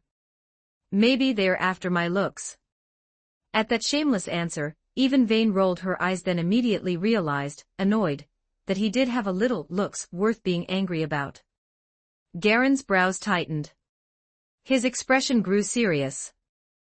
A cult of dark mages targeting a royal prince. That was extremely serious. I'll order a search, Garen said without hesitation. This wasn't something they could treat lightly. Not a single cultist could be allowed to escape. They had to launch a full manhunt and give the prince an answer before dawn. And if there was anyone who wanted that old bastard dead the most right now, it was Luke. He truly hadn't expected some old man had been watching him for so long. It made his skin crawl. If Luke didn't kill him outright tonight, who knew what kind of trouble would come later? So tonight, that old man had to die. Luke's eyes held a rare seriousness as he ordered Garen, call everyone. Assemble at the gate. Garen looked confused. Luke said simply, I know where they are. Garen didn't question him further. He nodded and began gathering forces. Luke held half of the snapped staff in his hand and submitted it to the Godspeed tracking decree. A low buzz sounded. A pillar of red light shot up in the distance deep in a valley moving steadily. With a precision tracker like that on them, Luke wasn't worried about the old man escaping. 10 minutes later, at the city gate, 250 dauntless vanguard soldiers sat astride fine warhorses, assembled and ready. At Luke's side were Garen, Cytherea, Quinn, Vane, Fry, Yerna, and the others. The remaining soldiers as well as over 100 vanguard fighters and trainees stayed behind in Edessa in case anything else went wrong. Luke cracked his whip and his horse surged forward. He led, with Garen and the others right behind him. That red pillar in the night was impossible to miss. And tonight's blood moon gave the world a strange, oppressive atmosphere. After chasing for a while, Luke saw the pillar stop, no longer moving. He immediately spurred his horse faster. The others followed without a word. Half an hour later, riding hard, they reached a valley about 1,000 meters from the red pillar. Under the blood moon's glow, the valley felt especially sinister, and a thin mist drifted through the air. The moment they arrived, the warriors all sensed something wrong. A thick, undisguised darkness soaked the valley. They hadn't followed the wrong trail. About 1,000 meters ahead, Luke said, halting his horse and turning back to the group. That's where they are. Garen's eyes flickered. He turned and ordered, first squad, second squad, third squad, step out. Scout ahead with me. At once 24 vanguard soldiers rode forward. Garen gave Luke one glance, then cracked his whip and rode toward the mist. The 24 followed, then split smoothly into 3 directions after advancing. All 3 squads were elite. The scouting was to prevent the cult from setting an ambush. If something happened, their reaction speed would let them respond immediately. A few minutes later, Garen returned with the teams. No danger within 500 meters. Luke nodded. The force moved again. 500 meters in, the fog grew thicker, the valley so silent it didn't even feel real. Blood-red moonlight. Thick fog. Absolute quiet. Layered together, it was deeply unnatural. So every soldier raised their alertness to the highest level. Seeing the fog, Frey's expression turned heavy. I smell black magic. There's likely a large-scale array carved out nearby. I don't know how they're activating it. There were many kinds of arrays: teleportation, illusion, mist, defense. Generally, the larger the array, the more magic it required.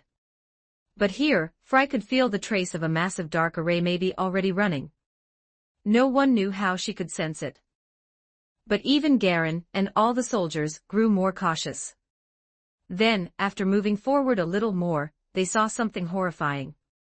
Cloaked bodies appeared everywhere, a head slumped against trees, sprawled on the ground, hanging from branches in twisted poses. Blood-red moonlight filtered through the fog, washing them in crimson, making the scene sickeningly grim. Those cloaks were unmistakable. Shadow God cult. Frey's teeth trembled as understanding hit her. He sacrificed all of them, It was monstrously cruel. The bodies formed a trail from here into the distance. The number was impossible to guess. That kind of atrocity sent a chill through every warrior's bones. Vane's eyes hardened into ice. If there was any evil in the world worthy of her hunt, it was whatever waited in this valley. Garen's face remained cold, as if the horror didn't exist. The closer they got, the more he shifted into action, dismounting and walking. Luke and the others did the same. The air reeked of blood and rot. The deeper they went, the thicker the fog became, until it was nearly impossible to see beyond 1 meter. Garen walked at the front. The only sound was boots on damp ground, and then something snapped the world into terror. A dry hand shot up from the earth and clamped onto Garen's ankle. Garen didn't hesitate. His greatsword came down, and the hand was severed cleanly. Careful these bodies, he turned to warn the soldiers behind him and stopped mid-sentence. Because something even worse had happened. Garen frowned, turning in place, greatsword raised. Your Highness. Cytherea. He kept calling names. No answer. And the most disturbing part, behind him was no one. Garen remembered Frey's warning about a large array, and realized he'd likely been caught without even noticing. When had it started? 1 minute ago. That meant the others were probably facing the same thing. Illusion-type arrays were covered in the Vanguard's anti-mage training. They interfered with the 5 senses in a brutally unfair way. No matter how cautious you were, 1 moment of weakness was enough to get you. The stronger the spell, the deeper the interference. Illusion arrays didn't kill you directly. They existed to split you up, confuse you, and create openings. Garen guessed the purpose: scatter them across the valley. Then find a chance to strike Luke. Garen trusted the prince's ability to protect himself. But he still had to reach Luke as quickly as possible. The cult's target was the prince. Garen took a breath, closed his eyes, and focused, slowly sensing direction again. But before he could move, a demonic silhouette blocked his path. The same thing was happening all across the valley. Some people were in small clusters, some were alone, scattered by the array's interference. In a short span of time, everyone had been dragged far apart. At that moment, Luke walked alone through the rolling white fog, watching it drift like living smoke. Earlier, he'd been watching the red pillar deeper in the valley, noticed the fog thickening, and then suddenly realized no one was beside him anymore. He guessed he'd been hit by the array. Or that the others had. Either way, everyone's sense of direction was scrambled. Some might be walking backward. Some might be turning right. Some might be pacing in circles without realizing it. Luke tried gathering wind to blow the fog away. No effect. The fog was thick enough that you could only see about a meter. But Luke had one advantage no one else did: in his eyes, there was still a red pillar of light. And right now, that red light was moving rapidly toward him. Like it didn't want to give him time to regroup. A moment later, the red light reached him. Elder Dan stood in the fog, holding a new staff that looked like twisted tree roots, and sneered. I knew you'd come. All these preparations weren't for nothing. His voice felt unreal, hard to place, like it came from every direction at once. Luke frowned. Dan was only 5 meters away. I'm curious. How many of your cult are even left? Dan seemed to notice Luke's gaze tracking him. His expression paused for the faintest moment. He shifted a few steps to the right and said, That's none of your concern. This time, Luke's eyes didn't follow. So Dan didn't think much of it. He circled, found an opening, and suddenly lunged at Luke. The staff came down like a club through the fog. Luke raised his sword and blocked. After a single clash, Dan retreated back into the fog and laughed without caution. The second strike won't go so well for you. Dan wasn't surprised by Luke's reaction speed, he'd seen it already. In this fog, Dan had full vision. Others couldn't see him, but he could see them. He was certain the prince couldn't dodge every attack by instinct forever. Now he would torture the prince until he'd vented every ounce of rage. And Luke realized Dan believed he was invisible. Right now, Dan taunted, you must really want to know where I am. Dan stood there, his body glowing with bright red light. Then he immediately shifted position, moving behind Luke and attacking again. Luke spun and blocked again. Dan withdrew again, then appeared in front and sneered, I am everywhere. Luke stared at the glowing red light on his body for a second. Are you messing with me? Luke decided to play along. You're full of surprises, Dan said smugly, but this is my domain. Here, I'm invincible. With a thought, I can move freely within 1,000 meters. To maintain the illusion of being everywhere, Dan kept changing position while speaking, so his voice would seem to come from all directions. Luke tightened his grip, scanning around grimly. That reaction pleased Dan. He smiled coldly, silently stepped behind Luke, raised his staff and then think. A blade sank into flesh. Dan looked down at the sword lodged in his chest, completely stunned. He staggered backward, blood spraying from the wound, pain hitting like a hammer. He stared at Luke in disbelief. Luke, meanwhile, was still looking around as if searching for something, and said blandly, Huh. Why'd you walk into my sword? Trying to scam me. Scam your Dan's eyes turned crimson. He clutched his chest, blood spilling at his mouth. Could the prince see him in the fog? Impossible. The array was his. In this fog, only he should see others. So was it luck? Seeing Luke still acting cautious, swinging and scanning, Dan convinced himself it had to be luck. The prince got lucky. He guessed right. But Dan refused to gamble again. He retreated farther and began chanting, black light blooming from his staff. Then he saw Luke snap his head toward him, and in the next second, Luke's figure flashed straight at him. He could see. Dan's heart jolted. He cut off the spell mid-chant, forced into defense to block Luke's slash. How can you see me? Dan demanded, eyes wide. This had never happened to him. Why could Luke locate him so precisely in the fog? Luke's blade gleamed. Luke stopped playing. He pressed the attack. And as he fought, his eyes caught something that made his expression flicker. Dan's chest wound, there was no heart. Blood kept pouring out, yet Dan moved as if the stab meant nothing. Any normal person would be dead 10 times over. But Dan wasn't. Was the blood moon amplifying him that much? Or was he using some forbidden method to hold on to life? Dan retreated under Luke's pressure, then found an opening and released an instant spell. A burst of energy knocked Luke back. Dan used the chance to jump farther away, chanting rapidly, black orbs pouring out like ghosts and blasting toward Luke in a frenzy. At the same time, several mutated demons emerged from the fog and rushed Luke. These mutated types were stronger than the slaughter-hungry ones. Luke didn't dare relax. He dodged the orbs while dealing with the mutated demons. Behind them, now that he had breathing room, Dan chained spell after spell. The pressure on Luke spiked sharply. Then a shadow cut in. A figure with a black dagger struck the mutated demons with clean, lethal movements. It was Yurna. She looked like she'd already fought through hell to get here, and her expression barely changed. Luke seized the chance and surged after Dan again. Dan kept retreating. More mutated demons closed in.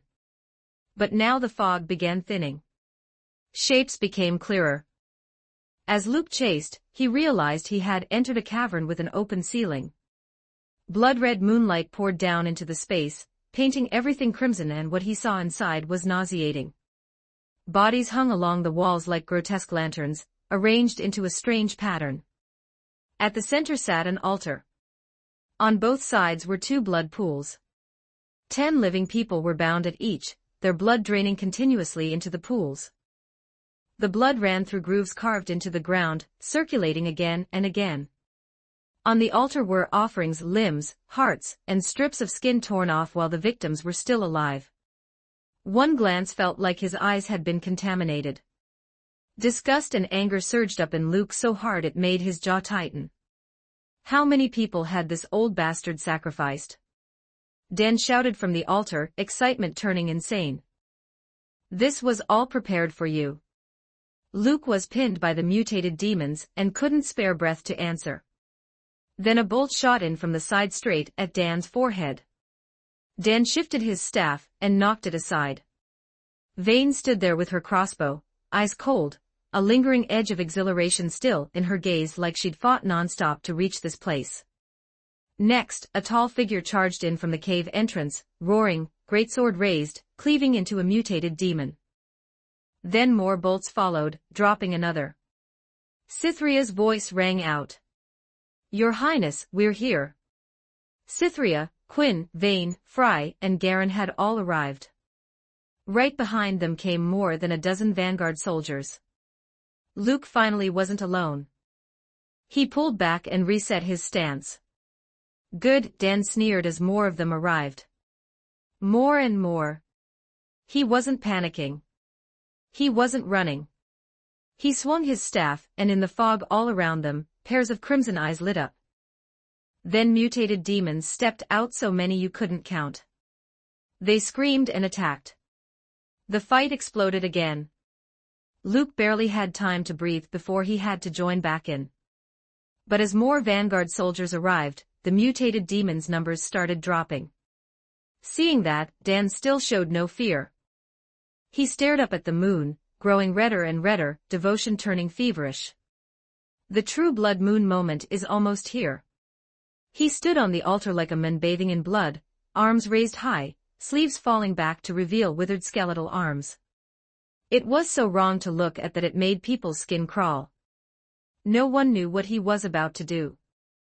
But everyone sensed it would be horrible. Garen raised his greatsword and charged for the altar. Everyone knew the same thing, kill the cult elder, and the nightmare ends. Dan didn't move as Garen rushed him. Arms still raised. But as Garen closed, Dan's lips curled into a cold grin. Got you. The voice came from behind Luke. Your Highness. The Dan on the altar dissolved like a mirage. Garen's eyes widened. He spun and sprinted toward Luke, but it looked too late. Dan's real body appeared behind Luke like a ghost. That withered old frame exploded with terrifying speed and force. His face twisted into a crazed smile. As if everything had been for this moment. He knew he couldn't defeat the prince. But it didn't matter. He only needed one drop of blood. Dan swung a dagger at Luke. A blinding white flash erupted from nowhere, so bright Dan couldn't see for a split second. But he felt his blade bite into flesh and he didn't care about anything else. He had it. The fated one's blood. The flash also stunned everyone's vision for an instant. When it faded, Dan had already returned to the altar with inhuman speed. Everyone's eyes snapped to Luke, who was clutching his right arm. Blood dripped steadily from it. Worry surged through the group. I'm fine, Luke said, his face pale. Garen turned toward Dan, fury blazing. Under his protection, the prince still got hurt. That was unacceptable. In that instant, Garen's aura erupted. He raised his greatsword and charged the altar again. Many vanguard soldiers charged with him. And then the sky burned red. The blood moon blazed at its brightest. You're too late. Dan laughed wildly. Bathed in red light, he slammed his staff into the altar's center. Power erupted. The blood flowing around the altar flared crimson, and a massive wave of energy exploded outward, launching everyone away. Then something truly unnatural happened. The blood moon's light gathered, condensed, and poured straight down onto the altar. Dan ripped off his cloak, revealing a dried, pallid torso. A sword wound marked his chest, but the rest of him was covered in strange carved patterns. He threw away the staff and raised both arms high.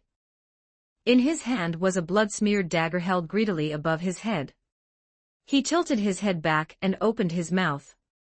A single drop of blood fell from the dagger into his mouth. Every pattern on his body ignited. The blood from the pools surged into the altar, then streamed into Dan, gathering into his body. Under that concentrated blood moonlight, his body began to feel no longer dry and gray, but swelling into something fuller, more alive. Feeling power increase by the second, Dan roared, ecstasy and madness fused together. The shadow god's descent cannot be stopped. All of you will die. His body expanded. The air turned crushing. A pressure fell over everyone so hard it became difficult to breathe. It felt like the altar had opened a door and something terrifying was stepping through. In seconds, Dan's body fed by blood shifted into the form of a middle-aged man, eyes blazing with insanity. He had succeeded. The ritual was done. And then crunch. The sound of someone biting into fruit cut through the moment. It made Dan freeze. It made everyone freeze. They turned toward the sound. Luke, somehow, had a piece of fruit in his hand, chewing loudly with an expression of bored impatience. The entire atmosphere in the cavern warped. Everyone was thinking, how do we deal with the shadow god now? So why was their prince casually snacking like he was watching a show? Was something fundamentally wrong here? Dan felt the wrongness too. But the ritual was still going, and his hatred for the man who ruined his cult burned hotter. Once the shadow god descended, the first person he would kill would be Luke. Dan's body continued to change, swelling and reshaping as if becoming a vessel fit for the shadow god. The shadow god's consciousness pressed into his mind and Dan ceased to be just Dan. Then, suddenly the blood on the altar began to boil. Dan screamed as pain like burning tore through him. He looked down. His swelling body was bubbling, blistering blood-filled boils rising everywhere. His frame over 2 meters, pushing 3 was covered in grotesque bubbles almost instantly. Nightmare-inducing. Even Luke's skin crawled. Dan tried to scream upward, his voice broken with disbelief. The ritual collapsed. It had been working. Why did it fail right at the end? Wasn't it supposed to be complete by now? He had been ready for the shadow god to take the body. So what went wrong? The sudden reversal left everyone stunned. It felt like a chance had appeared again. Because I was curious, Luke said, voice calm. Dan couldn't lower his head anymore. His neck had swollen thick, his face warped, and if you forced yourself to look, he resembled a boar. He could only glare at Luke. Pain ripped through him from every direction, shredding his senses. Luke smiled slightly. I wanted to see what happens if you try the ritual with a drop of pig blood. Luke rolled his right arm, showing everyone, there was no wound. Just blood smeared across it. So the blood was pig blood. The group went silent, stunned. How did he manage to pull off something this absurd in the middle of a ritual apocalypse? And where did he even get pig blood? Questions piled up in everyone's mind. They stared at Luke's innocent-looking face, and didn't know what to say. Dan looked completely blank. The blood he swallowed was pig blood. So the ritual was doomed from the beginning. This prince had prepared pig blood from the start. Dan's mind shattered. He couldn't understand. Why would a country as serious as Demacia produce a prince this unserious? Why did all his misfortune begin the moment he ran into this prince? He had personally killed 2/3 of his cult's followers. He had personally destroyed his own cult. And at the end of it all, this was the result. He couldn't accept it. He truly couldn't accept it. Pain like his soul was burning tore out of him.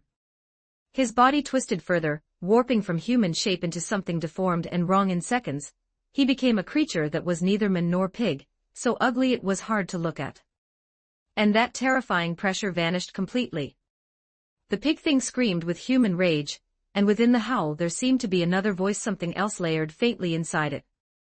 But to everyone else, it was just a pig's shriek. In a way, the ritual really had succeeded. The shadow god didn't descend, Luke said, walking toward the altar. The pig god did. He looked up at the bloated, ugly figure. The creature's eyes were full of hatred. Killing you like this is honestly too merciful, but old bastard, you're done. Luke's blade gathered wind.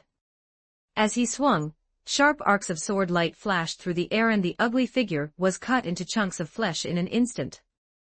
Dan died without ever understanding how 40 years of preparation was ruined in a single night by this prince. He never understood what he did wrong. Even at the end, his soul screamed in agony. When his body collapsed, his spirit didn't even qualify to enter the afterlife. It drifted up, releasing a shrill wail, and Luke's sword came down once more. The spirit shattered completely, scattered into nothing. // check out my P at Tray0n for 30 extra chapters on all my fanfics // www.com/Raziel0810 Chapter 146, Chapter 146, For once, can you think about something normal? 2080 words. The fog in the valley was finally starting to thin. As the last bits of cleanup wrapped up, the oppressive darkness hanging over the valley faded with it. Those mutated demons didn't get away, of course. In the end, every last one of them died under the blades of the dauntless vanguard. The strange blood moon in the sky was gone too.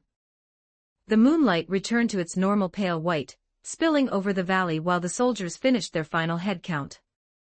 Whenever their eyes fell on the bodies scattered everywhere, hatred and disgust for the cult rose again.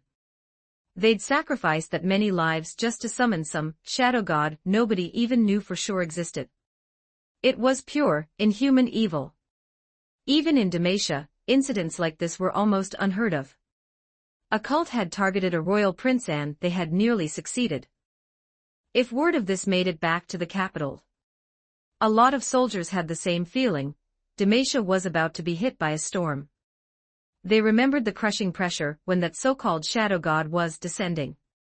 If the ritual had truly succeeded this close to the capital, the consequences would have been unimaginable. Luckily, the prince handled it. Thinking about the ridiculous method he used to solve it made the soldiers fall into a long, uncomfortable silence. That kind of move was downright explosive by Demacian standards. Even Vane couldn't hold it back anymore. Why were you carrying pig blood on you? That old cult leader probably never imagined he'd die in such an humiliating way. Luke answered casually, cults like that love sacrificing blood and meat, don't they? So I collected some wild boar blood, just in case. There were plenty of boar carcasses in the city after the beast died. He could grab some easily while passing by. Besides, if Luke's sixth sense was as sharp as it usually was, there was no way that Oldman could get that close without Luke noticing. Luke had intentionally left an opening just to set up the stunt. Vane was speechless. She stared at his face for a moment. She really wanted to ask, can you go one day just one thinking about something normal? What kind of person gets targeted by a cult and thinks, first thing, where can I get pig blood? And the most absurd part was that it actually worked. For a moment, Vane didn't even know where to begin criticizing him. Not long after, once the valley was fully checked, everyone prepared to head back to Edessa. With the Shadow God cult dealt with, there was no need to rush like before.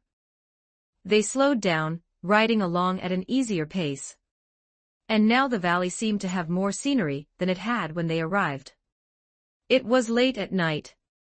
They passed a small lake and the moonlight painted the surface like a clean, bright mirror. Floating above the water were tiny green points of light. Those same little green lights were scattered throughout the forest, giving off a calming presence, like they were softly lighting up the world. The riders passed through them, brushing by the small glimmers, almost like they were moving through a dream. The foul mood left behind by the cult eased noticeably. The beautiful sight loosened something in people's chests. Luke lifted a hand. A firefly circled his fingers once, then drifted away. He couldn't help feeling a little sentimental. Without realizing it, firefly season was here again. Demacia had many kinds of fireflies, different colors, different patterns, surprisingly varied. Luke found himself thinking that if he could draw a few into the courtyard on a night, when he was moongazing, the view would be incredible. They enjoyed the scenery as they rode back toward the city. 40 minutes later, the group returned to Edessa. After being run ragged all day, Luke felt exhausted in body and mind. But no matter how tired he was, he had to eat first. It was already midnight. Whether it was Luke, Garin and the vanguard soldiers, or the city's guards, none of them had eaten dinner. Once they finally relaxed, the hunger hit all at once. And considering how many magical beasts had volunteered to show up today, Luke decided to throw a barbecue cookout. Among that many beasts, there were plenty with tender, rich meat. Wash it, grill it, brush it with oil, hit it with seasoning done. That was a feast. Before long, bonfires were lit all across the barracks grounds, and the smell of roasting meat drifted through the night. Merchants and civilians brought free drinks on their own. Soldiers gathered in clusters, drinking and laughing, bragging about how insanely heroic they'd been during the beast tide. Luke set up his own fire pit too. He even had Yurna run back to grab his grilling spices. Grilling skewers while enjoying the night air put him in a much lighter mood. After they ate and drank their fill, Luke handed the remaining cleanup and follow-up over to Garin and the others. Then he wasted no time heading back to his courtyard. The moment he stepped inside and collapsed into his chair, his entire body felt like it finally unclenched. Vane, Cytherea, Quinn, and Fry entered one after another. Seeing Luke already lying in the chair, they didn't even react anymore. After the beast tide, even they felt worn out. So no one talked much. They all went off to rest. The night passed in silence. The next day, when Luke woke up, it was already late morning. He'd slept unbelievably well. After all, the annoying mess lately was finally gone. The Wraith Cave investigation had ended, and it had led to the Shadow God cult behind it. Last night had basically confirmed that Luke's assignment was complete. It left him with that loose, post-mission feeling, like the tension in his head had finally unhooked. He lay there for a minute, then felt a small bite of hunger and got up. In the courtyard, he only saw Yurna. She was sitting under the tree, reading quietly. Her purple eyes were still as a lake, her hair falling naturally over her shoulders, giving her a calm, almost serene air. The others being gone didn't surprise Luke. He figured they'd gone out to train. Once they realized Luke loved sleeping in, the girls usually stopped training in the courtyard early in the morning. They'd go train outside instead, not too far away. Then once they smelled food drifting from the courtyard, they'd come back. After washing his face, Luke felt more awake. Then he went into the kitchen to make breakfast. Before long, Vane, Fry, Cytherea, and Quinn returned. They sat in the courtyard and waited for breakfast. After they ate, Luke lay back in the chair, then casually did his daily check-in. "Congratulations, host. You have obtained a rare exotic fruit." The reward was 2 rare exotic fruits, and it didn't move Luke emotionally in the slightest. He hadn't been lying there long when Garin arrived. In white armor, he had that crisp, decisive presence, like everything about him was efficient. Garin walked up to Luke and said, "Your Highness. The capital has already learned about the Shadow God cult and the beast tide. They've sent a special envoy to take over the follow-up. If you'd like, you can depart and return to the capital now." Hearing that, the others still resting after breakfast quietly perked up. They all knew Luke came to Edessa for a Royal Academy hunting competition that was supposed to last 7 days. But the Wraith Cave incident stopped the competition, and Luke ended up replacing the demoted Kabud and managing Edessa's affairs instead. By the calendar at the latest, Luke would be leaving for the capital the day after tomorrow. Now that the capital had sent someone to take over Edessa, Luke really could leave immediately if he wanted. Vane blinked, realizing 5 days had already passed. At first, it was because her teacher Fry had agreed to protect Luke for 7 days. To be honest, Vane didn't have a good impression of Demacian nobles or the royal family.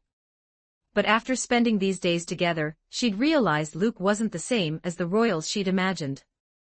He was lazy, unambitious, shameless, and infuriating, but if you looked past that, he had plenty of strengths too. Overall, she didn't dislike him. Thinking that they'd be separating in a couple days, she felt that strange sense of time moving too fast, and a quiet thought surfaced. It would be nicer if it could slow down a little. The moment Vane noticed herself thinking that, her brow tightened as she looked toward Luke. Staying around him too long had made her mindset soften. She was actually thinking things like that. She reminded herself what she was supposed to be doing. Becoming stronger. The moment she thought of the demon who killed her parents, a familiar ache and hatred rose in her chest. She clenched her fists slightly, steadying herself back into her usual state. Separating from Luke was inevitable. After they parted, she and her teacher would continue their journey hunting dark creatures. Quinn looked toward Luke too, and in that moment, realized something about her own thoughts. At the latest, he'd be leaving in 2 days. It had already been so many days since he saved her from the White Rock Grizzly. And yet, she didn't feel like she'd really done anything for him. She thought of the invitation Luke had once given her, sighed quietly, and glanced at Cytherea beside her. Compared to Quinn, Cytherea was clearly the better fit to become the prince's personal guard. Quinn had been friends with Cytherea for a long time. Her integrity, courage, and intelligence were all things Quinn genuinely admired. Cytherea also glanced toward Luke. She had been assigned here temporarily to protect him. Once Luke returned to the capital, her mission would be complete, and she could return to her dauntless Vanguard trainee squad. These days with the prince had been enjoyable. Thinking about separating from Luke, she felt a small twinge of reluctance. But she considered it normal. To Cytherea, Luke was an exceptional man, lazy sometimes, sure, but with many qualities worth learning from. And his mild, approachable personality made being around him genuinely comfortable. She thought Luke was a man with real charm. That was all. They'd separate and they'd see each other again someday. Cytherea had a simple, pure goal, to become a great hero. To become the kind of figure who appeared in the stories told across the land and to protect the country she loved with everything she had. So she would keep moving forward and overcome whatever stood in her way. Hearing Garin speak, Luke realized he did miss life in the capital a bit. If the Shadow God cult hadn't caused all that chaos, his vacation in Edessa would have been pretty perfect. But the reason he came in the first place, aside from grabbing a free couple weeks off, was the hunting competition's first-place reward, enough points for 20 full days of leave. The competition had been paused for so long that Luke's huge point haul from day one basically locked him into first place anyway. So yes, it really was time to return. After thinking a moment, Luke said, "Tomorrow. I'll leave for the capital tomorrow." Once he finished handling the last bits of Edessa's business, he could get out. Garin didn't stay long before leaving again. He still had a mountain of tasks like sweeping the area and checking whether any Shadow God cultists remained inside or outside the city. Luke didn't keep lying around either. He got up, cleaned himself up a bit, and took the group to the government hall. There were still last details to finalize. And the Shadow God cult records they seized yesterday, Luke still hadn't finished reading them. The cult itself was basically gone, but the information they left behind could still be useful. Vane, Quinn, and Cytherea went to train in the yard. Inside, Luke called Fry over.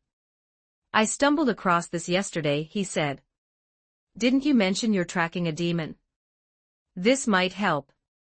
He pulled out the record he'd read, the one about the horned demon, and handed it to Fry. Fry took it immediately and started reading. Luke didn't interrupt her. He stood and walked toward the door. // check out my P at tray 0 and for 30 extra chapters on all my fanfics / www. com/Raziel0810 Chapter 147. Chapter 147. You're not going to reject an outstanding man like me twice in a row. 2,946 words. Pushing the door open, Luke stepped outside. A soft breeze brushed his face, and the sunlight was just right. In a rare moment of comfort, he stretched lazily. From here, he could see the training yard below, where soldiers were running drills around the field. Vane and Cytherea were among them, circling the yard like it was a race, taking turns chasing each other down. You speed up, I speed up, neither willing to fall behind. Plenty of soldiers gathered nearby to watch the spectacle, shouting encouragement and laughing.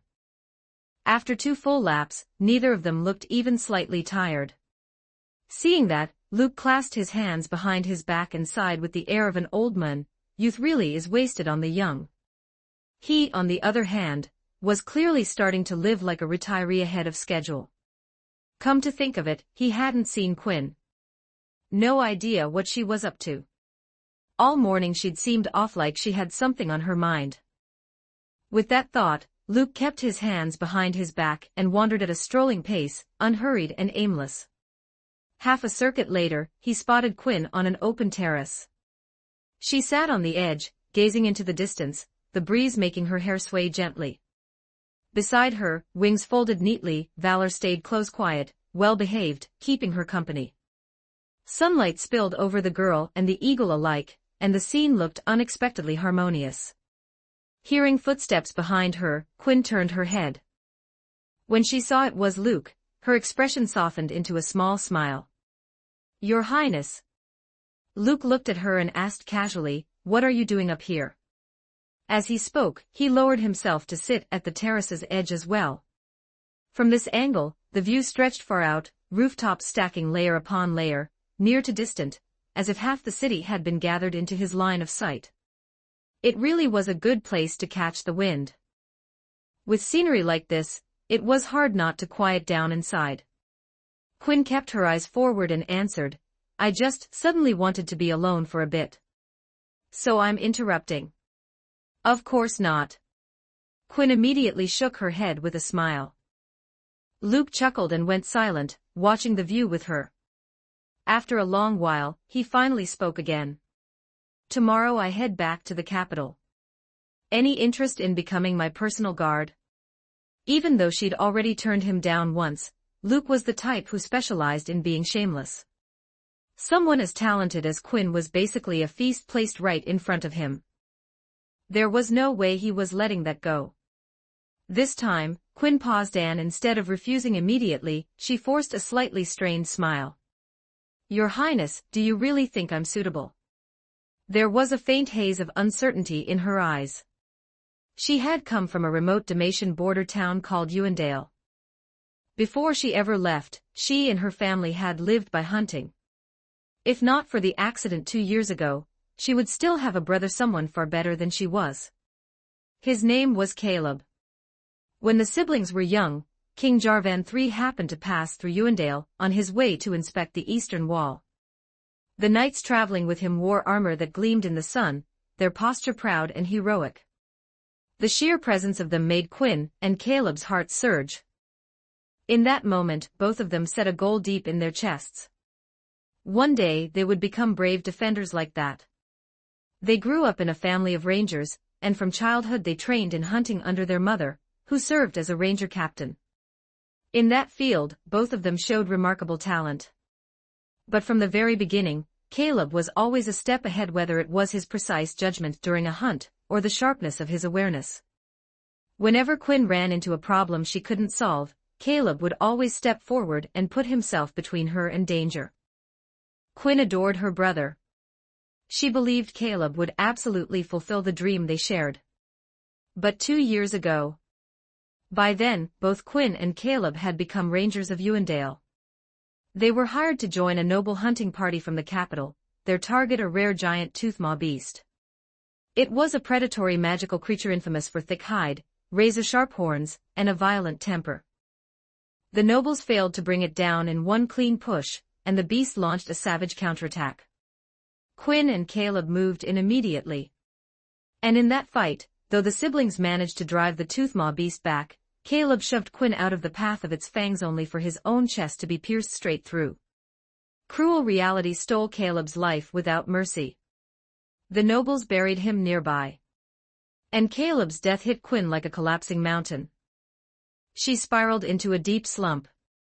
She made mistake after mistake in hunts, and she refused the nobles' rewards. It was like her life lost its momentum all at once. Until the following year at Caleb's grave she encountered that same toothmaw beast again. This time, the brother who had always protected her was gone. The beast charged her head-on. Quinn wanted revenge for Caleb. But in that entire year, she had made no progress at all. Arrow after arrow flew, none of them did anything. Even she gave up, convinced she was about to die. And then an azurite eagle dove from the sky, and attacked the toothmaw beast of its own accord. Azurite eagles were a type of magical bird with tremendous growth potential, proud by nature, famously vicious, and known for never approaching humans. Beast against beast, a young azurite eagle that still looked not fully grown was clearly no match for the toothmaw beast. Quinn knew she couldn't keep watching. She gathered her courage and joined the fight again. The coordination between girl and eagle was shockingly seamless. It reminded her of the days she hunted alongside Caleb. In the end, with both of them severely wounded, they finally succeeded in killing the giant toothmaw beast. When Quinn went to treat the eagle's injuries, she found something that stunned her. The bird showed not the slightest hostility toward her. In its eyes, she thought she saw the same gentle look Caleb used to give her whenever she messed up, half scolding, half amused. As if it were saying, "Quinn, how did you make that mistake again?" For a moment it felt like Caleb had come back. That day was the 1-year anniversary of Caleb's death. And after the azurite eagle appeared, it didn't leave. In Ewendale, there was an old saying.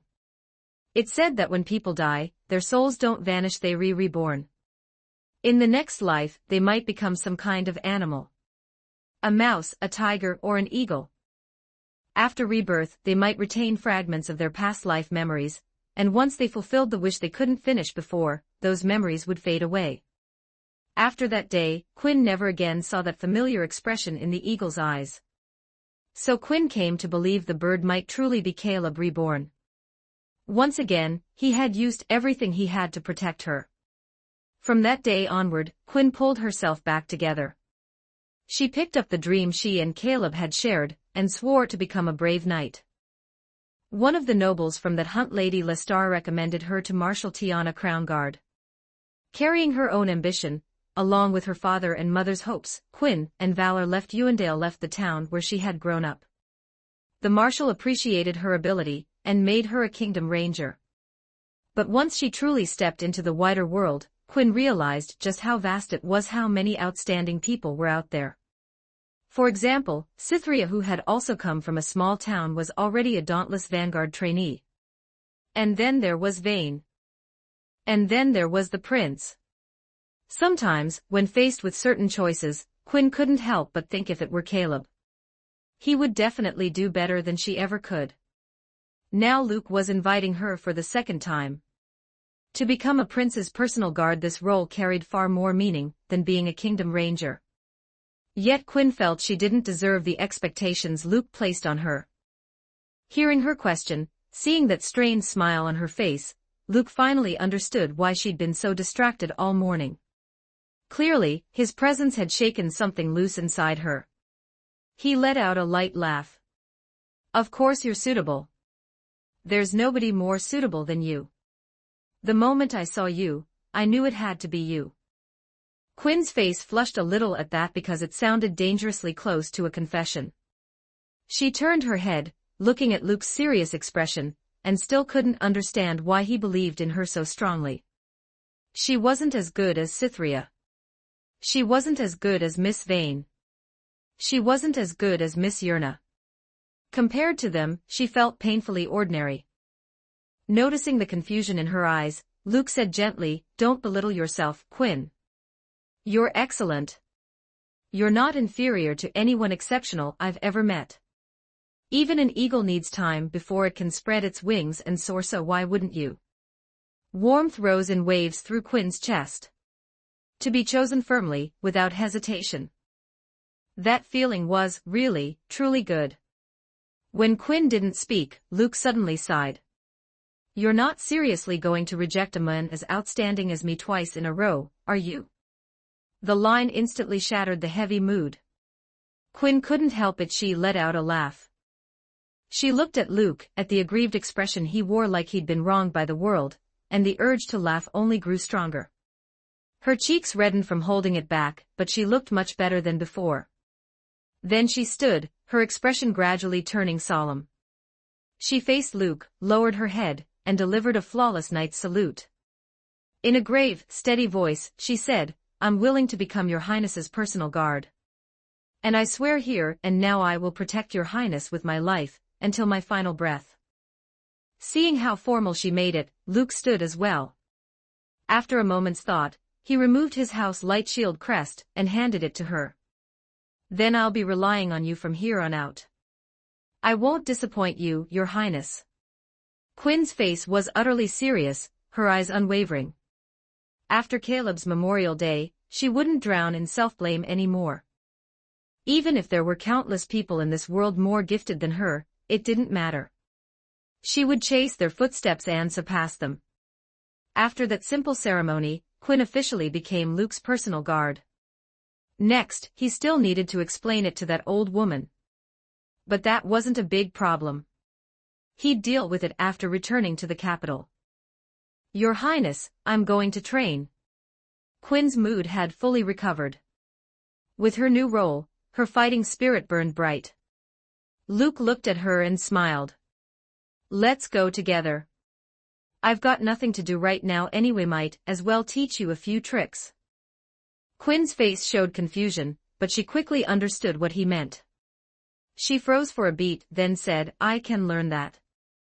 Luke replied casually, "Of course. If you're my personal guard, the stronger you become, the safer I am, right?" Right now, Quinn was still like someone in the middle of growth. Her strength hadn't fully blossomed yet. But once she learned the skills Luke had, she'd definitely become even more terrifying. A few minutes later, the two of them arrived at the training yard. By now, Vane and Cytherea had stopped racing. Cytherea was chatting openly with a few soldiers, occasionally showing a bright smile. Vane, on the other hand, looked notably solitary. She stood off to the side alone, weapon in hand, repeatedly striking a training dummy. Luke glanced over. To be honest, Cytherea was also on his list of candidates for personal guard. But she was already a dauntless Vanguard trainee, and with how she performed, the moment the Vanguard had an opening, she would absolutely be the first one chosen. More importantly, that girl's goal was crystal clear. She wanted to become a great hero in the eyes of the people, to become part of a legend told in stories. Quinn wasn't like that. Her ambition was simpler, to become a brave knight. Whether she became Luke's personal guard or remained a kingdom ranger made no difference to her. And that meant Luke's sinful hand couldn't easily reach towards Cytherea. Such a good girl, and he couldn't make her work for him. What a tragedy. Still, Luke's skin was thick. He'd already lured Quinn over, so surely her best friend would eventually come join her too, right? No chance right now, but wasn't there plenty of time? Pulling his gaze back, Luke looked at Quinn and said, "I'll teach you the first move, the stealth technique." Hearing that, Quinn immediately remembered how she'd once watched the prince approach a silver-ear rabbit without being detected. Even then, she'd known Luke had to be using some kind of stealth method. But she'd never seen a technique that frightening before. Silver-ear rabbits were famous for their alertness. Even trying to hide and creep closer wasn't guaranteed to work. And Luke hadn't even crept, he'd simply walked right up. Quinn couldn't help feeling intimidated. A skill that's strong, can I really learn it? Trust yourself. Luke smiled. He quickly reviewed it in his mind, then began explaining the foundations of the vanish technique. Before that, he taught Quinn the beginner and intermediate sections of mental spirit power. The vanish technique required adjustment on two fronts: intention and breath. Breathing rhythms could be trained over time, but intention needed the guidance of mental spirit energy. Luke didn't know what method Quinn had used before to temper her will, but with mental spirit power's beginner and intermediate sections, it would be far more convenient. Once she memorized those two sections, she could start practicing the vanish technique from the basics. For an ordinary person, reaching vanish technique level 3 wouldn't be hard. Beyond that, talent started to matter. And Luke estimated that with Quinn's talent, she should be able to raise it to level 7. The breathing method inside the vanish technique can also reduce stamina consumption, Luke added.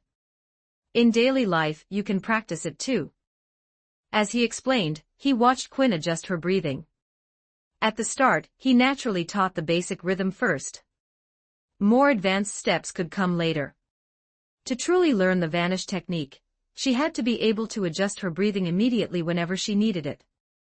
Like I'm doing now. As Luke spoke, his breathing rhythm shifted smoothly so subtly that outsiders wouldn't notice at all. But Quinn, watching him, suddenly went still. A person's presence was hard to describe, but one thing was certain: everyone had one. Truly formidable people could control that presence to a degree. Sometimes, without even getting angry, they could make others feel pressured. Normally, Luke's presence was gentle, giving people the sense that he was easy to get along with. When Luke used righteous aura guard, his presence turned sharp and imposing, same person, but suddenly all edge and danger. And now, under the vanish technique, Quinn couldn't feel any presence from him at all. If he weren't standing right in front of her, but hidden somewhere instead, she would almost certainly be unable to find him. Normal stealth methods could only suppress someone's presence as much as possible. But Luke's technique could drop it to 0. And he was teaching her something that important just like that. Thinking of it, Quinn trained with even greater seriousness. She couldn't betray the prince's trust. She had to master the vanish technique. While Luke was teaching Quinn the intricacies of the vanish technique, inside the room where records of the Shadow God cult were stored, Fry read through the information Luke had given her, line by line.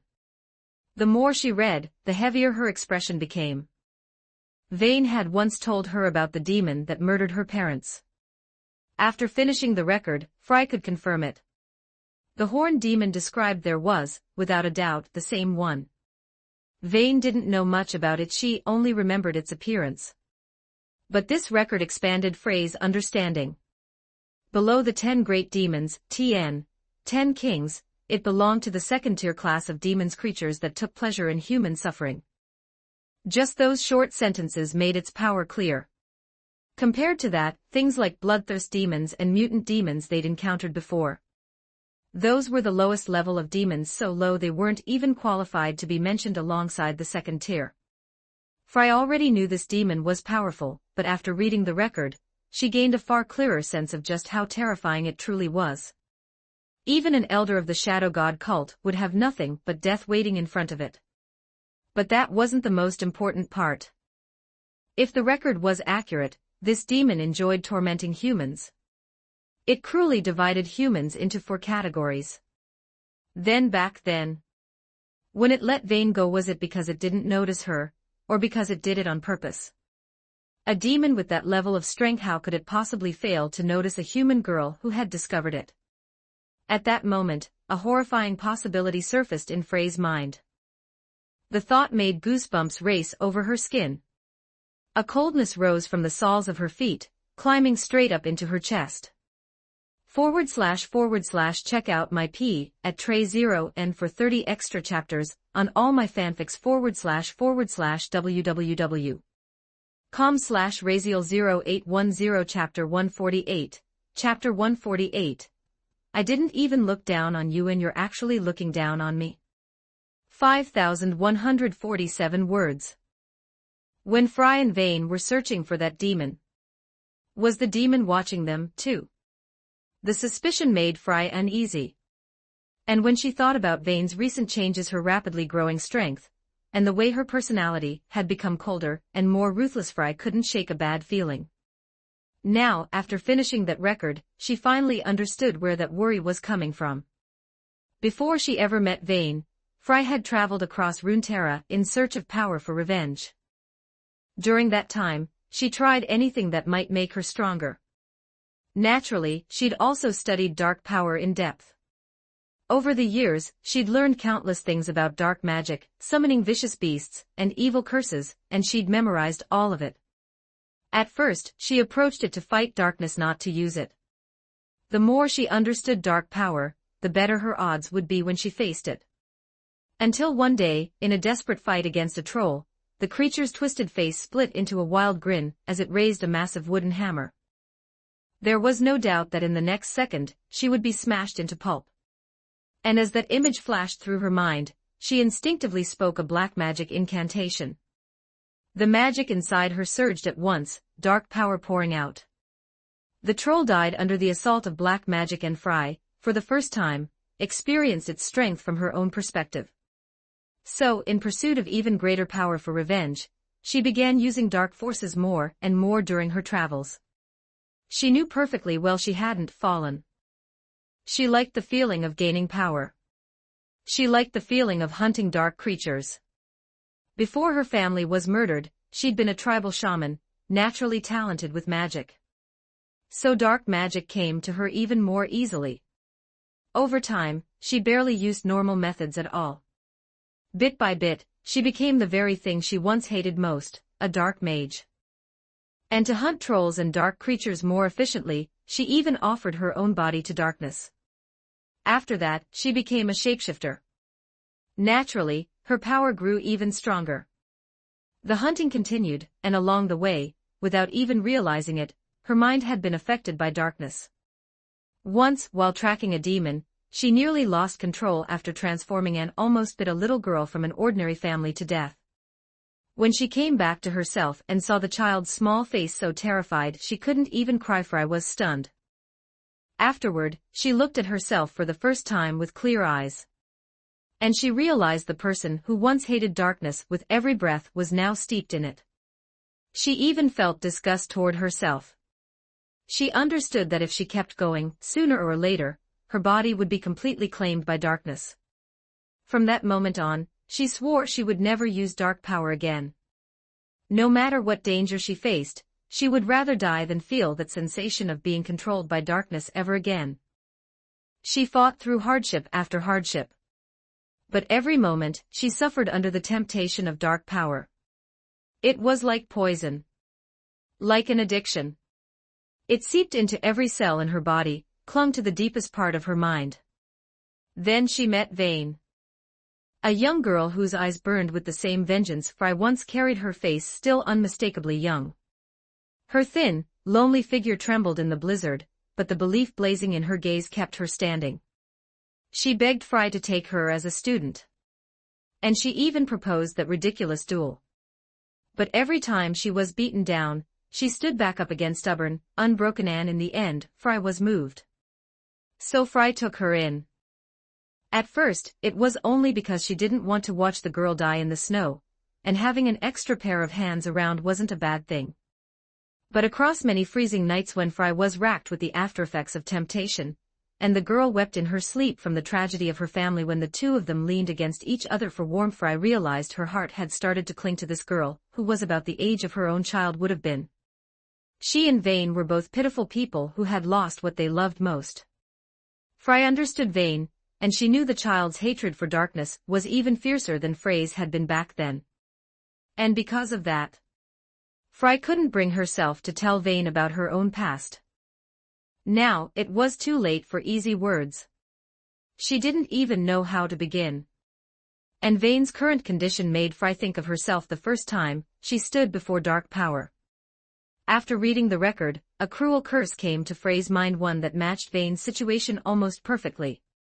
It was something Vane herself wouldn't be able to notice.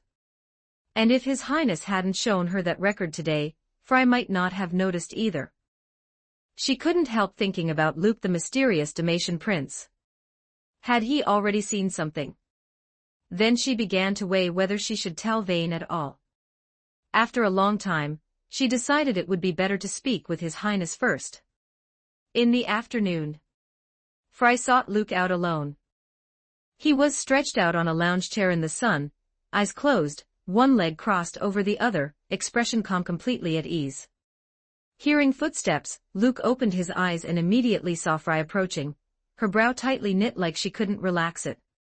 He sat up and made room. Fry sat down and said, "I finished the information you showed me." Luke asked, "Was it what you needed?" "There's definitely a lead on that demon," Fry nodded, then sighed. "But after reading it, I suddenly feel like continuing to dig right now might not be a good thing. Her tone carried the weight of someone who'd glimpsed something unpleasantly clear. It wasn't that she wanted to give up. It was that she had to consider the reality of her and Vane's current strength. Even if they tracked the demon down, could the two of them actually kill it? A demon that had plagued the world for who knew how many years. No one knew what its true strength was. And Vane's situation was unstable. That was what worried Fry most. Seeing the way she hesitated, Luke asked, "Is there something you want to say?" Fry wavered but finally said it. His Highness should have noticed Vane's recent changes. But it wasn't until I read that record that I understood the reason. I suspect there's dark power planted inside that child. Luke looked thoughtful, expression unchanged, and waited for her to continue. Fry went on. While traveling Runeterra, I learned about a lost dark curse called the Heart-Eater Demon Seed. The caster plants a seed inside the target. The seed keeps sprouting over time, growing like a tree. And what feeds it, what makes it grow, is the host's negative emotions. The more negative emotions there are, the faster it grows. When it fully matures, the demon seed returns power to the caster. Usually, the caster uses it to gain tremendous strength. After hearing that, Luke felt like the whole thing sounded like a parasitic curse, something designed to be planted and harvested. Frey's meaning was obvious. Vane might have been infected. Her recent changes were the result. Luke thought for a moment and asked, "Does it make the host stronger, too?" Fry explained, "It's like a passive dark spell. It grants the host power, but it also brings an extreme addiction, dragging the host in until they can't pull themselves out." Luke asked again, "And when it finally returns to the caster, what happens to the host?" "If nothing unexpected happens," Fry said grimly, "they die." To be honest, she didn't truly know. Her understanding of the Heart-Eater Demon Seed came from a written account, nothing more. That account said the curse was something humans learned from an unknown creature. So after reading about that demon, Fry immediately thought of it. The curse had been lost for ages. But the Shadow God cult's elder had said that demon had lived for an unfathomably long time. If it was that demon, it might still possess the curse. It was even possible that the curse had originated from it in the first place. Either way, it meant the demon's power was anything but ordinary. Luke's eyes flickered. "How can you confirm it?" "I have a way." Fry looked at him and gave a bitter smile. "Has your Highness already noticed my secret?" Luke's expression didn't move. He smiled lightly. "I noticed some of it." Fry had an abnormally sharp nose for darkness. Often, she sensed dark presence before anyone else. That wasn't just experience from being a demon hunter. It was because she understood these things too well. And from Luke's so-called seer's perspective, he'd known from their first meeting. Fry was a dark mage. Fry wasn't surprised by his answer. Once it was confirmed, it felt like a stone in her chest finally fell away. Whenever she met this prince's eyes, she always felt like she was being seen through. Now she looked forward and sighed.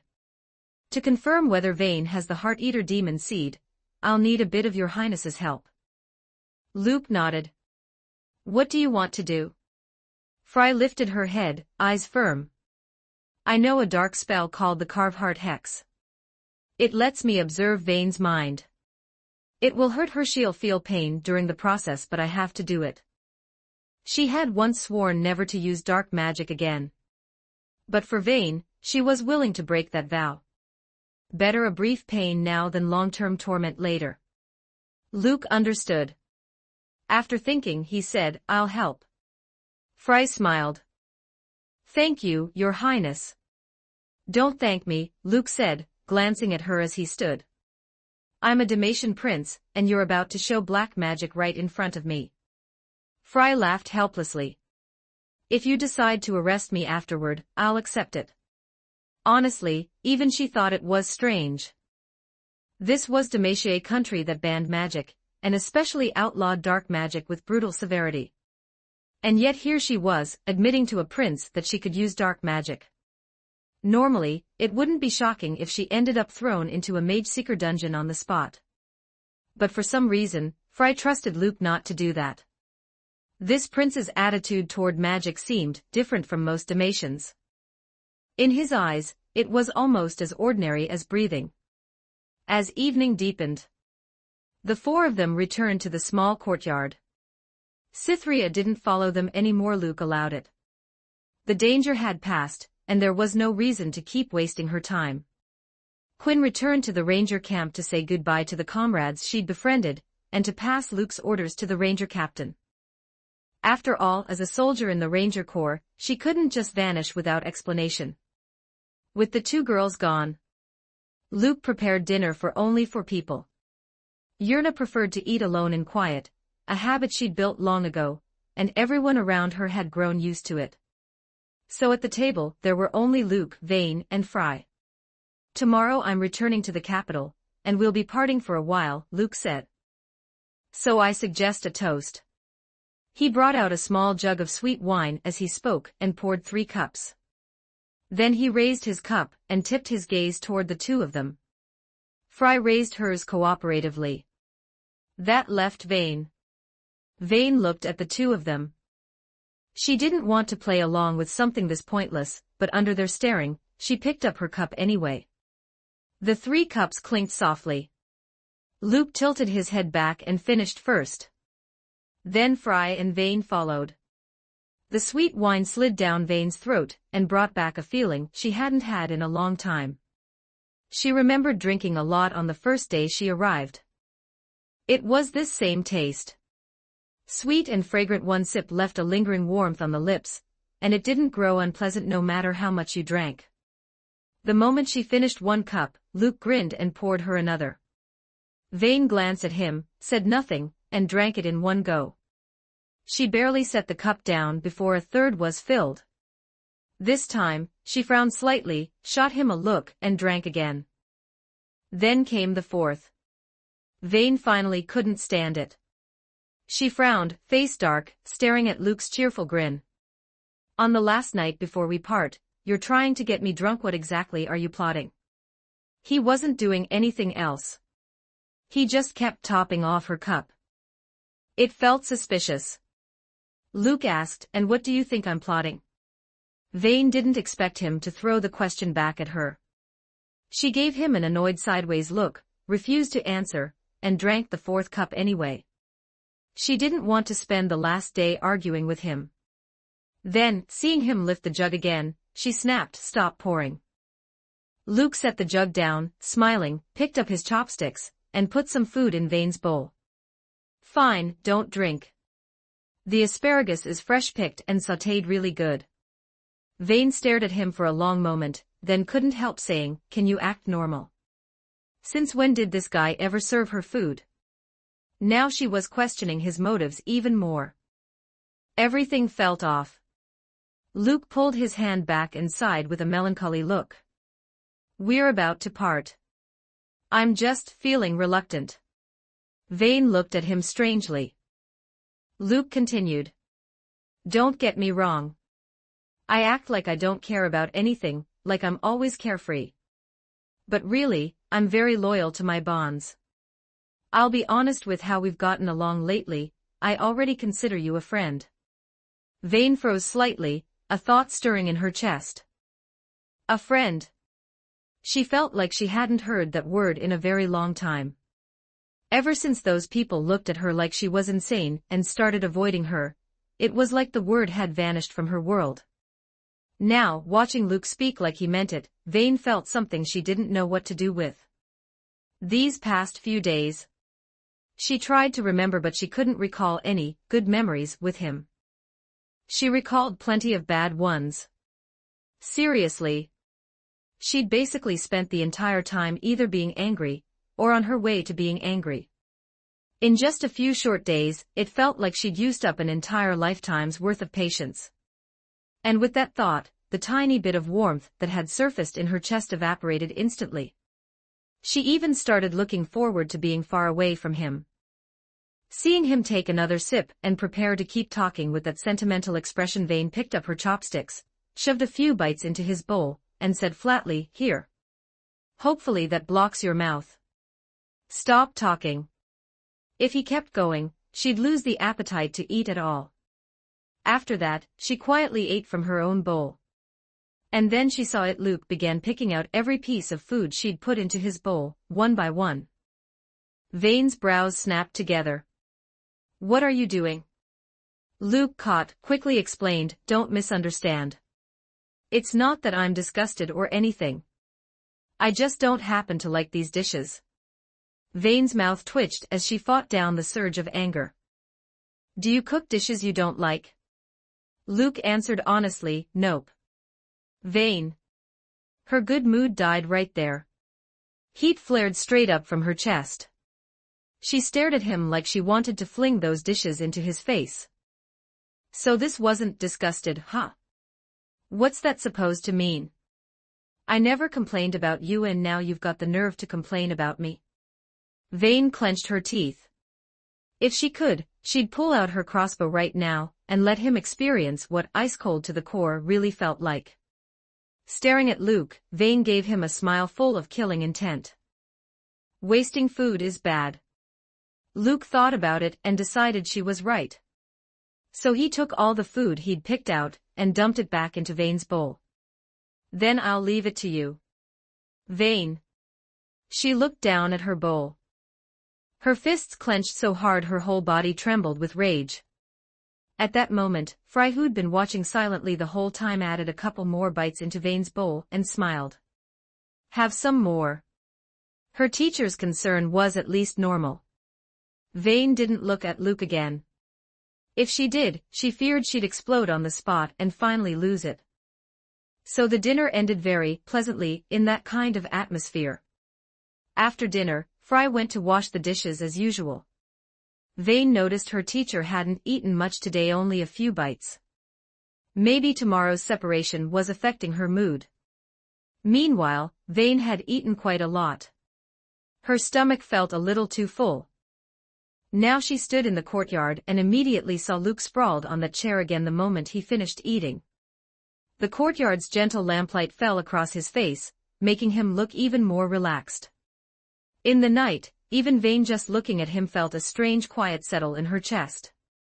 If this guy didn't open his mouth, he really was a decent piece of scenery. After thinking for a moment, she walked over and rarely spoke first. "You just lie around like this all day. Don't you get bored?" Luke opened his eyes. His gaze was lazy, and he smiled. "Why would I get bored enjoying life?" Then he stood up. "Besides," he added, "when you've eaten and drunk your fill, you lie here, the breeze hits you. It's genuinely comfortable." Noticing the look in Vane's eyes, he chuckled. "Don't believe me?" To be honest, Vane had been curious for a while. Every day he did nothing but flop down here like he and this chair were glued together. Was it really that magical? So she tried it, lowering herself onto the chair. She could almost feel the lingering warmth from where Luke had been lying, and she caught a faint trace of his scent. There was a soft cushion, so it didn't feel hard at all. It was plus surprisingly comfortable. Then she realized that with the smallest shift of her body, the chair began rocking gently up and down. The motion wasn't strong, just a mild sway like being held in someone's arms. A lazy feeling seeped out from inside her, loosening her whole body, until she didn't want to move at all. It really did have a strange kind of magic. Her mind relaxed in an almost unfamiliar way. Then the breeze brushed across her face. Vane suddenly thought. Maybe she'd never felt this at ease before. Without realizing it, drowsiness crept in. For the past 2 years, because closing her eyes meant reliving that nightmare again and again, Vane rarely felt safe when she was about to sleep. But right now, she realized she didn't want to think about anything at all. There was a steadiness in her chest. Not long after, faint snoring rose from the rocking chair. Luke walked around to the front, took one look and said, "That's about right. She's asleep."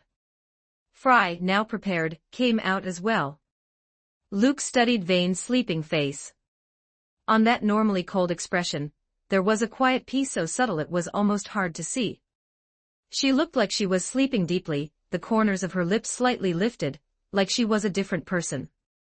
He couldn't help smiling. She's actually pretty cute when she's asleep. Fry came closer, looked too, and smiled in agreement. After thinking, she asked curiously, "Did your highness put something in those dishes?" Luke shook his head. "That wouldn't kick in that fast. Besides, you and I ate too. I put a sleeping draught in her water an hour ago." Fry froze. "Then why were you always putting food in her bowl?" Luke smiled. "I just wanted to mess with her." Fry. With Luke's twisted sense of fun, she couldn't even say she was surprised. But seriously, why not say that earlier? She'd thought the food was drugged and didn't dare eat much. What Fry needed Luke's help with was simple: keep Vane asleep for a while, ideally without her feeling pain or waking up. Coming to Luke for that was clearly the right move. He'd used a sleeping draught, ensuring Vane would sleep comfortably and feel nothing. "I'm going to begin," Fry said softly. She crouched beside the rocking chair and looked at Vane with gentle eyes. Slowly, she placed her hand over Vane's chest. In the next moment, Frey's presence changed sharply. A thread of dark aura began to seep from her, spreading in fine strands. Even though she hadn't used dark magic in a long time, it was carved into her body's memory. With a single thought, it returned. Fry opened her mouth and murmured a few incantations, drawing on her magic. The power formed into a patterned flow, gathering into her palm. Her arm began to glow with a light laced in dark magic. Then it sank into Vane's chest. In the next second, Frey's consciousness entered as well. Vane was sleeping too deeply, with no defenses at all. Fry moved smoothly, pushing toward the deeper layers of Vane's mind. But it didn't take long before a heart-wrenching pain struck her. This was Vane's pain. The carved heart hex could probe a person's heart, and it could also make you feel the emotions inside it. Fry could have blocked the sensation. But she didn't. She understood. She'd only stepped into a small corner of Vane's heart, and already it felt like a labyrinth of cracks. The deeper she went, the more intense the pain became. A pain of the mind so sharp it seemed to echo into the body. Then came fragments of memory, only fragments, and some were blurred. In the memories, Vane laughed brightly. Beside her stood a man and a woman, her parents. They ate together, attended banquets together, went on outings beyond the city, raised a small pet in a modest little manner. They pouted, they argued, they made up quickly. They leaned into each other, close and warm. Here, Fry saw Vane's laughter, real laughter, something Vane had never shown in waking life. She saw a smile on Vane's face that had never bloomed in the present. And yet every fragment that flashed past only made the pain worse, like Vane's heart was being torn apart again and again, ripped into pieces. These beautiful memories, the ones this child treasured most, were now the very thing that tormented her without end. Fry hadn't blocked the emotions. So the tearing grief and agony flooding through her now, that was what Vane lived with. This was what the child endured every day without showing it. Fry knew the feeling too well. She had experienced it once and she had clawed her way out. But Vane hadn't. When it happened to her, she was only 16. She hadn't escaped it, she'd been trapped by it, wrapped in those fragments like countless tendrils, unable to move. As the pain rose, the tendrils tightened tighter and tighter. Frey's heart ached. She forced herself to endure the agony that had almost reached her limit, and continued deeper. Soon, she saw herself. Fragments of her life with Vane. The pain eased somewhat, but it was still there, still heavy, still hard to bear. And along with it came a deep unease. Not Frey's unease. In the past, Fry had never stepped into the child's heart, so she hadn't understood. But now she did. In the memories, there were moments where Fry taught Vane basic knowledge of darkness, trying to help her fight it better. Vane didn't understand why Fry knew so much about dark magic and its methods. Vane didn't want to think about it. So she avoided it. And that avoidance became a quiet ache inside her. Fry felt that ache firsthand. And at this point, Fry finally understood how great a mistake she'd made by hesitating all those times. Regret surged in her. She should have told Vane sooner. She should have confessed everything sooner. Fry pressed deeper still, into the deepest core of Vane's heart, and her eyes widened. There, a black tree several meters tall had taken root. Beneath it writhed twisted, grotesque roots, constantly venting dark mist. Those roots extended from here into every single memory fragment, spreading their influence. Fry felt as if she'd stepped into an ice cavern. The cold was far worse than anything she'd endured in Freljord's blizzards, dozens of times more intense. All of Vane's suppressed emotions from the past 2 years had accumulated here into something terrifying. Fry hadn't even approached it, and already standing where she was she felt suffocated by pressure, like she couldn't breathe. She couldn't imagine what would happen if those emotions ever erupted. She didn't dare think further. And she didn't want to take another step. There was no doubt. This was the Heart-Eater demon seed. That demon had planted this thing inside the child, feeding endlessly on her pain. Rage surged through Fry. She moved forward, intending to destroy the demon seed outright. But the instant she got close, a horrific force blasted her away. Then the roots, like they had a will of their own, jerked up and slammed down toward her. At that moment, Fry felt a hand pat her shoulder. She jolted awake, gasping, sucking in air in huge gulps, her forehead drenched in sweat. "You okay?" Luke asked, looking at her. "Your expression was really off, so I woke you." Fry panted like she'd run for miles. "I'm fine. You woke me at the perfect time." Luke asked curiously, "What did you see in there?" "The Heart-Eater demon seed." Fry recalled that tearing pain and crushing pressure, and it felt like it surged back up again. Her face went paler as she continued, "A Heart-Eater demon seed that's almost fully formed." Luke turned his thoughtful gaze to Vane's sleeping face. If that was true, then Frey's suspicion was real. So the reason the demon didn't kill Vane back then and instead spared her was clearly because it wanted an endless supply of pain harvested from her. And in subtle ways, the demon seed had also changed her. Luke came back from his thoughts and asked, "Since we've confirmed it, do you have a solution?" "The Heart-Eater demon seed is a lost curse. It's been gone from Runeterra for who knows how many years. I only learned it existed by chance. How could I possibly know how to break it?" Fry sighed, troubled. "I tried to remove it inside her heart. But I couldn't even get close. It counterattacked me. If you hadn't woken me just now, my consciousness might have been badly damaged." She looked at Luke. Before she could ask, Luke shook his head. "I don't have a way either. If a dark mage couldn't solve it, then someone who didn't understand magic at all definitely couldn't." Luke asked, "This demon seed, it can't directly control her, can it?" Fry shook her head. "Probably not. It's a curse meant to absorb and amplify negative emotions.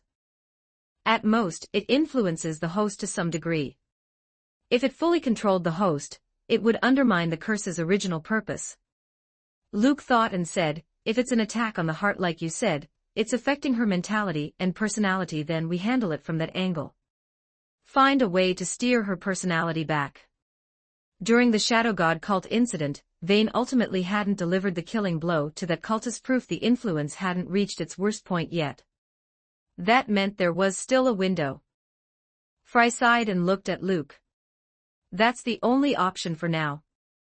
How do we do it?" Luke shot her an irritated look. "You're asking me that? Are you her teacher, or am I her teacher?" Fry fell silent. He had a point. This was on her. Thinking about the unease she'd felt inside Vane's heart, Fry made her decision. "It's time I told her everything." She understood now. Her previous secrecy had been absolutely wrong. She only hoped it wasn't too late to fix it. Seeing her decide, Luke didn't speak further. He clasped his hands behind his back and strolled around the courtyard. With the rocking chair occupied, he didn't know where to lie down. He glanced over at Yurna, who was quietly reading, and felt amused. As expected of his maid. Even with a dark mage right there, she remained perfectly calm. Very good. Extremely good. The longer he spent with her, the more satisfied Luke became. Strong, smart, hard-working, and never complaining. Now he sat on the stone bench across from her. Yurna read. Luke watched her. That refined, coldly beautiful face was the kind you never got tired of looking at. Noticing his gaze, Yurna lifted her violet eyes, a trace of confusion inside them. It's nothing, Luke said with a wave and a grin. Keep reading. I just realized that every time I see you, I sincerely think my taste is incredible. Truly what a genius I am. Yurna. For a moment, she couldn't tell if he was complimenting her or complimenting himself. She really hadn't expected His Highness to find a way to be narcissistic even here. It really was him. After admiring himself for a moment, Luke stood, hands behind his back again, and resumed strolling around the courtyard with the air of an old gentleman. He didn't notice the instant he turned away, a hint of a smile flashed in the maid's violet eyes, and the corner of her lips lifted. The expression he'd always wanted to see on his usually expressionless maid. That smile was breathtaking. Unfortunately, no one saw it. Luke wandered for a long while. When he looked back, Fry was still crouched beside the rocking chair, wearing a warm, mother-hen smile as she watched Vane sleep. Luke's forehead practically sprouted invisible black lines. I've been pacing this long and you still don't get it. Finally unable to take it, Luke called out, if you can't stop staring, carry her to her room and stare all you want. Don't hog the shared space. Hearing his annoyance, Fry finally realized why His Highness had been pacing the courtyard this whole time. Sorry, Your Highness. She smiled awkwardly, lifted Vane, and carried her into the room. At last they were gone. Luke immediately dropped into the chair, blissfully comfortable, and lifted his gaze to admire the moonlight tonight. // check out my P at Tray 0 and for 30 extra chapters on all my fanfics / www.com/Raziel0810. Chapter 149. Chapter 149. He's really just here watching the drama 50-27 words the next day. Weather, overcast. There wasn't even a hint of sunlight early in the morning. A thin white mist hung in the air, almost like being deep in the mountains. Still, the air was fairly fresh. Luke didn't sleep in today. At the crack of dawn, he climbed out of bed. Staring up at the ceiling, he realized this was probably the last time he'd be looking at it. Once he was a bit more awake, he silently thought, sign in. Congratulations, host has obtained common skill, returning wind, swaying willows. Congratulations, host has obtained peerless treasure, 300-year Applejack, system rewards have been stored in the inventory. Host may check at any time. Detected learnable skill returning wind, swaying willows LV3, some mastery. As the two system prompts sounded, Luke thought, learn. The moment the thought fell, a flood of information about returning wind, swaying willows poured into Luke's mind. Skill returning wind, swaying willows, learn successfully. Detected, this skill is a movement-type common skill. Once raised to LV6, it will be consolidated into the advanced movement skill Godspeed 100 forms, increasing Godspeed 100 forms by 1 level. 2 more prompts followed. Luke finished digesting the skill information and opened his eyes. This was a movement technique when used, your body flowed like willow branches swaying in the wind. He glanced at the system notes and nodded in satisfaction. Right now, if he wanted to level up the advanced skills he already had, he needed high-tier skill upgrade cards.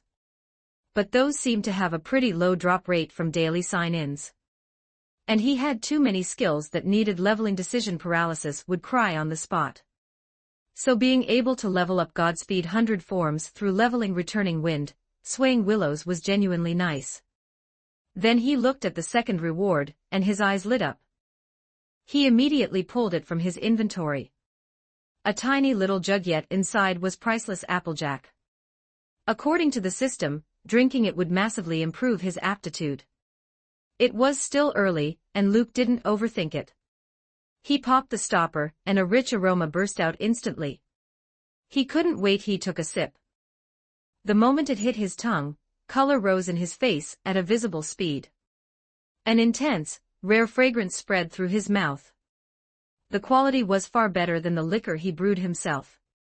The next second, Luke felt his body heating up. A strange sensation bloomed through every corner of him, warm and soothing, like every part of him had sunk into comfort. Congratulations, host aptitude +2. Congratulations, host aptitude +2, the system notifications kept flashing. The smoky Earl Grey tea he drank regularly, along with the rare fruits he'd collected, also increased aptitude. But after consuming so many, the effect had gradually weakened to the point it was barely noticeable. Now that long-lost feeling of aptitude surging upward returned again. Congratulations, host aptitude has advanced to 1 in 1,000. With that prompt, Luke's aptitude crossed the 50 mark and it kept climbing. It finally stopped at 59. The jug of applejack was also finished, perfectly timed. The lingering warmth was still there, but his aptitude didn't rise any further. Of course, Luke didn't place that much importance on aptitude anyway. It wasn't like improving his aptitude would magically make him start training. Impossible. Not in this lifetime. After finishing the applejack, his head felt a bit dizzy, and he wanted to sleep again. His alcohol tolerance was usually excellent, but the strength of that applejack still hit him hard. So Luke lay back down for another hour. Once the sky brightened a little outside, he finally got up. He packed his things, made breakfast, and prepared to set off for the capital. He'd originally planned to wait for Vane to wake up before leaving. But his sleeping draft might have been a bit too strong. Even after breakfast, there was still no sign of her waking. She was sleeping deeply, peaceful as anything. No clue when she'd wake up. So Luke simply had Fry move her into the carriage. They would depart first and deal with it later. At the city gate, Cytherea was there, along with Garin, who was temporarily stuck in Edessa handling tasks and couldn't leave. After saying their goodbyes, Luke didn't linger. It wasn't like they'd never meet again. There would be plenty of chances in the future. And with that, the carriage rolled straight toward the capital. Along the way, Luke actually rode on horseback for once, his body swaying gently with the rhythm as he studied the passing scenery. The overcast morning air was especially damp, and the temperature was pleasantly cool. Noticing the grass and leaves around them beginning to yellow, Luke realized autumn had arrived. In the blink of an eye, he'd been in this world for more than 4 months. Beside him, Fry rode as well. Hearing no movement from inside the carriage, worry crept onto her face, and she couldn't help asking. "Your Highness, how much did you give her?" "Relax," Luke answered casually. "Definitely not a lethal dose." Fry fell silent. Why did that somehow feel even less reassuring? She couldn't deny the draft was strong. By now, Vane had been asleep for over 10 hours. Fry thought about how hard the girl had pushed herself on the road for so long. If she could finally sleep well for once, maybe that was a good thing. So Fry didn't say anything more. After they traveled for a while, a soft, sleepy sound finally came from inside the carriage, like the drowsy whimper of a kitten. The next second, feeling the carriage rocking, Vane's eyes snapped open. Her awareness surged back, and the first thing in her gaze was pure vigilance. Staring at the familiar yet unfamiliar carriage interior, confusion surfaced in her eyes. Where am I? Then memory caught up. She rubbed her temples, still foggy from sleep. She remembered lying down in that rocking chair last night. After that, everything was blank. She lifted the curtain and looked outside, only to find the day had been bright for quite a while. She could even see Quinn riding nearby. When the curtain lifted, Quinn looked over and gave her a small smile. Vane let the curtain fall again, her mind still sluggish. She'd slept that long? And she'd slept that deeply. She usually slept 4 to 6 hours at most, and even then it was light sleep. Even if she wanted to sleep longer, she couldn't. Most of the time, sleeping too long meant nightmares. Thinking back to the steadiness and comfort of last night and the lazy, loosened feeling still lingering in her body, Vane couldn't even remember the last time she'd slept this well. "Vane, are you awake?" her teacher's voice called from outside. "Yeah," Vane answered. She couldn't help stretching, pushing that lingering laziness out of her muscles. She finally felt like her strength had returned. "You're awake? Then hurry up and get out of the carriage." That irritating voice followed immediately. "Annoying first thing in the morning." "Like I'm dying to stay in here," Vane snorted, stepping outside. They halted the group briefly, and Luke and Vane swapped places. Vane rode while Luke returned to the carriage, sprawling out comfortably. After riding for a stretch, Vane returned to her usual state, cold and controlled. That one long sleep left her feeling unusually energized. She turned to Fry with a frown. "Teacher, what are we? Wasn't today supposed to be the day they separated from that guy in the carriage?" After splitting up, they were supposed to continue tracking the demon's trail. So why were they still traveling with him? She had the distinct feeling that while she slept, she'd missed something important. Fry looked at her, expression more serious. "His Highness found a lead on that demon in the materials seized from the Shadow God cult." Vane froze, then immediately lit up. "That's great. What's the lead?" "It seems she once tried recruiting followers northwest of Demacia's Uralus Mountains." Seeing the revenge flame ignite in Vane's eyes, Frey's face turned heavier. "But I also discovered another problem." Her teacher almost never looked this grim. Vane realized whatever came next was serious, so she braced herself and waited quietly. But she still underestimated it. "I think we should put revenge on hold for now."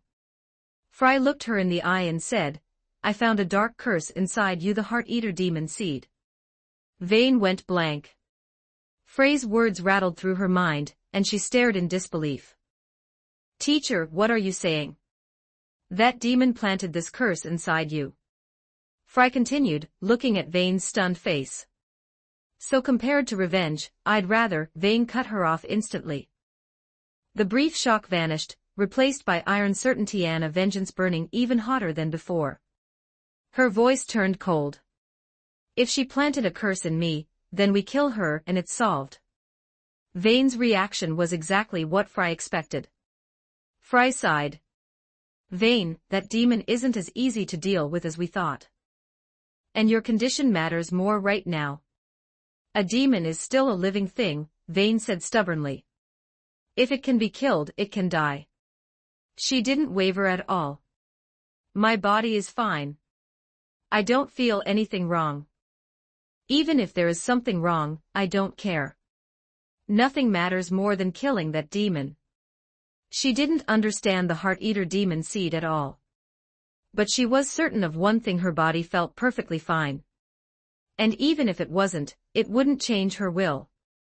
Inside the carriage, Luke pulled the curtain back slightly and watched like a spectator at a street show. Any time the demon came up, Vane changed. Right now, too. Her whole presence was saturated with the hunger for revenge. Frey's eyes were full of worry. "Your problem isn't physical.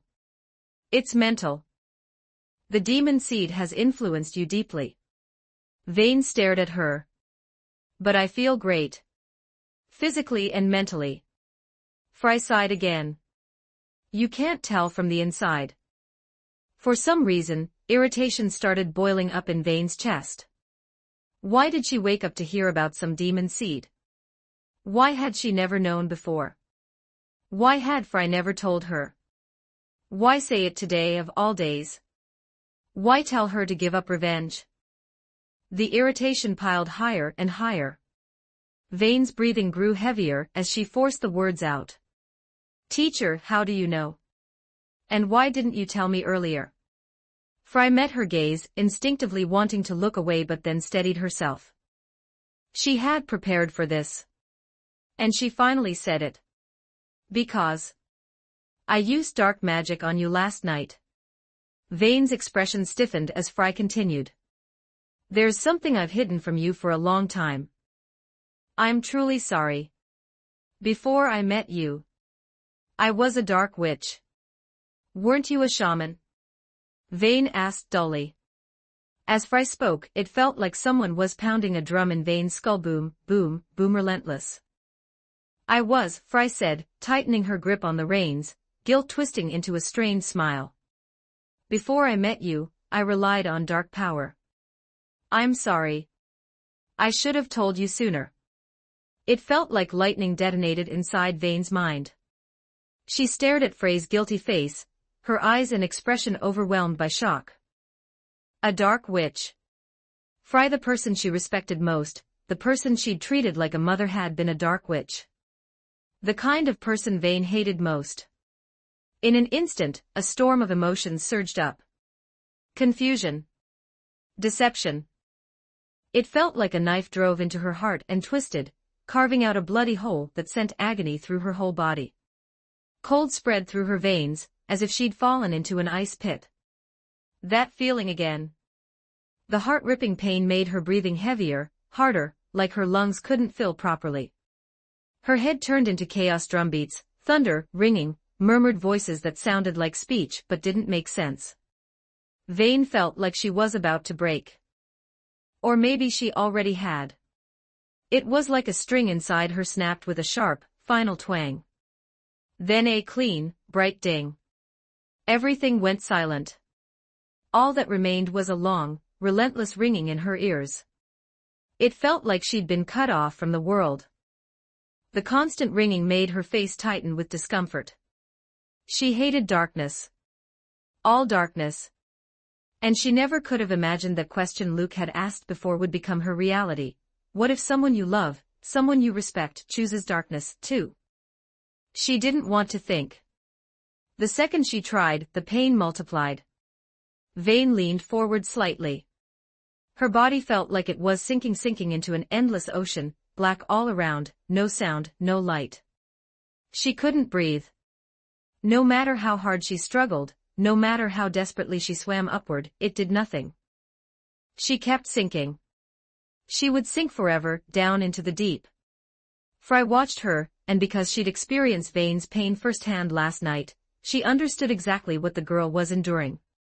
Aches of tenderness rose in her eyes. Are you okay? She reached out, trying to soothe her. Vane slapped Frey's hand away. When she looked up again, there wasn't a shred of emotion left in her eyes. I'm fine, teacher. Thank you for telling me. Her voice carried a colder edge than before.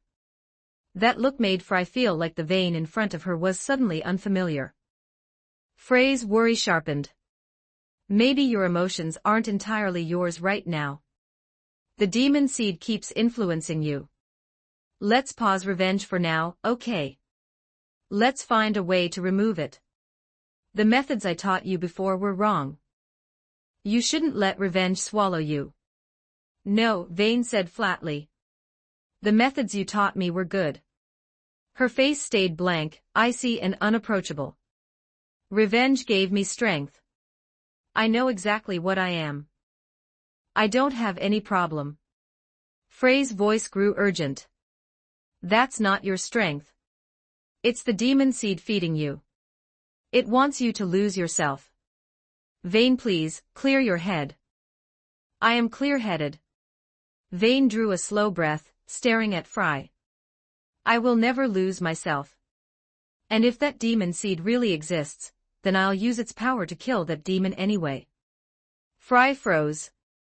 Staring at Vane, she realized with a sinking dread that maybe confessing only now was already too late.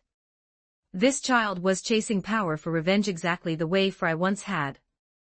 Fry had believed that exposing the demon seed would lead them to a solution. But Vane didn't care where her strength came from. She didn't care what she would lose for it. As long as she could get revenge.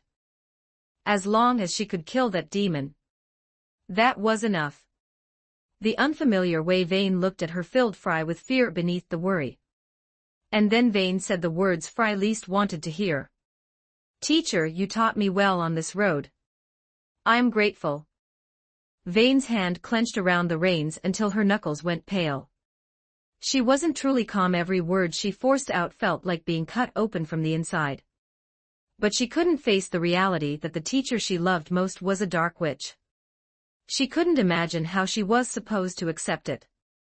Right now, she only wanted to get away. Still cold, she continued, "I'll finish the revenge on my own." Frey's breath caught. "What are you saying?" A bad feeling surged. She reached out, trying to grab Vane. Vane slapped her hand away a second time. The icy gaze she turned on Fry felt terrifyingly unfamiliar. "We should go our separate ways," Vane said. "You can go back to Freljord. And I don't want to see you again." As she spoke, her eyes flicked toward the carriage window. Luke was leaning there, watching like a shameless spectator, literally munching on a bag of popcorn. Then Vane stopped looking at Fry altogether. She cracked her whip and bolted away. Hooves thundered rapid, fading into the distance. Fry stared after her, stunned and devastated, her rejected hands still hanging in the air. Tears slid down from the corners of her eyes. After chewing his popcorn for a while, Luke casually tossed the empty bag aside and said, "You're not going after her. Kids hit a rebellious phase all the time. One good beating usually fixes it." His attempt at humor did absolutely nothing to warm the mood. Fry turned her head and gave him a bitter smile. "Sorry, Your Highness." Then she snapped her reins and rode off fast, heading the other direction. She needed to be alone. Quinn had watched the whole thing from nearby, watching them go from fine to arguing, then splitting and riding away in opposite directions. For a moment, she didn't know what to say. Finally, she looked at Luke. "Your Highness, should we chase them?" "Chase what?" Luke said, sprawled back into the carriage and yawning. "That's a teacher and student mess. Don't stick your nose in." He actually thought it was better for them to split now than to keep walking down that road together. As a seer, Luke knew what their original ending was supposed to look like. Fry rode hard down the road. If you looked closely, you could see tiny crystals of tears flicking through the air. Her heart felt like someone had clenched it in a fist. Pain, grief, regret. If she'd spoken earlier. If she'd told Vane the truth sooner. Maybe it wouldn't have ended like this. She had never regretted taking Vane in that day in the snow. That child's presence had brought a beam of light into Frey's gray, ruined life. Fry had selfishly used the child like medicine to soothe her own soul without ever considering how Vane felt. In the beginning, she told Vane that only by carving revenge into her bones and using it as fuel could she become stronger. When Fry noticed Vane's talent, she forced her own unfulfilled hopes onto her. Day after day of brutal training, grinding down the young girl's heart and body, yet Fry had never once simply held her when she felt helpless, sad, or broken at night. Back then, Fry believed strength was everything. She ignored Vane's feelings. More than that, she simply never cared. Day after day, Vane's heart grew colder, and she truly made revenge into her entire world, exactly as Fry had told her. But when Fry finally looked back and truly saw the scars inside that child, it was already too late. When she should have healed the child, she hadn't. She had planted the wrong belief in her. Maybe what made Vane into what she was now wasn't the demon seed at all. Maybe the true culprit. Evening fell as the sky dimmed toward night. Vane rode northwest at speed. She didn't know how far she'd gone. She only knew her mind had gone frighteningly quiet. Grief, pain, sorrow. Once she'd left Fry behind, those feelings vanished. Maybe separating really was the right choice. Even before today, a vague unease had been growing inside her. She never understood why Fry knew so many cruel techniques of dark magic. Now she did. Her teacher was a dark witch. Vane's hand stayed clamped around the reins, just as it had been since she left. There was no emotion in her eyes. She didn't want to think about anything. Rustle, a black shadow burst from the roadside brush, like it had been waiting in ambush. Vane sensed danger instantly. She abandoned the horse and leapt, the impact throwing her into the dirt. She rolled several times through the dust. When she rose again, she felt a sharp pain across her back. But she didn't let it slow her. A horse screamed in agony. Vane turned in the fading evening light. A beast-like humanoid crouched over the horse, tearing into it ravenously, chewing like it hadn't eaten in days. Its body reeked with an aura Vane despised. It was shaped like some kind of predator wolf and tiger mixed, yet still carried traces of human features.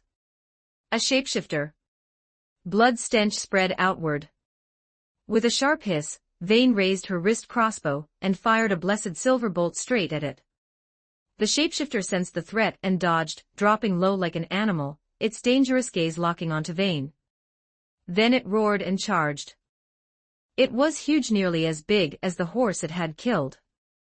When it opened its mouth, rows of blood-wet fangs glinted in the dark. But Vane's mind remained chillingly calm, without a ripple. She slipped aside, avoided the charge, and fired 2 more blessed silver bolts. The bolts buried into its body. It howled in pain as the silver burned through it, yet the pain only fed its rage, making it wilder. If those claws touched Vane even once, they'd carve deep, horrifying gashes into her flesh. But attack after attack, Vane dodged them all with effortless precision. And the shapeshifter only accumulated more wounds. Compared to her last fight with a shapeshifter, Vane looked relaxed now. Not just because she'd gained experience, but because she'd grown stronger. When the shapeshifter's next swipe cut only air, Vane pivoted and drove a kick into it, slamming it face first into the ground. Then she planted her foot on its chest and stomped down with everything she had. Bones snapped. The shapeshifter screamed, thrashing, but it had no way to fight back anymore. To Vane, that scream sounded.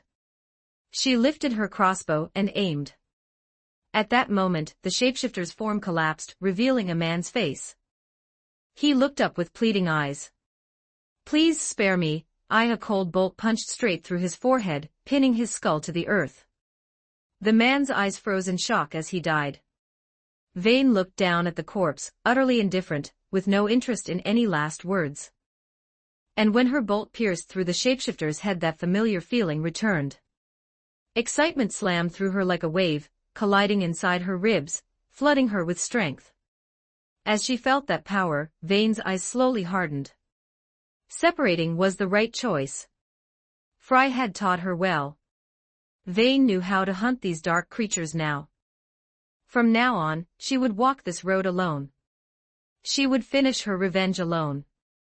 Even without Fry at her side. That power churned inside her. Vane didn't know whether it came from the demon seed Fry described. But it didn't matter. If the demon really had left something inside her, then she would use it to kill the demon. The demon would only regret ever giving her the strength to take revenge. What Vane didn't notice, what she couldn't notice, was that as she sank into the pleasure and thrill of gaining strength, her bond with Fry was being quietly washed away. Vane looked back once at the dead horse, said nothing, and walked forward. Before she reached the Uralus Mountains to the northwest, she needed to find a new way to travel. The carriage rolled onward in silence. Luke lounged atop the carriage roof, letting the moving wind cool his face. The entire day had been overcast. Terrible weather. Maybe because of that, his mood had been off too. Quinn glanced up at Luke, then looked forward again. Neither Vane nor Fry had returned since leaving. Given how badly they'd fought this morning. Maybe they really had split for good. Maybe they wouldn't come back at all. Quinn sighed quietly. She knew what it meant in Demacia for Fry to be a dark witch. But after these days together, Quinn couldn't believe Fry was a bad person. Still, Quinn also knew Vane's hatred for darkness had been obvious from the very beginning, sharp and raw. Those two had always been close. But then Vane learned that her teacher, the person she trusted most, was exactly what she hated. That kind of impact would crush anyone. Maybe those perfectly matched teacher and student really would go their separate ways after today. Quinn could see it. Luke definitely could too. He kept saying he didn't care, but all day long, his eyes drifted toward the direction they'd left more times than Quinn could count.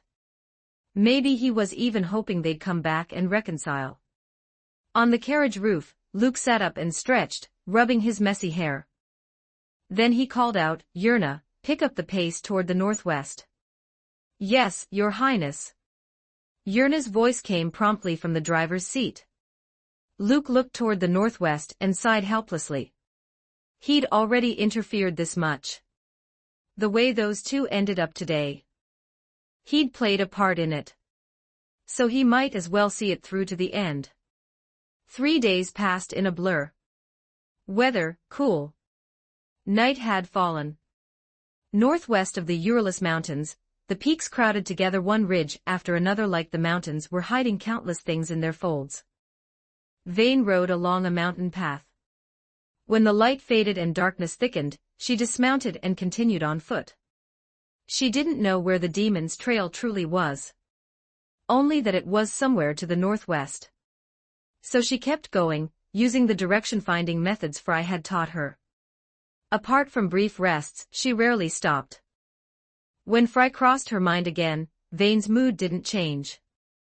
In the face of revenge, she told herself she'd set aside those petty attachments. She believed she'd already adapted to life without Fry. Her stomach growled.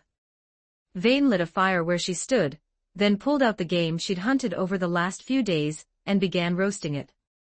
The fire crackled, throwing light into the dark. She cut the meat, skewered it, and set it over the flame. Without meaning to, she glanced to her right and her mind filled with memories, Fry teaching her which meat tasted best, which parts to eat, how long to roast it. It was like she could hear Frey's voice in her ear. Vane's face didn't move. Still blank. Still emotionless. She told herself it was normal to remember. They'd lived together for 2 years, after all. What she didn't consider was why those memories had been coming back more and more lately. The smell of scorched meat drifted up. Vane refocused, pulled the skewer down, let it cool a little, then bit in.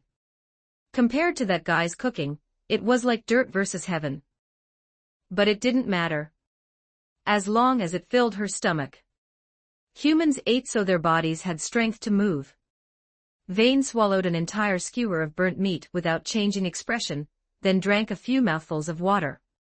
She was about to check her equipment when she noticed the horse tethered to the tree had started shifting restlessly. It snorted rough breaths, hooves stepping and scraping. Animals were far more sensitive than humans. Especially horses and dogs. It had sensed something. Vane's eyes sharpened. She raised her crossbow and scanned the surrounding dark. During these days, she'd passed through a small town, and had a new batch of blessed silver bolts made, spending almost all her money. In exchange, her gear was serviced, and she had enough ammunition for what came next. That gave her confidence. Rustle, rustle. A bush about 15 meters to her left shuddered twice. Vane snapped her crossbow up and fired without hesitation. A blessed silver bolt shot straight into the brush. But in the next instant, something faster exploded out, howling a twisted face, eyes glowing red, black mist coiling around its body.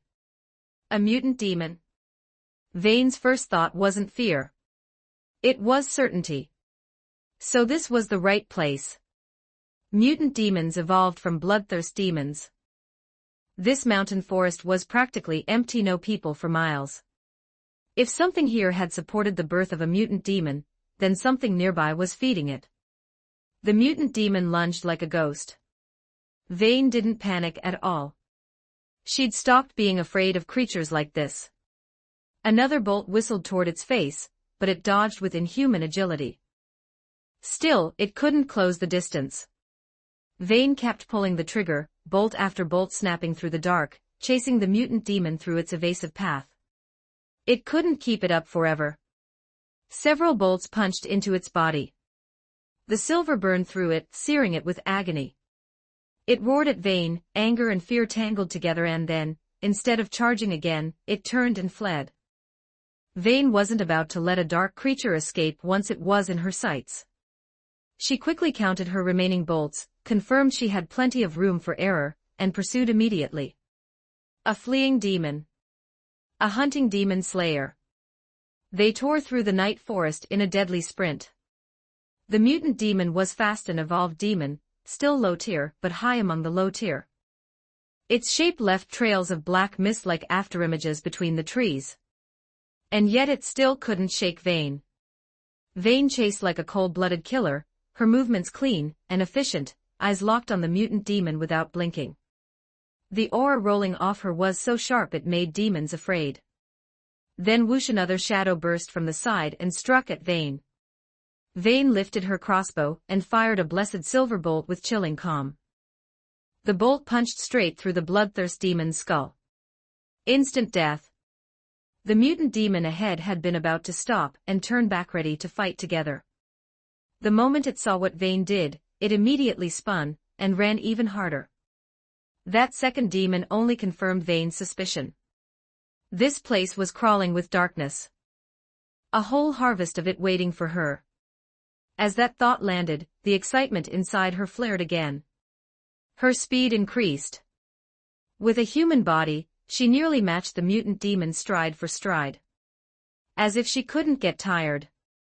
The mutant demon's frantic escape led Vane deeper, and the deeper she went, the more dark creatures she saw. They were hidden throughout this valley. Everywhere. Low-tier wraiths, low-tier demons, every kind of dark creature, more and more of them, filling the night like rot breathing under the trees. // check out my P at Tray 0 and for 30 extra chapters on all my fanfics / www.com/Raziel0810 Chapter 150, Chapter 150, It hurts so much. 2615 words. Vane was like a lamb that had wandered into a wolf pack. Even now, her expression didn't change, cool, steady eyes sweeping over her surroundings. They poured in from every direction. The valley rang with ghost-like howls, and the stench of darkness saturated every corner. In the next moment, the dark creatures encircled Vane, eyes gleaming with vicious intent, bodies tense like predators sizing up prey. Then they lunged, attacking the human, who had dared trespass into their territory. The fight erupted instantly. Vane didn't give an inch. She struck back without hesitation, sending every creature that tried to take her life to its grave. Under the night sky, she felt herself growing stronger. Right now, she was like a hunter moving through the dark, swift, merciless, built for the night. Her figure wove through the valley with eerie agility.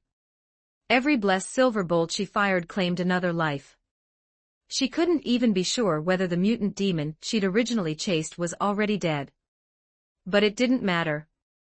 Heat rose through her body, pleasure blooming into something almost ecstatic. She felt grateful to it for leading her here. Tonight, only one side would survive, these dark creatures or her. A bolt punched through the skull of a ranged demon 20 meters away. Vane's left hand tightened around a dagger infused with blessed silver power, and she spun without hesitation. The dagger drove straight into the head of a bloodthirst demon that had pounced from behind. Demonic blood sprayed all over her. And with that brutal, wet heat splattering across her skin, Vane felt satisfied. In the darkness, her black eyes glinted with an eerie, cold light. More and more creatures pressed in around her, tightening the ring. Vane didn't fear them. Instead, the corner of her mouth lifted into a frosty smile. Her cells felt like they were cheering. She understood it clearly now. She was enjoying this hunt. Her movements grew smoother. Her killing grew more decisive. As time passed, the valley became a carpet of corpses. Dark bodies sprawled everywhere. Vane stood over them with her wrist crossbow in hand, looking down with indifferent eyes at the few that still remained. Then she charged forward on her own, face cold, intent absolute. She would hunt every last dark creature in this world to extinction. Even if she fought alone, it didn't matter. Even if that person was gone, it didn't matter. Vane sank her heart into slaughter, and refused to think about anything else. She could feel her stamina draining, but the enemy's losses were just as severe. That number that had made her scalp prickle at the start, now it had dwindled to only this much. Then bzzz. A dark energy sphere shot in from the distance and slammed into Vane's back without warning. The darkness detonated instantly.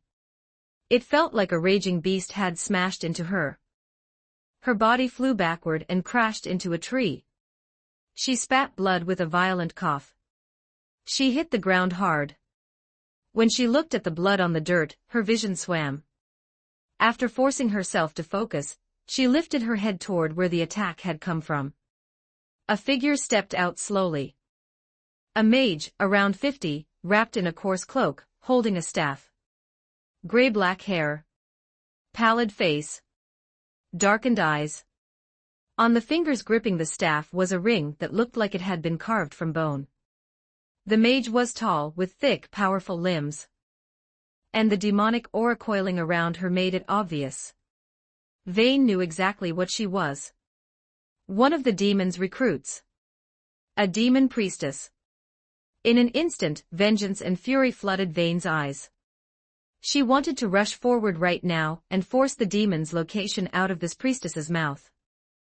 Hatred lit a fuse inside her. Power surged again. "You reckless intruder," the demon priestess hissed, staring at Vane with icy contempt. "You will pay a terrible price for trespassing on that Great One's domain." She raised her staff again. Darkness gathered along its length. Vane bared her teeth and fired a blessed silver bolt. The shot interrupted the priestess's casting. Vane forced herself upright through the agony ripping through her body. Compared to the hatred drilling into her bones, this pain meant nothing. This time, she forgot Frey's warning. Revenge could make her stronger, but in battle, she could never let revenge take control of her emotions. Her eyes burned like wildfire. She wasn't calm anymore. This was the closest she'd been in 2 years, closest she'd ever been to that demon. Closest she'd ever been to the monster that had murdered her family. With that thought, Vane stopped caring about anything else. Blessed silver bolts poured out of her crossbow in a frenzy, each shot packed with the hate and rage in her heart. Arrows shrieked through the valley, one after another, carving the night. The demon priestess chanted continuously. Dark enchantments wrapped around her body, granting her speed and strength beyond any normal human. She danced around Vane through the valley, commanding her minions to swarm the intruder at the same time. Vane was attacked from multiple sides. She clenched her jaw, twisted her aim, and fired again and again. In only a few seconds, the dark creatures collapsed under her bolts. One by one, the minions died. The demon priestess didn't react at all. Instead, she stared at Vane, at this human, who was far stronger than expected, and hunger gleamed in her eyes. "You'd make a fine sacrifice." She licked her blackened lips, gaze greedy. This intruder had quality. If she could capture her, she could offer her to that Great One. Surely the Great One would be pleased. With that thought, she lifted her staff again, beginning another chant. Powerful dark spells burst out in streaks, surging toward Vane in a relentless wave. Vane answered by firing and firing, weaving through the valley, dodging spell impacts by inches. But under her near-constant barrage, her bolts ran out fast. At the same time, the surrounding dark creatures had all been slaughtered. Corpses littered the valley floor, blessed silver bolts jutting from their bodies. Only the demon priestess remained. Vane shifted her grip, dagger in her right hand now, staring at the priestess with cold eyes. Then she charged. The demon priestess's mouth curved into a sneer. She didn't dodge, she swung her staff, the air howling under the strike. In close combat, after only a few exchanges, Vane was smashed away. She flew 10 meters and hit the ground, rolling several times, messy, brutal. The earlier dark spell ambush had left her fighting while injured, and she'd already burned through a long, exhausting battle before this. Now she was nowhere near peak condition. And she was no match for a demon priestess at full strength. Pain pinned her to the ground. Her vision blurred. Blood filled her mouth with a metallic stench. You killed so many of my minions, the priestess said calmly, strolling toward her. Trading your life for theirs isn't unfair, is it? Vayne lifted her head. Hatred still burned, but now it was laced with unwillingness. She only blamed herself for being too weak. If she hadn't been careless at the start, the ambush wouldn't have succeeded. If she'd conserved her bolts afterward, she wouldn't be lying here now, watching her enemy approach with nothing she could do. In the face of hatred, she had thrown her teacher's warning out of her mind. Would she die? Strangely, Vayne wasn't afraid of death anymore. The night her parents died 2 years ago, her heart had died with them. These 2 years, she'd felt like a walking corpse powered only by revenge. And now she'd become a joke. A pathetic, self-important fool unable to even take revenge. Hatred flooded her chest and spread through her limbs, but she didn't even have the strength left to clench a fist. She didn't understand. Why had her life become this? She hadn't done anything wrong, so why was the world so determined to destroy her? She was so tired. These 2 years. She was so tired. The demon priestess was close now. Watching Vayne's hand fall limp, she smiled in pleasure. Giving up? Don't worry. I won't kill you so easily. A corpse was worthless to that great one. A sacrifice of this quality had to be preserved, kept intact until the Great One came to taste it. Stay away from her. A voice cut through the night. An arrow streaked in at the same time. The demon priestess sensed danger the instant the shot was loosed. Without hesitation, she darted backward. Her eyes snapped toward the source. An accomplice. Fry stepped out of the shadows, wrist crossbow leveled at the demon priestess. Interesting. The priestess's expression turned curious, almost delighted. I smell a similar kind on you. 2 bolts answered her. The demon priestess swung her staff and knocked them aside. In that instant, Fry reached Vayne. Seeing her battered and bleeding, tenderness and pain flickered in Frey's eyes. Vayne, hearing that familiar voice, forced her head up. Through her blurred sight, she saw a face. Her lips moved. No sound came out. So you came to save her.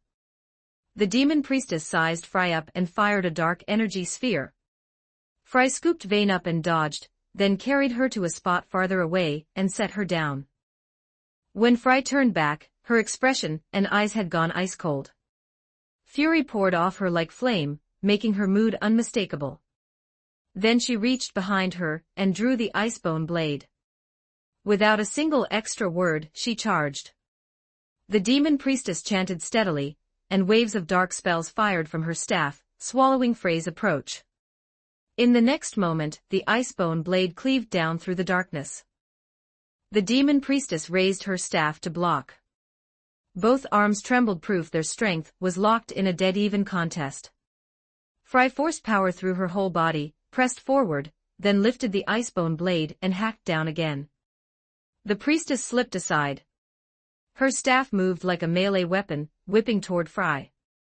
Her body had been strengthened by dark magic.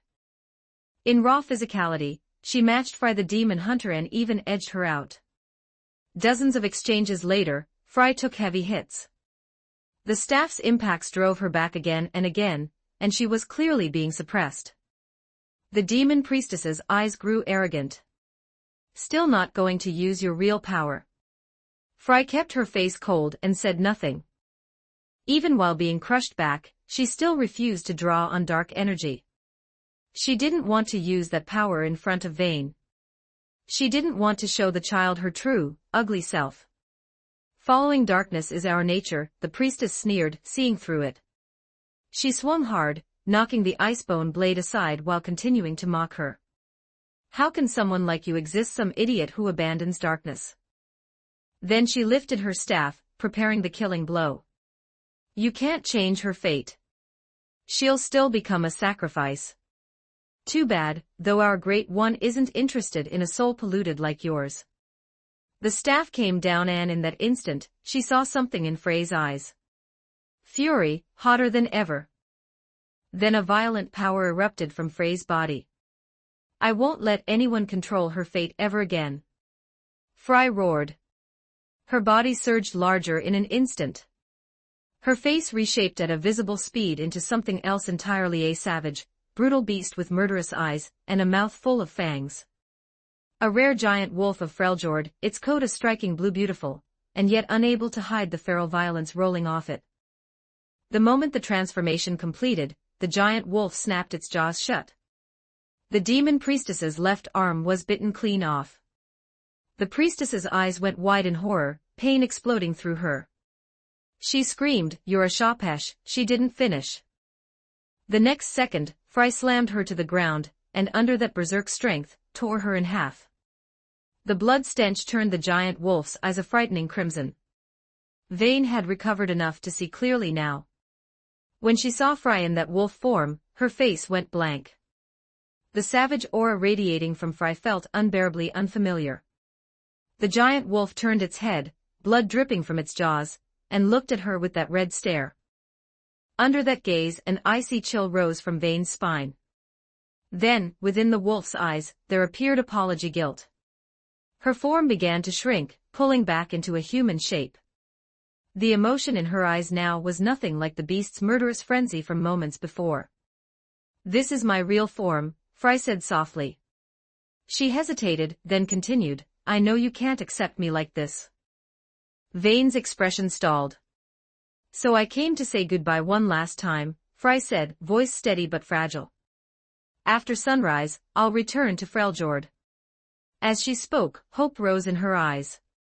She was waiting for Vayne to speak. To ask her to stay even once. But Vayne didn't. Silence stretched. Vayne's mind replayed the image of that giant wolf again and again, emotions tangled until she couldn't separate them. Her thoughts were a mess. She didn't know what she was supposed to say.